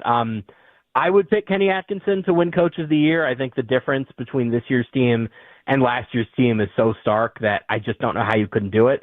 That being said, it's worth pointing out that the guy he replaced in Cleveland, JB Bickerstaff, in Detroit, has taken a Detroit Pistons team that lost 28 games in a row last year and has them pretty firmly as not just a play-in team, but a playoff team. Like, in a normal year, I think that JB Bickerstaff might win. This just isn't a normal year because Kenny Atkinson might go like 68-14 or something like that. So I think generally when you're talking about a coach getting up to 65, 66 wins, it's usually pretty much a lock. So I would assume that Kenny wins, but it's a great field. J.J. Redick has a case. There are a lot of coaches around the league, Taylor Jenkins in Memphis, that I think have pretty plausible cases. Okay, give us a little positivity on this. Is my last one for you, Sam. Appreciate you taking time to speak with us. For the Mavericks, who is somebody that's currently playing? And there was only 8 guys that suited up tonight. The Mavericks fans, we've done our best job detailing it, but from looking on the outside, who you think they should be looking at to progress, to have some kind of hope, to continue watching games, and maybe give us a little tidbit on some draft stuff. Maybe, hey, if you're going to get a top 10 pick, this is a guy that can maybe help your franchise turn around, pairing with the guy that you mentioned. Just a little bit of hope for our Mavs fans. So I think the Luka trade has been distilled so tightly down to Luka for Anthony Davis that Max Christie has been kind of overlooked. Max Christie's been very good for them. Like, a lot better than I ever thought he was going to be in the NBA. Like, earlier this season even, like, it took him 6 weeks to even, like, crack the rotation regularly. He's skinny, that caused some problems for him on defense. The shot was inconsistent. He had started to put it together as the year went on, and by the time the Lakers traded him, he was like a good, solid, consistent, almost starter-level guy. What he's been in Dallas, what he's been able to do on the ball, the shooting has been great. I didn't see a lot of this. Like, I know it's a little hollow to be talking about a guy who's growing into, like, maybe an above-average shooting guard when you traded away Luka, but, like, Max Christie is good, and he's young, and he's on a very, very team-friendly contract. The Lakers signed him last summer for 4 years, I believe $32 million. $8 million a year for somebody that young and that productive is pretty valuable. So, like, look, I wouldn't get too caught up in the big picture stuff right now. I think that's going to sort itself out over the next, I was about to say few months, but really I think this is something that's going to play out over a few years. For now, like, I would look at guys like Christie. I know Jaden Hardy's hurt right now. Yep. With Kyrie out, this is a golden opportunity for him as a ball handler. If he can get back healthy, I mean, we've seen him and Dinwiddie both at times this season really benefit from having more opportunities on the ball. I wouldn't get caught up in the big picture stuff, but there are young guys on this team that I like. I like Derek Lively a lot. He's probably not going to play much this season, if at all. but there is young talent on this team. The last thing from me, 30 seconds or less, give Mav fans who are still watching basketball at this point, what's your biggest storyline, or what's one thing you're watching over this last month of the season before we get to the playoffs? Yeah, who is going to crack that top 3 tier of OKC, Cleveland, Boston? Denver is the traditional pick. We talked about the Lakers a little bit. The Warriors are kind of making their voices heard here. They've been so good since they got Jimmy Butler. The whole roster makes a lot more sense. I think when the dust settles, there's going to be a second Western Conference team that joins Oklahoma City and gives them a real series. I don't know who it's going to be yet, but I think we're going to start to get a better idea of that over the next few weeks. That's what I'd be keeping an eye on. Watch the Lakers, watch the Warriors, watch the Grizzlies. We didn't really have time to get into them, but the Grizzlies are fun. So one of those teams is going to do it. I don't know who it's going to be, but I think it's going to happen. Sam, outstanding stuff from you. Glad to have you make time out of your night to join us here. That was some high-level NBA talk. Let's do this again when we get ready for the playoffs. Anytime. I hope it's more optimistic next time, though. Absolutely. And real quick, tell the folks at home where they can find Jet on the old X to get some of that Sam Quinn goodness. Yep, Sam Quinn CBS on Twitter. Read CBSSports.com. We've got a lot of good stuff on there. So, yeah, that's where you can find me. There you have it. Sam, great stuff from you, my friend. Let me know next time you're in Dallas. We'll bring you in studio. Yep. There you have it. Mr. Sam Quinn, CBS Sports. All right, coming up next, a little khaki Kev. We got haikus at 9:40, talking all things Mavs, basically the end of their year. Topics are as follows: the Mavs as well as Cowboys in free agency, and then we'll do a top 5 at 10:20. We're still efforting to figure out what we're going to do there, but don't worry, we will come up with something. Little stars, little Rangers, a little shoes. Coming up next with your boy, Khaki Kev. Don't go anywhere. The Fan is on YouTube.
It's true that you've got to forget something else to remember that Uber Eats has groceries. No, that's absurd. Hey, remember when you used to be a pepper lady? Pepper lady? Wasn't it Cinnamon Sisters? Basil Babes. Saffron Squad? Nutmeg Maidens? Paprika? No. Nutmeg Maidens. I just said that. Was it Spice Girls? Doesn't sound right. Was it Saffron Squad?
Lola V products? I gotta remember that. Well, you know, they say in order to remember something, you have to forget something else. Okay, now that is a very cute haircut. That's like a little shag. I've never seen it before. Well, I mean, of course you have. It's the Rachel. Oh, is that your name? No, I mean like your name. No, I'm Jen. My name's Jen. Right, but I just mean like this is your haircut. But that's hair on your head. I'm not saying this is your hair. Okay, freak me out a little bit.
Out to our guy Sam Quinn making his Fan After Dark debut. We are on a heater when it comes to guests this week. I think it's really just you. You've booked all of them. We have it's a team effort, Blake. It's a team effort. This is all you. We have done a phenomenal job. Go see the Rashad, and I promise you, shout out to Carter Freeman. He talks more than just about fixing college basketball, okay? I promise you, he may or may not comment on whether or not there's a conspiracy with the NBA moving Luka to the Lakers. Okay? At 105 Through the Fan YouTube page, go to the playlist, Fan After Dark. You can see all of our videos. The most recent one is our one with Grant Asif, doing the timeline of how the Mavs fell apart, and right before that is Rashad McCants. I believe Lance Zerline talking all things mock draft and your Cowboys will be posted tomorrow. Mm-hmm. So a lot of good content there to share with your friends, share with your grandma, and read up on it. So you sound a little bit smarter when you're talking to your fans, when you're talking to your boys, your family, your girlfriend. You know, you're going on a double date. Boyfriend. Yeah, you're going on a double date. Boom, you hit him with knowledge. No, actually, his cap is $29 million. They're going to be able to move it down a couple years, so that's why they restructured that. You'll sound a lot smarter. When somebody, when one of your Oklahoma friends or Fred says, Danny Stutzman, second-round pick, and you're like, oh, you mean like Demetrius Knight from South Carolina, 6'2", 235? Who's that? Headhunter. He hasn't been on my radar. Tell me more about him. I'm thinking about Ashton Genty in the at number 12. Some people have said he's Hampton is the pound for pound. Yeah. Au contraire, mon frere. So, and if you want to get into some Shedeur Sanders discussion. Now, Shedeur Sanders, to me, we'll get to Kevin's stuff here in just a second, is the wildest of any player in the draft right now. Oh, for sure. 29, 2, 4, 16, second round. 1. I mean, Charles Davis and Jackson Dart's in the mix all of a sudden. Number and I wouldn't be surprised if Jackson Dart does sneak into the first round. I mean, there's going to be a team, I think, that does that. But we didn't think Bo Nix was going to be first round. We didn't think Bo Nix was going to be first round. We didn't think Michael Penix was going to go 8 overall, especially to a team that had just spent $100+ million on a quarterback. That's why it's funny with the draft, man. I put out a tweet today. All these mock drafts are always wrong. Yeah. Doesn't matter who's talking. I mean, you'll see some guys hit, right? I mean, yeah, but I'm saying nobody hits 100%. A trade will happen. No. A team will reach on a player. A player will slip draft night. Well, okay, so like for instance, like Mike Green, it'll be like pick 30 and he's still available. And you're like, well, what? He might be the best edge of the whole draft. Mike Green's issue is the off the field stuff. Yeah. I mean, it's one thing to have one sexual assault accusation. He's got 2. So again, we're not casting aspersions. That's just the reality of it. Am I a Mavs sicko for listening to the Mavs game tonight? Not at all. Fatty. No, not at all. Because it was actually kind of fun to watch it. We knew they were going to lose. It's what your expectations are. If you were like, I need them to win for me to be happy tonight, then yeah, that probably won't set up for success. And again, look, we're not degenerates by any stretch of the imagination. However, we put watching it, put a little something on it. I mean, I won $14 tonight. Yeah. Okay. I mean, it's not enough to. I mean, I'll be here tomorrow. It's a W, nevertheless. It's a W. Look, sometimes you just get that. It's my first parlay I've ever won. For real? First one. It doesn't matter if you win 14-2 or 3-2. That's it. So I just won my first one. I'm excited about that. I don't know if this makes me feel better. Remember how my parlay missed by 0.5? As did mine. For $111? Yeah. They took it away. So instead of 22.5, they gave him 21 points in rebounds. So I don't know if they took one of his rebounds away. Oh, I bet they did. I guess that makes you feel a little bit better. Yeah, because then you would have felt like you won it, and then you would have lost it. I was going to say, or it could have pissed you off if you would have won it and then they took that away. Yeah. Is that why they haven't? Because I'm still waiting on why I haven't won mine yet. Like it takes a little while. It does? The stat keeper will be like, actually, he didn't get a rebound. Yeah. Actually, he had one more assist or didn't. Yeah, because the only three I have left are points, which, you scored or you didn't. I mean, there's no, like a rebound or assist, that's fine. But yeah, the only thing that killed me tonight was Kevin Porter. So, and that's on me. I told you to take that prop. But he missed by a half point. Yeah. I mean, I'm not going to. But I felt good about it, though. I mean, you're right, because Kevin Porter is a bucket. And especially in a game like this where everyone else is sitting, go score Kevin Porter. Because it wasn't for lack of shooting. I mean, Kevin put up some shots, and that's what he does, but he just didn't get that point that I needed. So, all right, let's go throw it over to Khaki Kevin Walker. All right, let's start off with a Rangers update. How about that, fellas? So they're coming off of a big-time win. I get big time for spring training purposes. They won 5-3 against the Reds. Standout would be Nick Ahmed, who had a grand salami. Got 4 of them RBIs. And then another one would be Leody Taveras, who is the only hitter to have a multi-hit game. A little bit of a picked-out stat because not a lot of these guys stay in for the entirety of the game, especially starters-wise. But someone who caught a lot of attention for the Rangers, and even our very own Jared Sandler said that he had a prediction. Emiliano Teodo, 3 strikeouts to end the game, all in the bottom of the 9th to end the game. Sandler said that he thinks Teodo was going to be the closer for the Rangers this season. And then wrapping it all up, tomorrow will be a little bit of a double header for the Rangers, except both games will be going on at the same time. We got the Dodgers and the Padres both taking place at 2 o'clock. In the Dodgers bout, it'll be Buchanan versus Dustin May. And then in the Padres bout, it'll be Tolo Cody Bradford and Dylan Cease. What about how'd our boy Tyler Malley do on the bump tonight? Or today, excuse me. Tyler Malley, let me go ahead and look. Got to split up these stats, so I'm always trying to stay ready when you hit me with a question like that. Let's see here. Tyler Malley, 4 innings pitched, 2 hits, 1 earned run, 3 strikeouts. I would say it's a pretty good day for Tyler Malley. Obviously, he didn't get to play a whole lot last year, so we're starting to get to see what we really want to from Tyler Malley. 3 strikeouts, 4 innings. Obviously, 1 earned run. You don't love it, 2 walks, but I would say overall a good outing from Tyler Malley. And another thing you have to keep in mind with these starters is they're never going to come in bringing all their stuff to spring training. That's when they're trying out new things. That's when they're trying to see what works, what doesn't work. So that's another thing to keep in mind. Okay, what's up with our Stars? I know they don't play tonight. They'll be playing tomorrow against Calgary, correct? Correct. We are playing Calgary tomorrow, but last night was a big-time win, one that new guy Jake tried really hard to jinx. I was listening for that part. He's like, barring anything crazy happening, they're winning. I think it was 3-1 at the time. And then quickly they scored a goal and then another one to bring it to 3-3. But thank you, Thomas Harley, scoring with 3.9 seconds left. The Stars win 4-3, stacking together their 3rd straight W. And next up, like you said, Calgary Flames tomorrow at home at the AAC at 7 o'clock. Dub. Stars haven't even lost 20 games this year. Last time the Stars played the Calgary Flames, they won 6-2. Like your chances. You like your chances. Well, you always like the chances when you're going in with the Dallas Stars. 100%. Unless you're Fred not picking them to win the Stanley Cup. No, I didn't say that. I just said I said the Cowboys are going to win first. Stars are in season, so you're pretty much saying they're not going to win the cup this we year. power ranked the GMs yesterday, and I, for the sake of just being a little bit different, and before Jerry, threw a wet blanket on the rest of us today, thought, hey, maybe we're doing something here. Maybe we're making some power moves. We'll discuss in the haikus. That we will. And then to end out this segment, I'm going to tease it a little bit. We're going to do a short little debut of it. It's a little segment I'm cooking up. Fred's been helping me out a little bit too. Kevin's Kicks. For those who don't know, Tolos, I'm a big sneakerhead. I love sneakers. I love keeping up with shoes, history, and all of that and the above.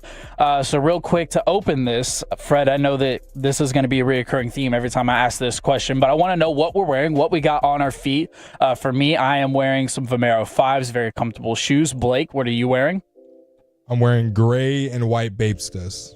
And Fred? What? Gray and white Babestas. What are...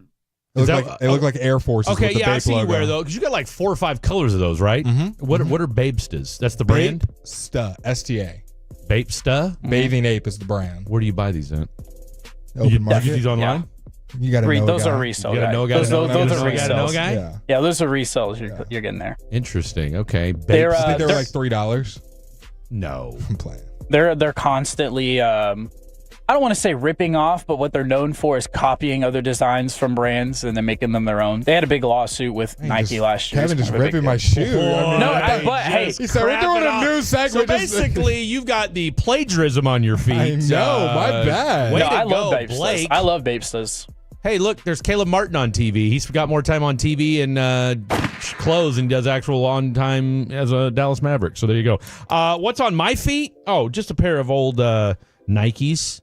Freeze. I don't know what the hell these are called. Free 5.0s. I don't know. Yeah, those are good ones. Is that what these are? Yeah. I've got 5 pairs of them. They're fantastic shoes. I wish they'd make more of them. The left shoe's probably untied, as it is usually. No, it's tied up. It's tied up. Now I got 3 pairs of black, a pair of gray, and then a pair of green. Love it. Shoes. I'm glad you haven't worn the green ones. I have. You just have? never noticed it. They're dark green. Forest. But they're like bright green, like neon. Come on. Can a grown man wear neon shoes? Why not? Man. That's not in a pro sport. I'm at the point where I'm getting eerily close to throwing fashion out the window. Like, you haven't already? That's, you know what? You're getting close. That's a good one. You're not wrong. That's a good one. You're not wrong. It's funny you say that though, because I was in my back room. Now, mind you, I've lived in here for almost a year now, and I had all these clothes that I have in my back room because I got a 2-bedroom apartment. That was like, all right, I'll put all these clothes there, and at some point I'll go through them, and I haven't gone through any of them. Yeah. We can tell. That's why I wear pretty much now I had to break a few of them out when it was for football because I had to sweater time. I think I wore a button up once, but look, it's all about comfort. People on the Dallas fan cam probably know your wardrobe pretty well. Oh, hands down. There is no, and you know what? In fairness to me, I was gonna buy a Mavericks hat, and then they traded Luka. So get you a Caleb Martin jersey. Yeah, that ain't gonna happen. And then I'll get y'all out with a couple. Maybe a Clay. I'll get y'all out with a couple of these. Nike released. They're releasing a recovery shoe. I'm calling it a recovery shoe. It's supposed to be a slide kind of situation. They have a bunch of different colors coming out this week. Yeah. It's getting mixed reviews because I feel like a lot of brands are coming out with slides now. Nike is joining that, so they're trying to get into the recovery game. LeBron debuted them when they were in Paris earlier. Not this year, last year. And then officially announced it is completely done. Adidas has no more Yeezys in stock. I saw that. It's over. It's done. Any Yeezys you buy is going to be on the resale market or from he who shall not be named and whatever source he does. But that partnership is over. Have you seen the newest Zion? I've never liked the Zions. Can Jordan get a new designer? I mean, it basically just looks like a different version of the Luka. Yeah. Like they're literally the exact same shoe. For what was once an iconic shoe brand, and don't get me wrong, I still like me some J's, but come on, if you're going to put out... Fred Durst dresses like an undercover cop. Agreed. Well. Y'all got flour? The hell you mean you ain't got? A couple buddies told me. That's what I heard. Rumor on the streets. Through the grapevine. I heard it through the grapevine. That's where the flower's at. What a clown. What a clown. I'd like to think that if I were ever to become an undercover cop, I'd be a little more Auspicious? Yeah, absolutely. I felt like I was getting undercover cop vibes when I was on my ride along. People kept looking at me like, what's this guy's deal? Yeah, what's I can see it. What's You got his- a wire. What's his Well, you story? always also wear all black too, so I was wearing jeans. I had a black long sleeve shirt on, a hat, and a pair of black shoes on. I know that's really differs from what I normally wear. All right, coming up next, great stuff from you, Mr. Khaki Kev. When we come back, it's time for a little haiku hump day. Topics are as follows: end of the Mavs and Cowboys free agency. Don't go anywhere. It is The Fan After Dark.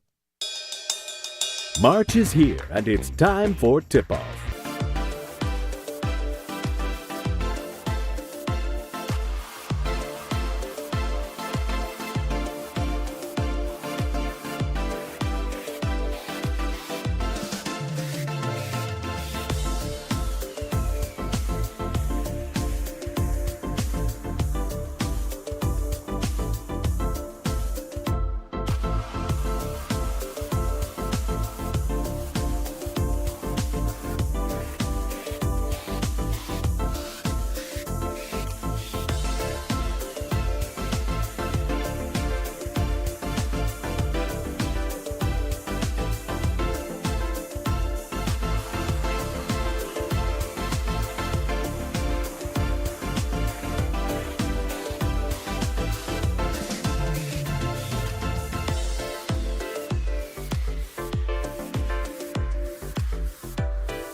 Do you think it's true that you've got to forget something else to remember that Uber Eats has groceries? No, that's absurd. Hey, remember when you used to be a, what was it, a pepper lady? Pepper lady? Wasn't it Cinnamon Sisters? Basil Babes. Saffron Squad? Nutmeg Maidens? Paprika? No. Nutmeg Maiden? I just said that. Was it Spice Girls? Doesn't sound right. Was it Saffron Squad?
Uber Eats has low V products? I gotta remember that. Well, you know, they say in order to remember something, you have to forget something else. Okay, now that is a very cute haircut. That's like a little shag. I've never seen that before. Well, I mean, of course you have. It's the Rachel. Oh, is that your name? No, I mean like your name. No, I'm Jen. My name's Jen. Right, but I just mean like this is your haircut. But that's hair on your head. I'm not saying this is your hair. Okay, freak.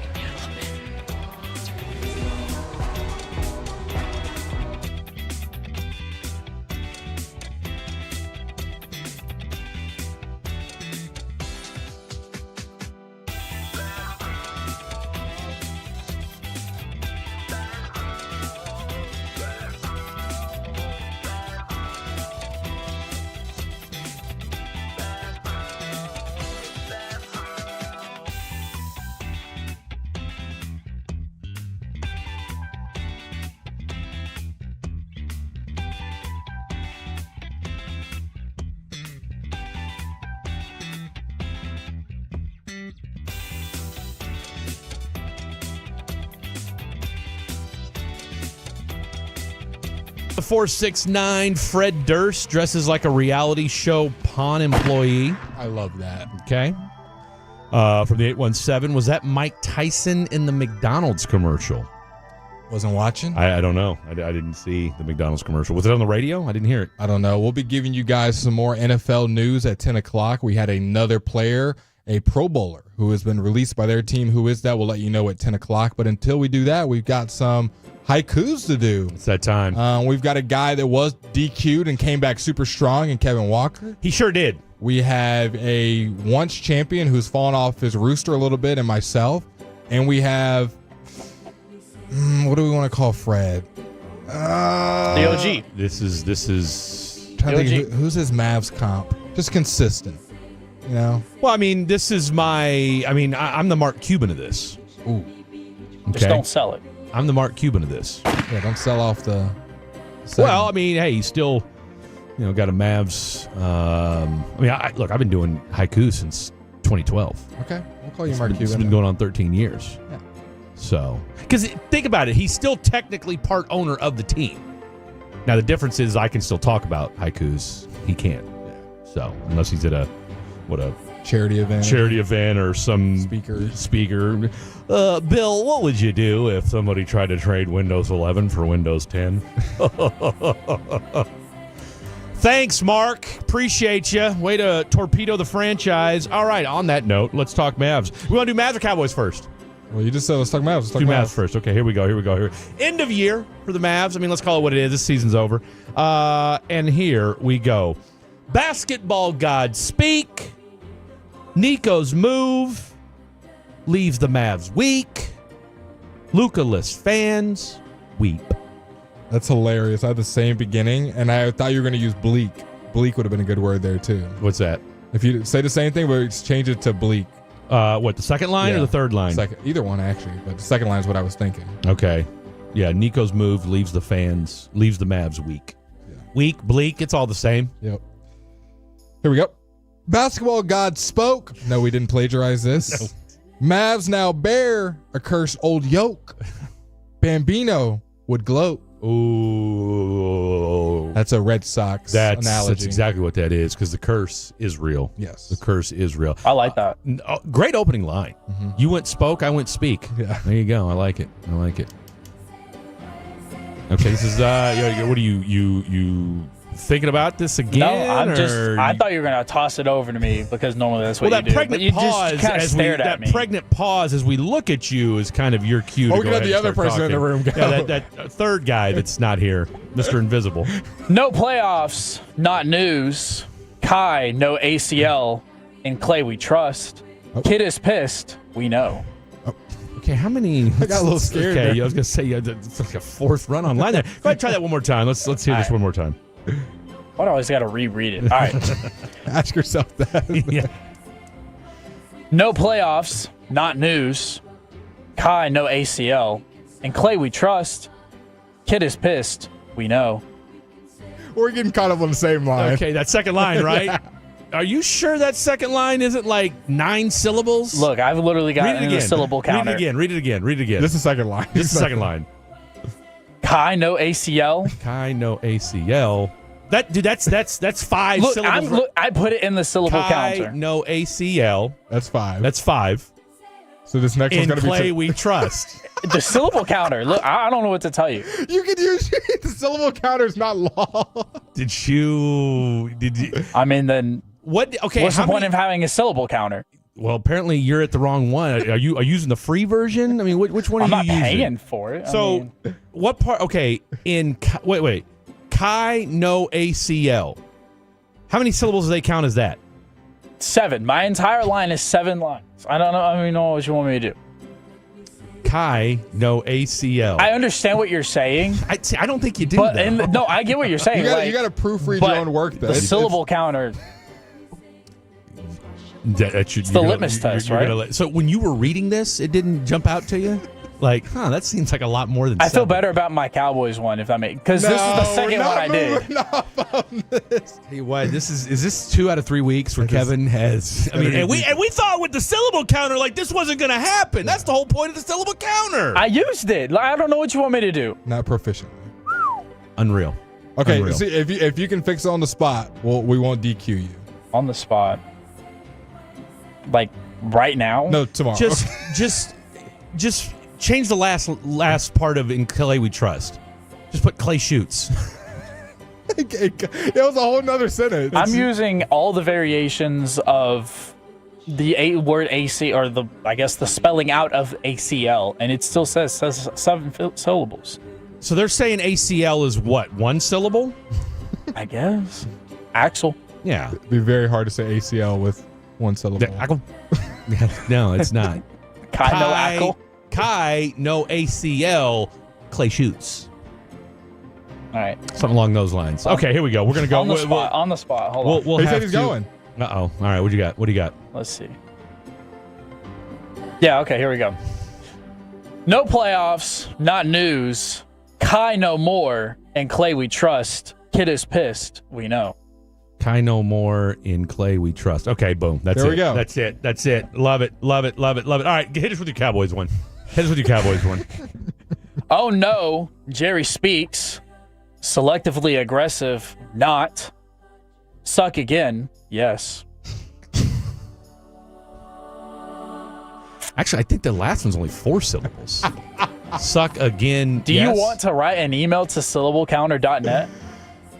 I'm just because your last line is suck again. No, yes. Not is in the next line. Oh, your haikus are all over the place. Your haikus. I say them how I write them. I'll tell you what. I just love how he said the syllable counter said it's so. It's. I mean, if syllable counter says it's got to be true. Blake, please help us. Give us Cowboys. Okay, here we go. 50 mil in space. Probably won't win the race. Osa stays. Small grace. There you go. I like it. I like it. All right, here we go. Steven got us hype. Jerry's plan doesn't excite. Free agents. Yeah, right. Yeah, right. I like that. That's a way to. That's a way to bring it all together. There you have it. No, we've got like 2 minutes left. We'll just. This is it. This is all. This is it. This is it. This is it. I really thought I cracked it with the syllable counter. Well, we thought you did too. The thing is, he put too much faith in the syllable counter. He's no longer counting it or thinking about it. Just syllable counter said it. It's law. We're good. That's it. It is law. Let's see. Here we go. Did you put a period in ACL? I did. Maybe that's what it was. But it doesn't matter. It's still, ACL is each one. To the 469. I don't think they were here when I got DQ'd the first time. I did use my fingers the first time, and then it worked. From the 817, Yoda sounding ass. So you can use the claps. Who is that for? You can use the internet. You can use your fingers. You can proofread it with us. Absolutely. You can ask any of the producers. I'm not proofreading with y'all. Yeah, because he wants to be live. And I am using the internet, Blake. That's kind of what I did the first time. Geez, Kevin, use your fingers to count, man. It's 5 and 7 syllables. That's from the 469. All right. So you have made. I tell you what. Nobody has ever made. Like I said, I've been doing this segment since. I did 2012. put in periods. Nobody has made haiku quite as exciting as you have, and that's all I'm here for. You know, like you have literally made haikus.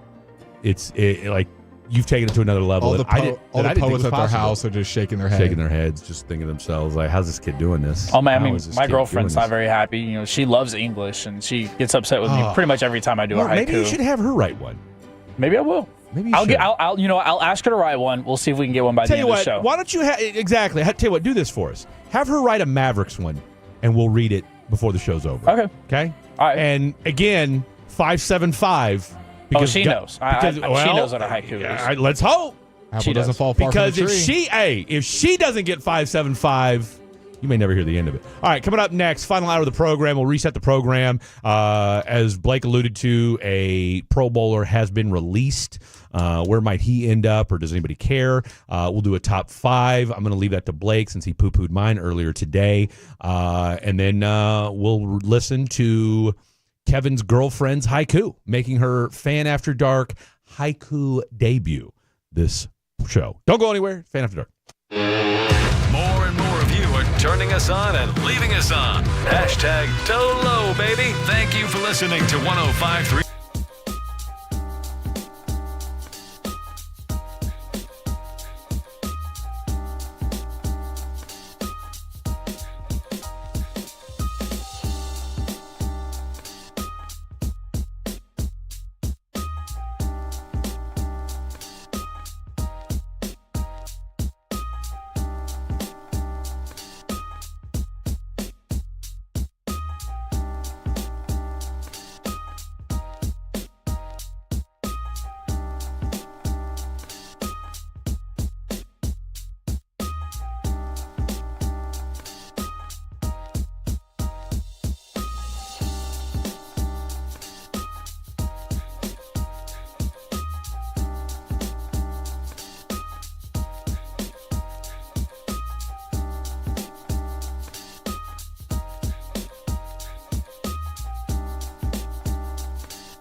true that you've got to forget something else to remember that Uber Eats has groceries?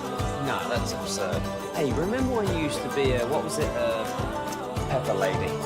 Terrible. They lost 137 to 107 tonight. 30-point dubbing. It was never close in this game. Klay Thompson was able to knock in 6 threes, though. That's a bright point.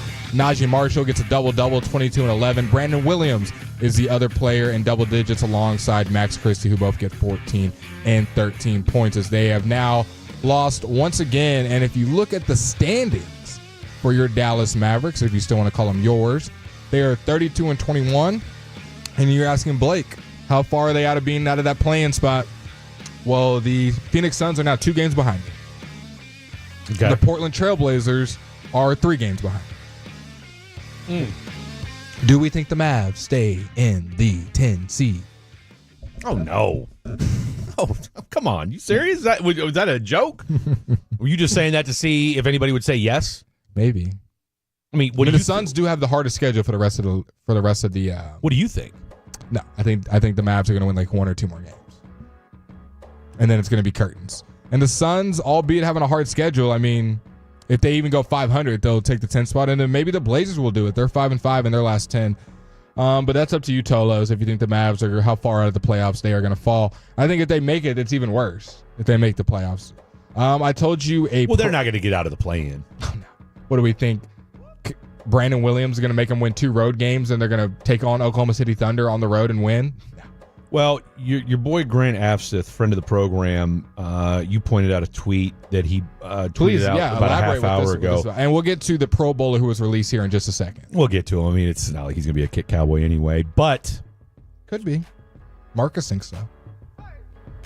Really? Yeah, Marcus Mosher just quote tweeted. He said, I wouldn't be surprised if the Cowboys went after this guy, but continue with Grant. Interesting. Okay. So essentially, and it's a decently long tweet, but it's being reported that because of the workload that Kyrie has had, the intensified workload in the last month and a half since Luka got traded, that helped, or that was a contributing factor into why he got hurt. Now, Jason Kidd's quote is interesting. Read it verbatim for the people at home what Jason Kidd said pregame. So he said, so before facing the Milwaukee Bucks, Jason Kidd, who often makes it clear, my eyes are shot, who often makes it clear that he's not a doctor, called it a conspiracy theory that an increased workload contributed to Kyrie Irving's ACL tear. Quote, the load didn't have nothing to do with the injury. We're talking about one play, not the many plays before that. He steps on Valanciunas' foot. It's a freak accident. That's how it should be reported, but we're not reporting it right. We're reporting on conspiracy theories. We want our stars to play as many minutes. This isn't supposed to be a rest league. Now, he went on to say he's well-conditioned, speaking of Kyrie, and he invited that. He wanted that. Are we reporting that? No, we're not reporting that. We're reporting that we're running someone into the ground. That's not true. That's his job. It's to play. He loves to play. It's all right to play 40 minutes at the age of 32 in a month span. That isn't the whole season.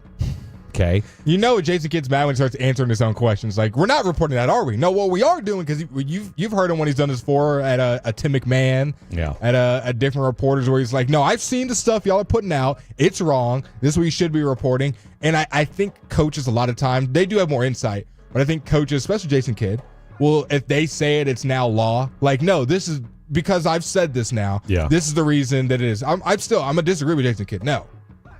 Him being this workload it puts on it, and Grant goes on about kind of the doctor's short-term and long-term and the stress you put on your ligaments that can contribute to this being an ACL tear. Now, obviously, can you have non-contact ones that are freak accidents? Sure. And did he step on Valanciunas' foot? Yes.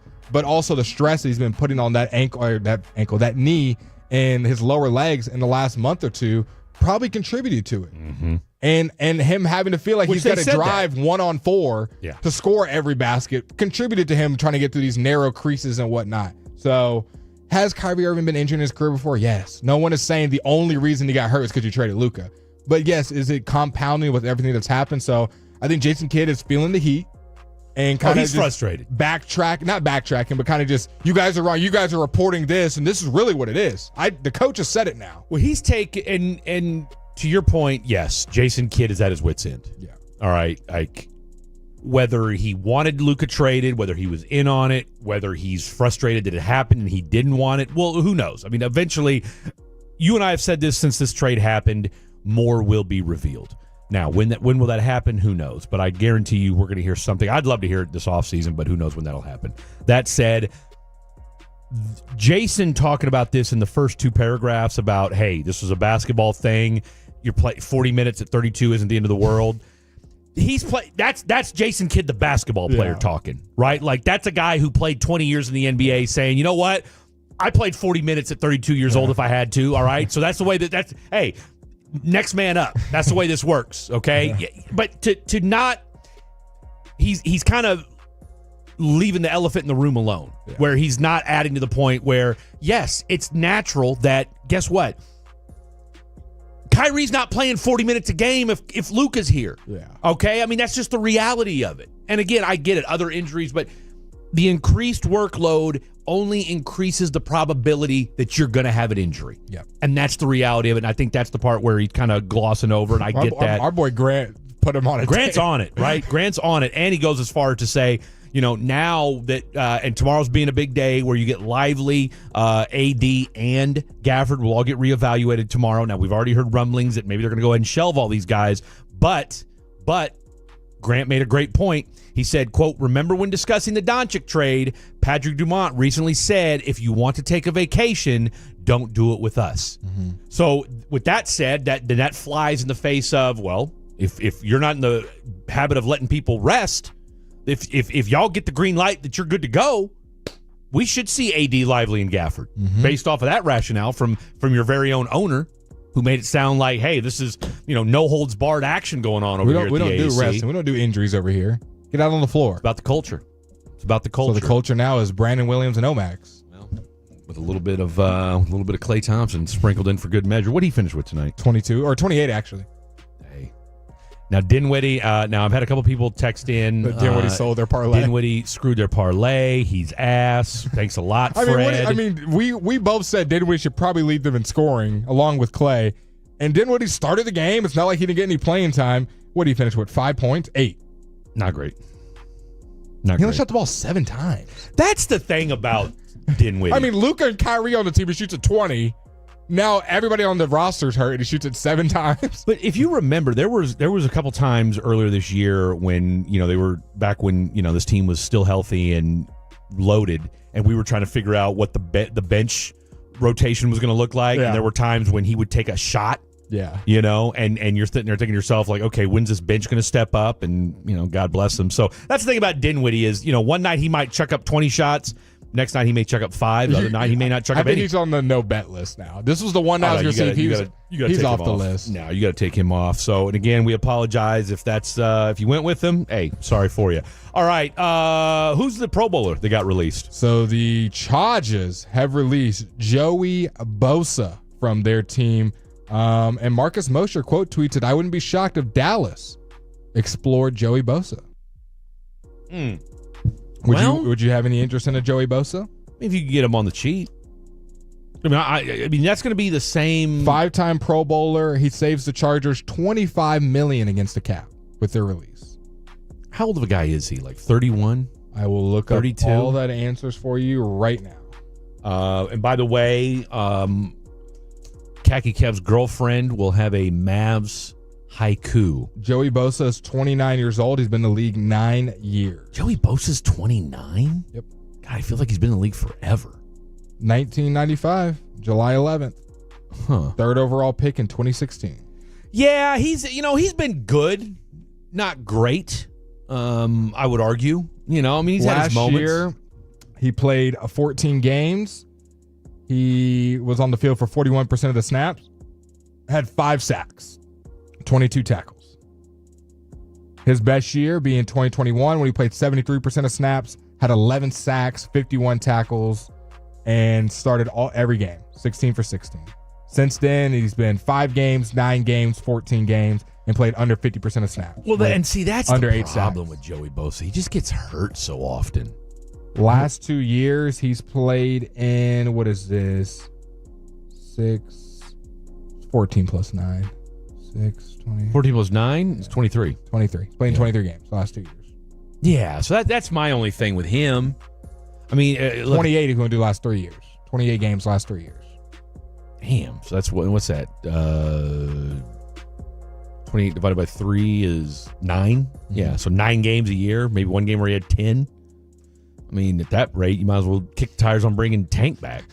You know, I mean, I don't. I mean, if at this stage of the game, look, you need body. I mean, hell, I'd rather bring Carl Lawson back. $142 million he's earned in his career. Yeah, I mean, now give me Carl Lawson. You can probably get Carl Lawson for $2-3 million. Hell, you only spent $1.5 million on him this past season.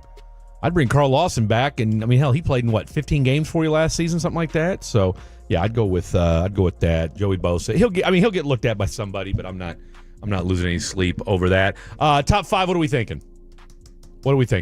I'll come up with something. Maybe the Mavericks played. We already did a top 5 on them the other day. We did top 5 players left. We did top 5. I want to do top 5 free agents that are currently out there. For what? NFL? In the NFL? Yeah. Now, is this top 5? Is this just top 5 that you'd like to see the Cowboys get? We can do that. Top 5 free agents that you'd like to see the Cowboys get? We can do that. You want to do that? Yeah. I'm with that. Yeah. I'm with that. Don't need to take money out of the question because we're not going to play cap guy.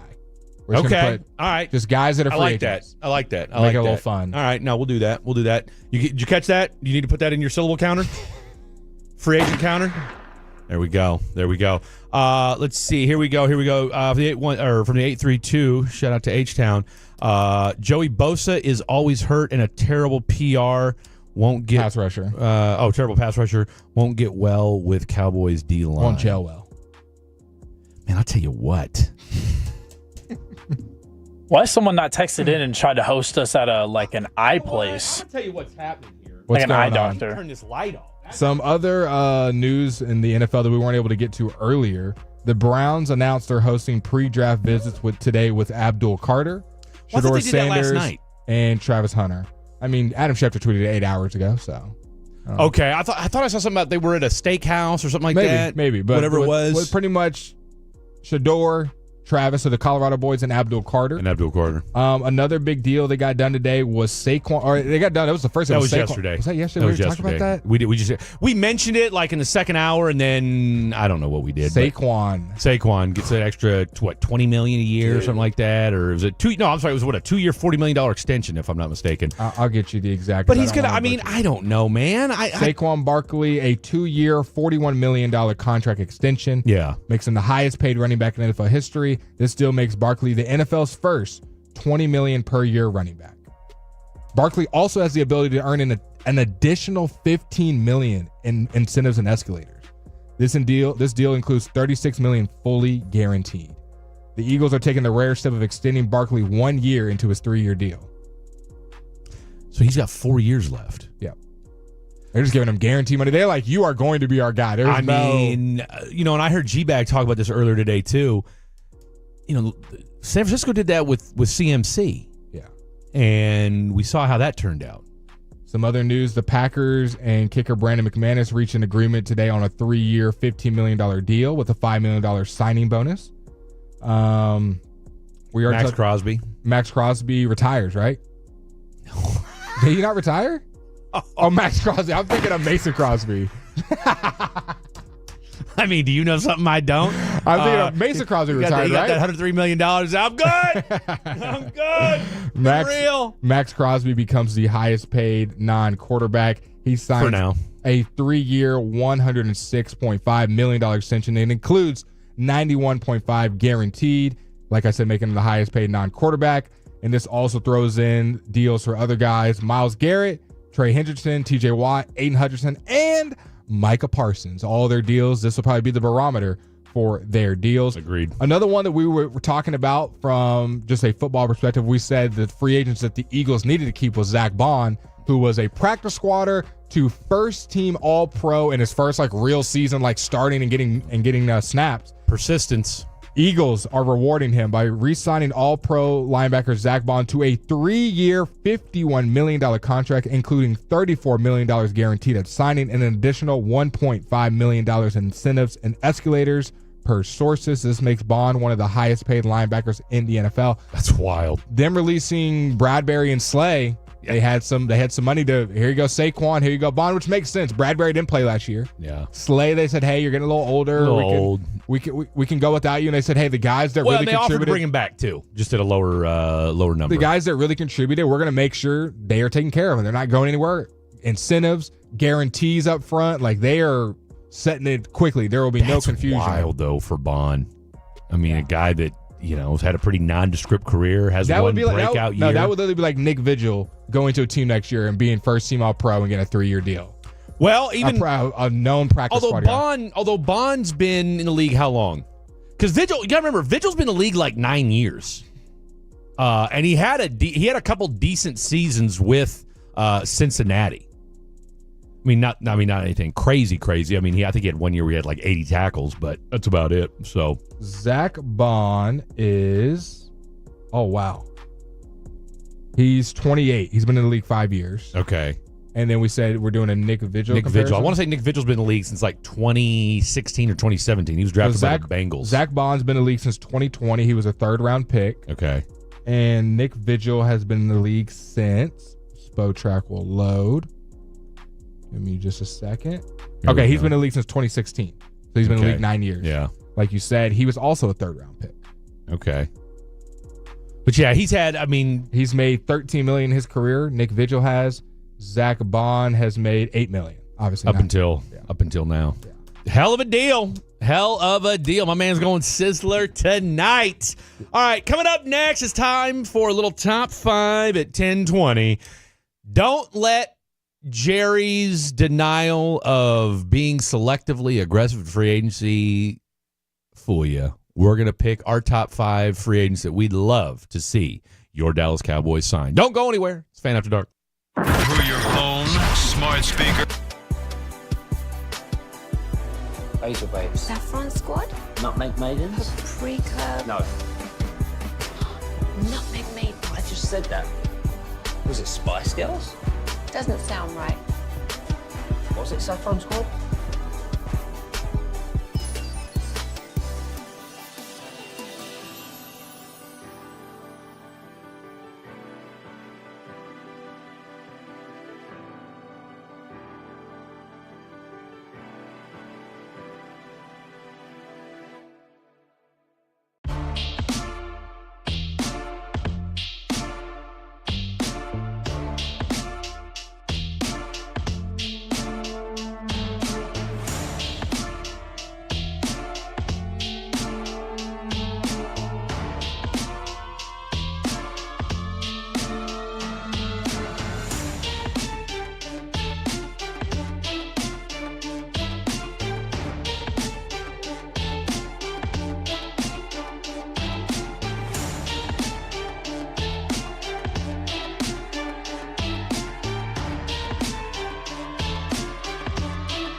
Uber Eats has lower fee products? I gotta remember that. Well, they say in order to remember something, you have to forget something else. Okay, now that is a very cute haircut. That's like a little shag. I've never seen it before.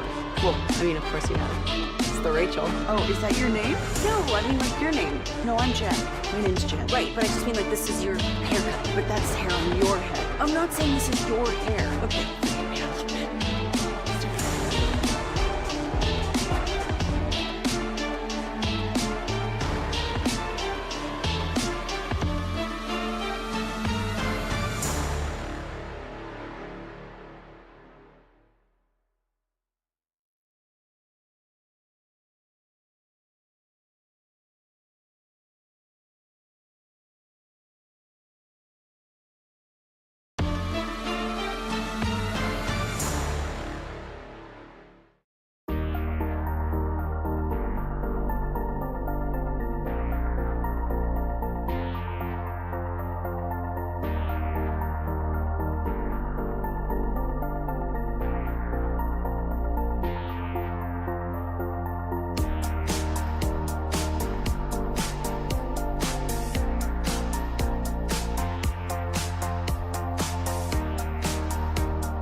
$1 million Lucky in Love giveaway. Get away to it all at Choctaw Casino and Resort Durant. It's a Fan After Dark 105.3 The Fan. This segment is brought to you by the Frankels. If you've been injured in a car or a truck wreck, call Frankel first, 214 or 817-333-3333. With Frankel and Frankel, there is never an out-of-pocket cost. They only get paid when you win. Frankel and Frankel, the go-to for car and truck wreck attorneys in Dallas. All right, here we go. It is time for a little top 5 at 10:20. In case you missed it earlier, Mavericks are losing right now, 59-44. 4 minutes left to go in the first half. Oh, wait, this is a replay. Sorry about that. They go on to get their ass beat. I do with my parlay, though, because I flexed it.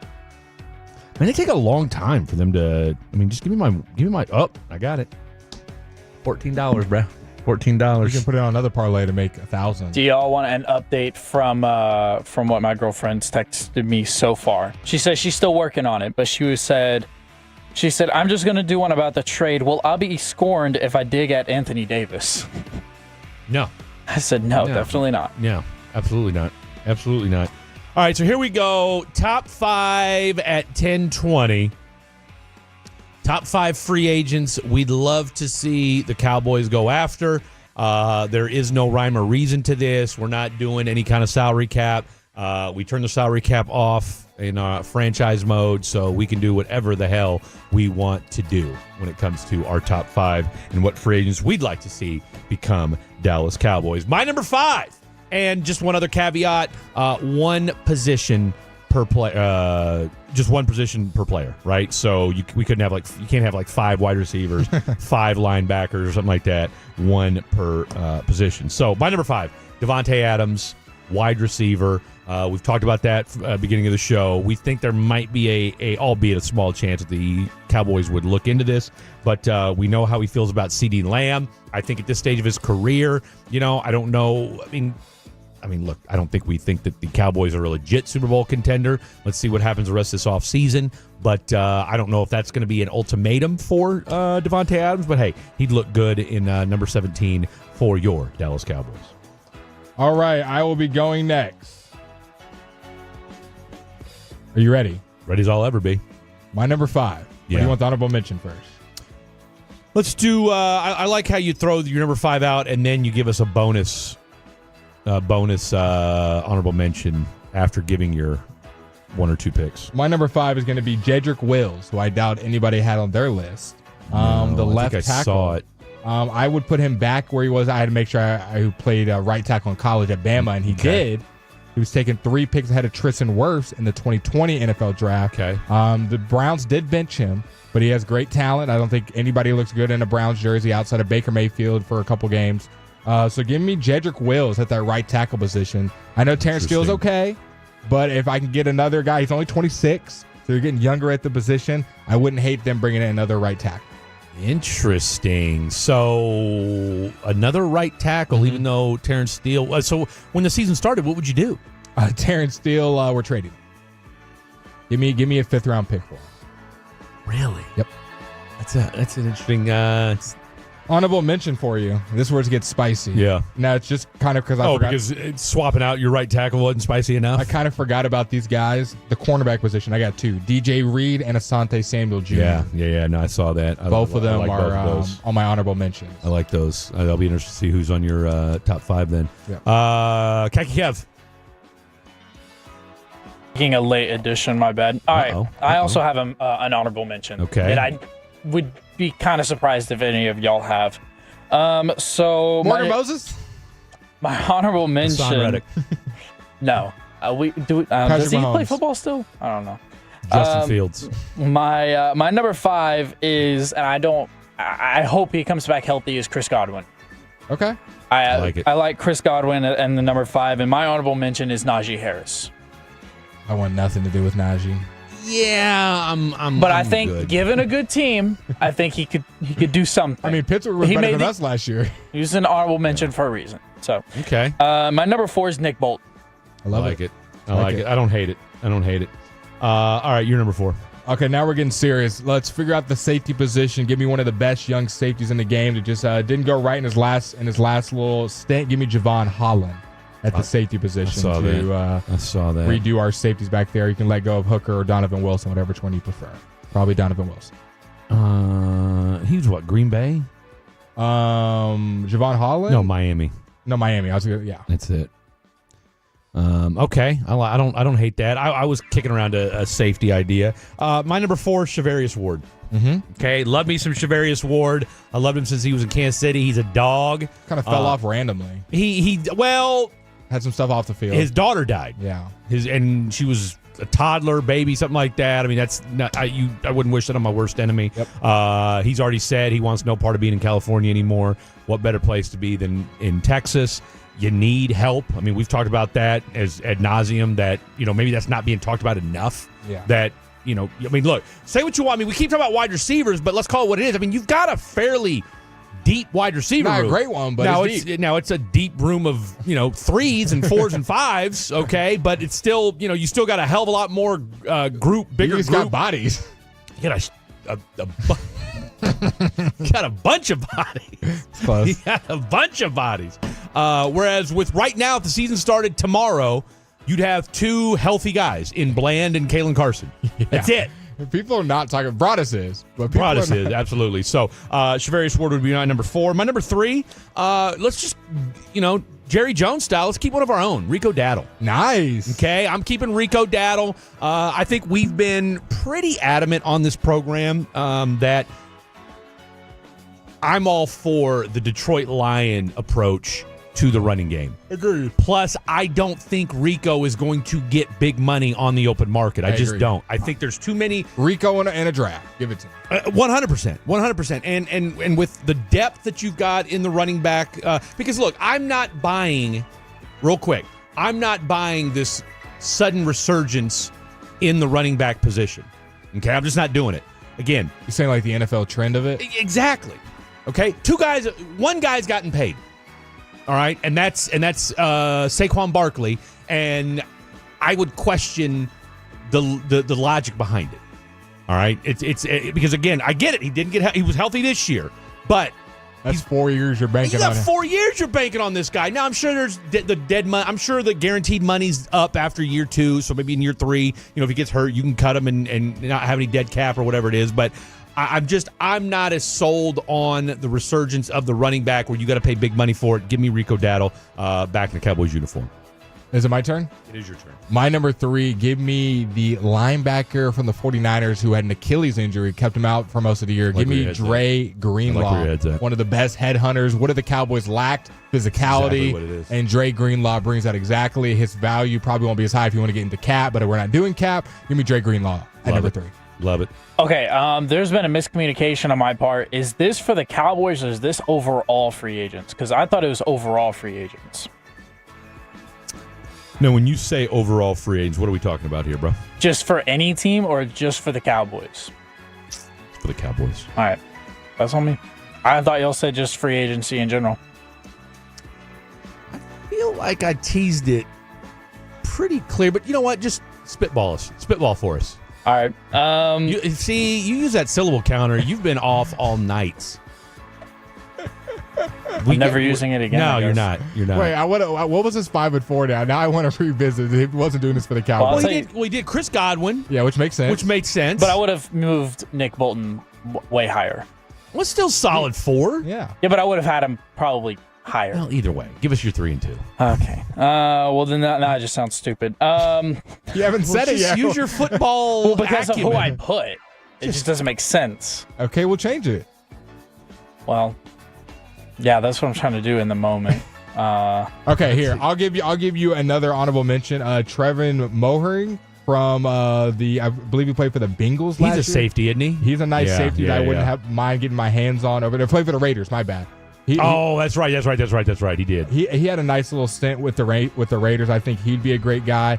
How would you like Hufanga from the 49ers at the safety position?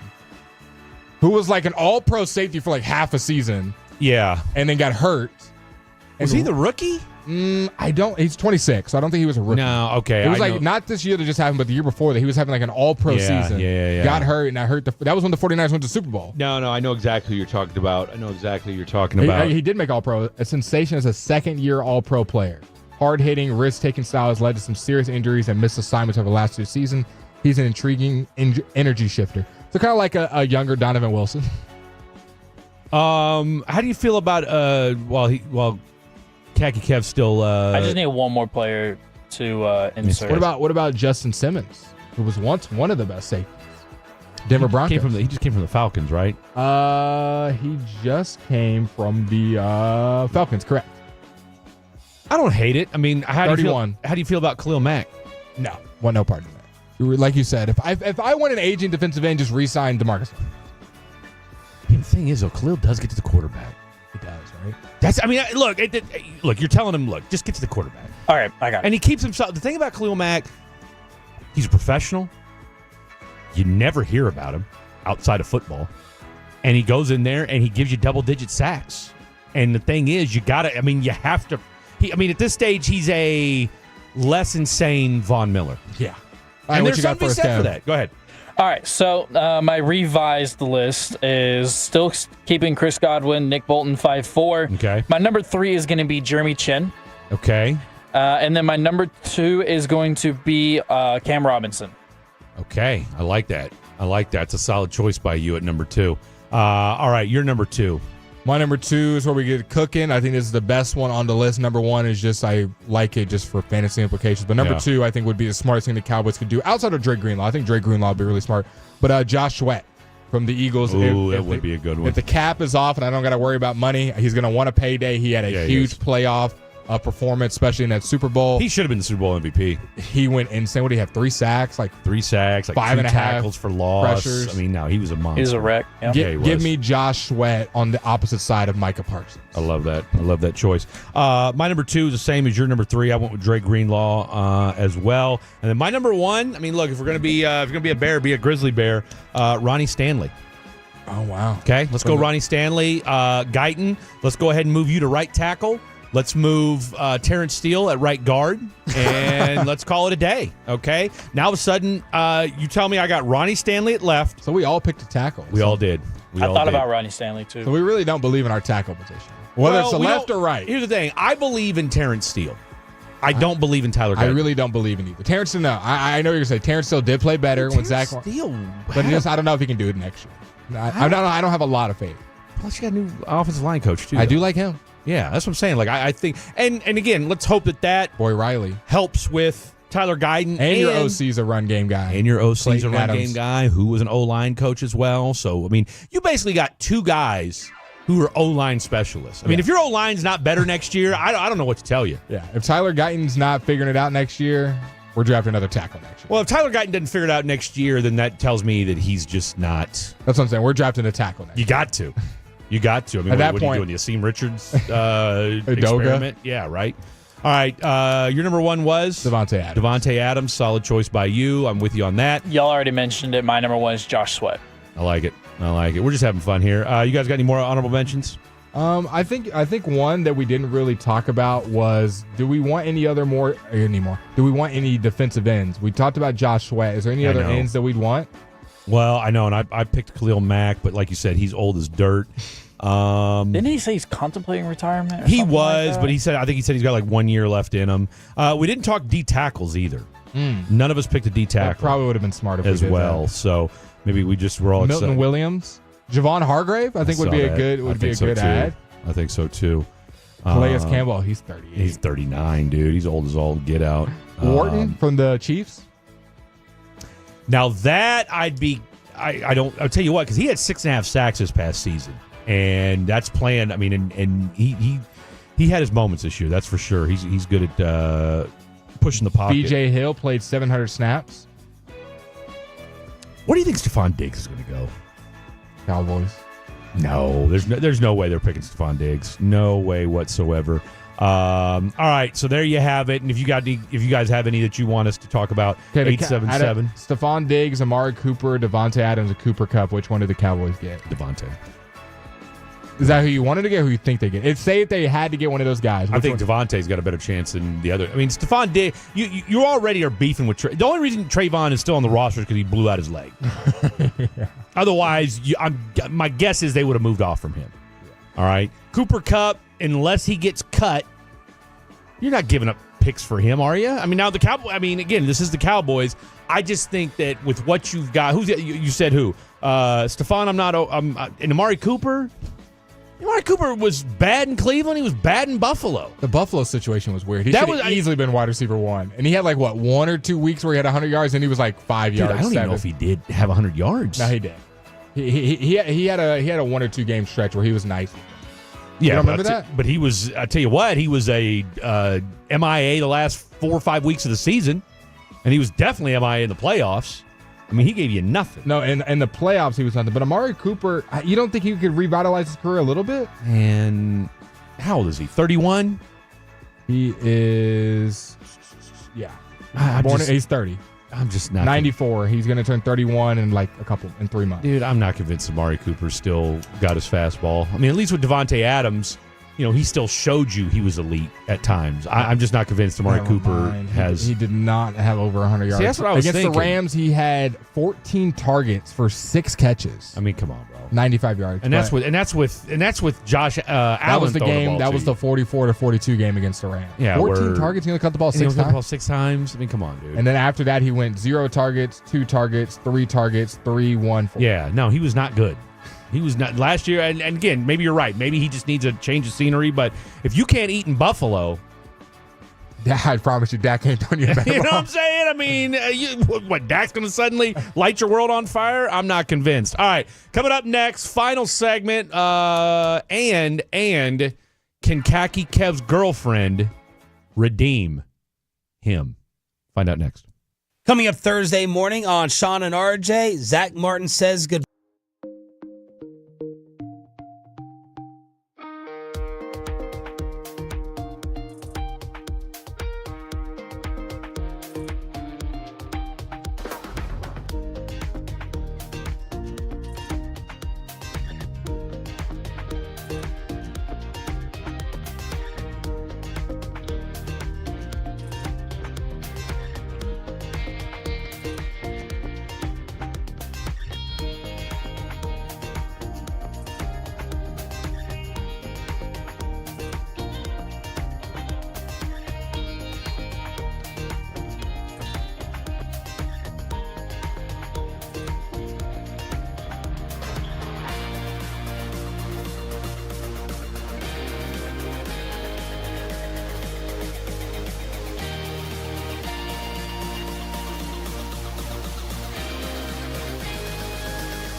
True that you've got to forget something else to remember that Uber Eats has groceries. No, that's absurd. Hey, remember when you used to be a, what was it, Pepper Lady? Pepper Lady? Wasn't it Cinnamon Sisters? Basil Babes. Saffron Squad? Nutmeg Maidens? Pre-curb? No. Nutmeg Maidens. I just said that. Was it Spice Girls? Doesn't sound right. Was it Saffron Squad?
Eats has lower fee products? I gotta remember that. Well, you know, they say in order to remember something, you have to forget something else. Okay, now that is a very cute haircut. That's like a little shag. I've never seen it before. Well, I mean, of course you have. It's the Rachel. Oh, is that your name? No, I mean, like, your name. No, I'm Jen. My name's Jen. Right, but I just mean like this is your haircut. But that's hair on your head. I'm not saying this is your hair. Okay, freaking me out a little bit.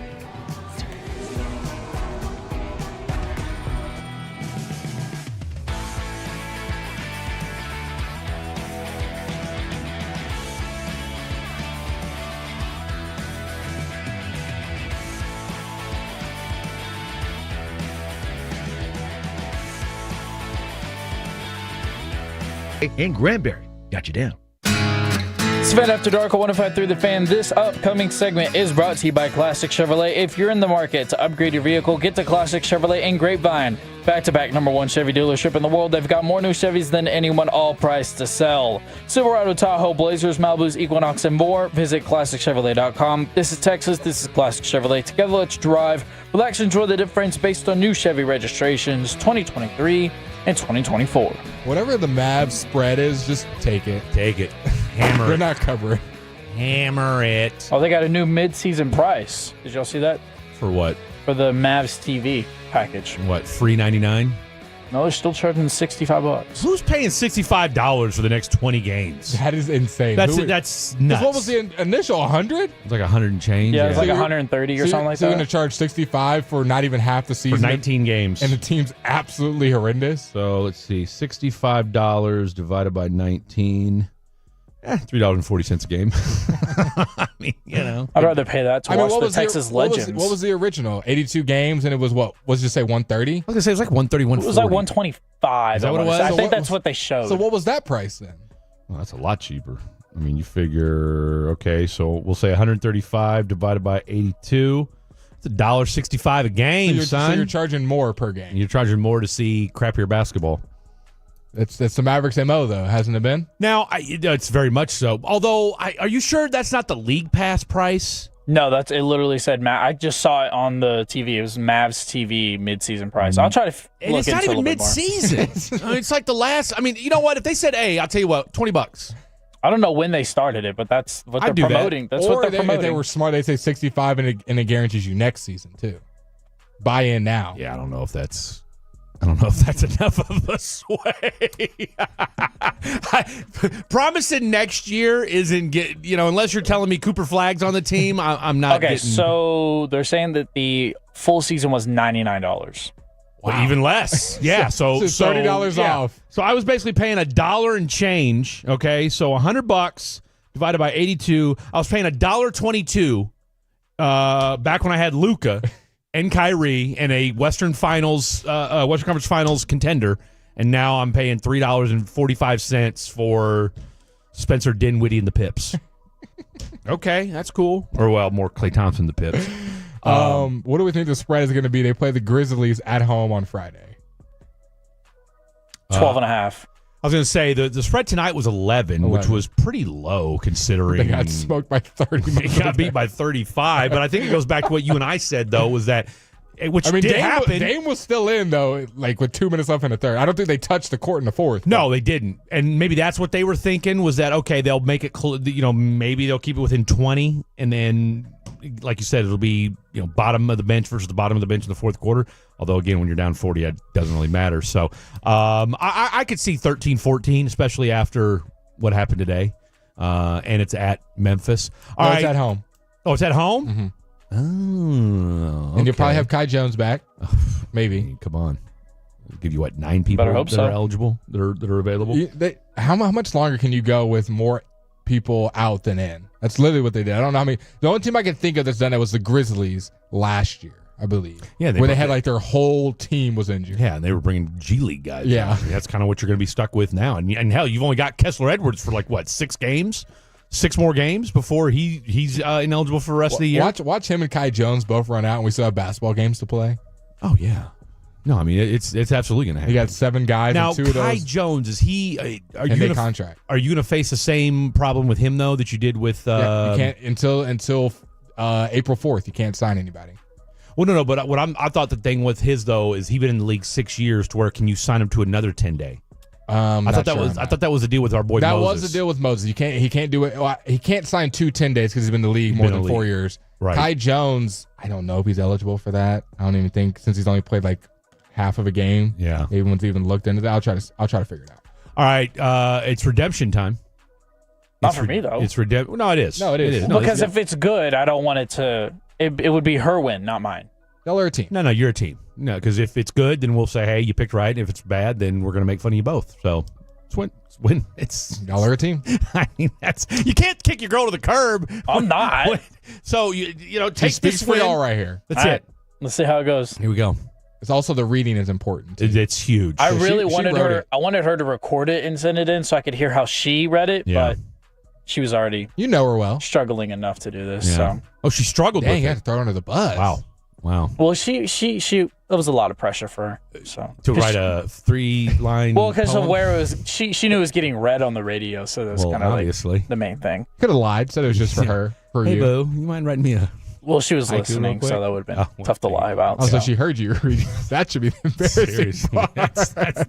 you should have got a question mark text. What the hell was that? Well, I called her before. WTH. I called her before she could hear the end of the segment because obviously the delay.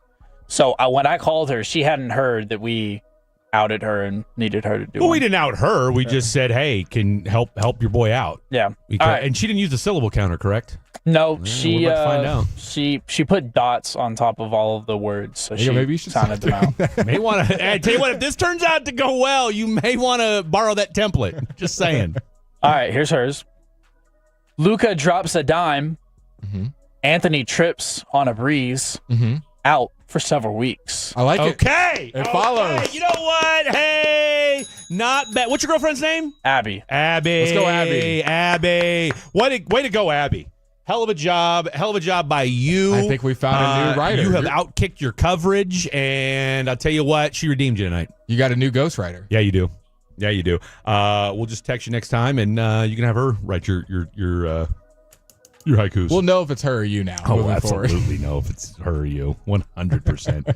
100%. Don't try to write one that she wrote and be like it was you. Because I mean because that did give me hey, I just Googled Anthony Davis real quick. And he's been hurt. Okay, out for weeks. She's definitely a baseball girl, but she did her best. We'll do. Look, a couple weeks before Rangers opening day, we'll have a Rangers haiku. As a matter of fact, I want to say. What, we're on the 26th, the day before opening day? There you go. There's the Rangers haiku right there. There you go. So you've got 2 weeks to prep. Hell, 3 weeks to prep. 3 weeks from today. All right. So go get, if you wanted to write a couple rough drafts, okay, maybe you two can work on them together. All right. I'll see her tomorrow. It'll take up there her you go. time. That's your next date night. I like where your head's at right there. All right. What a show it's been tonight. Shout out once again to our guy, Sam Quinn. Tell you what, for being on short notice. Yeah. Great stuff from him. We actually had some good stuff on the text line. And we didn't have enough time, and I'd love to get him in studio because sometimes when somebody says something when a guest says something, you want to kind of push back a little bit or give it a little more back and forth. I don't think this was just Nico woke up one day and said, let's trade Luka. Mm-hmm. I'm just not convinced of that. I think this was a top-down decision. I get it. I think he was obviously, he helped spearhead the charge once everybody made the decision on it. But the decision was made, we're not going to pay $345 million for Luka Doncic, and as a result of that, boom, get rid of him and find somewhere to get rid of him too. Speaking of the Mavs, Tim Bontemps on the Hoop Collective that's got our boy Tim McMahon, got the whole squad on there. He was talking about the Mavericks, and I had Kevin pull this audio, so I'd be remiss if I didn't play it for you guys. There's some good audio, something to chew on tonight while you're listening to us off the radio. Here is Tim Bontemps on what the Mavs should do pertaining to Anthony Davis. I'm going to be honest. I don't think Anthony Davis should ever play for the Mavericks again. He shouldn't play the rest of the season, and they should trade him this summer.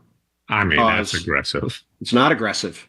Nico Harrison talked about they're having a 3 or 4 year window with this group. That included this season. Okay? Kyrie Irving is going to be a 33-year-old guard who just had a catastrophic knee injury, was a player option for next season. You basically have to write him off at being a major contributor for next season. Maybe he can come back and do that you have to assume if you're running the franchise, he's not going to do that. At that point, Anthony Davis will have 1 year guaranteed left on his deal. He's going to be approaching his 33rd birthday. This team has really no ability to contend as it stands now without a proper star next to Anthony Davis. Well, my first is I love how Tim got serious. If you listen to their podcast, which I do from time to time, Tim is like the goofiest person. Both Tims are pretty goofy on there.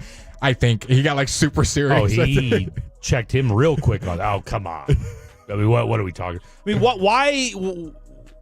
why throw that comment away? I mean, why? I mean, I'd love to hear what his rebuttal was. Yeah. Because what? You're going to run it back with? Because you're starting. Who's your point guard to start next season? Brandon Williams. You know what I'm saying? Like who? I mean, let's just again. You and I have said this. I have zero issue if you trade Anthony Davis. Now, you've got issues with Nico and his ability to get the best deal. I think that's more of a concern. Is he going to put this one up for market, or is he just going to back deal him to the Nets for Cam Johnson? If he were to bring back another crappy haul, there would be real threats this time. Cam Johnson and a second-round pick from the Nets. Yeah, in 2035, that would be absurd. Shout out to Sam Quinn. He was absolutely fantastic. Shout out to Abby for redeeming our guy Khaki Kev. Great stuff from you as always. Go check us out on the YouTube. Go share it with some friends. Do it. And shout out to Mama Kim for bringing my man some food and getting his mindset right. To all you Tullas and Fatties, good night. God bless. We'll see you tomorrow. Through your phone, smart speaker, or more, name your device. The Odyssey app is there for you.